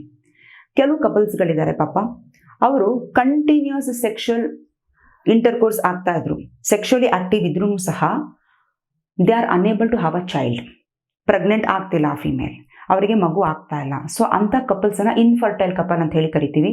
ಆ ಕಂಡೀಷನ್ಸ್ಗೆ ಇನ್ಫರ್ಟಿಲಿಟಿ ಅಂತ ಹೇಳಿ ಕರಿತೀವಿ. ಏನಂತ ಕೊಟ್ಟಿದ್ದಾರೆ ನೋಡಿ, unable to produce children in spite of unprotected sexual cohabitation. Sexual cohabitation ನಡೀತಿದೆ, ಇಲ್ಲಿ ಯಾವುದೇ ರೀತಿ ಕಾಂಟ್ರಾಸೆಪ್ಟಿವ್ ಯೂಸ್ ಮಾಡ್ತಾ ಇಲ್ಲ, ಆದರೂ ಸಹ ಮಗು ಆಗ್ತಾ ಇಲ್ಲ. That is nothing but infertility. ಇಂಡಿಯಾದಲ್ಲಿ ಎಸ್ಪೆಷಲಿ ಈ ಒಂದು ಕಂಡೀಷನಿಗೆ ಬ್ಲೇಮ್ ಮಾಡೋದು ಯಾರಿಗೆ, ಕರೆಕ್ಟ್, ಫಿಮೇಲಿಗೆ. ಸೊ ಅವಳು ಲಾಯಕ್ಕಿಲ್ಲ, ಅವಳಿಗೆ ಮಗು ಆಗ್ತಾ ಇಲ್ಲ, ಅವಳೇ ಕಾರಣ ಅಂತ ಬ್ಲೇಮ್ ಮಾಡ್ತಾರೆ. ಆದರೆ ಇಲ್ಲಿ ಫೀಮೇಲ್ ಒಂದೇ ಅಲ್ಲ, ಗ್ಯಾಮೆಟ್ ಪ್ರೊಡ್ಯೂಸ್ ಆಗಬೇಕಾಗಿರೋದು ಮೇಲ್ ಬಾಡಿಯಿಂದನೂ, at the same time female ಬಾಡಿಯಿಂದನೂ ಪ್ರೊಡ್ಯೂಸ್ ಆಗಬೇಕು, ಕರೆಕ್ಟಾ? ಆದರೆ ಇಲ್ಲಿ ಬರೀ ಫೀಮೇಲಿಗೆ ಬೈಬೇಕು ಅಂತ ಹೇಳಿದ್ರೆ ಹೇಗೆ ಕಾರಣ, ಕರೆಕ್ಟ್? ಸೊ ಅದಕ್ಕೋಸ್ಕರ ಏನು ಮಾಡ್ತಾ ಇದ್ದಾರೆ, ಸೈಂಟಿಸ್ಟ್ಗಳು ಕ್ಲೀನಾಗಿ ನೋಡಿದ್ರು, ನೋಡಪ್ಪ, ಮೇಲ್ ನಿನ್ನ ಬಾಡಿಯಲ್ಲೂ ಪ್ರಾಬ್ಲಮ್ ಇದೆ, ಫೀಮೇಲ್ ನಿನ್ನ ಬಾಡಿಯಲ್ಲೂ ಪ್ರಾಬ್ಲಮ್ ಇದೆ. ಸೊ ಯಾರಲ್ಲಿ ಪ್ರಾಬ್ಲಮ್ ಇದ್ರೂ ಈ ಕಂಡೀಷನ್ ಒಂದು ಆಗೇ ಆಗುತ್ತೆ ಅಂತ ಹೇಳಿದ್ರು. ಆ ಕಂಡೀಷನ್ಸ್ ಏನು ಅಂತ ನೋಡೋಣ. ಓಕೆ, ಅದಾದಮೇಲೆ ಆ ಕಂಡೀಷನ್ಸ್ಗೆ ಏನು ಸ್ಟ್ರಾಟಜೀಸ್ ಮಾಡಿದೆ ಗೌರ್ಮೆಂಟ್ ಅನ್ನೋದಕ್ಕಿಂತ ಈ ನಮ್ಮ ಅಡ್ವಾನ್ಸ್ ಟೆಕ್ನಾಲಜಿ, ಅದು ನೋಡೋಣ. ಆಮೇಲೆ ನಿಮ್ಗೆ ಸ್ಟಾರ್ಟಿಂಗಲ್ಲಿ ಇನ್ನೊಂದು ಕ್ವಶನ್ ಹೇಳ್ತೀನಿ ಅಂತ ಹೇಳಿದ್ದೆ, ಈಗಲೇ ನೆನಪಿದ್ದಾಗಲೇ ಹೇಳ್ಬಿಡ್ತೀನಿ. ಹೋಗ್ತಾ ನಾನು ಚಾಪ್ಟರ್ ಮುಗಿಸ್ಬಿಟ್ಟು tata bye bye see you ಅಂದ್ಬಿಡ್ತೀನಿ, ಮರ್ತು ಹೋಗ್ಬಿಡುತ್ತೆ. ಇಲ್ಲಿ ನೋಡಿ, ನಾವೇನೇ ಇಷ್ಟೋ ತನಕ ಕಾಂಟ್ರಾಸೆಪ್ಟಿವ್ಸ್ ಓದಿದ್ರು, ಎಲ್ಲ ಕಾಂಟ್ರಾಸೆಪ್ಟಿವ್ಸ್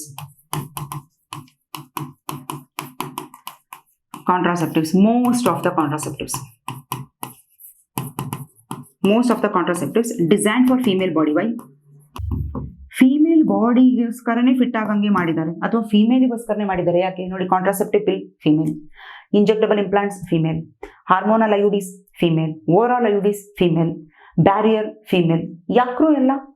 ಆದರೆ ಮೇಲ್ ಕೇಸಿಗೆ ಬಂದರೆ ವ್ಯಾಸೆಕ್ಟಮಿ ಒಂದಿದೆ, ಕಾಂಡೋಮ್ಸ್ ಒಂದಿದೆ. ಯಾಕೆ ಮೆಜಾರಿಟಿ ಅದೇ ಇದೆ ಅಂತ ಹೇಳಿದ್ರೆ ರೀಸನ್ ಇಷ್ಟೇ. ಈಗ ನೋಡಿ, ಇದು ಫೀಮೇಲ್ ರಿಪ್ರೊಡಕ್ಟಿವ್ ಸಿಸ್ಟಮ್, ಕರೆಕ್ಟ್? ಒಂದು ಫೀಮೇಲ್ ಪ್ರೆಗ್ನೆಂಟ್ ಆಗಿದ್ದಾಳೆ ಅಂತ ಹೇಳಿದ್ರೆ ಮೊದಲನೇದಾಗಿ ಒಂದ್ ಸೈಡ್ ಮಾತ್ರ ಬರಿತಾ ಇದ್ದೀನಿ, ಅವಳ ಬಾಡಿಯಿಂದ ಏನ್ ರಿಲೀಸ್ ಆಗಬೇಕು, ಓವಮ್ ರಿಲೀಸ್ ಆಗಬೇಕು, ಕರೆಕ್ಟ್? ಸೊ ಈಗ ಓವಮ್ ರಿಲೀಸ್ ಆಯ್ತು, ಆ ಪ್ರೋಸೆಸ್ಗೆ ನಾವೇನಂತ ಕರೆದ್ವಿ, ಓವ್ಯುಲೇಷನ್ ಅಂತ ಕರೆದ್ವಿ. ಈಗ ಒಂದು ಮಂತು ಒಂದು ಓವರಿಂದ ರಿಲೀಸ್ ಆದ್ರೆ ಇನ್ನೊಂದು ಮಂತು ಇನ್ನೊಂದು ಓವರಿಂದ ಎಗ್ ರಿಲೀಸ್ ಆಗುತ್ತೆ, ಕರೆಕ್ಟಾ? ಆದ್ರೆ ಮೇಲ್ ಬಾಡಿಯಲ್ಲಿ ಎವ್ರಿಡೇ ಸ್ಪರ್ಮ್ ಪ್ರೊಡಕ್ಷನ್ ನಡೀತಾ ಇದೆ. ಸರಿ, ಒಂದು ಎಜಾಕ್ಯುಲೇಷನ್ ಅಲ್ಲಿ ಹೋಗ್ಲಿ 1-2 ಸ್ಪರ್ಮ್ಸ್ ಇದೆ, ಇಲ್ಲ, 200 to 300 ಮಿಲಿಯನ್ ಸ್ಪರ್ಮ್ಸ್ ಇದೆ. ಒಂದು ಓವಮ್ ಅನ್ನ ಸ್ಟಾಪ್ ಮಾಡೋದು ದೊಡ್ಡದ, 200 to 300 ಮಿಲಿಯನ್ ಸ್ಪರ್ಮ್ಸ್ ಅನ್ನ ಸ್ಟಾಪ್ ಮಾಡೋದು ದೊಡ್ಡದ. ಸೊ ಅದಕ್ಕೆ ಏನ್ ಮಾಡ್ಬಿಟ್ರು ಸೈಂಟಿಸ್ಟ್ಗಳು, ಒಂದ್ ಕೆಲಸ ಮಾಡೋಣ, ನಾವು ಇದು ಒಂದು ಓವ್ಯುಲೇಷನ್ ಪ್ರೋಸೆಸ್ ಅನ್ನ ಸ್ಟಾಪ್ ಮಾಡ್ಬಿಟ್ವಿ ಅಂದ್ರೆ ಪ್ರೆಗ್ನೆಂಟ್ ಆಗ್ಲೇ ಇಲ್ವಲ್ಲ ಇವಳು, ಎಷ್ಟು ಸ್ಪರ್ಮ್ ಆರು ಹೋಗ್ಲಿ, 200 ಆರು ಹೋಗ್ಲಿ, 2000 ಮಿಲಿಯನ್ ಆರು ಹೋಗ್ಲಿ, so there is no gamete, there is no ovum at all for fertilization. So pregnancy avoided ಅಂತ ಹೇಳಿ ಓವ್ಯುಲೇಷನ್ ಅನ್ನ ಸ್ಟಾಪ್ ಮಾಡಕ್ಕೆ ಒಂದಿಷ್ಟು ಕಾಂಟ್ರಾಸೆಪ್ಷನ್ ಅನ್ನ ಡಿಸೈನ್ ಮಾಡಿದ್ರು. ಇನ್ನ ನೆಕ್ಸ್ಟ್ ಪ್ರೋಸೆಸ್ ಬರೋಣ. ಅಪ್ಪಿತಪ್ಪಿ ಬೈ ಚಾನ್ಸ್ ಫರ್ಟಿಲೈಸೇಷನ್ ಆಯ್ತು ಅಂತ ಅನ್ಕೊಳ್ಳಿ, ಇಂಪ್ಲಾಂಟೇಶನ್ ಆಗೋದಿಲ್ಲಿ, ಅಫ್ಕೋರ್ಸ್ ಫಿಮೇಲ್ ಬಾಡಿಯಲ್ಲಿ, ಫಿಮೇಲ್ ಅಲ್ಲಿ ತಾನೇ ಇಂಪ್ಲಾಂಟೇಶನ್ ನಡೀತಾ ಇರೋದು. ಓಕೆ, ಇಲ್ಲಿ ತಾನೇ ಇಂಪ್ಲಾಂಟೇಶನ್ ಆಗ್ತಾ ಇರೋದು, ಮೇಲ್ ಬಾಡಿಯಲ್ಲಿ ಇಂಪ್ಲಾಂಟೇಶನ್ ಆಗ್ತಿಲ್ಲಲ್ಲ. ಇಂಪ್ಲಾಂಟೇಶನ್ ಆದ್ಮೇಲೆ ತಾನೇ ಇವಳನ್ನ ಪ್ರೆಗ್ನೆಂಟ್ ವುಮೆನ್ ಅಂತ ಹೇಳಿ ಕರೆಯೋದು ನಾವು. ಓಕೆ, ಇಲ್ಲಿ ಇಂಪ್ಲಾಂಟೇಶನ್ ಆಗ್ಲಿಲ್ಲ ಅಂತ ಹೇಳಿದ್ರೆ how come pregnancy confirm? So ಅದಕ್ಕೆ ಏನ್ ಮಾಡಿದ್ರು, ಒಂದ್ ಕೆಲಸ ಮಾಡೋಣ, ಅಕಸ್ಮಾತ್ ಏನಾದ್ರೂ ಬೈ ಚಾನ್ಸ್ ಫರ್ಟಿಲೈಸೇಷನ್ ಆದ್ರೂ ಇಂಪ್ಲಾಂಟೇಶನ್ ಆಗದಿದ್ದಂಗೆ ನಾವು ನೋಡ್ಕೊಂಡ್ಬಿಟ್ರೆ ಪ್ರೆಗ್ನೆನ್ಸಿ ಆಗಲ್ಲ. ಓಕೆ, ಸೊ ಹಾಗಾಗಿ ಈ ಓವ್ಯುಲೇಷನ್, ಇಂಪ್ಲಾಂಟೇಶನ್, ಆಮೇಲೆ ಫೀಟಲ್ ಗ್ರೋತ್ ಇವೆಲ್ಲ ನಡೀತಾ ಇರೋದು ಎಲ್ಲಿ? ಫಿಮೇಲ್ ಬಾಡಿಯಲ್ಲಿ. ಸೊ ಹಾಗಾಗಿ ನಾವು ಇವಳ ಬಾಡಿಗೋಸ್ಕರನೇ ಡಿಸೈನ್ ಮಾಡಬೇಡ ಅಂತೇಳಿ majority of the contraceptives R design for what? Female body. ಗೊತ್ತಾಯ್ತಾ? ವಾಪಸ್ ಇಲ್ಲಿಗೆ ಬರೋಣ, ಇನ್ಫರ್ಟಿಲಿಟಿಗೆ ಬರೋಣ. ಈಗ ಇನ್ಫರ್ಟಿಲಿಟಿಗೆ ರೀಸನ್ ತಿಳ್ಕೋಣ. ಮೊದಲನೇದು ನೋಡಿ, ಮೇಲ್ ಕೇಸಲ್ಲೇ ತಿಳ್ಕೊಂಬೋಣ. ಇನ್ಫ್ಯಾಕ್ಟ್ ಜಾಸ್ತಿ ಇರೋದು ಮೇಲ್ ಕೇಸಸ್ ಅಲ್ಲೇ ಕಂಡ್ರು. ಇಲ್ಲಿ ಆಲಿಗೋಸ್ಪರ್ಮಿಯಾ ಅನ್ನೋ ಕಂಡೀಷನ್ ನೋಡ್ತೀವಿ, ಲೋ ಸ್ಪರ್ಮ್ ಕೌಂಟ್. ನಾನು ಈಗ ತಾನು ಹೇಳಿದೆ, ಒಂದು ಎಜಾಕ್ಯುಲೇಷನ್ ಸೆಮನ್ ಅಲ್ಲಿ 200 ಇಂದ 300 ಮಿಲಿಯನ್ ಇರಬೇಕು. ಈಗ ಸಂಬಡಿ ಎಕ್ಸ್ ಅಂತ ಅನ್ಕೋಣ, ಈಗ ಇವನ ಬಾಡಿಯಲ್ಲಿ ಈ ಸೆಮನ್ ಅಲ್ಲಿ ಬರೇ ಒಂದು 50 ಮಿಲಿಯನ್ ಇದೆ ಅಂತ ತಿಳ್ಕೊಳ್ಳಿ. ಆ 50 ಮಿಲಿಯನ್ ಸ್ಪರ್ಮ್ಸ್ ಮಾತ್ರ ಇದೆ, 200-300 ಇಲ್ಲ. ಈಗ 50 ಮಿಲಿಯನ್ ಸ್ಪರ್ಮ್ಸ್ ಫ್ಯಾಗೋಸೈಟೋಸ್ ಆದವು, ಸರ್ವಿಕಲ್ ಮ್ಯೂಕಸ್ ಅಲ್ಲಿ, ಆಮೇಲೆ ವೆಜಾನಲ್ PH ಡಿಸ್ಟ್ರಾಯ್ ಆದವು, ಎಂಡೋಮೆಟ್ರಿಯಂ ಲೈನಿಂಗ್ ಇಂದ ಸಫರ್ ಮಾಡೋದು. ಸೊ ಇದೆಲ್ಲ ಕತೆ ಸ್ಟೋರಿ ನಾವು ಫುಲ್ಲು ಡೀಟೇಲ್ ಆಗಿ ತಿಳ್ಕೊಂಡ್ವಿ. ಎಲ್ಲಿ ಹ್ಯೂಮನ್ ರಿಪ್ರೊಡಕ್ಷನ್ ಅಲ್ಲಿ ಏನೇನೆಲ್ಲ ಸರ್ಕಸ್ ಮಾಡಿ ಫೈಟ್ ಮಾಡ್ಕೊಂಡು ಫೈನಲ್ ಹೋಗಿ ರೀಚ್ ಆಗುತ್ತೆ ಯಾರ ಜೊತೆ? ಎಗ್ ಜೊತೆ. ಸೊ ಈ ತರ ಫೈಟ್ ಮಾಡ್ಕೊಂಡು ಯುದ್ಧ ಭೂಮಿಯಲ್ಲಿ ಓಡಾಡಬೇಕಾದ್ರೆ ಮೆಜಾರಿಟಿ ಸತ್ತೆ ಹೋಗೋಷ್ಟೊತ್ತಿಗೆ ಎಷ್ಟು ಉಳಿಯುತ್ತೆ ಅಂತ ಹೇಳಿದ್ದೆ? ಯು ಆರ್ ರೈಟ್, 200 ಸ್ಪರ್ಮ್ಸ್ಗಳು ಮಾತ್ರ ಉಳ್ಕೊಂಡಿರುತ್ತೆ. 200 ಇಂದ 300 ಮಿಲಿಯನ್. ಹ್ಯೂಮನ್ ರಿಪ್ರೊಡಕ್ಷನ್ ಎಲ್ಲ ಓದಿದಿರಿ, ಗೊತ್ತಿಲ್ಲ ಅನ್ನೋ ಕುತ್ಕೊಳಂಗಿಲ್ಲ. ಸೊ ಇಷ್ಟೊಂದು ಸ್ಪರ್ಮ್ ಇದ್ದಾಗಲೂ ಸಿಕ್ಕಿರೋದು ಬರೇ ನಮಗೆ 200-300 ಅಂದ್ರೆ ಇನ್ನು ಸ್ಟಾರ್ಟಿಂಗ್ ಅಲ್ಲೇ ಕಡಿಮೆ ಸ್ಪರ್ಮ್ಸ್ ಬಂದ್ಬಿಡ್ತು ಅಂತ ಹೇಳಿದ್ರೆ ಹೆಂಗ್ ಸರ್ವೈವ್ ಆಗುತ್ತೆ? ಸೊ ಆಬ್ವಿಯಸ್ಲಿ ಅಲ್ಲಿ ಫರ್ಟಿಲೈಸೇಷನ್ ಚಾನ್ಸಸ್ ಕಡಿಮೆ. ಸೊ ಇದು ಒಂದು ರೀಸನ್, ಅದನ್ನ ಆಲಿಗೋಸ್ಪರ್ಮಿಯಾ ಅಂತ ಹೇಳಿ ಕರಿತೀವಿ. ಇನ್ನ ಕೆಲವು ಕೇಸಸ್ ಅಲ್ಲಿ ಏನನ್ಸುತ್ತೆ, ಝೂಸ್ಪರ್ಮಿಯಾ ಅಂದ್ರೆ ಸೆಮನ್ ಇದೆ ಬಟ್ ಇದರೊಳಗಡೆ ಸೆಮಿನಲ್ ಪ್ಲಾಸ್ಮಾ ಇದೆ. ಸೆಮನ್ ಅಂತ ಹೇಳಿದ್ರೇನು? Seminal plasma plus sperm. Semen ಇದೆ ಬಟ್ ಸ್ಪರ್ಮೇ ಇಲ್ಲ. ವೆರಿ ಸೆಮನ್, ಮದುವೆ ಮಂಟಪ ಇದೆ, ತಾಳಿ ಇದೆ, ಬಟ್ ತಾಳಿ ಕಟ್ಟಕ್ಕೆ ಮದುವೆ ಗಂಡ ಇಲ್ಲ ಅನ್ನಂಗಾಯ್ತು. ಓಕೆ, ಇಲ್ಲಿ ಸ್ಪರ್ಮೇ ಇಲ್ಲ, no sperm. So absence of sperm in the semen, ಆ ಕಂಡೀಷನ್ಗೆ ಏನಂತ ಕರಿತೀವಿ? ಝೂಸ್ಪರ್ಮಿಯಾ. ಈ ತರ ಕಂಡೀಷನ್ ಇದ್ದಾಗಲೂ ಎಷ್ಟೇ ಸೆಕ್ಷುವಲ್ ಕ್ವಾಯ್ಟಸ್ ಆದ್ರೂ ಅಲ್ಲಿ ಏನಾಗಲ್ಲ, ಫರ್ಟಿಲೈಸೇಷನ್ ಆಗಲ್ಲ, ಪ್ರೆಗ್ನೆನ್ಸಿ ಆಗಲ್ಲ. ಓಕೆ, ಇನ್ನು ಕೆಲವು ಮೇಲಲ್ಲಿ ಏನಾಗಿರುತ್ತೆ, ಟೆರಾಟೋಝೂಸ್ಪರ್ಮಿಯಾ ಅಂದ್ರೆ ಡಿಫೆಕ್ಟ್ ಇನ್ ಸ್ಪರ್ಮ್ ಮಾರ್ಫಾಲಜಿ. ಸ್ಪರ್ಮ್ ನಮಗೆ ಗೊತ್ತಿರೋ ಪ್ರಕಾರ ಆಲ್ರೆಡಿ ಓದಿದ್ವಿ ನಾವು, ಈ ತರ ಹೆಡ್ ಅಂತೆ, ಮಿಡಲ್ ಪೀಸ್ ಅಂತೆ, ಈ ತರ ಟೇಲ್, ಈ ತರ ಸ್ಟ್ರಕ್ಚರ್ ಇರಬೇಕು. ಕರೆಕ್ಟಾ? ಕೆಲವು ಕೇಸಸ್ ಅಲ್ಲಿ ಏನಾಗ್ಬಿಡುತ್ತೆ, ಹೆಡ್ ಇದೆ, 2 ಟೇಲ್ ಇದೆ, ಅಂದ್ರೆ ಮಾರ್ಫಾಲಜಿಯಲ್ಲಿ ಚೇಂಜ್ ಆಯ್ತು. ಕೆಲವು ಕೇಸಸ್ ಅಲ್ಲಿ 2 ಹೆಡ್ ಇರುತ್ತೆ, 1 ಟೇಲ್ ಇರುತ್ತೆ. ಓಕೆ, ಸೊ ಅದರ ಮಾರ್ಫಾಲಜಿಯಲ್ಲಿ ಡಿಫೆಕ್ಟ್ ಆದ್ರೂ ಸಹ ಇಲ್ಲಿ ಫರ್ಟಿಲೈಸೇಷನ್ ಆಗಲ್ಲ. ಅದಕ್ಕೆ ಟೆರಾಟೋ ಅಂತ ಹೇಳ್ತೀವಿ. ಆಸ್ಥೆನೋಝೂಸ್ಪರ್ಮಿಯಾ ಅಂದ್ರೆ ಲೆಸ್ ಮೊಟಿಲಿಟಿ. ಕೆಲವು ಕೇಸಸ್ ಅಲ್ಲಿ ಹೆಂಗಿರುತ್ತೆ ಗೊತ್ತಾ, ಸ್ಪರ್ಮಿಂಗ್ ಇದೆ, ಅದರ ಫ್ಲಾಜೆಲ್ಲ ತುಂಬಾ ಸಣ್ಣದಿದೆ, ಅದು ಸ್ಪೀಡ್ ಆಗಿ ಮೂವ್ಮೆಂಟ್ ಆಗಕ್ಕೆ ಆಗಲ್ಲ ಅದಕ್ಕೆ. ಓಕೆ, ಆ ಕಂಡೀಷನ್ ಅಲ್ಲಿ ಇದ್ದಾಗಲೂ ಫೀಮೇಲ್ ರಿಪ್ರೊಡಕ್ಟಿವ್ ಟ್ರ್ಯಾಕ್ಟ್ವರೆಗೂ ಹತ್ಕೊಂಡು ಹೋಗಕ್ಕೆ ಆಗಲ್ಲ, ಫೇಲ್ಯೂರ್ ಆಗಿ. ಇನ್ನು ಕೆಲವು ಕೇಸಸ್ ಅಲ್ಲಿ ಕ್ರಿಪ್ಟಾರ್ಕಿಡಿಸಮ್ ಅಂತ ಹೇಳಿದ್ರೆ ಇಲ್ಲಿ ನೋಡಿ, ಅಬ್ಡಾಮನ್ ಇದು ಟೆಸ್ಟಿಸ್ ಅಂತ ಅನ್ಕೊಳ್ಳಿ, ಇದು ಟೆಸ್ಟಿಕಲ್ ಸ್ಕ್ರಾಟಮ್. ಈಗ ಇಲ್ಲಿದೆ ಟೆಸ್ಟಿಸ್, ಅಬ್ಡಾಮನ್ ಅಲ್ಲಿ ಇದೆ. ಎಂಬ್ರಿಯೋದಲ್ಲಿದ್ದಾಗ ಅಬ್ಡಾಮನ್ ಅಲ್ಲಿ ಟೆಸ್ಟಿಸ್ ಇರುತ್ತೆ ಅಂತ ನಾನು ಹೇಳಿದ್ದೆ. ಇದನ್ನು ನಾನೆಲ್ಲ ನಿಮಗೆ ಡಿಟೇಲ್ ಆಗಿ ಹೇಳಿದ್ದೀನಿ ಹ್ಯೂಮನ್ ರಿಪ್ರೊಡಕ್ಷನ್ ಅಲ್ಲಿ. ಈ ಅಬ್ಡಾಮನ್ ಇಂದ ನಿಧಾನವಾಗಿ ಇಲ್ಲಿ ಇಂಗ್ವಿನಲ್ ಕೆನಾಲ್ ಇಂದ ಕೆಳಗಡೆ ಇಳಿಯುತ್ತೆ, ಸ್ಕ್ರಾಟಮಿಗೆ ಬಂದು ಡಿಸೆಂಡ್ ಆಗುತ್ತೆ ಅಂತಾನು ಸಹ ಹೇಳಿದೆ. ಕರೆಕ್ಟಾ? ಬಟ್ ಕೆಲವು ಕೇಸಸ್ ಅಲ್ಲಿ ಏನಾಗುತ್ತೆ, ಇಲ್ಲೇ ಬ್ಲಾಕ್ ಆಗ್ಬಿಡುತ್ತೆ, ಕೆಳಗಡೆ ಬರೋದೇ ಇಲ್ಲ. ಯಾವುದು? ಟೆಸ್ಟಿಸ್ ಅಬ್ಡಾಮನ್ ಅಲ್ಲೇ ಉಳ್ಕೊಂತು ಅಂದ್ರೆ ಸ್ಪರ್ಮ್ ಪ್ರೊಡಕ್ಷನ್ ನಡೆಯಲ್ಲ. ಯಾಕೆ ನಡೆಯಲ್ಲ? ಯಾಕಂದ್ರೆ ಅಬ್ಡಾಮನಿನ ಟೆಂಪರೇಚರ್ ಎಷ್ಟು? 37 ಡಿಗ್ರಿ. ಬಟ್ ಸ್ಪರ್ಮ್ ಪ್ರೊಡಕ್ಷನ್ ಆಗಕ್ಕೆ ಎಷ್ಟು ಬೇಕು? 2 to 3 degree less than body temperature. So ಅವಾಗ ಏನಾಗುತ್ತೆ, ಸ್ಪರ್ಮ್ಸ್ ಎಷ್ಟೇ ಪ್ರೊಡ್ಯೂಸ್ ಆದ್ರೂ ಅಲ್ಲೇ ಸತ್ತು ಹೋಗುತ್ತೆ. ಸೊ ಅವಾಗ್ಲೂ ಸಹ ಇಲ್ಲಿ ಫರ್ಟಿಲೈಸೇಷನ್ ಆಗಲ್ಲ, ಅಂದ್ರೆ ಮಗು ಆಗಕ್ಕೆ ಚಾನ್ಸಸ್ಸೇ ಇಲ್ಲ. ಅದಕ್ಕೆ ಕ್ರಿಪ್ಟಾರ್ಕಿಡಿಸಮ್ ಅಂತ ಹೇಳಿ ಕರೀತಾರೆ. ಓಕೆ, ಸೊ ಇವೆಲ್ಲ ಇದನ್ನು ಟ್ರೀಟ್ಮೆಂಟ್ ಇಂದ ಸರಿ ಮಾಡುವಂತ ಚಾನ್ಸಸ್ ಇದೆ. It is not only male case, even female cases ಅಲ್ಲೂ ಪ್ರಾಬ್ಲಮ್ ಆದ್ರೂ ಸಹ ಆಬ್ವಿಯಸ್ಲಿ ಪ್ರೆಗ್ನೆಂಟ್ ಆಗಲ್ಲ. ಅರೆ ಓಕೆ, ಬನ್ನಿ. ಸೊ ಅದೇ ತರ ಫೀಮೇಲ್ ಅಲ್ಲೂ ಕೆಲವು ಟೈಮು ಪ್ರಾಬ್ಲಮ್ಸ್ ಗಳಿರುತ್ತೆ. ಉದಾಹರಣೆಗೆ ಇರ್ರೆಗ್ಯುಲರ್ ಮೆನ್ಸ್ಟ್ರಲ್ ಸೈಕಲ್, ಸರಿಯಾಗಿ ಮೆನ್ಸ್ಟ್ರಲ್ ಸೈಕಲ್ ಆಗ್ತಾ ಇರಲ್ಲ, ಕೆಲವು ಟೈಮ್ ಸರಿಯಾಗಿ ಓವಮ್ ರಿಲೀಸ್ ಆಗ್ತಾ ಇರಲ್ಲ. Okay, so problem in reproductive system ಅಲ್ಲಿ ಕೆಲವು ಟೈಮ್ ಹೇಗೆ ನೋಡಿ, ಫೆಲೋಪಿಯನ್ ಟ್ಯೂಬ್ ಈ ತರ ಇರಬೇಕು, ಇದು ಯುಟೆರಸ್, ನಿಮ್ಗೆ ಇವೆಲ್ಲ ಗೊತ್ತಿದೆ. ಕರೆಕ್ಟಾ? ಫೆಲೋಪಿಯನ್ ಟ್ಯೂಬ್ ಹಿಂಗಾಗ್ಬಿಟ್ಟಿದೆ ಅನ್ಕೊಡಿ, ಹಿಂಗಾಗ್ಬಿಟ್ಟಿದೆ, ಯುಟೆರಸ್ ಎಲ್ಲ ನಾರ್ಮಲ್ ಆಗಿದೆ. ಸೊ ಇಲ್ಲಿ ಬ್ಲಾಕ್ ಆಗೋಯ್ತು ತಾನೆ. ಈಗ ಇಲ್ಲಿಂದ ಓವಮ್ ರಿಲೀಸ್ ಆಗಿ ಇಲ್ಲಿ ಬಂದ್ರು ಇಲ್ಲೇ ಬ್ಲಾಕ್ ಆಗ್ಬಿಡುತ್ತೆ, ಯಾಕಂದ್ರೆ ಇಲ್ಲಿ ಹೋಗ್ಲೇ ಇಲ್ಲ. ಸೊ ಅದನ್ನ ನಾವೇನಂತ ಕರಿತೀವಿ? Problem in reproductive system. ಇನ್ನ ಕೆಲವು ಟೈಮ್ ಎಂಡೋಮೆಟ್ರೋಸಿಸ್ ಅಂದ್ರೆ ಎಂಡೋಮೆಟ್ರಿಯಂ ಲೈನಿಂಗ್ ಇಲ್ಲಿರ್ಬೇಕು, ಬಟ್ ಇದೇನಾಗ್ಬಿಟ್ಟಿದೆ, ಇಲ್ಲಿ ನೋಡಿ, ಇಲ್ಲಿ ಬಂದು ಸೇರ್ಕೊಂಡ್ಬಿಟ್ಟಿದೆ ಎಂಡೋಮೆಟ್ರಿಯಂ ಲೈನಿಂಗ್. ಮ್ಯಾಮ್ ಈ ಥರನೂ ಆಗಂತ ಚಾನ್ಸಸ್ ಇರುತ್ತೆ. ಓಕೆ, ಸೊ ಅವಾಗ ಇಲ್ಲಿರೋಂಥ ಓವಮ್ ಮುಂದಕ್ಕೆ ಹೋಗೋಕ್ಕೆ ಇಲ್ಲ, ಯಾಕೆ ಇದೇ ಬ್ಯಾರಿಯರ್ ಆಗಿ ಆಕ್ಟ್ ಮಾಡ್ತಾ ಇದೆ. ಇನ್ನು PCOD problem, polycystic ovary syndrome ಅಂತ ಕರಿತೀವಿ. ಓವರಿ ಹಿಂಗಿದೆಯಲ್ಲ, ಈ ಓವರಿ ಒಳಗಡೆ ಎಷ್ಟೊಂದು ನೀರುಗುಳ್ಳೆ ತರ ಇರುತ್ತೆ ಕಣ್ರು, ಅದನ್ನ ಸಿಸ್ಟ್ ಅಂತ ಹೇಳಿ ಕರಿತೀವಿ. ಸೊ ಈ ತರ ಇದ್ದಾಗೂ ಸರಿಯಾಗಿ ಎಗ್ ರಿಲೀಸ್ ಆಗಲ್ಲ. ಎಗ್ ರಿಲೀಸ್ ಆಗಿಲ್ಲ ಅಂದ್ರೆ ಮತ್ತೆ ಅದೇ ಪ್ರಾಬ್ಲಮ್, ಫ್ಯೂಷನ್ ಆಗಕ್ಕೆ, ಫರ್ಟಿಲೈಸೇಷನ್ ಆಗಕ್ಕೆ, ಗ್ಯಾಮೆಟ್ ಇಲ್ದಿದಂಗೆ ಆಗುತ್ತೆ, ಇರೆಗ್ಯುಲರ್ ಓವ್ಯುಲೇಷನ್. ಈ ತರ ಸುಮಾರಷ್ಟು ಪ್ರಾಬ್ಲಮ್ ಫೀಮೇಲಲ್ಲೂ ಇರ್ಬೋದು, ಮೇಲಲ್ಲೂ ಇರ್ಬೋದು. ಈಗ ನಾನು ಮೇಲ್ ನೀನೇ ಪ್ರಾಬ್ಲಮ್ಯಾಟಿಕ್, ಫೀಮೇಲ್ ನೀನ್ ಪ್ರಾಬ್ಲಮ್ಯಾಟಿಕ್ ಅಂತ ಹೇಳಿ ಕಪಲ್ಸ್ಗಳು ಜಗಳ ಆಡೋದಕ್ಕಿಂತ instead of that they have to find a problem to the solution. ಒಂದು ಪ್ರಾಬ್ಲಮಿಗೆ ಸೊಲ್ಯೂಷನ್ ಅನ್ನು ಹುಡುಕಿದಾಗ ತಾನೇ ಪರಿಹಾರ ಸಿಗೋದು ತಾನೆ. ಸೊ ಹಾಗಾಗಿ ಇಲ್ಲಿ ನಮ್ಮ ಸೈನ್ಸ್ ತುಂಬಾ ಅಡ್ವಾನ್ಸ್ ಆಗಿ ಏನು ಮಾಡಿದೆ, ನಾವು ಇದಕ್ಕೆ ಪ್ರಾಬ್ಲಮ್ಗೆ ಸೊಲ್ಯೂಷನ್ ಕೊಡ್ತಾ ಇದ್ದೀವಿ ಓಕೆ ಅಂತ ಹೇಳಿ ಕೆಲವು ಟೆಕ್ನಿಕ್ಗಳನ್ನು ತೋರಿಸಿದೆ. ಅದನ್ನು ನಾವು ಆ ಓವರ್ ಆಲ್ ಟೆಕ್ನಿಕ್ಕಿಗೆ ಆರ್ಟ್ಸ್ ಅಂತ ಹೇಳಿ ಕರಿತೀವಿ. ಆರ್ಟ್ಸ್ ಅಂತ ಹೇಳಿದ್ರೇನು, ಅಸಿಸ್ಟೆಡ್ ರೀಪ್ರೊಡಕ್ಟಿವ್ ಟೆಕ್ನಾಲಜಿ. ರೀಪ್ರೊಡಕ್ಷನ್ಗೆ ಅಸಿಸ್ಟ್ ಮಾಡುವಂಥ ಟೆಕ್ನಾಲಜಿನ ಅಸಿಸ್ಟೆಡ್ ರೀಪ್ರೊಡಕ್ಟಿವ್ ಟೆಕ್ನಾಲಜಿ ಅಂತ ಹೇಳಿ ಕರಿತೀವಿ. ಈ ಥರ ಸುಮಾರಷ್ಟು ಟೆಕ್ನಿಕ್ ಇದೆ. ಇದರ ಎಲ್ಲ ಅಬ್ರಿವೇಷನ್ಸ್ ಮೇಲೆ ಕ್ವೆಶ್ಚನ್ಸ್ ಬರುತ್ತೆ. ಇವೆಲ್ಲದರ ಫುಲ್ ಫಾರ್ಮ್ಸ್ ನಿಮಗೆ ಗೊತ್ತಿರಬೇಕು. ಫುಲ್ ಫಾರ್ಮ್ಸ್ ಏನೇನು ಬರ್ದಿದ್ದೀನಿ ಇಲ್ಲಿ ನೋಡಿ, IVF in vitro fertilisation, ET embryo transfer, GIFT zygote intrafallopian transfer, IUT intrauterine transfer. ನಾನು ಇದನ್ನು ಹೇಳ್ತಿದ್ರೆ ಆಗ್ಲೇ ತಲೆ ಒಳಗಡೆ ನೋವು ಬರ್ತಾ ಇರುತ್ತೆ, ಪಕ್ಕದಲ್ಲಿ ಜಂಡು ಬಾಂಬ್ ಅಮೃತಾಂಜನ್ ಇಟ್ಕೊಂಡು ಕೂತ್ಕೊಳ್ಳೋಣ, ಇದಿಷ್ಟು ಏನು ಅಂತಾನೆ ಗೊತ್ತಾಗ್ತಿಲ್ಲ ಅಂತ ಅನಿಸ್ತಾ ಇದೆ ನಿಮಗೆ. ತಲೆ ಕೆಡಿಸ್ಕೊಳ್ಳೋದು ಬೇಡ, ಫಸ್ಟ್ ಕಾನ್ಸೆಪ್ಟ್ ಅರ್ಥ ಮಾಡಿಸ್ತೀನಿ. ಕಾನ್ಸೆಪ್ಟ್ ಅರ್ಥ ಆದ್ಮೇಲೆ ಇದೆಲ್ಲ ಏನ್ ನೋಡ್ತಾ ಇದ್ದೀರಾ ಇಷ್ಟೇನಾ ಅಂತ ಅನ್ಸುತ್ತೆ, ಇಷ್ಟೊಂದಾ ಅಂತ ಅನಿಸ್ತಿರೋದು ಇಷ್ಟೇನಾ ಅಂತ ಅನ್ಸುತ್ತೆ. ಫಸ್ಟ್ ಕಾನ್ಸೆಪ್ಟ್ ತಿಳ್ಕೊಳ್ಳಿ. ಓಕೆ, ಬನ್ನಿ, ಇದು ಬೇಡ, ಇಲ್ಲಿಗೆ ಬರೋಣ. ಈಗ ನಾರ್ಮಲ್ ಕೇಸಲ್ಲಿ ಮಾತಾಡೋಣ. So this is a normal case.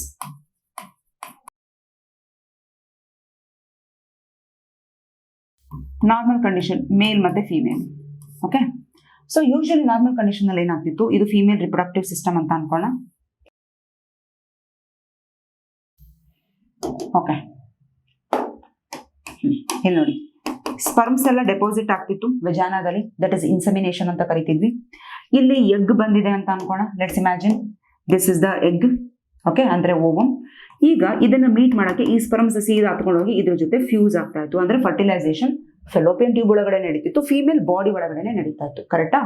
So ಅವಾಗ ಈ ತರ ಫರ್ಟಿಲೈಸೇಷನ್ಗೆ ನಾವೇನಂತ ಕರಿತಾ ಇದೀವಿ, ಇನ್ ವೈವೋ ಫರ್ಟಿಲೈಸೇಷನ್ ಅಂತ ಕರಿತೀವಿ. Why in vivo fertilization? Because fertilization occur within the body.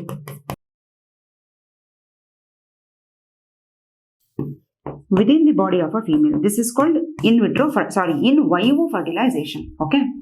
ಆದ್ರೆ ಇಲ್ಲಿ ಪ್ರಾಬ್ಲಮ್ ಮೇಲಿಗಾಗಿದೆಯೋ ಫಿಮೇಲಿಗಾಗಿದೆಯೋ ನಮಗೆ ಗೊತ್ತಿಲ್ಲ. ಒಂದು ಮೇಲಲ್ಲಾರು ಪ್ರಾಬ್ಲಮ್ ಆಗಿರ್ಲಿ, ಫಿಮೇಲ್ ಅಲ್ಲಾರು ಪ್ರಾಬ್ಲಮ್ ಆಗಿರ್ಲಿ, ಇವಾಗ ಗ್ಯಾಮೆಟ್ ಹೋಗಿ ಈ ತರ ಫ್ಯೂಸ್ ಆಗ್ತಿಲ್ಲ. ಸೊ ಅದಕ್ಕೆ ಇವಾಗ ಇವ್ರು ಏನ್ ಮಾಡ್ತಿದ್ದಾರೆ, ನಾವಿವಾಗ ಅಸಿಸ್ಟೆಡ್ ರಿಪ್ರೊಡಕ್ಟಿವ್ ಟೆಕ್ನಾಲಜಿ ಹೋಗೋಣ ಅಂತ ಹೇಳಿ ಈ ಇಬ್ರು ಕಪಲ್ಸ್ ಹೋಗಿದ್ದಾರೆ ಇವಾಗ. ಓಕೆ, ಸೊ ಈಗ ಇವ್ರು ಹೋದ್ರು, ಲ್ಯಾಬೊರೇಟರಿಗೆ ಹೋದ್ರು. ಓಕೆ, ಇವ್ರಿಬ್ರನ್ನೇ ಮತ್ತೆ ಬರ್ಕೋಣ ಇವಾಗ. ಓಕೆ, ಇದೇ ಕಪಲ್ಸ್ ಲ್ಯಾಬೊರೇಟರಿಗೆ ಹೋಗ್ತಾ ಇದ್ದಾರೆ. ಈಗ ಲ್ಯಾಬ್ ಅಲ್ಲಿ ಏನ್ ಮಾಡ್ತಾರೆ ನೋಡಪ್ಪ, ಫಸ್ಟ್ ಕಲೆಕ್ಟ್ ಮಾಡ್ತಾರೆ ಇವನ ಸೆಮನ್ ಸ್ಯಾಂಪಲ್. ನಾನು ಹೇಳೋದನ್ನ ಕ್ಲೀನ್ ಆಗಿ ಕೇಳಿಸ್ಕೊಳ್ರ, ಎಂತ ರಾಕೆಟ್ ಸೈನ್ಸ್ ಆದ್ರೂ ಈಗ 5 ನಿಮಿಷ ಅರ್ಥ ಆಗುತ್ತೆ. ನೋಡಿ, ಒಂದು ಟೆಸ್ಟ್ ಟ್ಯೂಬ್ ಅಲ್ಲಿ ಇವನ ಸೆಮನ್ ಸ್ಯಾಂಪಲ್ ತಗೊಂತಾರೆ. ಈ ಸೆಮನ್ ಅಲ್ಲಿ ಏನಿದೆ, ಎಸ್ ಯು ಆರ್ ರೈಟ್, ಈ ಸೆಮನ್ ಅಲ್ಲಿ ಸ್ಪರ್ಮ್ಸ್ ಇದೆ. ಆಯ್ತಾ? ಅದೇ ತರ ಇವಳ ಬಾಡಿಯಿಂದ ಎಗ್ ಅನ್ನ ಕಲೆಕ್ಟ್ ಮಾಡ್ಕೋತಾರೆ. ನೋಡಿ, ಈಗ this is the reproductive system of this women. ಕೆಲವು ಟೈಮು ಹೇಗಿರುತ್ತೆ ಅಂತ ಹೇಳಿದ್ರೆ, ಇಲ್ಲಿ ಎಗ್ ಇದೆ ಅಂತ ಅನ್ಕೋಣ. So imagine this is the egg. Okay, ಕೆಲವು ಸಕ್ಷನ್ ಟ್ಯೂಬ್ ಅಂತ ಹೇಳಿ ಬರುತ್ತೆ. ಆ ಸಕ್ಷನ್ ಟ್ಯೂಬ್ ನ ವಜಾನಾ ಥ್ರೂ ಇನ್ಸರ್ಟ್ ಮಾಡಿ ಇದನ್ನ ಎಳ್ಕೊಂತಾರೆ, ಓವಮ್ ನ ಸಕ್ ಮಾಡ್ತಾರೆ.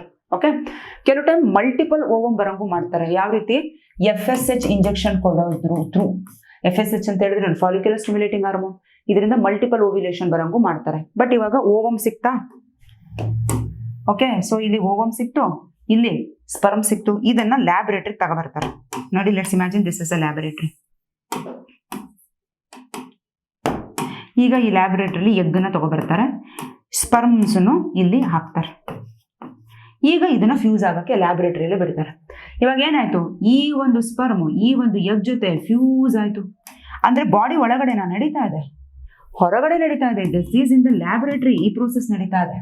ಸೊ ಅವಾಗ ಇದನ್ನ ನಾವೇನಂತ ಕರಿತೀವಿ, ಇನ್ ವಿಟ್ರೋ ಫರ್ಟಿಲೈಸೇಷನ್ ಅಂತ ಕರಿತೀವಿ. ಅಂದ್ರೆ ಔಟ್ಸೈಡ್ ದ ಬಾಡಿಯ ಹೊರಗಡೆ ನಡೀತಿದೆ, ಬಟ್ ಬಾಡಿಯಲ್ಲಿ ಏನೇನು ಕಂಡೀಷನ್ ಬೇಕೋ ಅದೇ ತರ ಕಂಡೀಷನ್ ಲ್ಯಾಬೊರೇಟರಿಲಿ ಕ್ರಿಯೇಟ್ ಮಾಡಿದೀವಿ. So this is called in vitro fertilisation.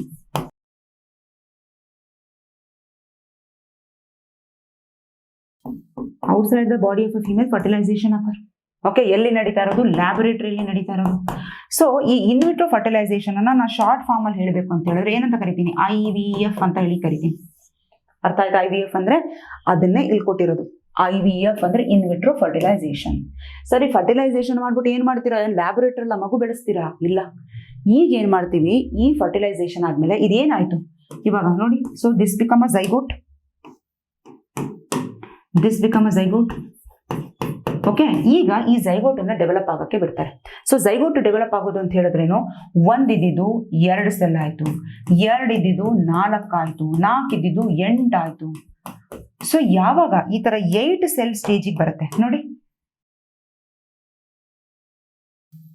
8 cell ಸ್ಟೇಜಿಗೆ ಬರುತ್ತೆ. ಇವೆಲ್ಲ ಸ್ಟೇಜಸ್ ಏನು? 1 ಇದ್ದಿದ್ದು, 2 ಸೆಲ್ಲು, 3 ಸೆಲ್ಲು, ಇವೆಲ್ಲವೂ nothing but these are all we call it as a embryo. ಇದನ್ನೆಲ್ಲ ನಾವು ಎಂಬ್ರಿಯೋ ಅಂತಾನೆ ಕರಿತೀವಿ. ಈಗ ಏನ್ ಮಾಡ್ತೀವಿ, ಈ ವಿಮೆನ್ ಇದ್ಲಲ್ಲ, ಇವಳ ರಿಪ್ರೊಡಕ್ಟಿವ್ ಸಿಸ್ಟಮ್ ತಾನೆ. ಮತ್ತೆ ಈ ವಿಮೆನ್ ಅನ್ನ ಬರಿತೀನಿ ನಾನು, ಮತ್ತೆ ಈ ವಿಮೆನ್ ಬರಿತಾ ಇದ್ದೀನಿ, ಇವಳ ರಿಪ್ರೊಡಕ್ಟಿವ್ ಸಿಸ್ಟಮ್ ಬರಿತಾ ಇದ್ದೀನಿ. ಓಕೆ, ಈಗ ಇವಳ ರಿಪ್ರೊಡಕ್ಟಿವ್ ಸಿಸ್ಟಮ್ ಅಲ್ಲಿ ನೋಡಿ, ಸ್ವಲ್ಪ ಬ್ಲೂ ಕಲರ್ ಅಲ್ಲಿ ತೋರ್ಸೋಣ. ಈ ಎಂಬ್ರಿಯೋನ ನಾನು ಟ್ರಾನ್ಸ್ಫರ್ ಮಾಡಿದೆ. ಅರ್ಥ ಆಗ್ತಿದ್ಯಾ? ಈಗ ಎಂಬ್ರಿಯೋ 8 ಸೆಲ್ ಸ್ಟೇಜ್ ಅಲ್ಲಿ ಇತ್ತಲ್ಲ, ಇದನ್ನ ನಾನು ಟ್ರಾನ್ಸ್ಫರ್ ಮಾಡಿದೆ. ಅರ್ಥ ಆಯ್ತಾ? ಸೊ ಇದಕ್ಕೆ ನಾನು ಏನಂತ ಹೆಸರು ಕೊಡ್ಬೋದು? I can call it as ET. ET ಅಂತ ಹೇಳಿದ್ರೇನು? Embryo transfer. ಎಂಬ್ರಿಯೋ ಟ್ರಾನ್ಸ್ಫರ್ ನಾನು ಇದರ್ 2 ಸೆಲ್ ಇದ್ದಾಗಲೇ ಟ್ರಾನ್ಸ್ಫರ್ ಮಾಡು, 8 ಸೆಲ್ ಇದ್ದಾಗಾರು ಟ್ರಾನ್ಸ್ಫರ್ ಮಾಡು, ಒಟ್ಟಿನಲ್ಲಿ 8 ಸೆಲ್ಗಿಂತ ಕಡಿಮೆ ಇದ್ದಾಗಲೇ ನಾನು ಇದನ್ನ ಟ್ರಾನ್ಸ್ಫರ್ ಮಾಡ್ಬೋದು. ಓಕೆನಾ? ಸೊ ಈ ಒಂದು ಪ್ರೋಸೆಸ್ಗೆ ನಾವೇನಂತ ಕರಿತೀವಿ? ಎಂಬ್ರಿಯೋ ಟ್ರಾನ್ಸ್ಫರ್ ಅಂತ ಹೇಳಿ ಕರಿತೀವಿ. ET, ಅದನ್ನೇ ಇಲ್ಲಿ ಹೇಳಿರೋದು. ET ಅಂತ ಹೇಳಿದ್ರೆ ಎಂಬ್ರಿಯೋ ಟ್ರಾನ್ಸ್ಫರ್. ಈಗ ಆ ಎಂಬ್ರಿಯೋ ಏನಾಗ್ತಾ ಇದೆ? ಬೆಳೀತಾ ಇದೆ, ಗ್ರೋ ಆಗ್ತಾ ಇದೆ. ಹ್ಯೂಮನ್ ರಿಪ್ರೊಡಕ್ಷನ್ ಅಲ್ಲಿ ಓದೋದ್ವಲ್ಲ, ನೆಕ್ಸ್ಟ್ ಹೋಗಿ ಇಂಪ್ಲಾಂಟ್ ಆಗುತ್ತೆ, ಆಮೇಲೆ ಮಗುವಾಗಿ ಡೆವಲಪ್ ಆಗುತ್ತೆ. ಬಟ್ 8 ಸೆಲ್ ಸ್ಟೇಜ್ಗಿಂತ ಮುಂಚೆ ಟ್ರಾನ್ಸ್ಫರ್ ಮಾಡಿದ್ರೆ, ಬಿಫೋರ್ 8 ಸೆಲ್ ಸ್ಟೇಜ್, ಇದನ್ನ ನಾವು ಇನ್ನೊಂದು ಹೆಸರಲ್ಲಿ ಕರಿತೀವಿ. ಏನಂತ? ಜಿಫ್ಟ್. ಜಿಫ್ಟ್ ಅಂತ ಹೇಳಿದ್ರೆ zygote intrafallopian transfer. Zygote intrafallopian transfer ಯಾವಾಗ? ಇನ್ನು 8 ಸೆಲ್ ಸ್ಟೇಜ್ಗಿಂತ ಮುಂಚೆ ಮಾಡಿದ್ರೆ. ನೀಟಲ್ಲಿ ಕೇಳಿದಾರೆ ಇದನ್ನ, ಒಂದು 50 ಸಲ ಕೇಳಿದರೆ ಬರ್ಕೊಳ್ಳಿ.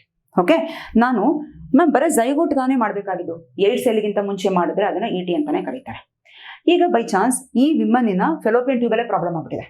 ಆಕ್ಚುಲಿ ಅವಳು ಫೆಲೋಪಿಯನ್ ಟ್ಯೂಬ್ ಹಿಂಗಿರ್ಬೇಕಿತ್ತು ನೋಡಿ, ಹಿಂಗಿದೆ ಅನ್ಕೊಳ್ಳಿ. ಈಗ ಹಿಂಗಾಗ್ಬಿಟ್ಟಿದೆ ಫೆಲೋಪಿಯನ್ ಟ್ಯೂಬ್. ಯೂಟರಸ್ ಎಲ್ಲ ಸರಿ ಇದೆ, ಬಟ್ ಇಲ್ಲಿ ಫೆಲೋಪಿಯನ್ ಟ್ಯೂಬ್ ಅಲ್ಲಿ ಪ್ರಾಬ್ಲಮ್ ಆಗ್ಬಿಟ್ಟಿದೆ. ಈಗ ಟ್ರಾನ್ಸ್ಫರ್ ಮಾಡಿದ್ರು ಮತ್ತೆ ನೋ ಯೂಸ್. ಈಗ ವುಮೆನ್ಗೆ ಮತ್ತೆ ಪ್ರಾಬ್ಲಮ್. ಈಗ ಡಾಕ್ಟರ್ ಡಿಸೈಡ್ ಮಾಡ್ತಾರೆ, ಇಷ್ಟೆಲ್ಲ ಪ್ರೋಸೆಸ್ ಮಾಡಿದ್ದೀನಿ, ಇಷ್ಟೆಲ್ಲ ಪ್ರೊಸೀಜರ್ ಮಾಡಿದ್ದೀನಿ, ಮತ್ತೆ ಪ್ರಾಬ್ಲಮ್ ಯಾಕೆ ತಂದ್ಕೊಳ್ಳಿ, ಒಂದು ಕೆಲಸ ಮಾಡ್ತೀನಿ, ಇದನ್ನ ಫರ್ದರ್ ಡೆವಲಪ್ ಆಗಕ್ ಬಿಡ್ತೀನಿ ಅಂತ ಬಿಡ್ತಾರೆ. ಆ 8 ಇದ್ದಿದ್ದು ಏನಾಗುತ್ತೆ? ಮತ್ತೆ ಫರ್ದರ್ ಡೆವಲಪ್ ಆಗುತ್ತೆ. 8 ಇದ್ದಿದ್ದು ಮತ್ತೆ 16 ಆಗುತ್ತೆ, 16 ಇದ್ದಿದ್ದು 32 ಆಗುತ್ತೆ. ಈ ರೀತಿ 8ಗಿಂತ ಯಾವಾಗ ಜಾಸ್ತಿ ಆಗುತ್ತೆ, ಮೋರ್ ದೆನ್ 8 ಸೆಲ್ ಆದ್ಮೇಲೆ 16, 32 ಬಂದಾಗ ಡೈರೆಕ್ಟ್ ಆಗಿ ಯುಟೆರಸ್ಗೆ ಟ್ರಾನ್ಸ್ಫರ್ ಮಾಡ್ಬಿಡ್ಬೋದು. ಅವರು ಈ ಎಂಬ್ರಿಯೋನ ಯುಟೆರಸ್ಗೆ ಟ್ರಾನ್ಸ್ಫರ್ ಮಾಡ್ಬೋದು. ಅದನ್ನ ಏನಂತ ಕರೀತಾರೆ? ಅದನ್ನ ಇನ್ನೊಂದು ಹೆಸರಲ್ಲಿ ಕರೆಯೋದಾದ್ರೆ, ಇದು ಅರ್ಥ ಆಗ್ತಿದೆಯೇನ್ರೋ? ನಾ ಸುಮ್ಮನೆ ಹೇಳ್ತಾ ಇಲ್ಲ ತಾನೆ. ಸೊ ಈ ಇನ್ನೊಂದನ್ನ ಇಂಟ್ರಾ ಯುಟರೈನ್ ಟ್ರಾನ್ಸ್ಫರ್ ಅಂತ ಹೇಳಿ ಕರಿತೀವಿ. Intra uterine transfer. Intra uterine transfer ಮಾಡೋದು ಯಾವಾಗ? ಮೋರ್ ದೆನ್ 8 ಸೆಲ್ ಸ್ಟೇಜ್, 8 ಸೆಲ್ಗಿಂತ ಜಾಸ್ತಿ ಆದಾಗ. ಓಕೆ, ಅದನ್ನ IUT ಅಂತ ಹೇಳಿ ಕರಿತೀವಿ. ಓಕೆ, ಸೊ ಅವಾಗ ಆಟೋಮೆಟಿಕ್ ಆಗಿ ಯುಟೆರಸ್ ಒಳಗಡೆ ಇಂಪ್ಲಾಂಟೇಶನ್ ಆಗುತ್ತೆ, ಮಗು ಚೆನ್ನಾಗಿ ಬೆಳೆಯುತ್ತೆ. Clear? Hope I am very clear about this. Video pause ಮಾಡಿ ರಿವೈಂಡ್ ಮಾಡಿ. 8 ಸೆಲ್ಗಿಂತ ಮುಂಚೆನೇ ಹತ್ತಿದೆ ಫೆಲೋಪಿಯನ್ ಟ್ಯೂಬ್ ಅಲ್ಲೇ ಹಾಕಪ್ಪ, ಬೆಳ್ಕೊಂಡು ಹೋಗುತ್ತೆ. ಅದಕ್ಕೆ ಜಿಫ್ಟ್, ಝೈಗೋಟ್ ಇಂಟ್ರಾ ಫೆಲೋಪಿಯನ್ ಟ್ರಾನ್ಸ್ಫರ್. ಇದಕ್ಕೆ ಬಾಡಿ ಸಪೋರ್ಟ್ ಮಾಡ್ತಿಲ್ವಾ? 8 ಸೆಲ್ ಆಗೋ ತನಕ ವೆಯ್ಟ್ ಮಾಡು, ಲ್ಯಾಬೊರೇಟರಿಲೇ ಬೆಳೀಲಿ ಬಿಡು. 8 ಇದ್ದಿದ್ದು 16 ಆಗಲಿ, 16 ಇದ್ದಿದ್ದು 32 ಆಗಲಿ, ಮರುಳ ಆಗಲಿ. ಈಗ ಹಾಕು ಯುಟೆರಸ್ ಒಳಗಡೆ. ಯಾಕಂದ್ರೆ 4 ದಿನ ಆದ ತಕ್ಷಣನೇ ಸೀದಾ ಯುಟೆರಸ್ಗೆ ಬರೋದು ಎಂಬ್ರಿಯೋ. ಅದನ್ನು ನಾನು ಹ್ಯೂಮನ್ ರಿಪ್ರೊಡಕ್ಷನ್ ಹೇಳಿದ್ದೀನಿ. ಸೊ ಈಗ ಗ್ರೋ ಆಗಕ್ಕೆ ಬಿಡು. That is called IUT. Okay, so ವಾಪಸ್ ಬರೋಣ. ಇದಿಷ್ಟು ಬರ್ಕೊಂಡ್ರೆ ಅನ್ಕೊಳ್ತೀನಿ. ಬರ್ಕೊಳ್ಳೇಬೇಕು ನೀವು. ಬರ್ಕೊಳ್ಳಿಲ್ಲ ಅಂತ ಹೇಳಿದ್ರು ಕ್ವಿಕ್ ರಿವಿಷನಲ್ಲಿ ಗೊತ್ತಾಗುತ್ತೆ, ಬಟ್ ಬರ್ಕೊಂಡ್ರೆ ಒಳ್ಳೇದು. ನೋಡಿ, GIFT zygote intra fallopian transfer. ಝೈಗೋಟನ್ನ ಫೆಲೋಪಿಯನ್ ಟ್ಯೂಬ್ಗೆ ಟ್ರಾನ್ಸ್ಫರ್ ಮಾಡಿಬಿಟ್ವಿ. ಯಾವಾಗ? 8 ಸೆಲ್ ಸ್ಟೇಜ್ಗಿಂತ ಮುಂಚೆ ಇದ್ದಾಗ, before 8 cell stage. So that is GIFT. 8 cell ಆಗ್ಬಿಡ್ತಾ ಎಲ್ಲಿಗೆ ಟ್ರಾನ್ಸ್ಫರ್ ಮಾಡ್ತಾ ಇದೀವಿ? ಸೀದಾ ತಗೊಂಬಂದ್ವಿ ಯುಟೆರಸ್ಗೆ ಹಾಕ್ಬಿಟ್ಟಿವಿ. That is called intra uterine transfer. So ಇಷ್ಟು ಏನು ಡೌಟ್ ಇಲ್ಲ ಅಂತ ಅನ್ಕೊಳ್ತೀನಿ ಇಲ್ಲಿ ತನಕ. IVF, ET, ಜಿಫ್ಟ್ ಮತ್ತೆ IUT. ಓಕೆ, ಈಗ ನೆಕ್ಸ್ಟ್ AI ಮತ್ತೆ IUI ಅಂತಿದೆ. ಇದು ಏನು ಅಂತ ನೋಡೋಣ. ಇದು ಅರ್ಥ ಆಯ್ತಲ್ಲ? ಎಸ್. ಈಗ ಇಲ್ಲಿ ಬಂದಿದ್ದೀನಿ. ಈಗಿಲ್ಲ ಒಬ್ಬ ಮೇಲಿದ್ದಾನೆ, ಪಾಪ ದೇವ್ರು ಕೊಟ್ಟಿರೋಂಥ ಎಲ್ಲ ವೈಭೋಗಗಳು, ಹಣ, ಆಸ್ತಿ, ಐಶ್ವರ್ಯ, ಒಳ್ಳೆ ಮನೆ, ಹೆಂಡತಿ ಎಲ್ಲ ಇದೆ ಇವನ ಹತ್ರ. Okay, is a very happy male. But problem ಏನಪ್ಪಾ ಅಂತ ಹೇಳಿದ್ರೆ ಈ ಸಫರಿಂಗ್ ಫ್ರಮ್ ಆಲಿಗೋಸ್ಪರ್ಮಿಯಾ ಅಂತ ಅನ್ಕೋಣ. ಆಲಿಗೋಸ್ಪರ್ಮಿಯಾ ಇರ್ಬೋದು, ಅಥವಾ ಏನು ಸ್ಪರ್ಮಿನ ಸ್ಟ್ರಕ್ಚರ್ ಅಲ್ಲಿ ಡಿಫೆಕ್ಟ್ ಇರ್ಬೋದು, ಸ್ಪರ್ಮ್ ಮಾರ್ಫಾಲಜಿಯಲ್ಲಿ ಪ್ರಾಬ್ಲಮ್ ಇರ್ಬೋದು, ಮೂವ್ಮೆಂಟ್ ಅಲ್ಲಿ ಪ್ರಾಬ್ಲಮ್ ಇರ್ಬೋದು, ಏನೋ ಒಂದು ಪ್ರಾಬ್ಲಮ್ ಆಗಿದೆ. ಈಗ ಇವನಿಗೆ ಮಕ್ಕಳಾಗ್ತಾ ಇಲ್ಲ. ಸರಿ, ಇವನೇನ್ ಮಾಡ್ದ? ಸೀದಾ ಹೋದ ಆರ್ಟ್ ಅಸಿಸ್ಟೆಡ್ ರಿಪ್ರೊಡಕ್ಟಿವ್ ಟೆಕ್ನಾಲಜಿಗೆ ಹೋಗ್ತಾನೆ.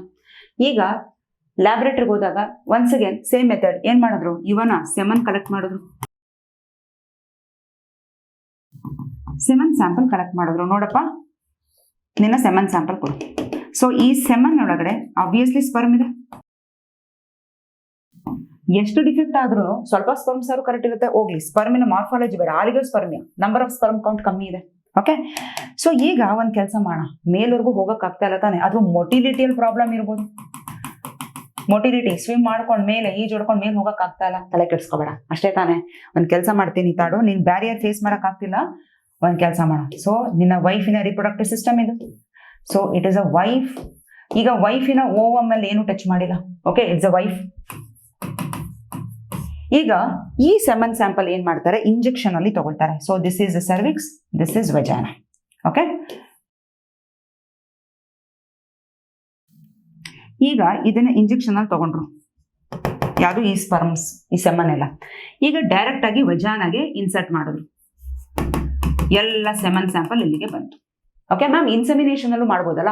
ಇನ್ಸೆಮಿನೇಷನ್ ಅಲ್ಲೂ ಮಾಡ್ಬೋದು. ಕೆಲವು ಟೈಮ್ ಮೇಲಲ್ಲಿ ಯಾವ ತರ ಪ್ರಾಬ್ಲಮ್ ಇರುತ್ತೆ ಅಂದ್ರೆ ಎರೆಕ್ಟೈಲ್ ಪ್ರಾಬ್ಲಮ್ ಇರುತ್ತೆ. ಅವ್ರಿಗೆ ಎರೆಕ್ಟೈಲ್ ಟಿಶ್ಯೂ ಸರಿಯಾಗಿ ವರ್ಕ್ ಮಾಡ್ತಾ ಇರಲ್ಲ, ಸೊ ದಟ್ ಇಲ್ಲಿ ಸೆಮನ್ ಡೆಪಾಸಿಟ್ ಆಗ್ತಾ ಇರಲ್ಲ. ಅಂತ ಕೇಸಸ್ ಅಲ್ಲೂ ಸಹ ಈ ಒಂದು ಪ್ರೋಸೆಸ್ ನ ಮಾಡ್ತಾರೆ. ಸೊ ಇಲ್ಲಿ ಆರ್ಟಿಫಿಷಿಯಲ್ ಆಗಿ ಸೆಮನ್, ನ್ಯಾಚುರಲ್ ಆಗಿ ಇನ್ಸೆಮಿನೇಷನ್ ಆಗ್ಬೇಕಿತ್ತು, ಬಟ್ ಆರ್ಟಿಫಿಷಿಯಲ್ ಆಗಿ ಸೆಮನ್ ಅನ್ನ ವಜಾನದಲ್ಲಿ ಹಾಕಿದ್ರು. ಸೊ ಈ ಒಂದು ಕಂಡೀಷನ್ ಏನಂತ ಕರೀತಾರೆ? Artificial insemination. Artificial insemination, that is called AI. Okay, ಸರಿ ಮ್ಯಾಮ್, ಇನ್ಸೆಮಿನೇಷನ್ ಏನೋ ಮಾಡಿ ಹಾಕ್ಬಿಟ್ರು, ಕರೆಕ್ಟು. ಬಟ್ ಇಲ್ಲಿ ಸ್ಪರ್ಮ್ ಮೊಟಿಲಿಟಿಯಲ್ಲೇ ಪ್ರಾಬ್ಲಮ್ ಇದ್ರೆ ಇಲ್ಲಿದೆ egg. Let's imagine here is the egg. ಆ ಎಗ್ವರೆಗೂ ಹೋಗೋಕ್ಕಾರು ಸ್ವಿಮ್ ಮಾಡ್ಕೊಂಡು ಹೋಗಕ್ಕಲ್ಲ, ಬಟ್ ಇಲ್ಲಿ ಸ್ವಿಮ್ ಮಾಡೋ ಕೆಪಾಸಿಟಿನೇ ಇಲ್ಲ ಅಂತ ಹೇಳ್ತೀರಾ? ಕರೆಕ್ಟ್. ಅಂತ ಕೇಸಲ್ಲಿ ಏನ್ ಮಾಡ್ತಾರೆ? ಈ ಸೆಮನ್ ಅನ್ನ ಇನ್ಸ್ಟೆಡ್ ಆಫ್ ಪುಟಿಂಗ್ ಇನ್ ವಜಾನದಲ್ಲಿ ಹಾಕೋ ಬದಲು ಡೈರೆಕ್ಟ್ ಆಗಿ ಯುಟೆರಸ್ಗೆ ಹಾಕ್ಬಿಡ್ತಾರೆ. ಓಕೆ, ಅಂದ್ರೆ ಇಂಜೆಕ್ಷನ್ ಅನ್ನ ಯುಟೆರಸ್ಗೆನೆ ಕೊಡ್ತಾರೆ. ಈ ಒಂದು ಕಂಡೀಷನ್ ಆರ್ಟಿಫಿಷಿಯಲ್ ಇನ್ಸೆಮಿನೇಷನ್. ಬಟ್ ಇದನ್ನ ಏನಂತ ಕರೀತಾರೆ? ಇಂಟ್ರಾ ಯುಟರೈನ್ ಇನ್ಸೆಮಿನೇಷನ್ ಅಂತ ಹೇಳ್ತಾರೆ. ಅಂದ್ರೆ ಯುಟೆರಸ್ ಒಳಗಡೆ ಸೆಮಿನೇಷನ್ ಅಂದ್ರೆ ಇನ್ಸೆಮಿನೇಷನ್ ಮಾಡಿದ್ರು. ಇಂಟ್ರಾ ಯುಟರೈನ್ ಇನ್ಸೆಮಿನೇಷನ್, ಪರ್ಟಿಕ್ಯುಲರ್ ಆಗಿ ಆರ್ಟಿಫಿಷಿಯಲ್ ಇನ್ಸೆಮಿನೇಷನ್ ಅವರು ಆಗಿರ್ಬೋದು, ಇಂಟ್ರಾ ಯುಟರೈನ್ ಇನ್ಸೆಮಿನೇಷನ್ ಅವರು ಆಗಿರ್ಬೋದು. ಪ್ರಾಬ್ಲಮ್ ಯಾರಲ್ಲಿದ್ರೆ ಈ ಕೇಸು? ಮೇಲಲ್ಲಿದ್ರೆ ಮಾತ್ರ. ಓಕೆ, ಸೊ ಅದನ್ನೇ ಇಲ್ಲಿ ಹೇಳಿರೋದು. ಇಲ್ಲಿ ನೋಡಿ, AI ಆರ್ಟಿಫಿಷಿಯಲ್ ಇನ್ಸೆಮಿನೇಷನ್ ಅಥವಾ ಇಂಟ್ರಾಯುಟರೈನ್ ಇನ್ಸೆಮಿನೇಷನ್, ಈ ಎರಡೂ ಕಂಡೀಷನ್ ನಾವು ಯಾವಾಗ ನೋಡ್ತೀವಿ? When the problem occurs in male. ಮೇಲಲ್ಲಿ ಪ್ರಾಬ್ಲಮ್ ಇದ್ರೆ. ಬೈ ಚಾನ್ಸ್ ಫೀಮೇಲ್ ಅಲ್ಲಿ ಪ್ರಾಬ್ಲಮ್ ಇದ್ರೆ ಅದಕ್ಕೂ ಇದೆಯಲ್ಲ. ಓಕೆ, ಮೇಲಲ್ಲಿ ಇನ್ನೊಂದು problem ICSI.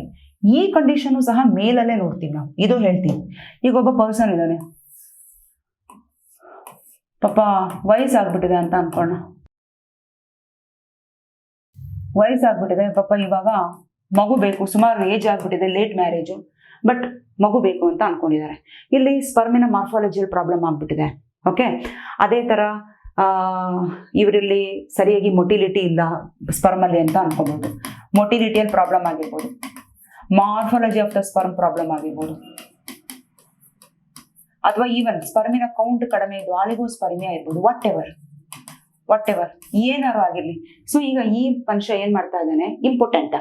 So is going for once again another technique. So ಇಲ್ಲೇನ್ ಮಾಡ್ತಾ ಇದ್ದಾರೆ, ಡೈರೆಕ್ಟ್ ಆಗಿ sperm is collected. Semen collect ಮಾಡ್ತಿಲ್ಲ, ಸ್ಪರ್ಮನ್ನೇ ಕಲೆಕ್ಟ್ ಮಾಡ್ತಿದ್ದಾರೆ. ಮೊದಲು ಕೇಸಲ್ಲಿ ಏನಾಗ್ತಿತ್ತು, IVF ಅಲ್ಲಿ ಸ್ಪರ್ಮನ್ನ ತಗೊಂಡ್ ಬರ್ತಾ ಇದ್ರು ಲ್ಯಾಬೊರೇಟರಿಯಲ್ಲಿ, ಎಗ್ಗನ್ನ ಇಲ್ಲಿ ಇಡಿಸ್ತಾ ಇದ್ರು ಲ್ಯಾಬೊರೇಟರಿಯಲ್ಲಿ. ಎಗ್ ಸುತ್ತ ಆಸ್ ಯೂಶುವಲ್ ಕರೋನಾ ರೇಡಿಯೇಟ ಇವೆಲ್ಲ ಇದೆ, ಈ ಝೋನಾ ಪೆಲುಸಿಡಾ ಇದೆ, ಕರೋನಾ ರೇಡಿಯೇಟ ಇವೆಲ್ಲವೂ ಇದೆ. ನೋಡಪ್ಪ ಸ್ಪರ್ಮ್, ನೀನ್ ಅದೇನ್ ಮಾಡ್ತೀಯೋ ನನಗೆ ಗೊತ್ತಿಲ್ಲ, ಹೋಗು ಇದ್ರ ಜೊತೆ ಫೈಟ್ ಮಾಡಿ ಇದ್ರ ಜೊತೆ ಫ್ಯೂಸ್ ಆಗು ಅಂತ ಹೇಳ್ತಿದ್ರು. ಸರಿ, ಈಗ ಸ್ಪರ್ಮಿಂಗ್ ಹೋಗ್ತಿತ್ತು, ಈ ಕರೋನಾ ರೇಡಿಯೇಟ ಬ್ರೇಕ್ ಮಾಡ್ತಿತ್ತು, ಎಲ್ಲೋಯ್ತು, ಹಾ, ಕರೋನಾ ರೇಡಿಯೇಟನ ಬ್ರೇಕ್ ಮಾಡ್ತಾ ಇತ್ತು, ಝೋನಾ ಪೆಲುಸಿಡಾನ ಬ್ರೇಕ್ ಮಾಡ್ತಿತ್ತು, ಫೈನಲ್ ಆಗಿ ಎಗ್ ಜೊತೆ ಫ್ಯೂಸ್ ಆಗ್ತಾ ಇತ್ತು. ಸೊ ಅವಾಗ ಈ ಎಗ್ಗಲ್ಲಿರುವಂತ ಓಕೆ ಸ್ಪರ್ಮಲ್ಲಿರುವಂತ ನ್ಯೂಕ್ಲಿಯಸ್, ಎಗ್ಗಲ್ಲಿರುವಂತ ನ್ಯೂಕ್ಲಿಯಸ್ ಎರಡು ಫ್ಯೂಸ್ ಆಗ್ತಾ ಇತ್ತು. ಓಕೆ, ಸ್ಪರ್ಮಿನ ನ್ಯೂಕ್ಲಿಯಸ್, ಎಗ್ಗಿನ ನ್ಯೂಕ್ಲಿಯಸ್ ಎರಡು ಫ್ಯೂಸ್ ಆಗ್ತಿತ್ತು. ಇನ್ನು ಆಸ್ ಯೂಶುವಲ್ ಇವೆಲ್ಲ ಬೇರೆ ಬೇರೆ ಸ್ಟ್ರಕ್ಚರ್ಸ್ಗಳೆಲ್ಲ ನಾರ್ಮಲ್ ಆಗಿ ಏನೇನು ವರ್ಕ್ ಆಗಬೇಕು ಅವೆಲ್ಲ ಇದ್ದೇ ಇದ್ವು ಬಿಡಿ. ಬಟ್ ಬಾಡಿ ಹೊರಗಡೆ ಫ್ಯೂಸ್ ಆಗ್ತಿತ್ತು. This is in vitro fertilization. But ಇಲ್ಲಿ ಸ್ಪರ್ಮಿಗೆ ಕೆಪಾಸಿಟಿನೇ ಇಲ್ಲ, ಅದ್ರ ಸ್ಟ್ರಕ್ಚರಲ್ ಪ್ರಾಬ್ಲಮ್ ಇದೆಯೋ ಅಥವಾ ಮೇಲ್ ಹತ್ತಕ್ಕೆ ಆಗ್ತಾ ಇಲ್ವೋ ಏನ್ ಕತೆನೋ ನಮಗೆ ಗೊತ್ತಿಲ್ಲ. ಈಗ ನಾವೇನ್ ಮಾಡ್ಬಿಟ್ವಿ, ಸೀದಾ ಸ್ಪರ್ಮನ್ನೇ ಕಲೆಕ್ಟ್ ಮಾಡ್ಕೊ ಬಂದ್ವಿ. Let's imagine this is the sperm. ಈಗ ಈ ಸ್ಪರ್ಮನ್ನ ತಗೊಂಡ್ಬಿಟ್ಟು ಏನ್ ಮಾಡ್ತಾ ಇದೀವಿ, ಎಗ್ ಇದೆಯಲ್ಲ, let's imagine this is the egg nucleus. ಅದ್ರ ಸುತ್ತ ಇದೆ ಝೋನಾ ಪೆಲುಸಿಡಾ, ಎಗ್ಗಿನ ನ್ಯೂಕ್ಲಿಯಸ್, ಅದ್ರ ಸುತ್ತ ಝೋನಾ ಪೆಲುಸಿಡಾ, ಅದ್ರ ಸುತ್ತ ಏನು ಕರೋನಾ ರೇಡಿಯೇಟ. ಇವೆಲ್ಲ ಆಸ್ ಇಟ್ ಈಸ್ ತಾನೇ ಇರುತ್ತೆ ಸೆಕೆಂಡರಿ ಊಸೆಟ್ ಅಲ್ಲಿ. ಇದನ್ನೆಲ್ಲ ಓದಿದೀವಲ್ಲ, ಸೆಕೆಂಡರಿ ಊಸೆಟ್ ಯಾವಾಗ ಓವಮ್ ಆಗಿ ಕನ್ವರ್ಟ್ ಆಗುತ್ತೆ, ಕಮೆಂಟ್ ಅಲ್ಲಿ ಹಾಕಿ. ಹೇಳಿದೀನಿ ಹ್ಯೂಮನ್ ರಿಪ್ರೊಡಕ್ಷನ್ ಅಲ್ಲಿ, ಕೆಲವರು ಬಾಯ್ಬಿಟ್ಟು ಹೇಳ್ತಾ ಇದ್ದೀರಾ, ಕಮೆಂಟ್ ಅಲ್ಲಿ ಹಾಕಿ. ಕಮೆಂಟ್ ಅಲ್ಲಿ ಹಾಕಬೇಕು ನೀವು ಯಾವಾಗ ಕನ್ವರ್ಟ್ ಆಗುತ್ತೆ ಅಂತ. ಓಕೆ, ನಾನು ಆಲ್ರೆಡಿ ಹೇಳಿದ್ದೀನಿ ನಿಮಗೆ. ಸೊ ಈಗ ಇಷ್ಟೆಲ್ಲ ಬ್ಯಾರಿಯರ್ ಅನ್ನು ಕ್ರಾಸ್ ಮಾಡಕ್ ಆಗ್ತಿಲ್ಲ ಈ ಸ್ಪರ್ಮಿಗೆ. ಅದಕ್ಕೆ ಏನ್ ಮಾಡಿದ್ರು, ಸೀದಾ ತಗೊಂಡ್ ಬಂದ್ರು ಈ ಸ್ಪರ್ಮನ್ನ. ಒಂದ್ ಕೆಲಸ ಮಾಡಪ್ಪ, ನಿನ್ ಕೈಲಿ ಆಗಲ್ಲ ಇವೆಲ್ಲ ಕ್ರಾಸ್ ಮಾಡಕ್ಕೆ, ನಾವೇ ಇದನ್ನೆಲ್ಲ ಡಿಗ್ರೇಡ್ ಮಾಡಿ, ಅಂದ್ರೆ ನಾವೇ ಇದನ್ನೆಲ್ಲ ಡಿಗ್ರೇಡ್ ಮಾಡಿಬಿಟ್ಟು ನಿನ್ನ ನ್ಯೂಕ್ಲಿಯಸ್ ಅನ್ನ ಇದರ ಜೊತೆ ಫ್ಯೂಸ್ ಮಾಡಂಗ್ ಮಾಡ್ತೀವಿ ಅಂತ ಡೈರೆಕ್ಟ್ ಆಗಿ ಇದರ ಸೈಟೋಪ್ಲಾಸಮ್ ಒಳಗಡೆನೆ ಎಗ್ ಒಳಗಡೆ ಹಾಕ್ಬಿಟ್ರು ಸ್ಪರ್ಮಿನ ನ್ಯೂಕ್ಲಿಯಸ್. ಅಂದ್ರೆ ಈ ಸ್ಪರ್ಮಿನ ನ್ಯೂಕ್ಲಿಯಸ್ ಎಗ್ಗಿನ ನ್ಯೂಕ್ಲಿಯಸ್ ಜೊತೆ ಫ್ಯೂಸ್ ಆಗೋ ರೀತಿಯಲ್ಲಿ ಮಾಡಿದ್ರು, ಅದರ ಸೈಟೋಪ್ಲಾಸಮ್ ಒಳಗಡೆ ಇಂಜೆಕ್ಟ್ ಮಾಡಿದ್ರು. So this is called ICSI ಅಂತ ಹೇಳಿದ್ರು ನೀವು, intra cytoplasmic sperm injection. Intracytoplasmic sperm injection. ನೀವು ಲಾಸ್ಟ್ ಇನ್ನೊಂದು 5 ಮಿನಿಟ್ಸ್ 10 ಮಿನಿಟ್ಸ್ ಇದೆ ವಿಡಿಯೋ, ಲಾಸ್ಟ್ ತನಕ ನೋಡಿ. ನಿಮಗೊಂದು ಬ್ಯೂಟಿಫುಲ್ ಇಂಟ್ರೆಸ್ಟಿಂಗ್ ಇರುವಂತ ಒಂದು ಕ್ವಶನ್ ಹಾಕಿದ್ದೀನಿ. It's a challenge for you. ಕರೆಕ್ಟಾಗಿ ಆನ್ಸರ್ ಹೇಳಿದ್ರೆ ನೀವು ಪರ್ಫೆಕ್ಟ್ ಆಗಿ ಕಲ್ತಿದ್ದೀರಾ ಅಂತ. ನಾನೊಂದು 2 ಸೆಕೆಂಡ್ ಟೈಮ್ ಕೊಡ್ತೀನಿ, ಅಷ್ಟರೊಳಗೆ ನೀವು ಆನ್ಸರ್ ಹೇಳಬೇಕು. ನಾನು ನಿಮಗೆ ನಾಳೆ ಹೇಳ್ತೀನಿ, ಇನ್ನೊಂದು ಕ್ಲಾಸ್ ಹೇಳ್ತೀನಿ ಅನ್ನೋಕ್ಕೆ it's a recorded video. Okay, ಇಲ್ಲ ಅರ್ಧ ಗಂಟೆ ಬಿಟ್ಟು ಬರ್ತೀನಿ ಅನ್ನೋಕ್ಕೆ ಇದು ಡೈರೆಕ್ಟ್ ಲೈವ್ ಸೆಷನ್ ಅಲ್ಲ. ಸೊ ಒಂದು 2 ಸೆಕೆಂಡ್ಸ್ ಟೈಮ್ ಕೊಡ್ತೀನಿ, ಇಲ್ಲ ನೀವೇ ವಿಡಿಯೋ ಪಾಸ್ ಮಾಡಿ, ನಾನು ಹೀಗೆ ನಿಂತಿರ್ತೀನಿ. ಓಕೆ, ಸೊ ನೀವು ಆನ್ಸರ್ ಹೇಳಬೇಕು. ಅದು ನೀವು ಮಾಡಿದ್ರಿ ಅಂದ್ರೆ ನೀವು ನೀಟ್ ಬರೆಯೋಕ್ಕೆ ಎಲಿಜಿಬಲ್ ಇದ್ದೀರಾ ಅಂತ. ಓಕೆ, ಕ್ಲೀನಾಗಿ ಕುತ್ಕೊಂಡು ಕೇಳಿಸ್ಕೊಳ್ಳಿ. ಗೊತ್ತಾಯ್ತಾ? ಇಂಟ್ರಾಸೈಟೋಪ್ಲಾಸ್ಮಿಕ್ ಸ್ಪರ್ಮ್ ಇಂಜೆಕ್ಷನ್ ಅದನ್ನೇ ಇಲ್ಲಿ ಹೇಳಿರೋದು ನಾವು. ಇಲ್ಲಿ ನೋಡಿ, ICSI ಅಂದ್ರೆ ಈ 3 ಟೆಕ್ನಿಕ್ ಏನಿದೆ ಮಕ್ಕಳ, ಇಲ್ಲಿ ನೋಡಿ, AI ಆಗಿರ್ಬೋದು, ಇಂಟ್ರಾ ಯುಟರೈನ್ ಇನ್ಸೆಮಿನೇಷನ್ ಆಗಿರ್ಬೋದು, ಅಥವಾ ICSI ಆಗಿರ್ಬೋದು, ಈ 3 ಫಾರ್ ಮೇಲ್. ಇದು ಮೇಲಲ್ಲಾರು ಆಗಿರ್ಲಿ ಫಿಮೇಲ್ ಅಲ್ಲೂ ಆಗಿರ್ಲಿ ಜನರಲ್ ಆಗಿ ಹೇಳ್ತೀವಿ IVF, ET, ZIFT, ಗಿಫ್ಟ್ ಅಂತ, ಅಲ್ಲಿ IUT ಅಂತ. ಆದ್ರೆ ಗಿಫ್ಟ್ ಅಂತ ಇದೆಯಲ್ಲ, this is purely for female. ಹೆಂಗ್ ನೆನ್ಪಿಟ್ಕೊಳ್ಳೋದು? ಸಾಮಾನ್ಯವಾಗಿ ಗಿಫ್ಟ್ ಅಂತ ಹೇಳಿದ್ರೆ ಹೆಣ್ಮಕ್ಳಿಗೆ ಆಸೆ, ಗಂಡು ಮಕ್ಳಿಗೆ ಏನು ಆಸೆ ಅಲ್ವಾ ಮ್ಯಾಮ್? ನಮಗೂ ಗಿಫ್ಟ್ ಅಂದ್ರೆ ಆಸೆ, ಇಷ್ಟ ಕಣ್ರಪ್ಪ. ಬಟ್ ಜನರಲಿ ಇಂಪ್ರೆಸ್ ಮಾಡೋಕ್ಕೆ ಗಿಫ್ಟ್ ತಗೊಂಡು ಹೋಗೋದು ಯಾರಿಗೆ? ನೀವು ಗರ್ಲ್ಸ್ ಸಿಗ್ತಾನೆ. ಸೊ ಹಂಗೆ ನೆನ್ಪಿಟ್ಕೊಳ್ಳಿ. ನೆನ್ಪಿಟ್ಕೊಳಕ್ಕೆ ಏನಂತಾರೆ? ಓಕೆ, ಸೊ ಈಗ ಈ ಫೀಮೇಲ್ ಪಾಪ ಶಿ ಈಸ್ ವೆರಿ ಅಪ್ಸೆಟ್. ಯಾಕೆ ಶಿ ಈಸ್ ವೆರಿ ಅಪ್ಸೆಟ್? ಯಾಕಂದ್ರೆ ಇವಳ ಬಾಡಿಯಲ್ಲಿ ಓವಮ್ ಪ್ರೊಡಕ್ಷನ್ ನಡೀತಾ ಇಲ್ಲ. Okay, so let's imagine it's a reproductive tract of this girl, this woman. Okay, ಈಗ ಇವಳ ಬಾಡಿಯಲ್ಲಿ ಆಕ್ಚುಲಿ ಓವಮ್ ಪ್ರೊಡಕ್ಷನ್ ಆಗಬೇಕಿತ್ತು. ಈ ಒಂದು ಎಗ್ಗಿಂದ ಓವರಿಂದ ಓವಮ್ ಪ್ರೊಡಕ್ಷನ್ ಆಗಬೇಕಿತ್ತು. ಬಟ್ ಅನ್ಫಾರ್ಚುನೇಟ್ಲಿ ಇಲ್ಲಿ ಪಾಪ ಇವಳ ಬಾಡಿಯಲ್ಲಿ ಸರಿಯಾಗಿ ಇರ್ರೆಗ್ಯುಲರ್ ಮೆನ್ಸ್ಟ್ರಲ್ ಸೈಕಲ್ ಆಗಿರ್ಬೋದು, ಅಥವಾ ಇನ್ನೇನೋ ಪ್ರಾಬ್ಲಮ್ ಆಗಿರ್ಬೋದು, ನಾವು ಅವಾಗಲೇ ಮಾತಾಡ್ದಂಗೆ ಇವಳಲ್ಲಿ ಓವಮ್ ಪ್ರೊಡಕ್ಷನ್ ಆಗ್ತಾ ಇಲ್ಲ. So no gamete production. ಇವಳ ಬಾಡಿಯಲ್ಲಿ ಗ್ಯಾಮೆಟ್ ಪ್ರೊಡಕ್ಷನ್ ಸರಿಯಾಗಿ ಆಗ್ತಾ ಇಲ್ಲ. ಸೊ ಅದಕ್ಕೋಸ್ಕರ ಇವಳು ಬೇಜಾರಾಗಿದ್ದಾಳೆ. ಈಗ ಇವಳಿಗೆ ನಾವು ಏನ್ ಕೊಡಕ್ ಹೊರಟಿದೀವಿ? ಗ್ಯಾಮೆಟ್ ಅನ್ನ ಗಿಫ್ಟ್ ಆಗಿ ಕೊಡಕ್ ಹೊರಟಿದೀವಿ. Okay, so we are giving gift. ಏನು ಗಿಫ್ಟ್? ಗ್ಯಾಮೆಟನ್ನು ಗಿಫ್ಟ್ ಆಗಿ ಕೊಡಕ್ಕೆ ಹೊರಟಿದ್ದೀವಿ. ಸೊ ಅವಾಗ ಏನು ಮಾಡ್ತಾರೆ, ಇವ್ರ ಹಸ್ಬೆಂಡ್ ಏನು ಮಾಡ್ತಾರೆ, ಸೀದಾ ಲ್ಯಾಬ್ರೇಟರಿಗೆ ಹೋಗ್ತಾರೆ. ಅಲ್ಲಿ ಯಾವುದೋ ಒಂದು ಬೇರೆ ವಿಮನ್ ಅಂತ ಅನ್ಕೋಣ. Let's imagine it's another women. So ಈ ವಿಮನ್ ತುಂಬ ಮುಂದೆ ಬಂದಿದ್ದಾಳೆ, ಶಿ ಇಸ್ ಅ ಡೋನರ್ ಅಂತ ಅನ್ಕೋಣ. ಈಗ ಇವಳ ಬಾಡಿಯಲ್ಲಿ ಎಗ್ ಪ್ರೊಡಕ್ಷನ್ ಚೆನ್ನಾಗಿ ನಡೀತಾ ಇದೆ. ಸೊ ಇದು ಅವಳ ರಿಪ್ರೊಡಕ್ಟಿವ್ ಸಿಸ್ಟಮ್. ಇದು ಎಷ್ಟು ಈಗಲೂ ನಡೆಯುತ್ತೆ. ಇವೆಲ್ಲ ರಿಯಲ್ ಆಗಿ ಇರೋದಕ್ಕೋಸ್ಕರನೇ ಹೇಳ್ತಾ ಇರೋದು. ಇದ್ಯಾವುದು ಬಿಲ್ಡಪ್ ಕುಕ್ಡ್ ಸ್ಟೋರೀಸ್ ಅಲ್ಲ. ಓಕೆ, ಇದು ಲ್ಯಾಬೊರೇಟರಿ ಈ ಥರ ಮಾಡ್ತಾ ಇದ್ದಾರೆ. ಸೊ ಈ ಹೆಲ್ದಿ ಓವರೀಸ್ ಇಂದ ಎಗ್ಗು ಎವ್ರಿ ಡೇ ರಿಲೀಸ್ ಆಗ್ತಾ ಇದೆ ಇವಳ ಬಾಡಿಯಲ್ಲಿ, I mean every month. Okay, ಈಗ ಏನು ಮಾಡ್ತಾರೆ, ನೀ ಡೋನರ್ ತಾನೆ, ಸರಿ ನೀನು ಲ್ಯಾಬೊರೇಟರಿ ಕೊಟ್ಟು ಹೋಗು ನಿನ್ನ ಎಗ್ಗನ್ನ, ನಾವು ಯಾವ ಫೀಮೇಲಿಗೆ ರಿಕ್ವೈರ್ಮೆಂಟ್ ಇರುತ್ತೋ ಅವ್ರಿಗೆ ಕೊಡ್ತೀವಿ ಅಂತ ಹೇಳಿ ಈ ಎಗ್ ಏನಿದೆ ಈ ಎಗ್ಗನ್ನ ಇವಳ ಬಾಡಿಗೆ ಟ್ರಾನ್ಸ್ಫರ್ ಮಾಡ್ತಾ ಇದ್ದಾರೆ. ಎಗ್ ಅಂತ ಹೇಳಿದ್ರೆ ನಥಿಂಗ್ ಬಟ್ ಗ್ಯಾಮೆಟನ್ನ ಇವಳ ಬಾಡಿಗೆ ಟ್ರಾನ್ಸ್ಫರ್ ಮಾಡಿದ್ರು. ಅಂದ್ರೆ ಇದಕ್ಕೆ ನಾವು ಏನಂತ ಕರೆದ್ವಿ, ಗಿಫ್ಟ್. ಯಾಕೆ ಗಿಫ್ಟ್? ಗ್ಯಾಮೆಟ್ ಇಂಟ್ರಾಫೆಲೋಪಿಯನ್ ಅಂದ್ರೆ ಇವಳ ಫೆಲೋಪಿಯನ್ ಟ್ಯೂಬ್ ಅಲ್ಲಿ ತಾನೇ ಪಾಸ್ ಮಾಡಿದ್ದು, ಇಂಟ್ರಾಫೆಲೋಪಿಯನ್ ಟ್ರಾನ್ಸ್ಫರ್, ಅದಕ್ಕೆ ಗಿಫ್ಟ್ ಅಂತ ಹೇಳಿ ಹೆಸರು ಕೊಟ್ವಿ. ಇನ್ನು ನಾರ್ಮಲ್ ಆಗಿ ಇವನ ಹಸ್ಬೆಂಡ್ ಸರಿಯಾಗಿ ಹೆಲ್ದಿ ಆಗಿದ್ದಾನೆ ಅಂತ ಅಂದ್ಕೊಳ್ಳೋಣ. ಸೊ ಇಲ್ಲಿ ಇನ್ಸೆಮಿನೇಷನ್ ನಡೀತಾ ಇದೆ, ಆವಾಗ ಬಂದು ಇದು ಫ್ಯೂಸ್ ಆಗುತ್ತೆ. ಅರ್ಥ ಆಗ್ತಿದೆ ಮ್ಯಾಮ್? ಬಟ್ ಜೆನೆಟಿಕ್ ಮೇಕಪ್ ಬೇರೆ ಆಗುತ್ತಲ್ಲ, ಬಟ್ ಏನು ಮಾಡೋಕ್ಕಾಗಲ್ಲ. ಓಕೆ, ಸೊ ಈ ಎಲ್ಲ ಅಸಿಸ್ಟೆಡ್ ರಿಪ್ರೊಡಕ್ಟಿವ್ ಟೆಕ್ನಿಕ್ಸ್ ಅನ್ನೋದೇನಿದೆ ಇದನ್ನ one has to think in a broad sense. Okay, science advance ಆಗಿದೆ. ಅದು ಎಲ್ಲದಕ್ಕಿಂತ ಹೆಚ್ಚಾಗಿ ಕಪಲ್ಸ್ಗಳು ಯಾಕೆ ಇಷ್ಟೆಲ್ಲ ಪ್ರಯತ್ನ ಪಡ್ತಾ ಇದ್ದಾರೆ, that is to have a children, ಮಕ್ಕಳು ಬೇಕು ಅನ್ನೋದಕ್ಕೋಸ್ಕರ. ಇವೆಲ್ಲ ತುಂಬ ಸೊಫಿಸ್ಟಿಕೇಟೆಡ್ ಲ್ಯಾಬೊರೇಟರಿಯಲ್ಲಿ ಸಿಕ್ಕಾಪಟ್ಟೆ ಎಕ್ಸ್ಪೆನ್ಸಿವ್ ಮೆಥಡ್ಗಳು, ದುಡ್ಡು ಜಾಸ್ತಿ ಖರ್ಚಾಗುತ್ತೆ, ತುಂಬ ಎಕ್ಸ್ಪರ್ಟ್ ಆಗಿರೋಂಥ ಡಾಕ್ಟರ್ಸ್ಗಳು ಬೇಕು. ಯಾಕಂತ ಹೇಳಿದ್ರೆ ಇದು ತುಂಬ ಸೆನ್ಸಿಟಿವ್ ಆಗಿ ಈ ಕೆಲಸಗಳನ್ನು ಮಾಡಬೇಕಾಗುತ್ತೆ. ಗ್ಯಾಮೆಟ್ ಆಗಿರ್ಬೋದು, ಸ್ಪರ್ಮ್ಸ್ ತೊಗೊಳೋದಾಗಿರ್ಬೋದು, ಇಂಜೆಕ್ಟ್ ಮಾಡೋದಾಗಿರ್ಬೋದು, ಇವೆಲ್ಲ ಅದ್ರದ್ದೊಂದು ಇಮೇಜು ಇಲ್ಲಿದೆ ನೋಡಿ.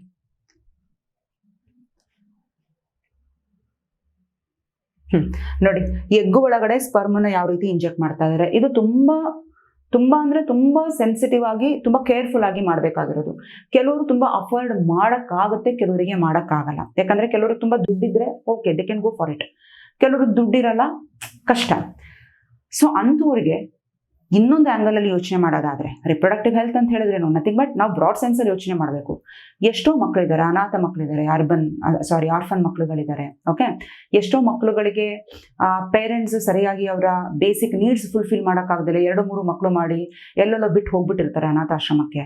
ಸೊ ಅಂಥ ಮಕ್ಕಳನ್ನ ಅವರು ಲೀಗಲಿ ಅಡಾಪ್ಟ್ ಮಾಡಿಕೊಂಡು ಅಟ್ಲೀಸ್ಟ್ ಆ ಮಕ್ಕಳು ಒಂದು ಮೆಚುರಿಟಿ ಬರೋ ತನಕ ಅವ್ರಿಗೂ ಒಂದು ಸರ್ವೈವ್ ಆಗೋಕ್ಕೆ ಒಂದು ಗಾರ್ಡಿಯನ್ ಸಪೋರ್ಟ್ ಇದ್ದಂಗೆ ಇರುತ್ತೆ. ಆಸ್ ಅ ಪೇರೆಂಟ್ ಆಗಿ ಇವರು ಟೇಕ್ ಕೇರ್ ಮಾಡ್ಬೋದು. ಅಟ್ ದ ಸೇಮ್ ಟೈಮ್ ಇವ್ರಿಗೇನು ಮಕ್ಕಳಿಲ್ಲ ಅನ್ನೋ ಕೊರಗಿದೆ ಅದನ್ನು ಸಹ ಅವ್ರಿಗೆ ಫುಲ್ಫಿಲ್ ಆಗುತ್ತೆ.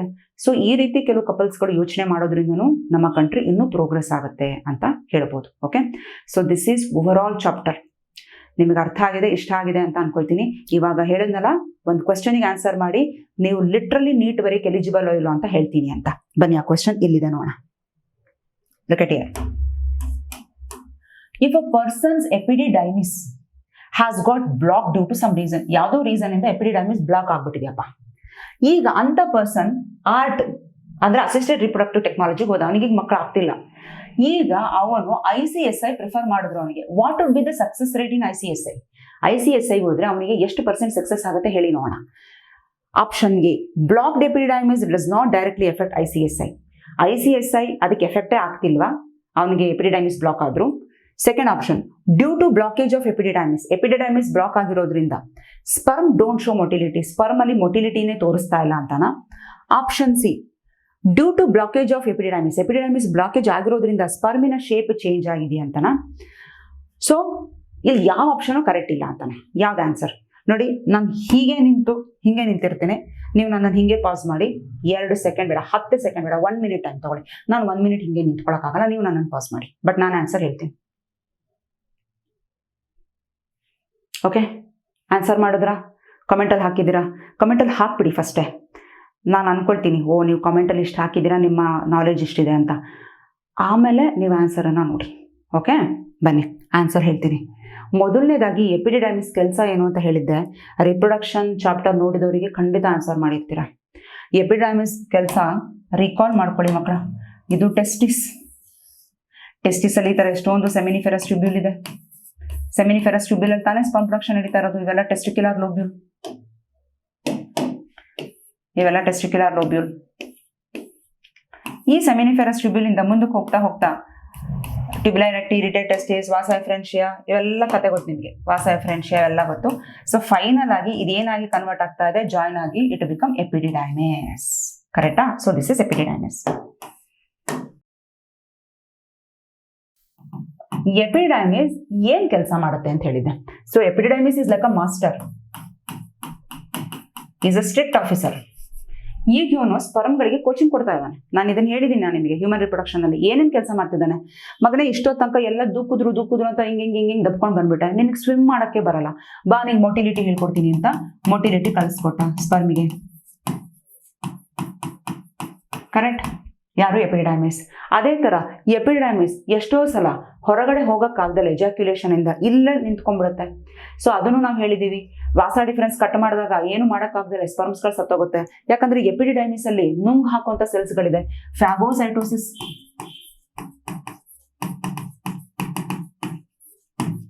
ಸ್ಪರ್ಮಿನ ಫ್ಯಾಗೋಸೈಟೋಸಿಸ್. ಅದೇ ತರ ಈ ಸ್ಪರ್ಮ್ ನೀನ್ ಹೆಂಗ್ ಬಿಹೇವ್ ಮಾಡಬೇಕು, ಹೆಂಗ್ ಮೆಚೂರ್ ಆಗಬೇಕು, ಒಬ್ಬರಿಗೊಬ್ರು ಕಿತ್ತಾಡ್ತಿದ್ದೀರಲ್ಲ, ಬಾ ನಿನಗೆ ಮೆಚುರೇಷನ್ ಹೇಳ್ಕೊಡ್ತೀನಿ ಅಂತ ಮೆಚುರೇಷನ್ ಆಫ್ ಸ್ಪರ್ಮು ಆಗ್ತಾ ಇರೋದು ಇಲ್ಲೇ. ಸೊ ಇವಿಷ್ಟು ಕೆಲಸ ನಡೀತಾ ಇರೋದು ಎಪಿಡಿಡೈಮಿಸ್ ಅಲ್ಲಿ. ಕರೆಕ್ಟಾ? ಅಂದ್ರೆ ಇಲ್ಲಿ ಬೇಕಾಗಿರುವಂತ ಸ್ಪರ್ಮ್ ಅಂತೂ ಹುಟ್ಟಿದೆ. So let's imagine this is the sperm ಅಂತೂ ಹುಟ್ಟಿದೆ. ಈಗ ಯಾರೋ ಒಬ್ಬ ಮನುಷ್ಯನಿಗೆ ಎಪಿಡಿಡೈಮಿಸ್ ಬ್ಲಾಕ್ ಆಗ್ಬಿಟ್ಟಿದೆ ಗುರು, ಎಪಿಡಿಡೈಮಿಸ್ ಬ್ಲಾಕ್ ಆಗ್ಬಿಟ್ಟಿದೆ. ಈಗ ಈ ಎಪಿಡಿಡೈಮಿಸ್ ಮುಂದಕ್ಕೆ ಹೋಗಿ ವಾಸ್ ಡಿಫರೆನ್ಸ್ ಆಗಬೇಕು. ಓಕೆ, ಬ್ಲೂ ಕಲರ್ ತಗೋಣ. ಎಪಿಡಿಡೈಮಿಸ್ ಮುಂದಕ್ಕೆ ಹೋಗಿ ವಾಸಾ ಡಿಫರೆನ್ಸ್ ಆಗಬೇಕು ಅಂತ ಅನ್ಕೋಣ. ವಾಸ್ ಡಿಫರೆನ್ಸ್ಗೆ ಹೋಗ್ತಾ ಇಲ್ಲ, ಎಪಿಡಿಡೈಮಿಸ್ಗೆ ನಿಂತ್ಬಿಟ್ಟಿದೆ. ಬಟ್ ಈಗ ಇವನು ICSIಗೆ ಹೋಗಿದ್ದಾನೆ. So is the Guy, he is going for treatment of ICSI. ಈಗ ಇವನ ಸ್ಪರ್ಮ್ನ ಡೈರೆಕ್ಟ್ ಆಗಿ ಆಪರೇಟ್ ಮಾಡಿ ತಗೊಂಡು ಆರಾಮಾಗಿ ಪ್ರೋಸೆಸ್ ಮಾಡ್ಬೋದಲ್ಲ. ICSI ಅಲ್ಲಿ ಏನ್ ಹೇಳ್ತಾ ಇದ್ದಾರೆ, ಏನ್ ಕಲ್ತ್ರಿ ಇಷ್ಟೋ ತನಕ? ICSI ಅಲ್ಲಿ ಈ ಸ್ಪರ್ಮ್ ಏನಿದೆ, ಈ ಸ್ಪರ್ಮಿನ ನ್ಯೂಕ್ಲಿಯಸ್ ಡೈರೆಕ್ಟ್ ಆಗಿ ಎಗ್ಗಿನ ನ್ಯೂಕ್ಲಿಯಸ್ ಜೊತೆ ಫ್ಯೂಸ್ ಮಾಡಕ್ಕೆ ಬಿಟ್ಬಿಟ್ವಿ ನಾವು. ಡೈರೆಕ್ಟ್ ಆಗಿ ಅದರ ಸೈಟೋಪ್ಲಾಸಮ್ ಒಳಗಡೆ ಹಾಕ್ತಾ ಇದೀವಿ ಸ್ಪರ್ಮ್ನ. ಓಕೆ, ನ್ಯೂಕ್ಲಿಯಸ್ ಅನ್ನೋದಕ್ಕಿಂತ ಡೈರೆಕ್ಟ್ ಆಗಿ ಇಡೀ ಸ್ಪರ್ಮನ್ನ ಇಂಜೆಕ್ಟ್ ಮಾಡ್ಬಿಟ್ವಿ ನಾವು. ನೋಡಿ, ಡೈರೆಕ್ಟ್ ಆಗಿ ಸ್ಪರ್ಮನ್ನ ಇಂಜೆಕ್ಟ್ ಮಾಡ್ತಿದೀವಿ. ನೀನ್ ಸ್ವಿಮ್ಮಿಂಗ್ ಕಲ್ತ್ರೆಷ್ಟು ಬಿಟ್ರೆಷ್ಟು, ನಾವು ಡೈರೆಕ್ಟ್ ಆಗಿ ನಿನ್ನೇ ಹೊರಗಡೆ ತಗೊಂಡು ಹೋದ್ವಲ್ಲ. ಸೊ ಆವಾಗ ಆಪ್ಷನ್ಸ್ ಏನಾಗುತ್ತೆ ನಮಗೆ? ಕ್ವಶನ್ ಇನ್ನೊಂದ್ಸಲ ಹೋಗೋಣ. If epididymis has got block, epididymis block ಆಯ್ತು ಅಂತ ಹೇಳಿದ್ರೆ ಯಾವುದೋ ರೀಸನ್ ಇಂದ, blocked epididymis does not directly affect ICSI. Epididymis block ಆಗಿರೋದ್ರಿಂದ ICSIಗೂ ಅದಕ್ಕೂ ಸಂಬಂಧನೇ ಇಲ್ಲ. ಸೊ ಆಬ್ವಿಯಸ್ಲಿ ನಮ್ಮ ಆನ್ಸರ್ ಇದೇ ಆಗಿರ್ಬೇಕು. ಸೆಕೆಂಡ್ ಆಪ್ಷನ್ ಯಾಕಾಗಲ್ಲ? Due to blockage of epididymis sperm does not show motility. Epididymis block ಆಗಿರೋದ್ರಿಂದ ಸ್ಪರ್ಮ್ ಮೊಟಿಲಿಟಿ ತೋರಿಸ್ತಿಲ್ಲ ಅಂತ ಹೇಳ್ತಿದ್ದೀನಿ. ಫಸ್ಟ್ ಆಫ್ ಆಲ್ ಸ್ಪರ್ಮಿನ ಮೊಟಿಲಿಟಿ ಎಪಿಡಿಡೈಮಿಸ್ ಎಲ್ಲ ನಡೀತಾ ಇದೆ. ಸರಿ, ಮುಂದಕ್ಕೆ ಮೊಟೈಲ್ ಆಗ್ಲಿಲ್ಲ ಅಂತ ಹೇಳಿದ್ರು ನಮಗೇನದು ಪ್ರಾಬ್ಲಮ್ ಇಲ್ವಲ್ಲ. ಯಾಕಂತ ಹೇಳಿದ್ರೆ ಇದು ನ್ಯಾಚುರಲ್ ಆಗಿ ಆಗಬೇಕಾಗಿದ್ರೆ ಮಾತ್ರ ನಾವು ಮೊಟಿಲಿಟಿ ನೋಡಬೇಕಿತ್ತು. ಬಟ್ ನಾವಿಲ್ಲಿ ಡೈರೆಕ್ಟ್ ಆಗಿ ಸ್ಪರ್ಮ್ ತಗೊಳ್ತಿರೋದ್ರಿಂದ ಆಪರೇಟ್ ಮಾಡಿ we are not bother about motility. So ಹಾಗಾಗಿ ಆಪ್ಷನ್ ಸೆಕೆಂಡು ಆಗಲ್ಲ. Third, due to blockage of epididymis sperm shape got change. Epididymis block ಆಗೋದ್ರಿಂದ ಮುಂದೆ ಸ್ಪರ್ಮ್ ಶೇಪ್ ಚೇಂಜ್ ಆಯ್ತು ಅಂತ ಅನ್ಕೋಣ. ನಾವು ಸರಿಯಾಗಿ ಶೇಪಲ್ಲಿ ಇರುವಂತ ಸ್ಪರ್ಮ್ನೇ ತಗೊಳ್ತಾ ಇದೀವಿ. ಅಟ್ ದ ಸೇಮ್ ಟೈಮ್ ಸ್ಪರ್ಮಿನ ಶೇಪ್ ಹೆಂಗಾರು ಇದ್ರು ನಮಗೆ ಬೇಕಾಗಿರೋದು ಅದರ ನ್ಯೂಕ್ಲಿಯಸ್ ಜೊತೆನೆ ಫ್ಯೂಸ್ ಮಾಡ್ತಾ ಇದೀವಿ, ಡೈರೆಕ್ಟ್ ಆಗಿ ಒಳಗಡೆನೆ ಹಾಕ್ತಾ ಇದೀವಿ ಸೈಟೋಪ್ಲಾಸಮ್ ಅಲ್ಲಿ. ಸೊ ಹಾಗಾಗಿ ಈ ಆಪ್ಷನ್ ನಮಗೇನು ತೊಂದರೆ ಕೊಡ್ತಾ ಇಲ್ಲ. ಈ ನನ್ ಆಫ್ ದಿಸ್ ಅಂತೂ ಆಗಕ್ಕೆ ಸಾಧ್ಯನೇ ಇಲ್ಲ, ಯಾಕಂದ್ರೆ ಆಲ್ರೆಡಿ ನನಗೆ ಆನ್ಸರ್ ಬಂದ್ ಹೋಯ್ತು. ಅರ್ಥ ಆಯ್ತಾ? ಸೊ ಈ ರೀತಿ ಯಾವಾಗ ನಾವು ಒಂದು ಕಾನ್ಸೆಪ್ಟ್ ಇನ್ನೊಂದು ಕಾನ್ಸೆಪ್ಟ್ಗೆ ಕನೆಕ್ಟ್ ಮಾಡಿ ಆನ್ಸರ್ಸ್ ಅನ್ನ ಥಿಂಕ್ ಮಾಡಿ ಬರಿತೀವಿ, ಅವಾಗ ಮಾತ್ರ we will get succeed in NEET. ಮಕ್ಕಳ ಇಷ್ಟು ಹೇಳಕ್ ಇಷ್ಟಪಡ್ತೀನಿ. ನೀಟಲ್ಲಿ ಒಳ್ಳೆ ಸ್ಕೋರ್ ಬರಬೇಕಾ? ಜಸ್ಟ್ ತಲೆ ಕೆಡಿಸ್ಕೋಬೇಡಿ. ಏನು ವೀಡಿಯೋಸಲ್ಲಿ ಹೇಳಿದ್ದೀನಿ ಅದನ್ನಷ್ಟು ಫಾಲೋ ಮಾಡಿ. ನನಗೆ ಗೊತ್ತಿದೆ ನಿಮ್ಮನ್ನು ಯಾವ ರೀತಿ ರೆಡಿ ಮಾಡಬೇಕು ಅಂತ. ಓಕೆ, ಸೊ ಆಮೇಲೆ ಇನ್ನೊಂದು ವಿಚಾರ, ಈ ಥರ ನಿಮಗೆ ಎಷ್ಟೆಷ್ಟೆಲ್ಲ ಕ್ವೆಶ್ಚನ್ಸನ್ನ ಫ್ರೇಮ್ ಮಾಡಬೇಕು ಅಂತ ಅನಿಸುತ್ತೋ ದಯವಿಟ್ಟು ಫ್ರೇಮ್ ಮಾಡಿ ಹಾಕಿ, ಕಮೆಂಟಲ್ಲಿ ಹಾಕಿ. ನೀವೇ ಓನಾಗಿ ಫ್ರೇಮ್ ಮಾಡಿ. ಯಾವುದೋ ಪಬ್ಲಿಕೇಶನ್ಸಲ್ಲಿರೋಂಥ ಕ್ವೆಶ್ಚನ್ಸ್ ದಯವಿಟ್ಟು ಹಾಕಬೇಡಿ. ನಿಮ್ಮ ಓನ್ ಕ್ವೆಶ್ಚನ್ಸ್. ಇಲ್ಲಿ ನಾನು ಫ್ರೇಮ್ ಮಾಡೋಕ್ಕೆ ಸಾಧ್ಯ ಹೇಗೆ? ಬಿಕಾಸ್ ನನಗೆ ಕಾನ್ಸೆಪ್ಟ್ ಗೊತ್ತಿರೋದಕ್ಕೆ. ನಾನೇನು ದೇವರಲ್ಲ, ನನಗೆ ಕಾನ್ಸೆಪ್ಟ್ ಗೊತ್ತಿರೋದಕ್ಕೆ ನಾನು ಫ್ರೇಮ್ ಮಾಡಿದೆ, ಓನಾಗಿ ನಾನು ಹಾಕ್ತಾ ಇದ್ದೀನಿ. NTನವರು ಅಷ್ಟೇ, ಅವರು ದೇವರಲ್ಲ, ಅವರು ಸಹ ಸಬ್ಜೆಕ್ಟಲ್ಲಿ ಕಾನ್ಸೆಪ್ಟಲ್ಲಿ ಸ್ಟ್ರಾಂಗ್ ಇರ್ತಾರೆ, ಕ್ವೆಶ್ಚನ್ ಫ್ರೇಮ್ ಮಾಡಿ ಹಾಕ್ತಾರೆ. ನೀವು ಯಾವಾಗ ಕಾನ್ಸೆಪ್ಟ್ ತರೋ ಹಾಕ್ತೀರಾ ಒಂದು 5 ಕ್ವೆಶ್ಚನ್ ಅನ್ನ ಫ್ರೇಮ್ ಮಾಡಿ ಕಾಮೆಂಟಲ್ಲಿ ಹಾಕಿ. ನಾನು ಆ ಕ್ವೆಶ್ಚನ್ಸ್ ಅನ್ನ ನೋಡಿ ಹೇಳ್ತೀನಿ, ಇದು ಎಷ್ಟು ಮಟ್ಟಿಗೆ ಕರೆಕ್ಟ್ ಇದೆ, ಎಷ್ಟು ಮಟ್ಟಿಗೆ ಸರಿ ಇಲ್ಲ ಅಂತ ನಾನು ನಿಮ್ಗೆ ಹೇಳ್ತೀನಿ. ಓಕೆ, ಅದನ್ನ ನೀವೆಲ್ಲ ಮಾಡಲೇಬೇಕು. ಅದರಿಂದ ಗೊತ್ತಾಗುತ್ತೆ ಯಾವಾಗ ಕ್ವೆಶ್ಚನ್ ಫ್ರೇಮ್ ಮಾಡೋ ಕೆಪಾಸಿಟಿ ನಿಮಗೆ ಬರುತ್ತೆ, ನೀವು ನೀಟ್ ಬರೆಯೋಕ್ಕೆ ಎಷ್ಟು ಮಟ್ಟಿಗೆ ರೆಡಿ ಆಗಿದ್ದೀರಾ ಅನ್ನೋದು ಅಲ್ಲೇ ತೋರಿಸುತ್ತೆ. ಓಕೆನಾ? ಸೊ ಇಷ್ಟು ಹೇಳಿ ಇಲ್ಲಿಗೆ ಈ ಚಾಪ್ಟರ್ ಮುಗಿಸೋಣ. ಮುಗೀತು ಅಲ್ವಾ? ಎಸ್, ನಿಮಗೇನಾದ್ರು ವಿಡಿಯೋ ಇಷ್ಟ ಆಗಿತ್ತು ಅಂತ ಹೇಳಿದ್ರೆ ಲೈಕ್ ಕೊಡಿ, ನಿಮ್ಮ ಫ್ರೆಂಡ್ಸಿಗೆಲ್ಲ ಶೇರ್ ಮಾಡಿ. Thanks for watching.